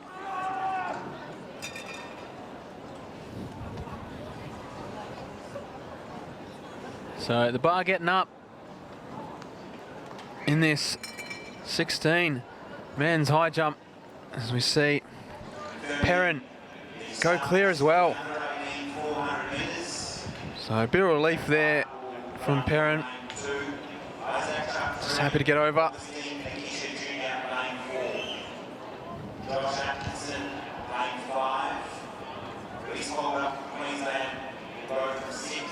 Ooh. I don't know if you heard it, but just we can hear the in-ground stadium announcer just run through some lineups, and in that under 18 men's 400 metre final, Josh Atkinson will actually have the inside lane on Reese Holder. So that's an interesting one.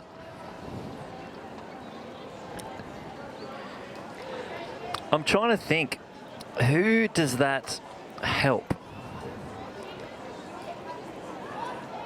Because there is it could... I would say it helps Josh, just because in terms of pure speed, Reese would be quicker than Josh. Oh, we saw that last night. We saw that last night in the 200. What happens when you're the inside of the faster person? It enables you to sort of just work off them. You know they're going fast. Well, so yeah, it could you pull to sort him of through. Relax a little bit more and understand that they're setting the pace. So you're just sitting with them, knowing that you probably may have the better back end and you rely on that. So all you got to do is make sure you get to 200 as relaxed and using as little energy as possible, letting the other person dictate the pace. And then come that 200 mark, that's when you start to wind it up, you're lifting the intensity, and then hope that you've saved enough and your back end's good enough that you can come over the top. Well, that's the thing. It all hinges on that, because there's a point where, you know, they could come out of the acceleration and Reese has already put 5 meters on him and he panics, and that's when Reese can change Josh's race plan by going out hard. Yes. And that's whether they stick to your race plan or not. Yeah, and that's the big thing. And if I was Reese, I would go harder. Yeah, I would. I would go harder than I'm used to. Yep. Because I know Atkinson's on my inside, and I chance it the fact that he's going to try and come with me. Yep. And I take him through the first 200 quicker than he's used to, and probably quicker than he probably can go, knowing that I'm the quicker 200 runner out of both. We saw it was 0.7 between them last night. Even though they are the gold medalists and the bronze medalists, it was 21.5 to 22.2. Well, it's one of those things now where they may go back and watch the stream, and they've just been listening to this. Well, we gave them a few different tactics here. We've just given them an insight into each other's possible game plans. Who knows what's going to happen? Well, we'll find out tomorrow. I'm honestly very much looking forward to it. Oh, yeah. And look, I hope they both run 46.90 each. Yeah, that'd be great. Yeah. Get them both qualified for 120s. I'd love it. Dead heat, both gold medals, 46.90. Love it. Couldn't think of anything better. No.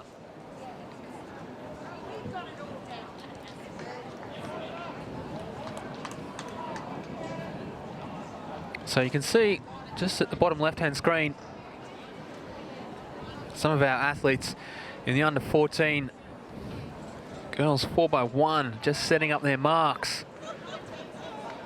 And we have 7 starters in this one. It'll be the ACT in 2, Western Australia 3, South Australia 4, Queensland 5, Victoria 6, New South Wales 7 and Tasmania 8. And I'm going to try and run through the lineup. There's a few of them there. So from the ACT, we'll see Alyssa Barber, Lottie Latafuku, Honey Proudfoot and Elise Simpson. From Western Australia, we'll see Olivia Dodds, Sienna Phyllis, Caitlin Lim and Kate Nolan. From South Australia, we'll see Eva Di Lulio, Tatum Giles, Sasha Harden and Kobe Morgan. From Queensland, we'll see Amali Butcher, Marissa Hanlon, Amelia Cancilla, Lily Neal. Victoria will have Isabella Hollins, Grace Kelly, Jennifer Lynn and Sophie Wilcock. New South Wales will have Delta Amidovsky, Demeter Beetham, Chelsea Azioki, Ellen Murphy, which is a fantastic team. And Tasmania will see Jessica Bray, Chelsea Scolia, Maggie Steele and Bianca Taglieri. Yeah, that New South Wales team's really good. Amidovsky, Beetham, Azioki, Murphy. Let's hope they've been working on their changes. Yeah, and that's the thing in relays. So on paper, we look at that team and go, yep, lock them in. Well, also, to be honest, in terms of all the states, New South Wales is the USA. Yeah, I agree. Yeah, everyone wants to beat them. Yep. They usually win. Yep. And that's just about it. Yep. Yeah. But it comes down to getting the baton around. Yeah. And yeah, honestly, I was saying earlier. So many times where we've been on these relays talking about the states we're going for. Obviously, you're going for Queensland. I'm going for New South Wales, and it's definitely not always New South Wales winning. No. There was one year, I reckon Victoria probably won about 6 relays in a row. Yeah. It was at a juniors.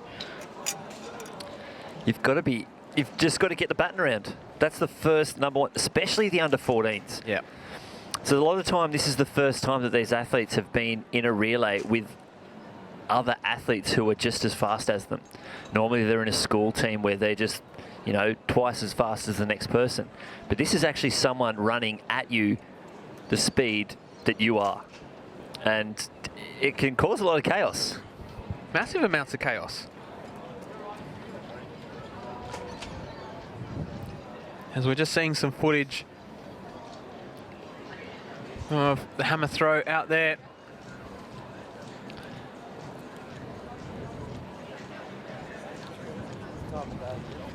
There's Natasha Lynch. There's been an influx of Lynches at these championships.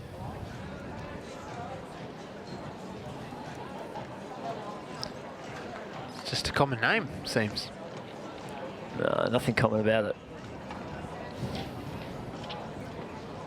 I don't know, influx. There's a few out there. Just saying. It's just getting popular.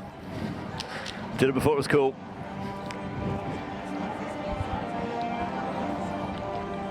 Can't say I've ever seen anyone out there with mine. No, neither. I would actually know them. I'd be related to them. You probably would be, yeah. Oh, not would, definitely. Yeah. Ever meet one, they're a direct relation. The Australian Capital Territory. Lane 3, Western Australia. Lane 4, South Australia. Lane 5, Queensland. Lane 6, Victoria. Lane 7, the defending champions, New South Wales. And Lane 8, Tasmania.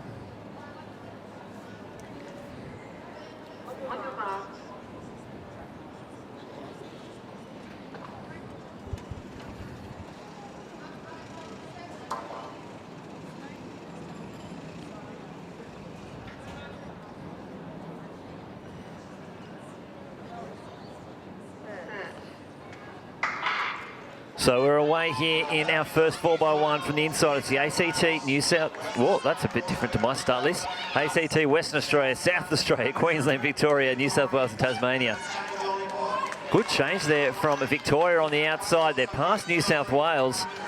New South Wales got a lot of room to make up down this back straight, but Victoria having a great run. Well, they're definitely going a different order to what we've got on our sheet too, which makes it even more difficult to call this race. But as Victoria, that looks like Ezioki coming around the bend. She's going to pass it to Beetham. And New South Wales, some clean changes. Damita Beetham tearing away from the field. West Australia coming home hard as well. And Queensland trying to catch Victoria, but it's going to be New South Wales taking the win there from Western Australia.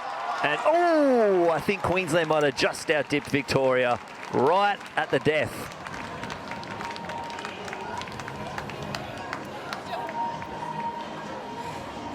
Good strong finish there from Beetham to anchor home the New South Wales team to a great victory there.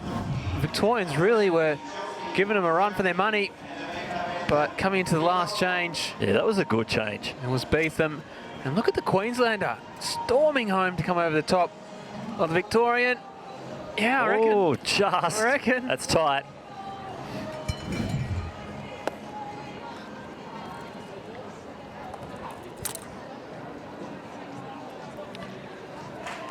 Now, I don't know if I can trust all these start lists.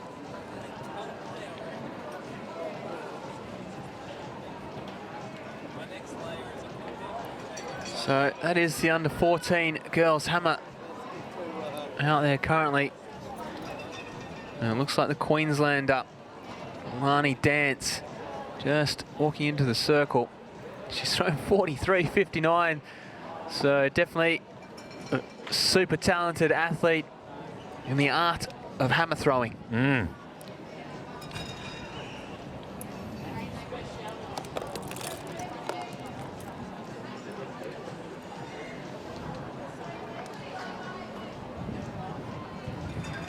Oh, it just looked like on that second last turn, she seemed to spin on the spot instead of going forward, and it just put her off a little bit. It's all right, plenty more throws to come.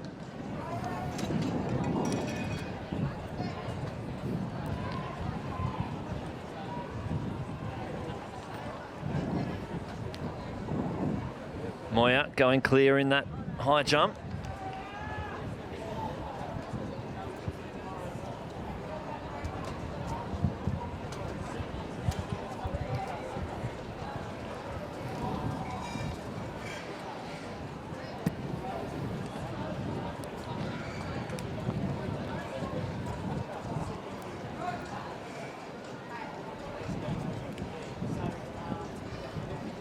Oh, just knocking that off, O'Keefe.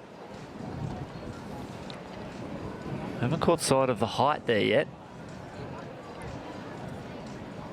As this looks like Maya Schmidt to Emal.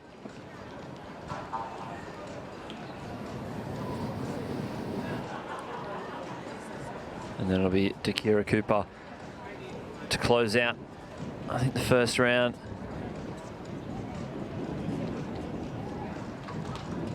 Oh, just losing a footing, unfortunately. And Alex Perrin not clear on that one. And that's their first attempts at 187, so now they'll be back into their second attempts.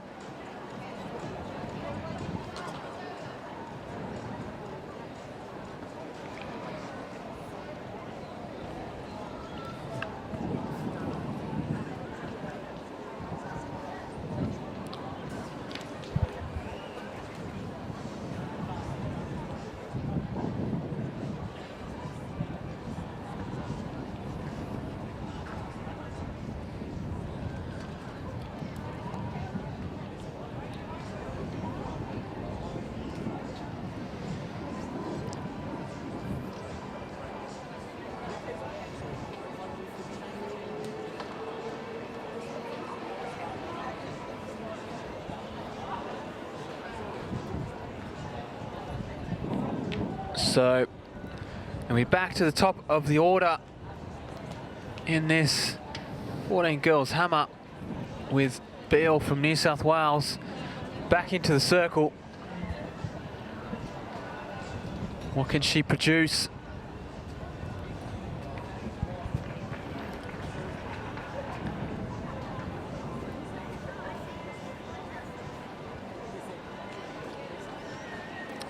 So that's probably around that 33-metre mark. As we cut back to the high jump. Ah, and the Victorian, almost. McMenamin. Thought he was over it, but unfortunately just the feet clipping it in the final stages.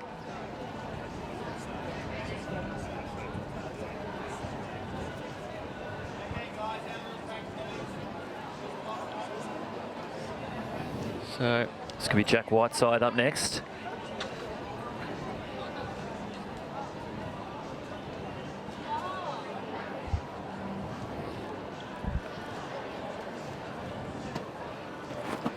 And no good on that one either, on his second attempt. Here's Zoe Butler. It's time for the 2019 All-Stars Championships, where athletes from all over Australia have arrived in Western Australia for a chance to become the national So, champion. just in the background, you can see the athletes in the 14 boys 4x1 out on the track. So we'll try and quickly run through all these lineups. So representing Queensland out there will be Bailey True, Ryan McCannon, Dylan Heath, and Emmanuel Tagiola.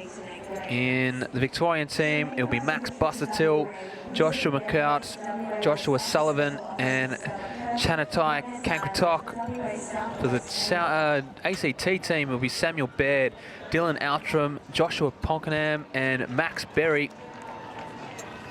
For New South Wales, it will be Harris Contabiasis, Liam Coles, Jacob Taylor, and Liam Gordon.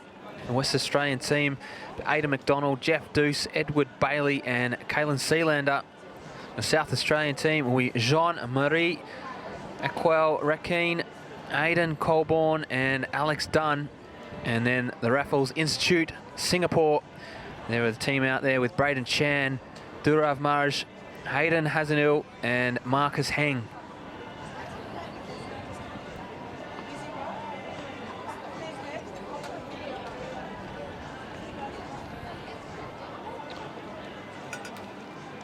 So no clearances there on that second attempt.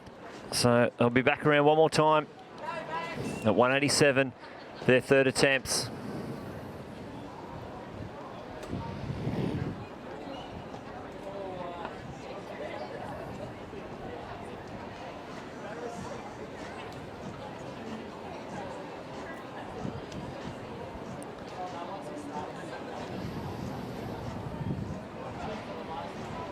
There comes Truscott. Oh, good attempt by Fraser, just not getting over the bar.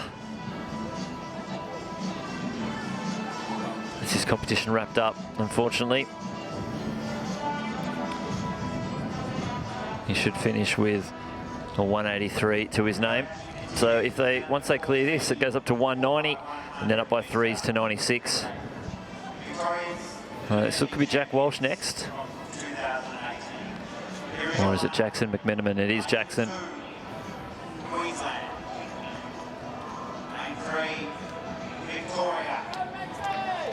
Oh, Jackson, so close. Just a little calf clip at the end. So he'll finish on 183 as well. Lane 6, Western Australia. Lane 7, South Australia. Lane 8, Raffles Institute of Singapore. So it's Jack Whiteside. The 4x100 metre relay. In the hands of Star.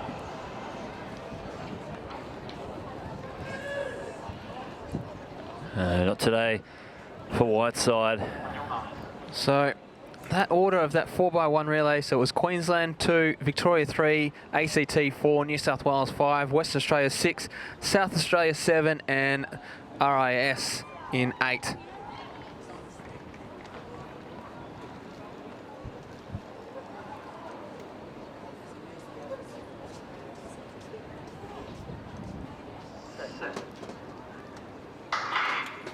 So underway in the first leg of this 14 boys 4x100 metres, and it's the Victorians making some noise early on this first leg.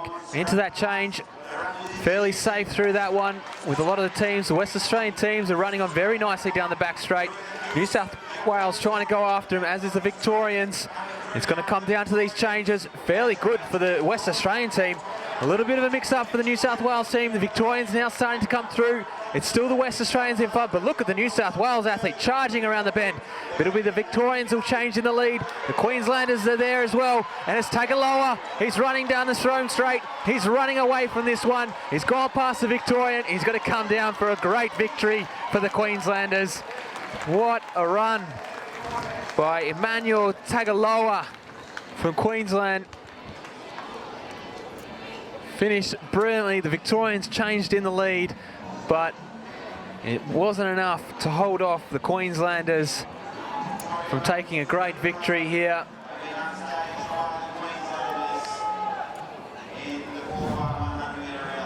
Just biding their time around in lane 2, just doing what needs to be done. Even a little bit of a Usain Bolt style hand swap. We certainly don't teach that in Queensland. He brought that himself. Say Usain? I did, I don't know why. I'm going Usain in the membrane. Oh, Perrin. I don't even know how he knocked that off.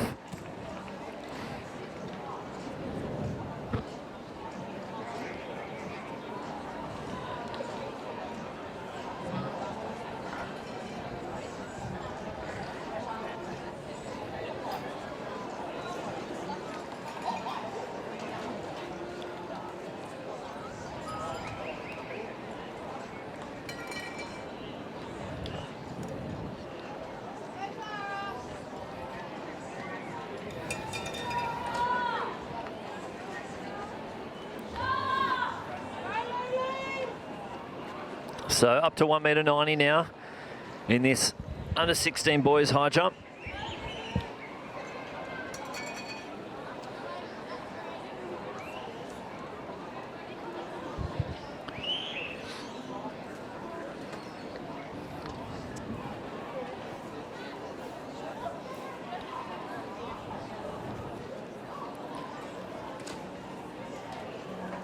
Looks like they went early again on that relay. It's Maya Schmidt to Amal. Second last thrower in the order.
So waiting for the next attempt in this 16 boys high jump from the New South Wales athlete.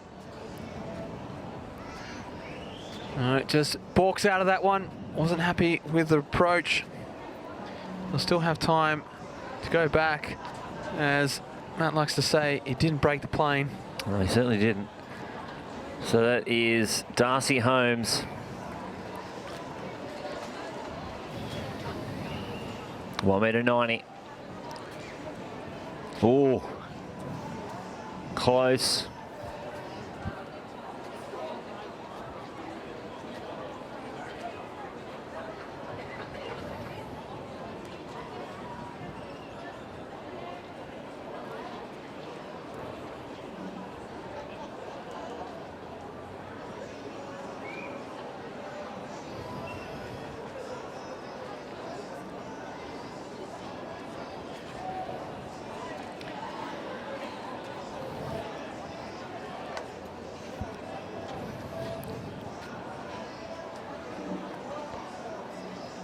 Here's Jack Walsh, first attempt, 190.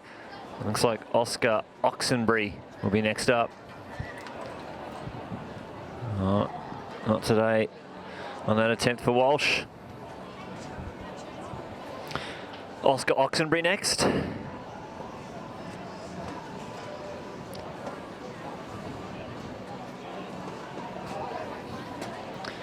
Still a while away from that next 4x1. The athletes are out there though.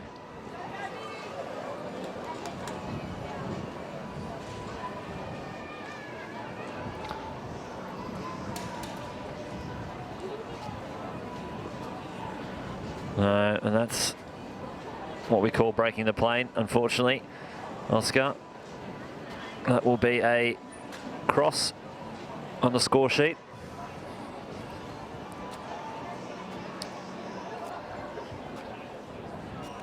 So Connor Duggan next up, Queenslander.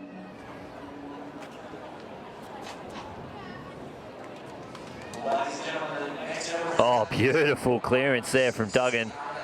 He's found himself in the lead at the moment.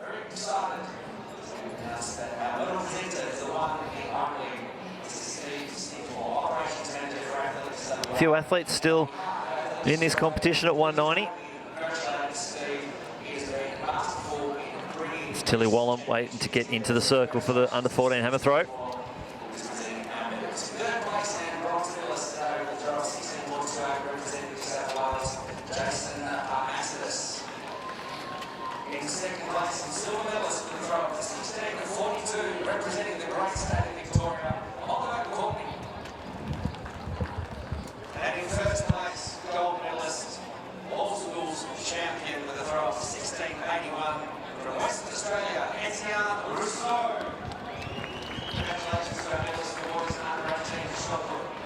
Here comes Daniel Megget.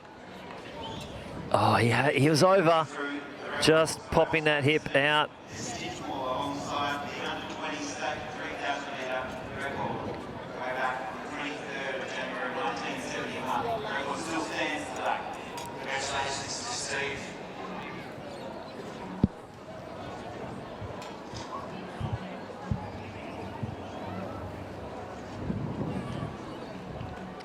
So it's Butler's turn in the circle from the ACT in his 14 girls hammer throw.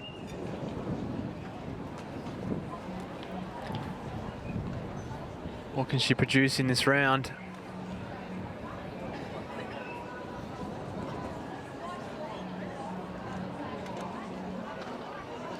Good speed, good release, and keeps that one in. So Butler should be pretty happy with that attempt. It's extremely close to a seed performance of 30.10. So she's here in form, and she's doing a great job for the ACT. As we see Holmes, New South Wales athlete. Well, that's his second attempt. He's back-to-back balks. So I'm not sure if there's an issue with the run-up. But mind playing some tricks at the moment. He's got time. This is, honestly, I would find this difficult. It's hard to do, to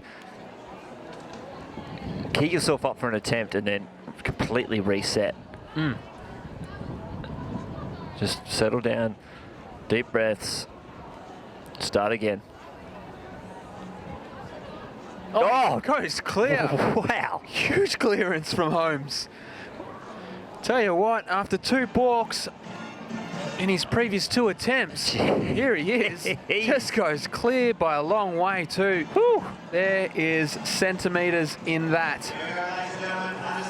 And a lot of them. There is plenty.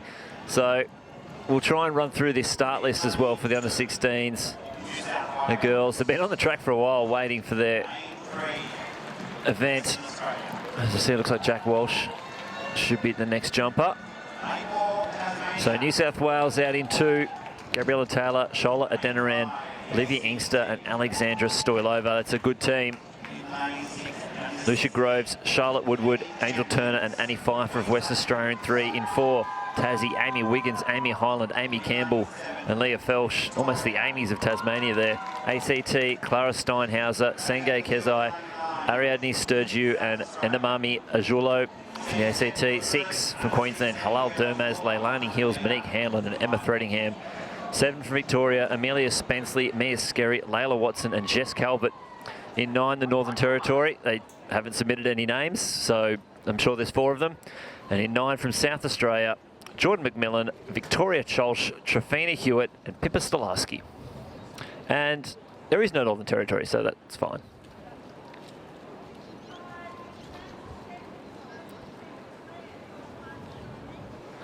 I'd say look for Queensland to get probably the best of the starts with the 100-metre favourite coming out of the blocks. So they are away, and that's Dermaz from Queensland. Already on the shoulder of ace of the Victorians on their outside, chasing down the South Australians. A clean change there, Dermaz to Leilani Hills, and they're working their way down the back straight.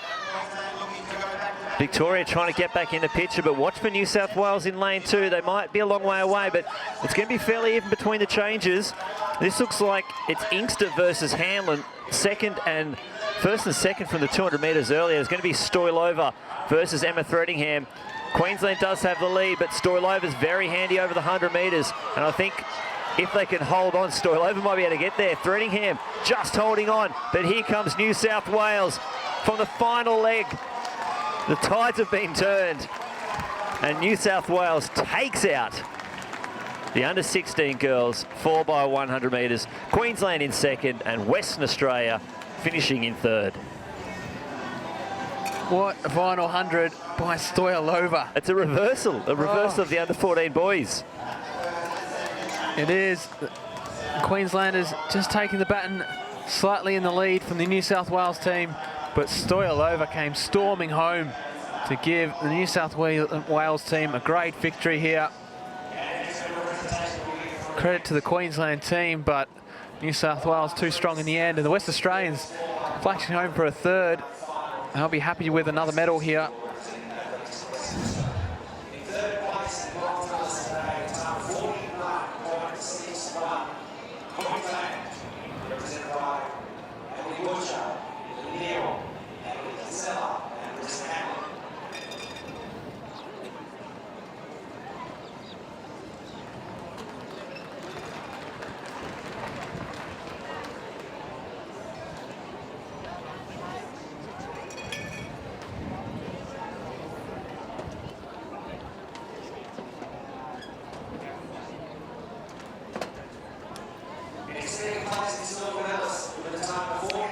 Daniel Megget over 1.90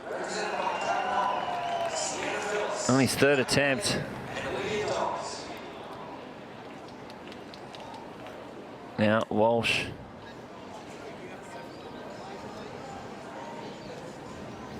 Gives the neck a bit of a crack.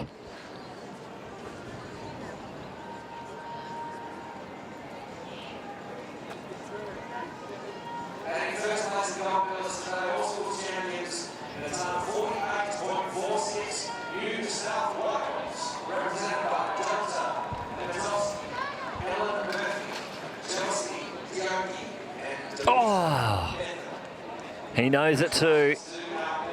He had that in him. I think that little smile was like, I'll get you next time. I'll get you next time, 190.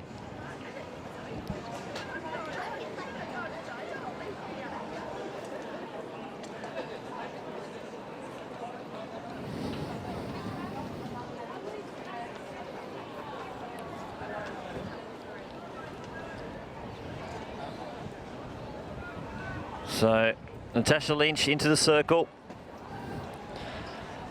The favourite, as all Lynches should be, in this under 14 hammer throw.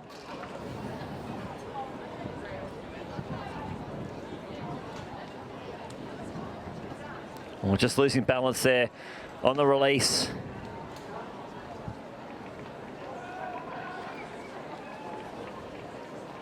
I want to say she just didn't sit down on it enough, but I'd be making that up. It feels like a thing that you would say. Don't you agree? Yeah.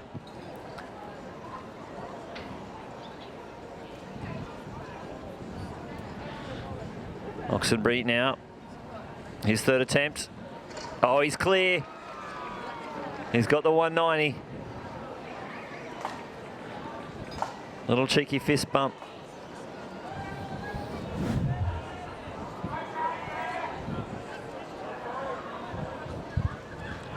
Plenty of room to spare there.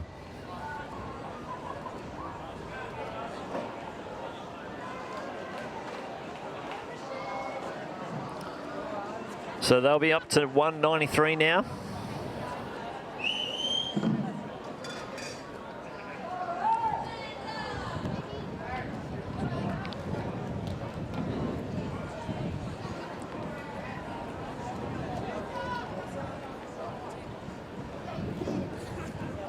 So this high jump is really getting up to some heights now at 193.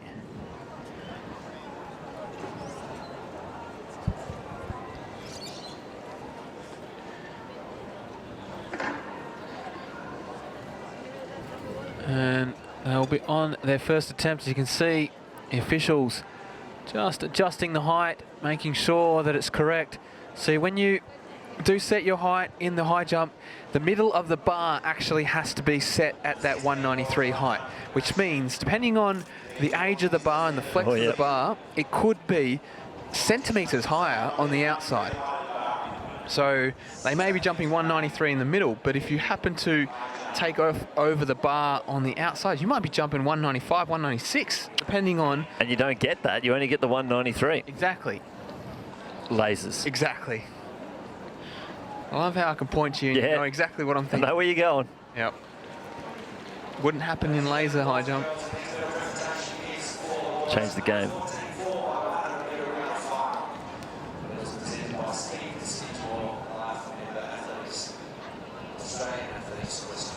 Third place with a time of 46.62. Congratulations to New South Wales. Represented by Harris on the bases. I don't have a Victoria on my start list for this under 16 boys, but I can see them marking out their change zones in lane 1. So I'm not sure what the sitch is there. So we'll try and figure this one out because our second start list doesn't have that either. It has RIS. Yeah, that's different too. Doesn't have Victoria on it at all. Alrighty. We are just going to go with what we've got. So we don't have the Victorians in this one, so we won't be able to bring you the names, but if we run through the rest of the teams, so maybe just a bit of a late entry. But you know what? We'll give this relay thing a crack. Yeah, why not? So the ACT team out there, they'll be represented by Phoenix Bateman, Anthony Isaacs, Charlie Maskell and Thomas Penfold. The Raffles Institute Singapore will be represented by Darren Koh, Isaac Koh, Danish Ashrik Mokhtar and Abdul Halim Abdul Rahman. The New South Wales team will see Rashid Kaba, Luca Samansky, Sebastian Gisso and Branson Poe. The South Australian team, Hayden Crowe, Max McCormack, Kyle Briggs and Tanio Barron. The West Australians will see Jack Waters, Jordan Blaze Lightbourne, Gabe Dolan and Pacific Defudi Makuza. Tasmanian will see Jacob Vanderkoof, Harrison McLeod, Seth Pfeiffer, Matt Bridson, and the Queensland team, Carter Blades, Callum Wetherell Stacey, Tyler Lilly and Caleb Clark.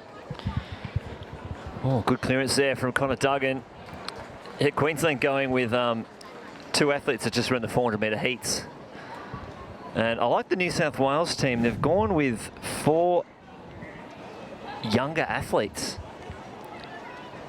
They've gone with 4 14-year-olds. So maybe they're looking to the future, see if they can go back to back.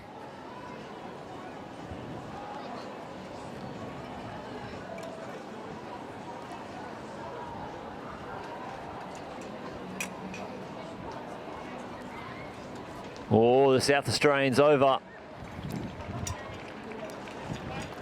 That's big. That's really big. Sebastian Polyphone, sorry. So that's 2 over.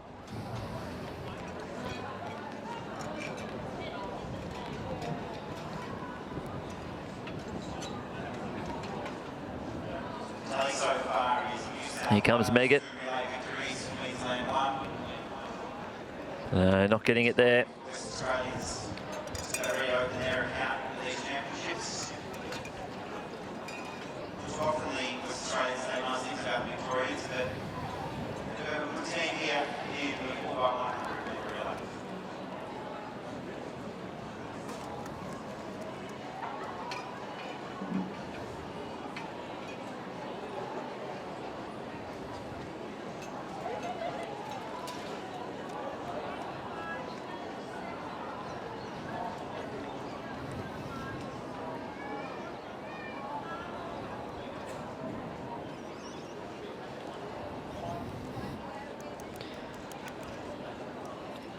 Not there for Moyer.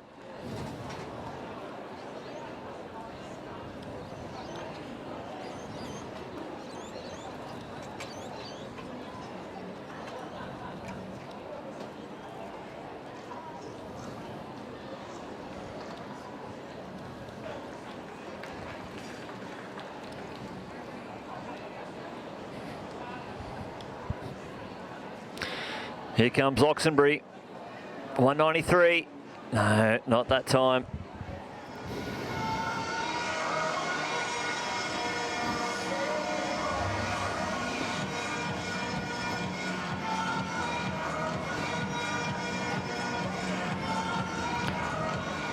It's time to get loose, ladies and gentlemen, and cheer for your team as we introduce competitors for the under 16 4x100 metre relay. In lane 1, Victoria. Lane 2, ACT. There's Meggett's second attempt. Lane 3. Oh, he's clear. 193. Shakes his head like, shouldn't have taken me 2. Should have got on the first one. So I'll go to 196. The next height. Lane 6, Western Australia. Lane 7, Tasmania.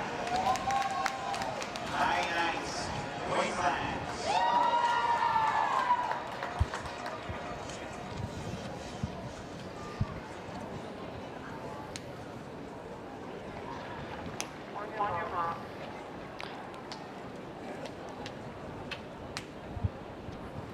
So athletes just going clear everywhere now at this 193 height as we go back to the track for this under 16 boys 4x1.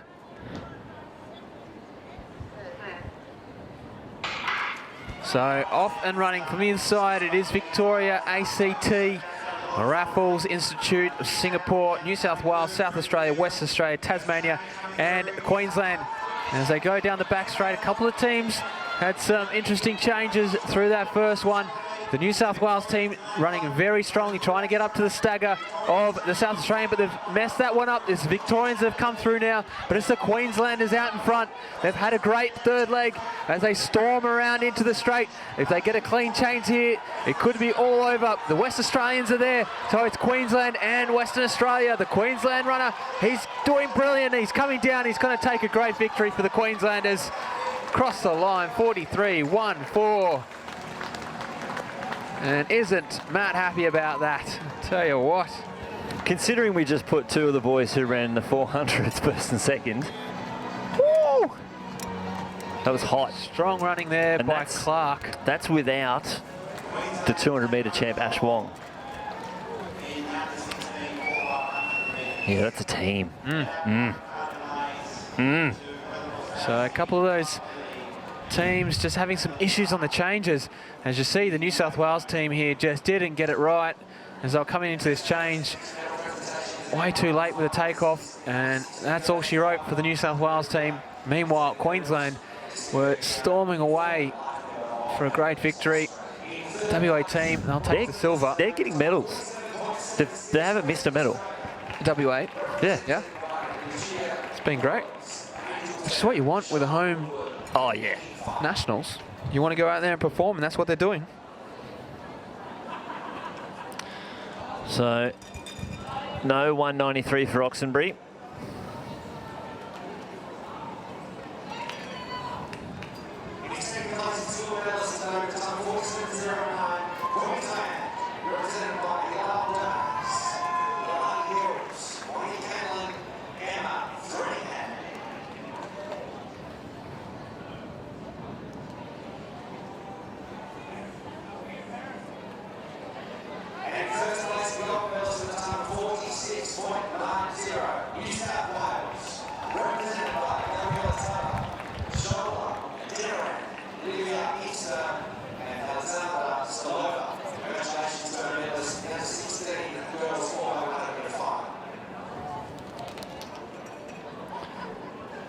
So 2 more races on the track.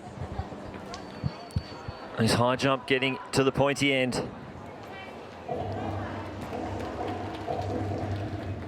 And it looks like on my start list, only 4 teams in this. Well, that's wrong because there's 5 girls down there, so 5 teams, maybe? What lane are they in? I don't know. I count 5 too, so not sure on that one. Obviously, we'll try and figure out what's going on there as we refresh our start list. But no, I've still got 4.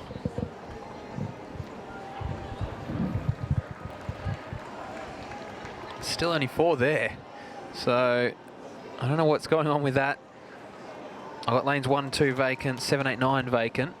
Yeah, but I feel like... No, South Australia's there. We're missing Victoria on my start list. So it bars up to 196. Oh! Huge clearance. Darcy First Holmes. attempt. No balks this time. And that's what you want to see. Into the lead. Straight into the lead. First jump, pressure on them. Wow.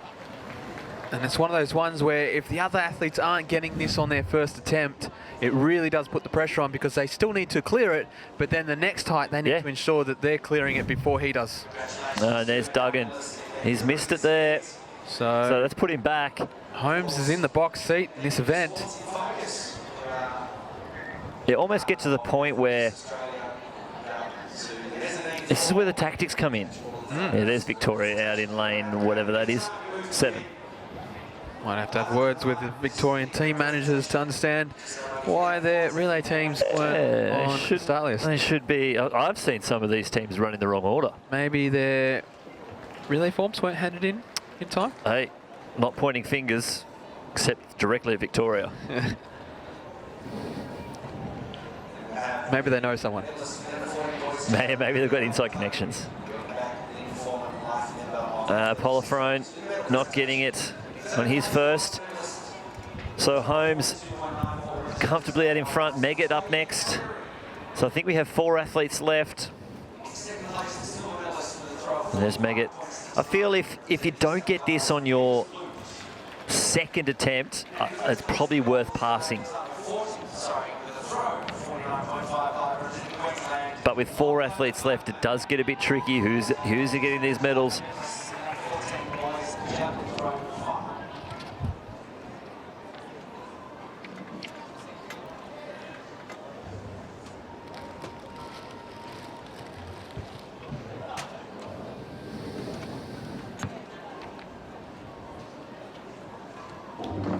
Here goes Megget.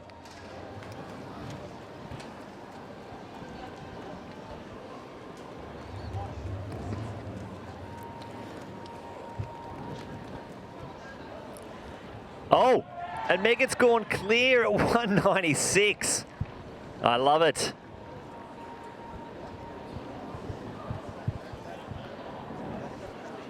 So 2 now clear at this height, which, tell you what, this comp's heating up. And Moya's out there too, so looks like there's 5 athletes left in the competition, which means I probably wouldn't be passing at the moment. William Moya.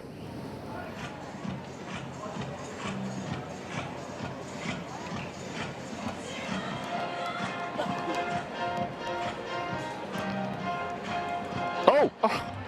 3! Clear at 96. That was a beautiful attempt. Well, now you've got to do 96 to...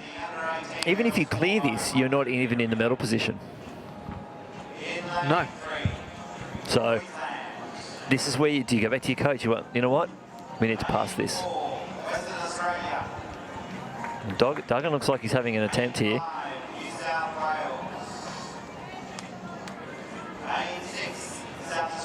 Oh.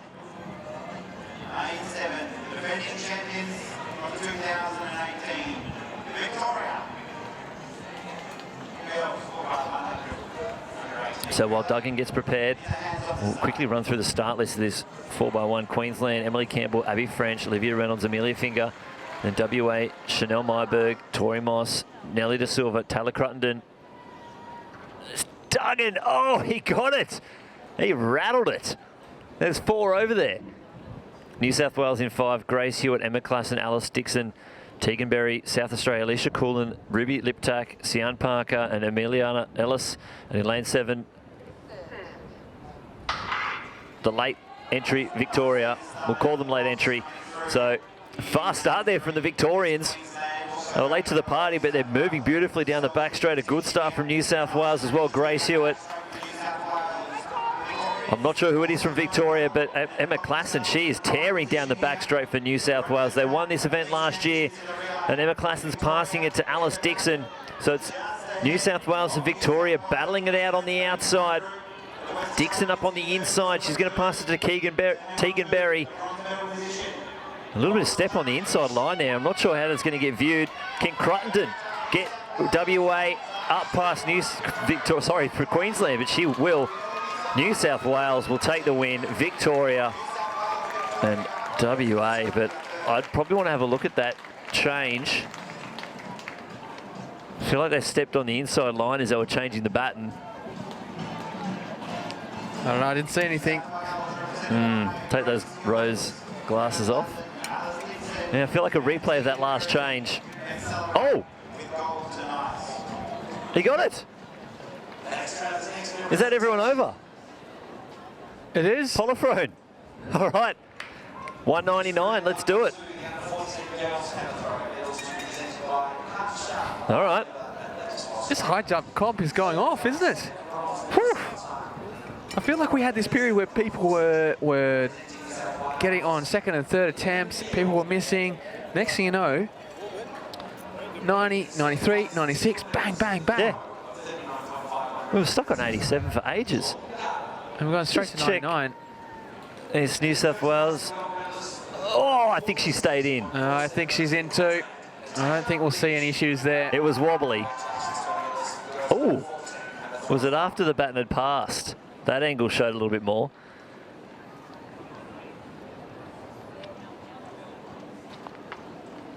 Look at that finish from Cruttenden. Yeah, huge last 100 from her. She would have backed herself to catch the Victorian, I think. Yeah. So this basket's now going to 199. Oh, would you just want it to go to 2 metres? Yeah, it's like, guys, can we just go by 4? I'd love to see some 2 metre jumps. I'd love to see it. We've definitely seen 2 metre clearances of at least jumped 2 metres. Yeah. But the only way to tell, you know, if someone's that high over the bar, yeah, that's right. They make the pew-pew noise. Lasers.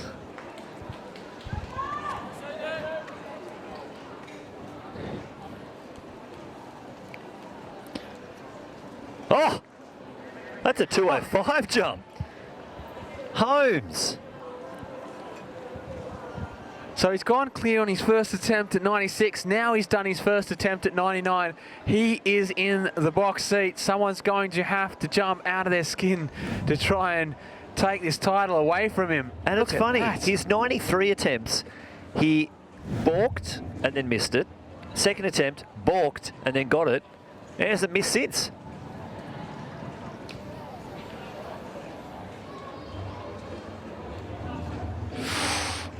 Close there by Duggan.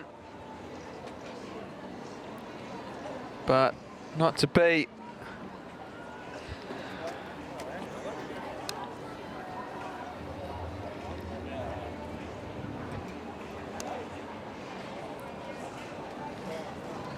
So we'll try and run through some of your lineups for this next event.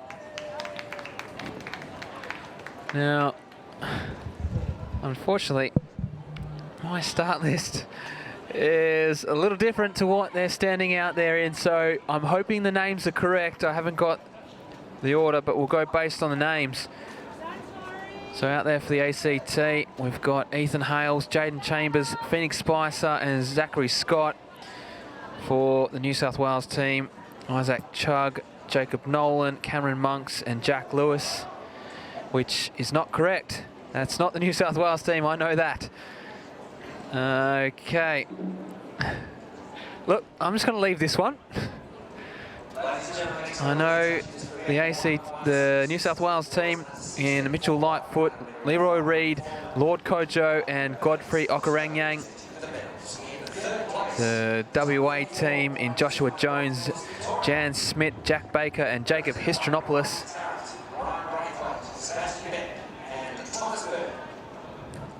The Queensland team, Prosper Noko, Harrison Callow, Tyson Bonney and Jai Gordon. And if we look at the RIS Institute, it is Lou Benjamin, Jared Wong, Samuel Lee and Muad Zaliman Sanus.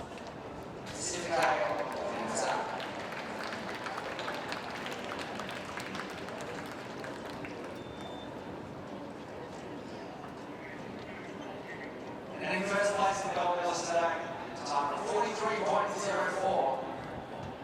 Queensland.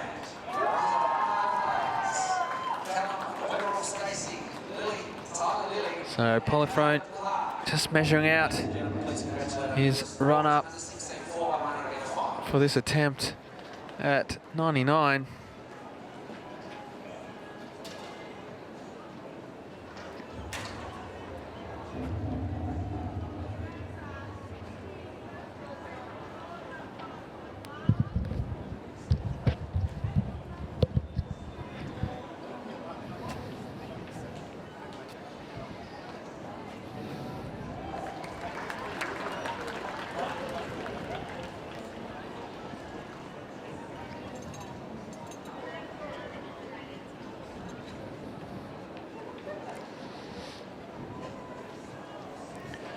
All right, so I've got something.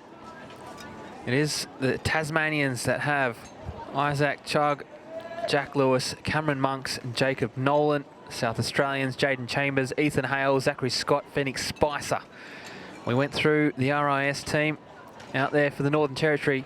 Sandy Brock, Luke Griffin, Emerson Pomfret, and Lewis Reid. We went through the Queenslanders, the West Australians, and the New South Wales team before. And so we see the South Australian doesn't go clear on that one. So everyone's chasing New South Wales athlete who went clear on his first attempt.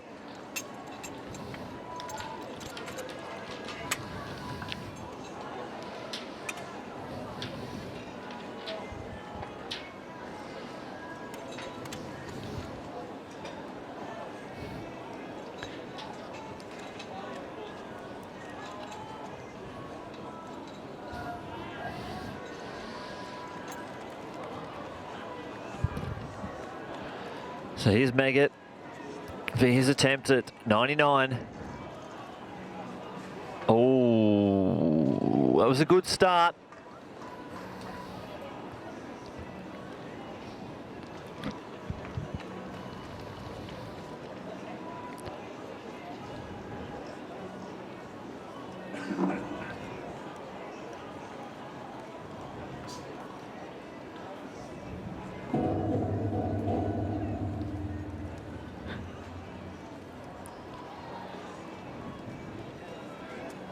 So more from New South Wales now on the runway. You can see a bunch of his teammates in the background there, just here to support him.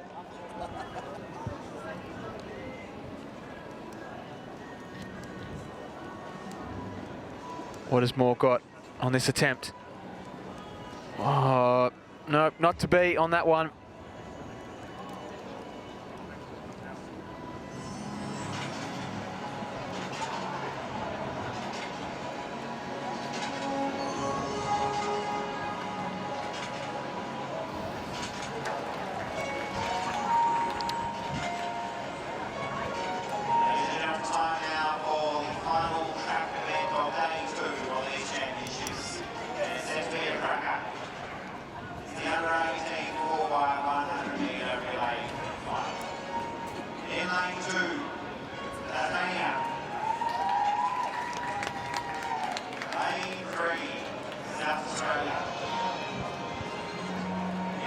Here goes Duggan.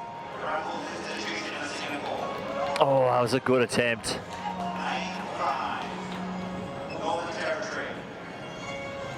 Not tonight for Duggan. Will Holmes be the sole athlete over 99?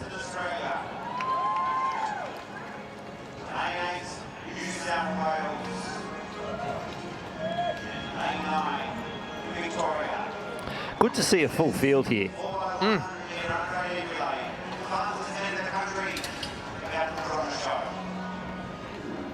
Polifrone.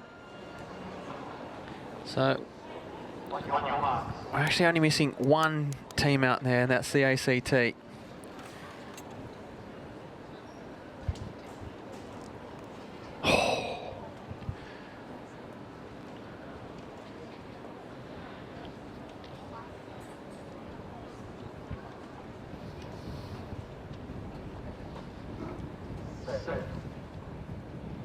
So we're underway in the last track event for this evening, and it is Tasmania, South Australia, RIS, Northern Territory, Queensland, WA, New South Wales and Victoria. And it is the Queenslanders and New South Wales teams, as you would expect, with the 100 and 200 runners they have in their midst. As we see Leroy Reid from New South Wales charging down the back straight. But it looks like they've had a bit of a mess up in that change. The Queenslanders have catapulted on into the lead in this one. It'll be New South Wales and Queensland head to head. The Queenslanders will change in the lead as they enter the straight, and they've got a good change. But here comes Godfrey Okaranyang. He's chasing after the Queenslanders. Can he get there? This is going to be close on the line, but the Queenslanders will hold. They'll take the win, 41-55.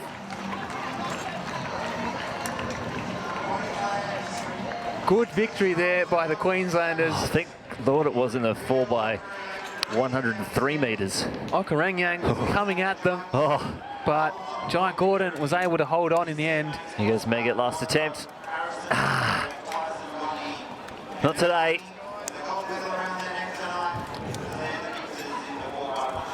Now, this is why you don't change hands in a relay. Great leg from Harrison Callow down the back straight for Queensland. Leroy Reid, you can see just at the top end, Lord Kojo going off very early. That's not going to help. But if you watch Jai Gordon, gets the baton from Bonnie, swaps hands, and that basically stopped him. It also doesn't help that you've got a 10-7 guy running you down, and I can only imagine what he is off the fly. That was a good last leg. Here comes William Moyer. Oh! He's done it! Oh! No! Oh, I thought he was over. Oh.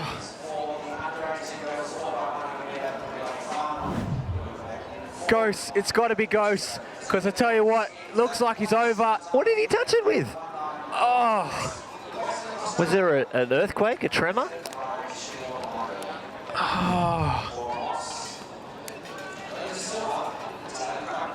That is probably the lightest anyone's ever nicked the bar for it to fall off.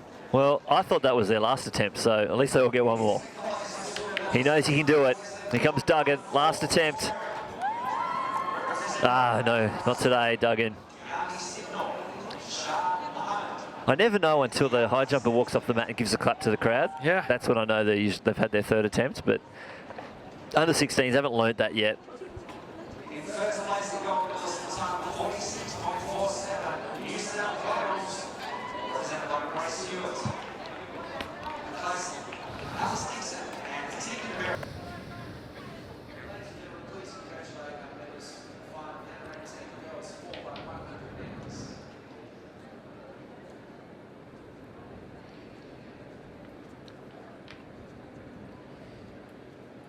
Here comes Polifrone.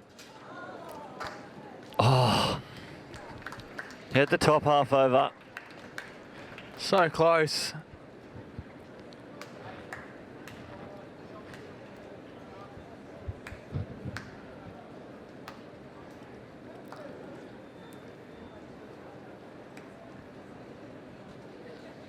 So two more.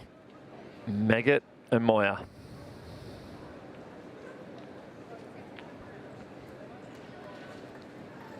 Megget, first to attempt. Can he get himself over the 199? He does! He does! He's done it! Clear. He's jumped himself into the silver medal. Wow. Holmes hasn't jumped in about 20 minutes. No, he hasn't. Oh, that's a good clearance too. All right, Moya. Get yourself over. Let's see. You're jumping for a medal. Into the 2 metres.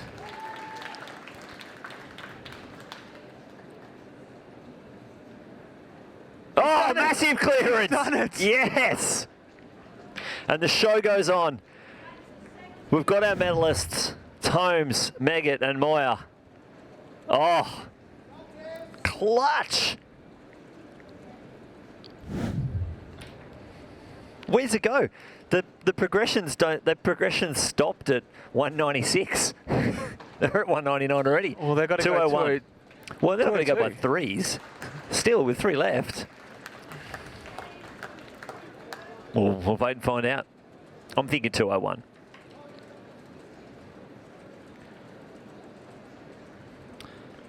Uh, 201 it is. No, that's not a 2. Yeah, oh, does that not? I think that's broken. Thank you. Good coverage. There's a backwards 901. I like it. But the 1 was the only number that we really needed to know. Yeah, I'm assuming it's 2. Yeah. The meters is 2. 1. Got it. Tell you what, this high jump has turned into the event of the day. I love it.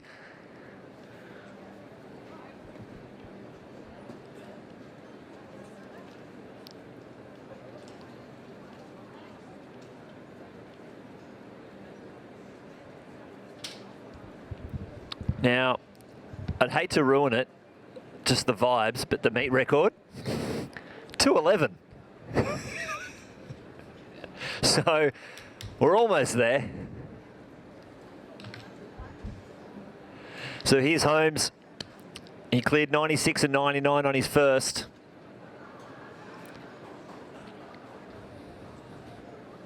And he hasn't jumped in a while. Fresh legs.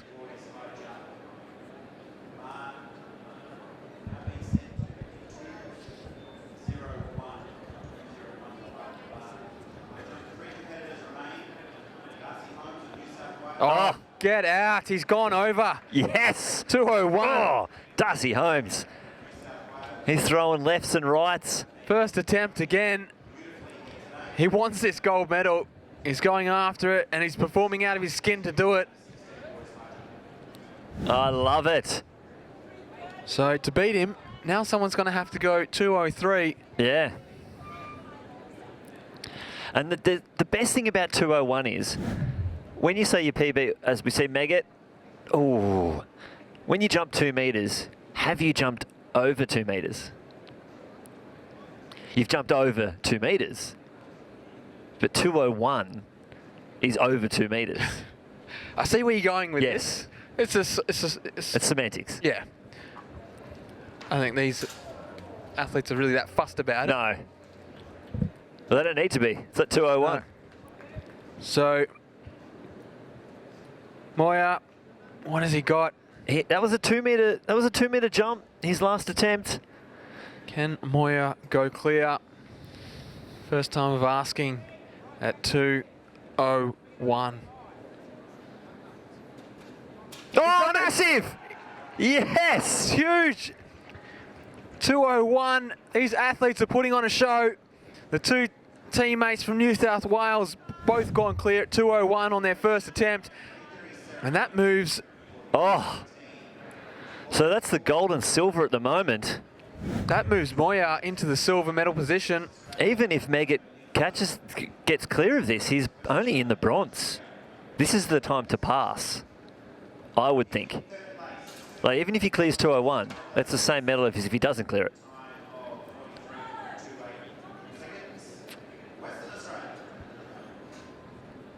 Give yourself a rest. I know you've got a long time between jumps, but maybe you do send it up to 203.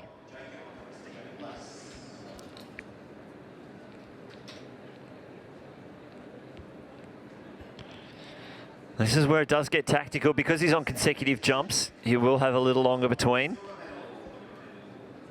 So he'll get back, talk to coach. So that's the coach there in the white hat. Looks like Eric Brown, coach of Ash Maloney, Cedric Dubler. And we'll see what Eric comes up with, what plan he can hatch.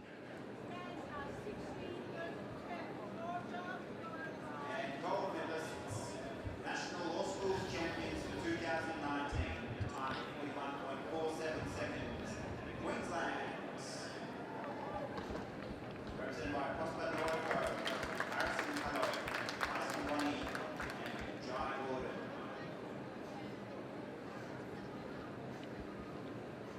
So what have we come up with? Well, he's going to have a crack at it.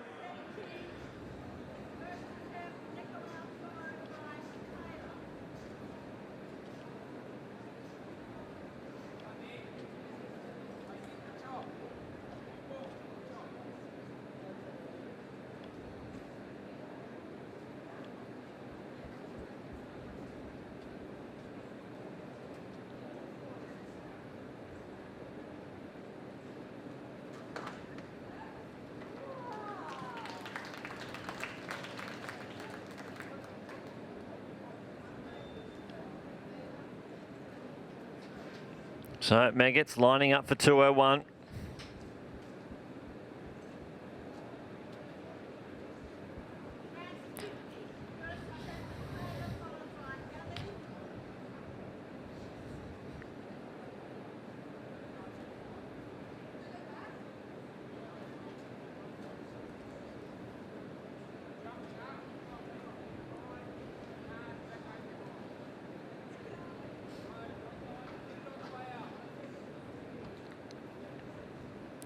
So last attempt for Meggett, 201.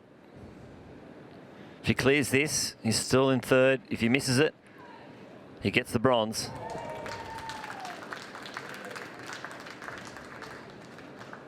Oh, that was a good attempt. The best of his three.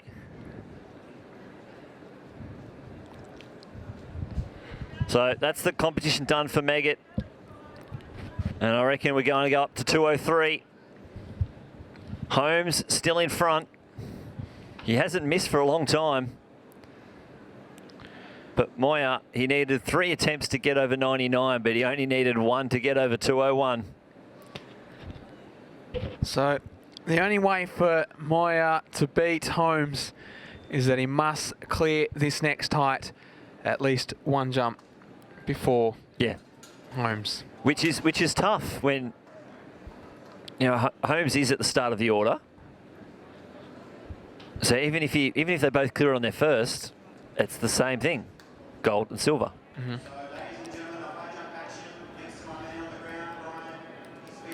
Well, they're getting ever so close to their meet record. Getting closer and closer. 203. And honestly, the jumps that they've been putting out there, they're 203 jumps. Yeah, you're definitely not sitting here thinking, oh, they were lucky to get the others. They're probably going to struggle with this height. No, they've gone clear, well clear on the other heights. That you're looking at this going, well, where is this going to stop? Yeah. I will not be surprised if either one of these athletes goes straight over. Yeah, to be honest, Holmes has got a lot less jumps in his legs.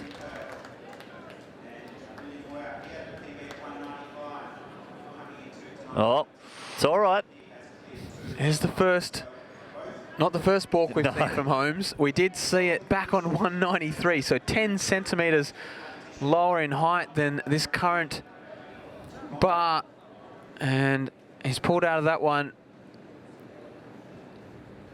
But we did see him balk once before and then go straight over the next attempt. What can Holmes do here? 2 balks. He might be running out of time here. Can't see the clock. He only has to start his attempt before it hits 0. He must have a bit of time because he doesn't seem to be in too much of a hurry. Well, he's gone back to chat to Dad. Or he may, coach. that may have been considered his attempt. So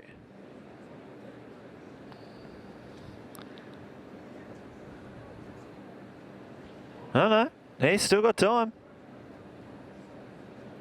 I can't see a yellow flag. There it is. There's the yellow flag. So that means he's got at least 15 seconds. No, not. Oh! I don't know. It's probably not worth it. 2, 1. No, don't worry. Just stop. It's on 0.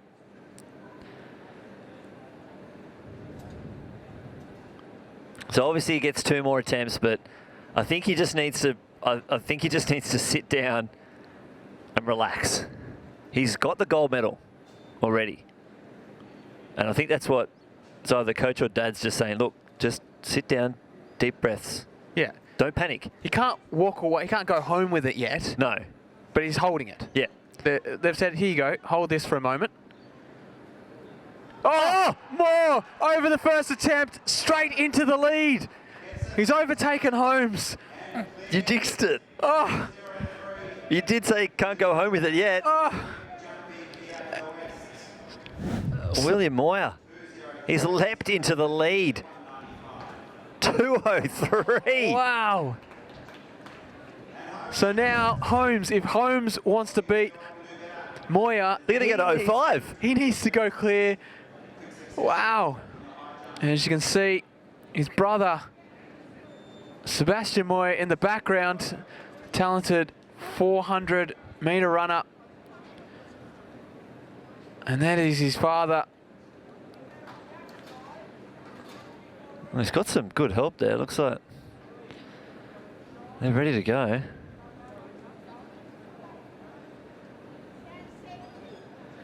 It's one of the Zalecs giving him a bit of a hand, isn't it? Yeah.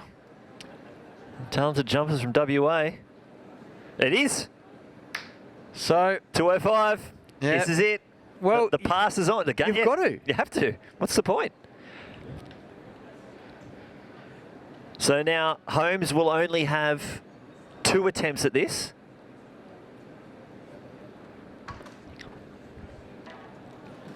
So, yep, Holmes will have the 2 attempts.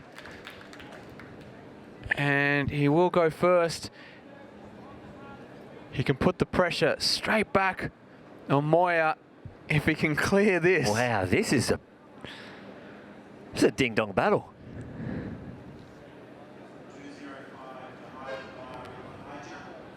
Oh, if there ever was a ding-dong battle, this is it. Back and forth, back. What has Holmes got on this first attempt at 2:05? Oh, he balks at that one too. Just slow down. He really does need to compose himself. He's just got to attack it. Understand, he went clear at the other height so easily. He's got the ability. He's got the spring in the legs at the moment. You can get yourself over. Not sure what the official's talking to him about.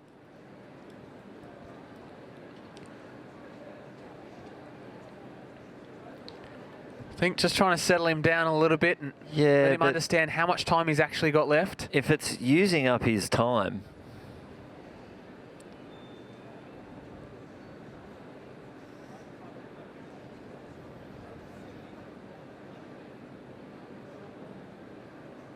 oh, that was a good height. That was a good attempt. I feel like that'll be good for him though. He saw it. It's like when I don't know, if you just jump off a big cliff. Well, I don't know what that's like. You've never jumped off a cliff? I have, not a real big one. Oh, no, one that you haven't, the height that you haven't attempted before. Okay, yeah, I understand and you're like, that. You're obviously worried at the first time you do it, and you jump off, you don't die. Yep. High jump, risk of dying is quite low. But it's the same thing. You're attempting something you haven't attempted before, and now he's been there, he's seen it, and I think he'll be better for it. But Moir, wow. What can he do here on his first attempt at 2:05? He's sitting, he's now been handed that gold medal. Holmes had to hand it over. Wow! He was over and just has clipped it with his feet at the last moment. Tell you what, it's there though. Oh, it's there. It is there. It's there. Can we see one of these athletes go over 205? It'd be great to see. So this is the last attempt for Holmes. Here he goes. Oh, he did it! Done it! 205! What is happening? You see him balk about 4 times on previous attempts. He then passed 203 to go to 205. What was he worried about? Misses on his first and clears it on his second, but what was his, that was his last. third and last attempt because he had one at 203. Now, knowing this competition and the way it's going, Moya has one more attempt, or 2 more attempts here. If he gets it on this one, he goes back into the lead. Yes, because effectively that was Holmes' third attempt. Yeah. And this is his second. Yeah. Tell you what. Well, actually, they're just handing this gold medal to each other, aren't they? If Moya gets this at all, he's in the lead. Yeah, he has to get... Did he get... Because he got 03 first. He did get 03 first. So he just has to clear this to be back in the lead. Yes. Yep. High jump gets confusing, guys. Can Moya go clear at 205? Oh. It's all right. He's got one more attempt.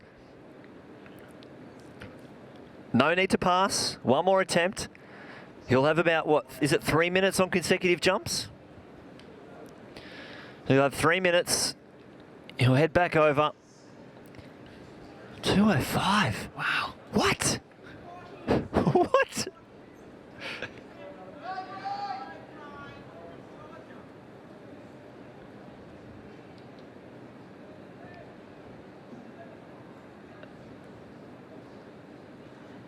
I love this. This is one of the best things. With the high jump right in front of the team tents, they've let them come out on the grass. This is the sight. And there's his timer. So if he clears this, he'll be back into the lead.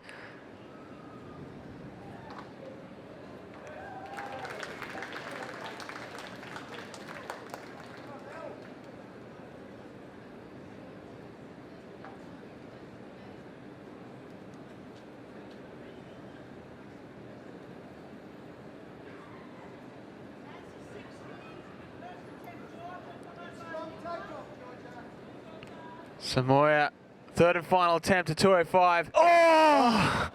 Oh! I was about to jump out of my chair. I thought he was over. But unfortunately, it's not to be, which means Holmes will actually be allowed to walk out of the stadium with the gold medal. He can take it home with him on the plane, do what he wants with it now. It's actually his.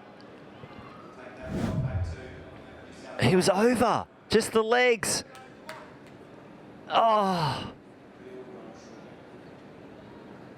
What a competition. So Moya will finish with a 203 to his name. Holmes, 205. What's he going to do next? He's still jumping. He's still jumping. This competition hasn't even ended yet. Oh, I'd love to see the 11. Do it. Oh, yeah. Do it. Why not? What do you got to lose?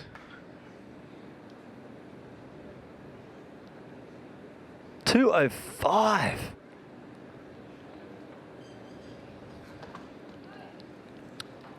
Hang on, 208. Okay. Why not? Maybe it was a number he always wanted to jump. Yeah. Well, I'm glad we've got that official down there to work that section of the 2. Let's just get some black spray paint, just spray it. Maybe some tape. Or fix it. Yeah. That's another good option. They're all, you know, different ways to approach this.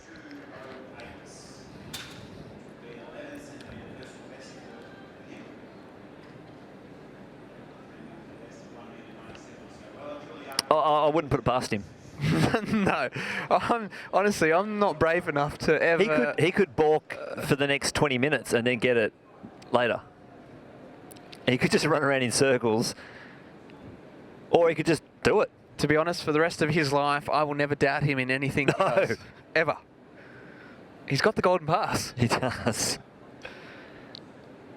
He's like, Ben, man, I'm going to do this. Okay. 2:08. Oh, that was a good attempt. It was a good attempt. It's good to see he's now attacking it. The pressure's off. He's got the gold medal. Now he's just trying to see how high he can jump. Yeah. So he's actually attacking it now, which is good to see.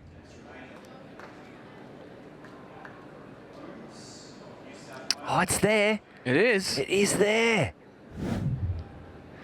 And to think he went through a period of balking, a lot of attempts, multiple attempts in those attempts, then first round clearances. Yeah. And then more balks. And now and then you take the gold medal by failing at 2:03, passing, and then getting it on your last attempt at 2:05. Unbelievable. What a way to win a gold medal for Holmes from New South Wales. No, not there. I think he might be mentally drained now. Which is fair enough. This is... Yeah, he had that one good one at the start.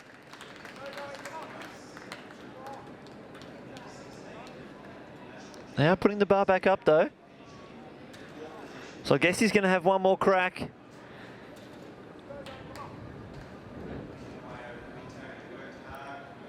It's one of those things in field events, especially the high jump and the pole vault, is once you've won, do you want to finish on a... Yeah, you need a goal. Clearance? You need a next thing. Or do you want to go again Yeah. and then potentially finish on a fail? And a classic example of that was Hooker.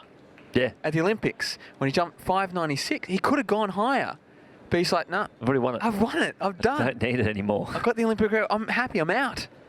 Let me finish on that win. 2:08.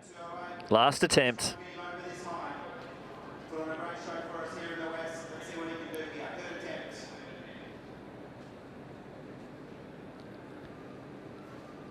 Oh, that was a good one. Good one to finish with. But Holmes, wow, Darcy Holmes. Not just Darcy Holmes, but the rest, William Moyer as well. Yeah. Daniel Meggitt, they put on a show for us here. This under-16 high jump competition. What a way to finish the day here. Oh, unbelievable. I honestly, for me, that's taken over as event of the meet. Oh, easy. And it's going to have to take something pretty exceptional to ever beat that. Oh, definitely. The roller coaster ride that we went on, honestly, my stomach it's churning. When did this start? I feel like we've been just on this high jump. We've been here all day. Yeah. They were there for every single relay that we went through. So that brings us to the end of the second day of the 2019 Australian All Schools Championships. But we will see you bright and early tomorrow morning for day 3. See you then.